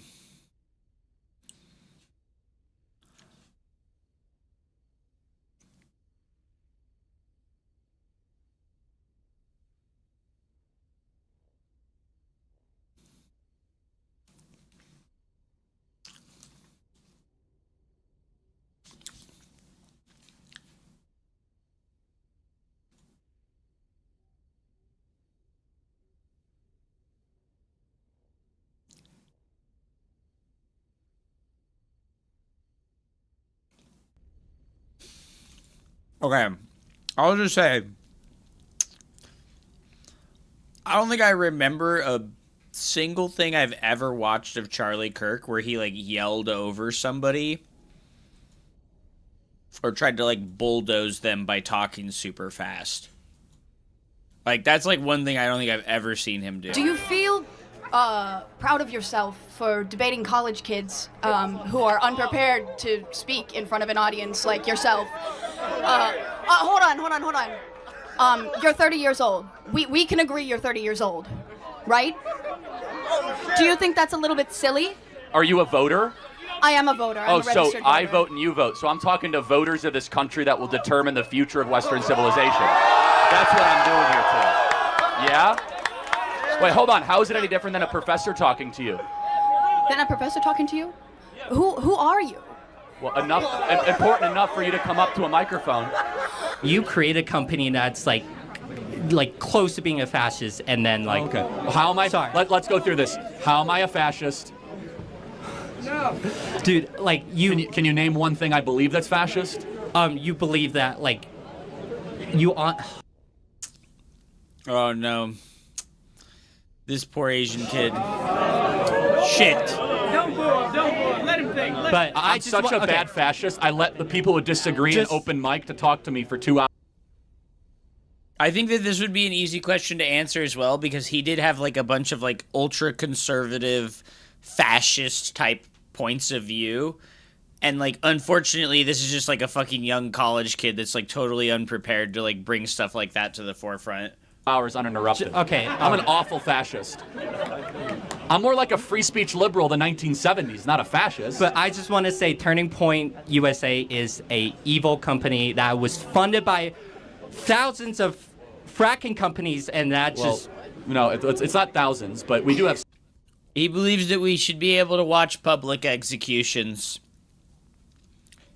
That's very fascist ideology. Some based. frackers that give us money. But yeah, and then all it is making the rich more rich. Fascism to fracking. That's all it is. That's all it is. Okay, again, I don't know, bro. I'm not like deep enough in it.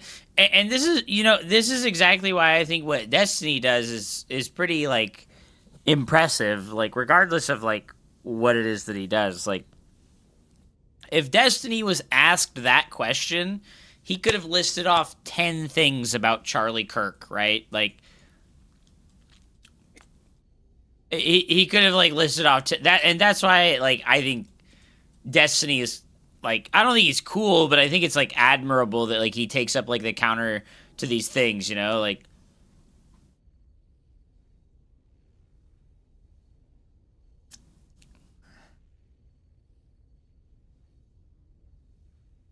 let's define fascism to begin with.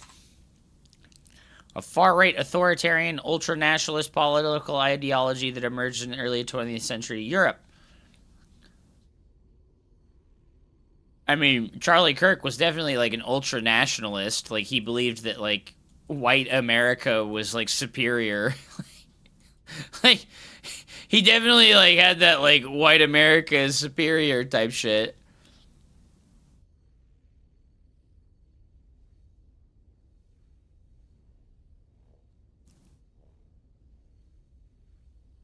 The forcible suppression part. Because I just stopped reading. I don't have, like, a vested interest in pushing agendas and this type of stuff.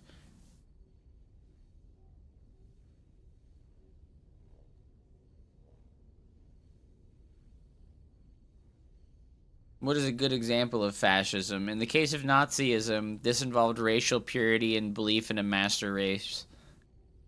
Such demonization has motivated fascist regimes to commit massacres, forced sterilizations, deportations, and genocides.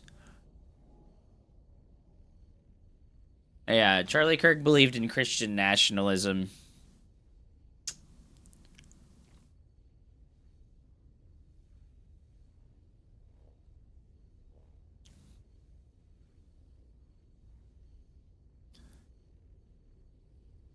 No, it's still fascism if you're, like, believing in if you're believing in the nationalism of your, like, religion. If you're, like, you're standing in a religious belief in the position of, like, the nationalism, it's still ultra-nationalism. It's not ultra, but nationalism. And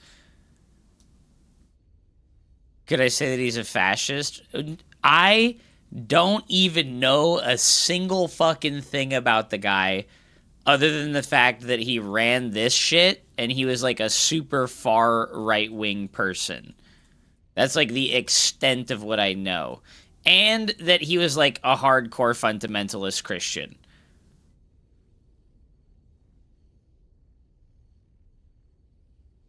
That's all I know about Charlie Kirk.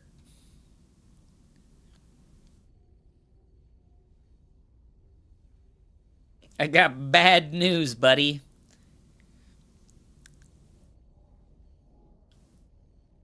Hold on. Was Charlie Kirk fascist?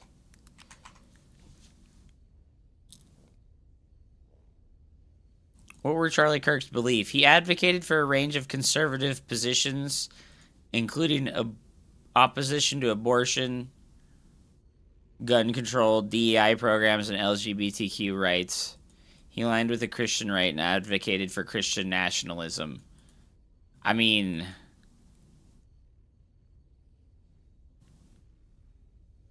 what is the definition of fascism that justifies labeling Charlie Kirk as fascist?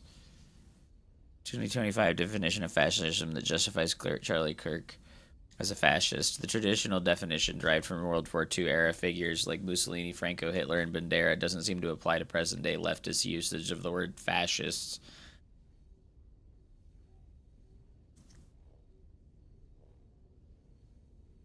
Fascist adjacent. Did Charlie Kirk like TVT? What's wrong with using the default AI thing, dude? What's wrong with using the default AI thing? Fascism, a far-right authoritarian and ultra-nationalist political ideology defined by a dictatorial leader, forced suppression of opposition, militarism, and a strong belief in natural social hierarchy. What does natural social hierarchy mean in this context? Because, like, I don't even know this.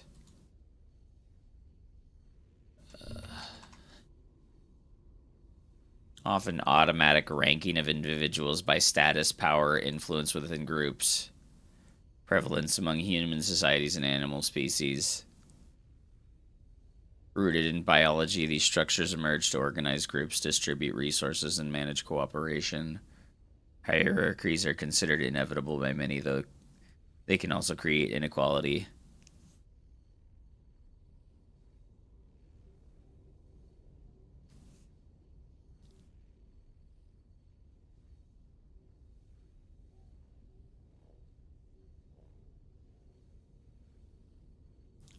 Explain this like I'm a dummy. I haven't encountered anyone discussing this. The family unit, the people who have better trait watch over those who have less trait, but also exude power due to trait attainment. Older people have more experience than younger people and less lead, but this leadership position gives them social power and allows them to do various things that younger people cannot. using money. Wealthier people have more economic impact than poorer people. Therefore, this allows them to allocate resources to others in society. This also gives them power over poorer people who are in competition for the resource commanded by the wealthier. Ultra simplified. He promoted a strongly conservative culture war agenda that positioned itself against a progressive social movement. LGBTQ rights expansions and racial justice initiatives. His worldview emphasized traditional values, nationalism, and opposition to what he portrays as the dangers of multiculturalism or globalism, aligning him with far-right currents. Okay, can we agree that this is like all this stuff firmly pushes him towards the fascism camp? He often downplayed or rejected pluralism and the legitimacy of opposition. For instance, he defended or excused efforts to undermine democratic outcomes. His rhetoric framed opponents as not just wrong, but fundamentally un-American or evil. That's like kind of exactly what a fascist would do, which is just like paint your opposition as an evil thing that cannot be reasoned with. Kirk frequently promoted a hyper-patriotic vision of America as exceptional and divinely ordained, which was central to his turning point message. His rhetoric often reduced national identity to a narrow culture and religious framework. Christian conservative Western civilization, excluding others from true Americanness.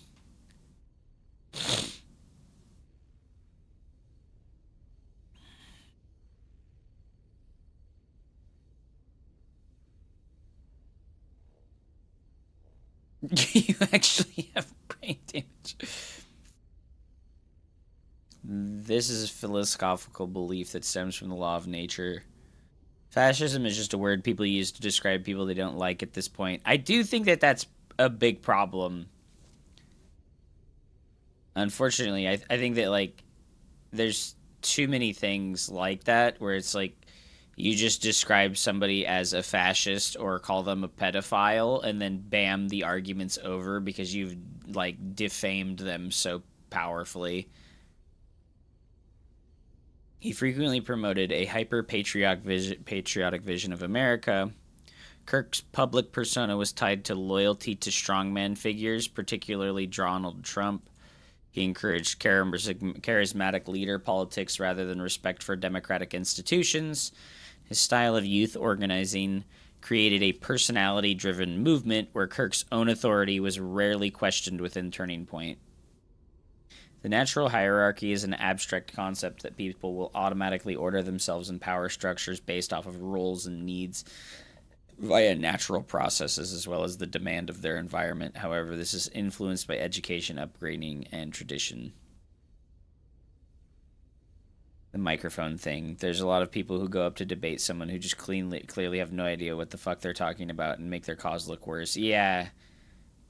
That sucks. Like, his strategies aimed at silencing or delegitimizing opposition through culture war tactics, online harassment, and canceling of dissenters on campuses. He advocated restricting the political participation of groups he sees as hostile. An example, by endorsing restrictive voting measures framed as election integrity. He frequently valorizes strength, law and order politics, and the military, framing them as solutions to social problems. He often casted politics as a battlefield where opponents must be crushed, leaning on martial metaphors and enemy language. He championed traditional hierarchies, aka male dominance, Christian primacy, Western civilization superiority. He framed inequality as natural or desirable, portraying progressive redistribution of equity efforts as destructive.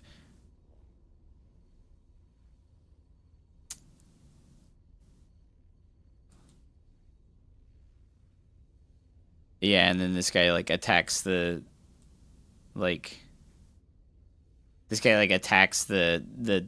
ideas that were portrayed here by just in a very flip, this guy Charlie Kirked This popular Escape 3340 guy here, he like Charlie Kirk'd this entire post and was like, yeah, well, you're fucking dumb.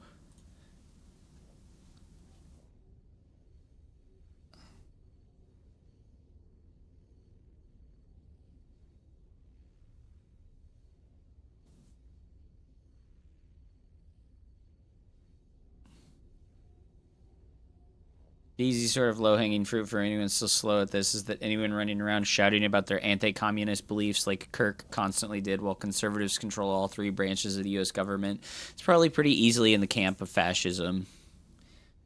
Sometimes all of the anti-communist clickbait stuff in our echo chamber is hard to see through. Make Hoop It Up go on Discord.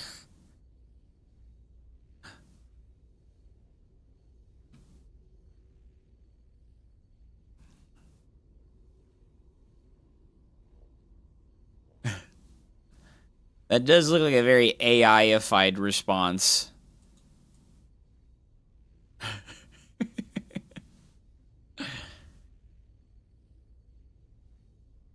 Bring strong human at top and small weak human at bottom. Throw 10 people in a room and it will become very clear, very quick, where everyone falls on the spectrum. Then you will see dominant and submissive behaviors.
Time stamped.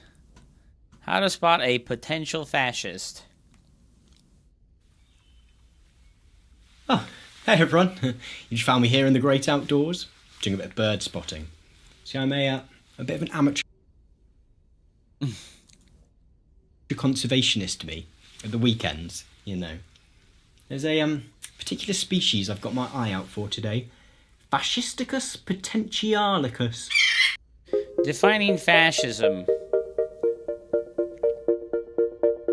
It's important to begin by recognising that fascism, as an ideology, is notoriously difficult to define. The novelist and critic Umberto Eco, who grew up in fascist Italy, notes that the various forms of fascism which existed in Europe in the mid-20s... Can you mod your chat, please? What do you mean? He's not saying anything bad. He's just saying what he thinks, man. Like, just nobody silenced you, bro. Like, what is this? What are you talking about? Nobody's silencing you. Nobody's upset. Wildly in their ideological content, and predicts that, should it re-emerge, its mottos and insignia would be different once again. He describes fascism as a fuzzy totalitarianism, a collage of different philosophical and political ideas, a beehive of contradictions. As Eco goes on to articulate, however, there are a handful of key traits that have been consistent across movements which have described themselves as fascist. These include nationalism, a cult of tradition, and a view of social relations that holds that life is permanent warfare between the powerful and the powerless, with the establishment of an equitable society being a complete impossibility. Although, as we'll see, many of these aspects of fascism did eventually come to be of interest to the researchers behind the authoritarian personality, they were primarily focused on another consistent aspect of fascism, and its most pernicious, the popularization of racism, prejudice, and bigotry. For, as Eco writes, Fascism grows up and seeks for consensus by exploiting and exacerbating the natural fear of difference. Fascism, to echo, is racist by definition. Adorno et al.'s primary focus, then, was what it is that causes some people to be won over by this racist rhetoric, where others might be more resistant to it.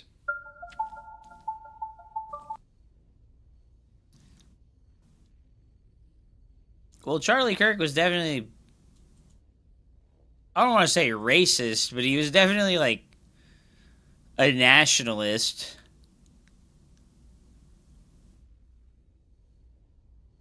Which, you know, like, there's like very heavy leaning into being racist when you're like a hardcore nationalist.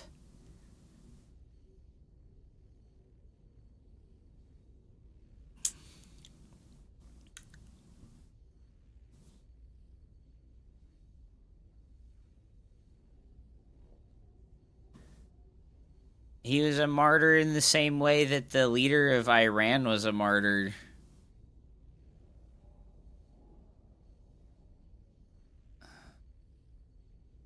Yeah, I don't think he was very successful, though, because, like, ain't nobody fucking talking about him anymore, dude. Like, it is what it is. Like, he died before he could really, I'm real. I think he got assassinated. You know, like, by a high-level controlling power from either inside of America or outside of America. Like, I think he got assassinated because he, like, boundary stepped outside of, like, the role that he was given.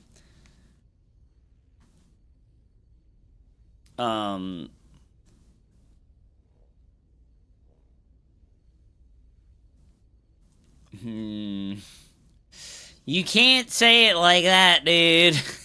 You can't say it like that, dude. That's not right. That's wrong. Yeah, you know, Mabel's, it's because it was like, it's like an insidious type of, like racism where it's like, you boundary step as hard as possible without being, like, super... Yeah, it's like fucking you toe the line of what's acceptable as hard as possible over and over and over again, and it makes it obvious what your stance is without you being able to have like accountability for it. Like I could be like, "Oh yeah, dude, I definitely hate everyone of that certain color." I'm not going to tell you what color it is, but I hate everyone of that certain color.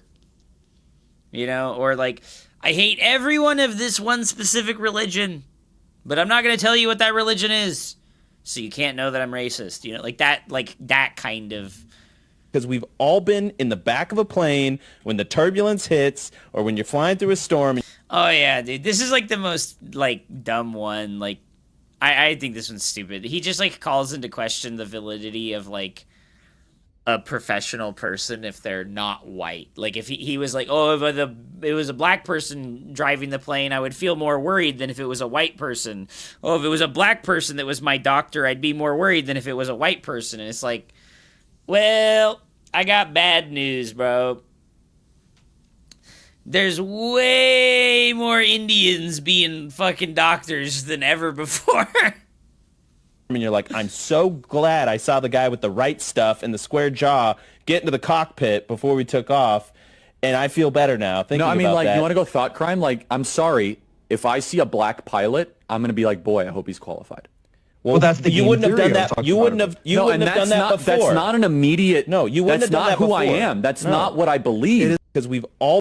That's not who I am, and that's not what I believe. But that's my first thought. That's weird. Like, I don't know, man. Like,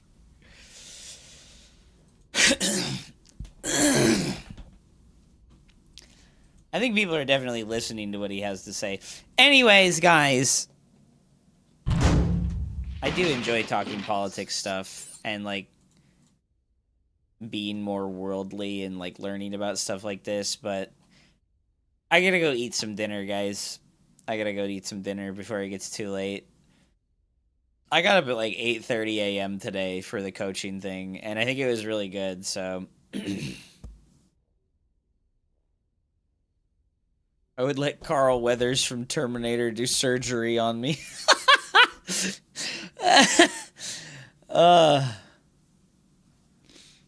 Damn, ending on a regard politics? True, dude. Massive L, dude. Massive L. Well, I want to go eat, and I want to chill, and I want to, like, I want to chill. Yep, that's what I want.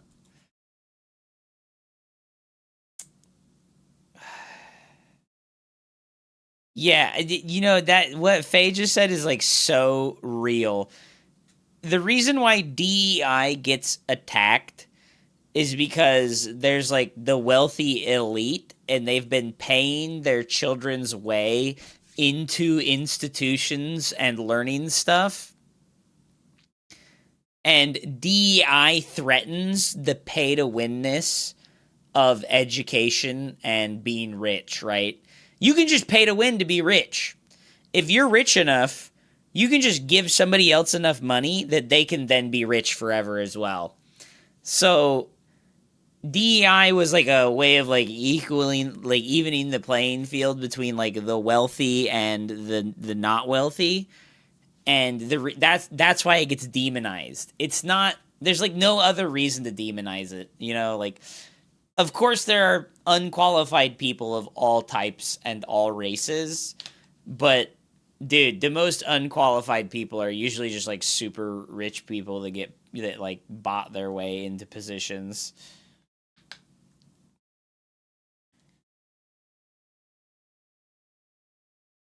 I've always like tried really hard to like make this part of my political wheel very well known. It's not us versus them.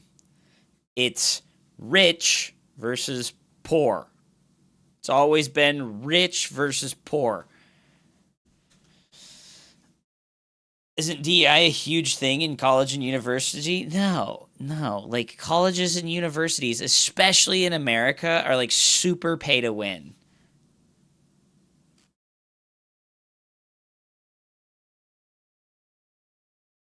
There's just those flyers you get in the mail that's like, hey, you want to go to this campus?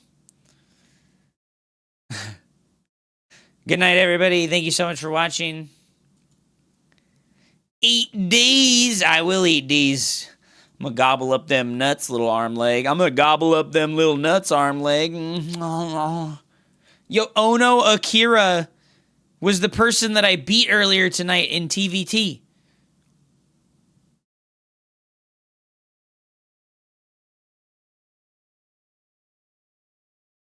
Make sure to stay hydrated. Call your mom. Call your dad. Unfortunately, I can't call my dad because I don't know who my dad is. And he never wanted anything to do with me. Feels bad, man. Feels bad, man. Feels bad, man. Feels bad, man. Feels bad, man. Don't forget Destiny Beat Bike. Dude, the copy pastas in that fucking screenshot were so funny. It was like a fucking ASCII art of like somebody getting dicked down, and like the dicker downer was labeled Destiny and Bike Rush was labeled the bottom. Unbelievable. It's Big Fred down at the Radio Shack. I'm gonna drop a raid on my new friend. Let's go. All right, guys. Like I said, I appreciate you. I'll be back again tomorrow.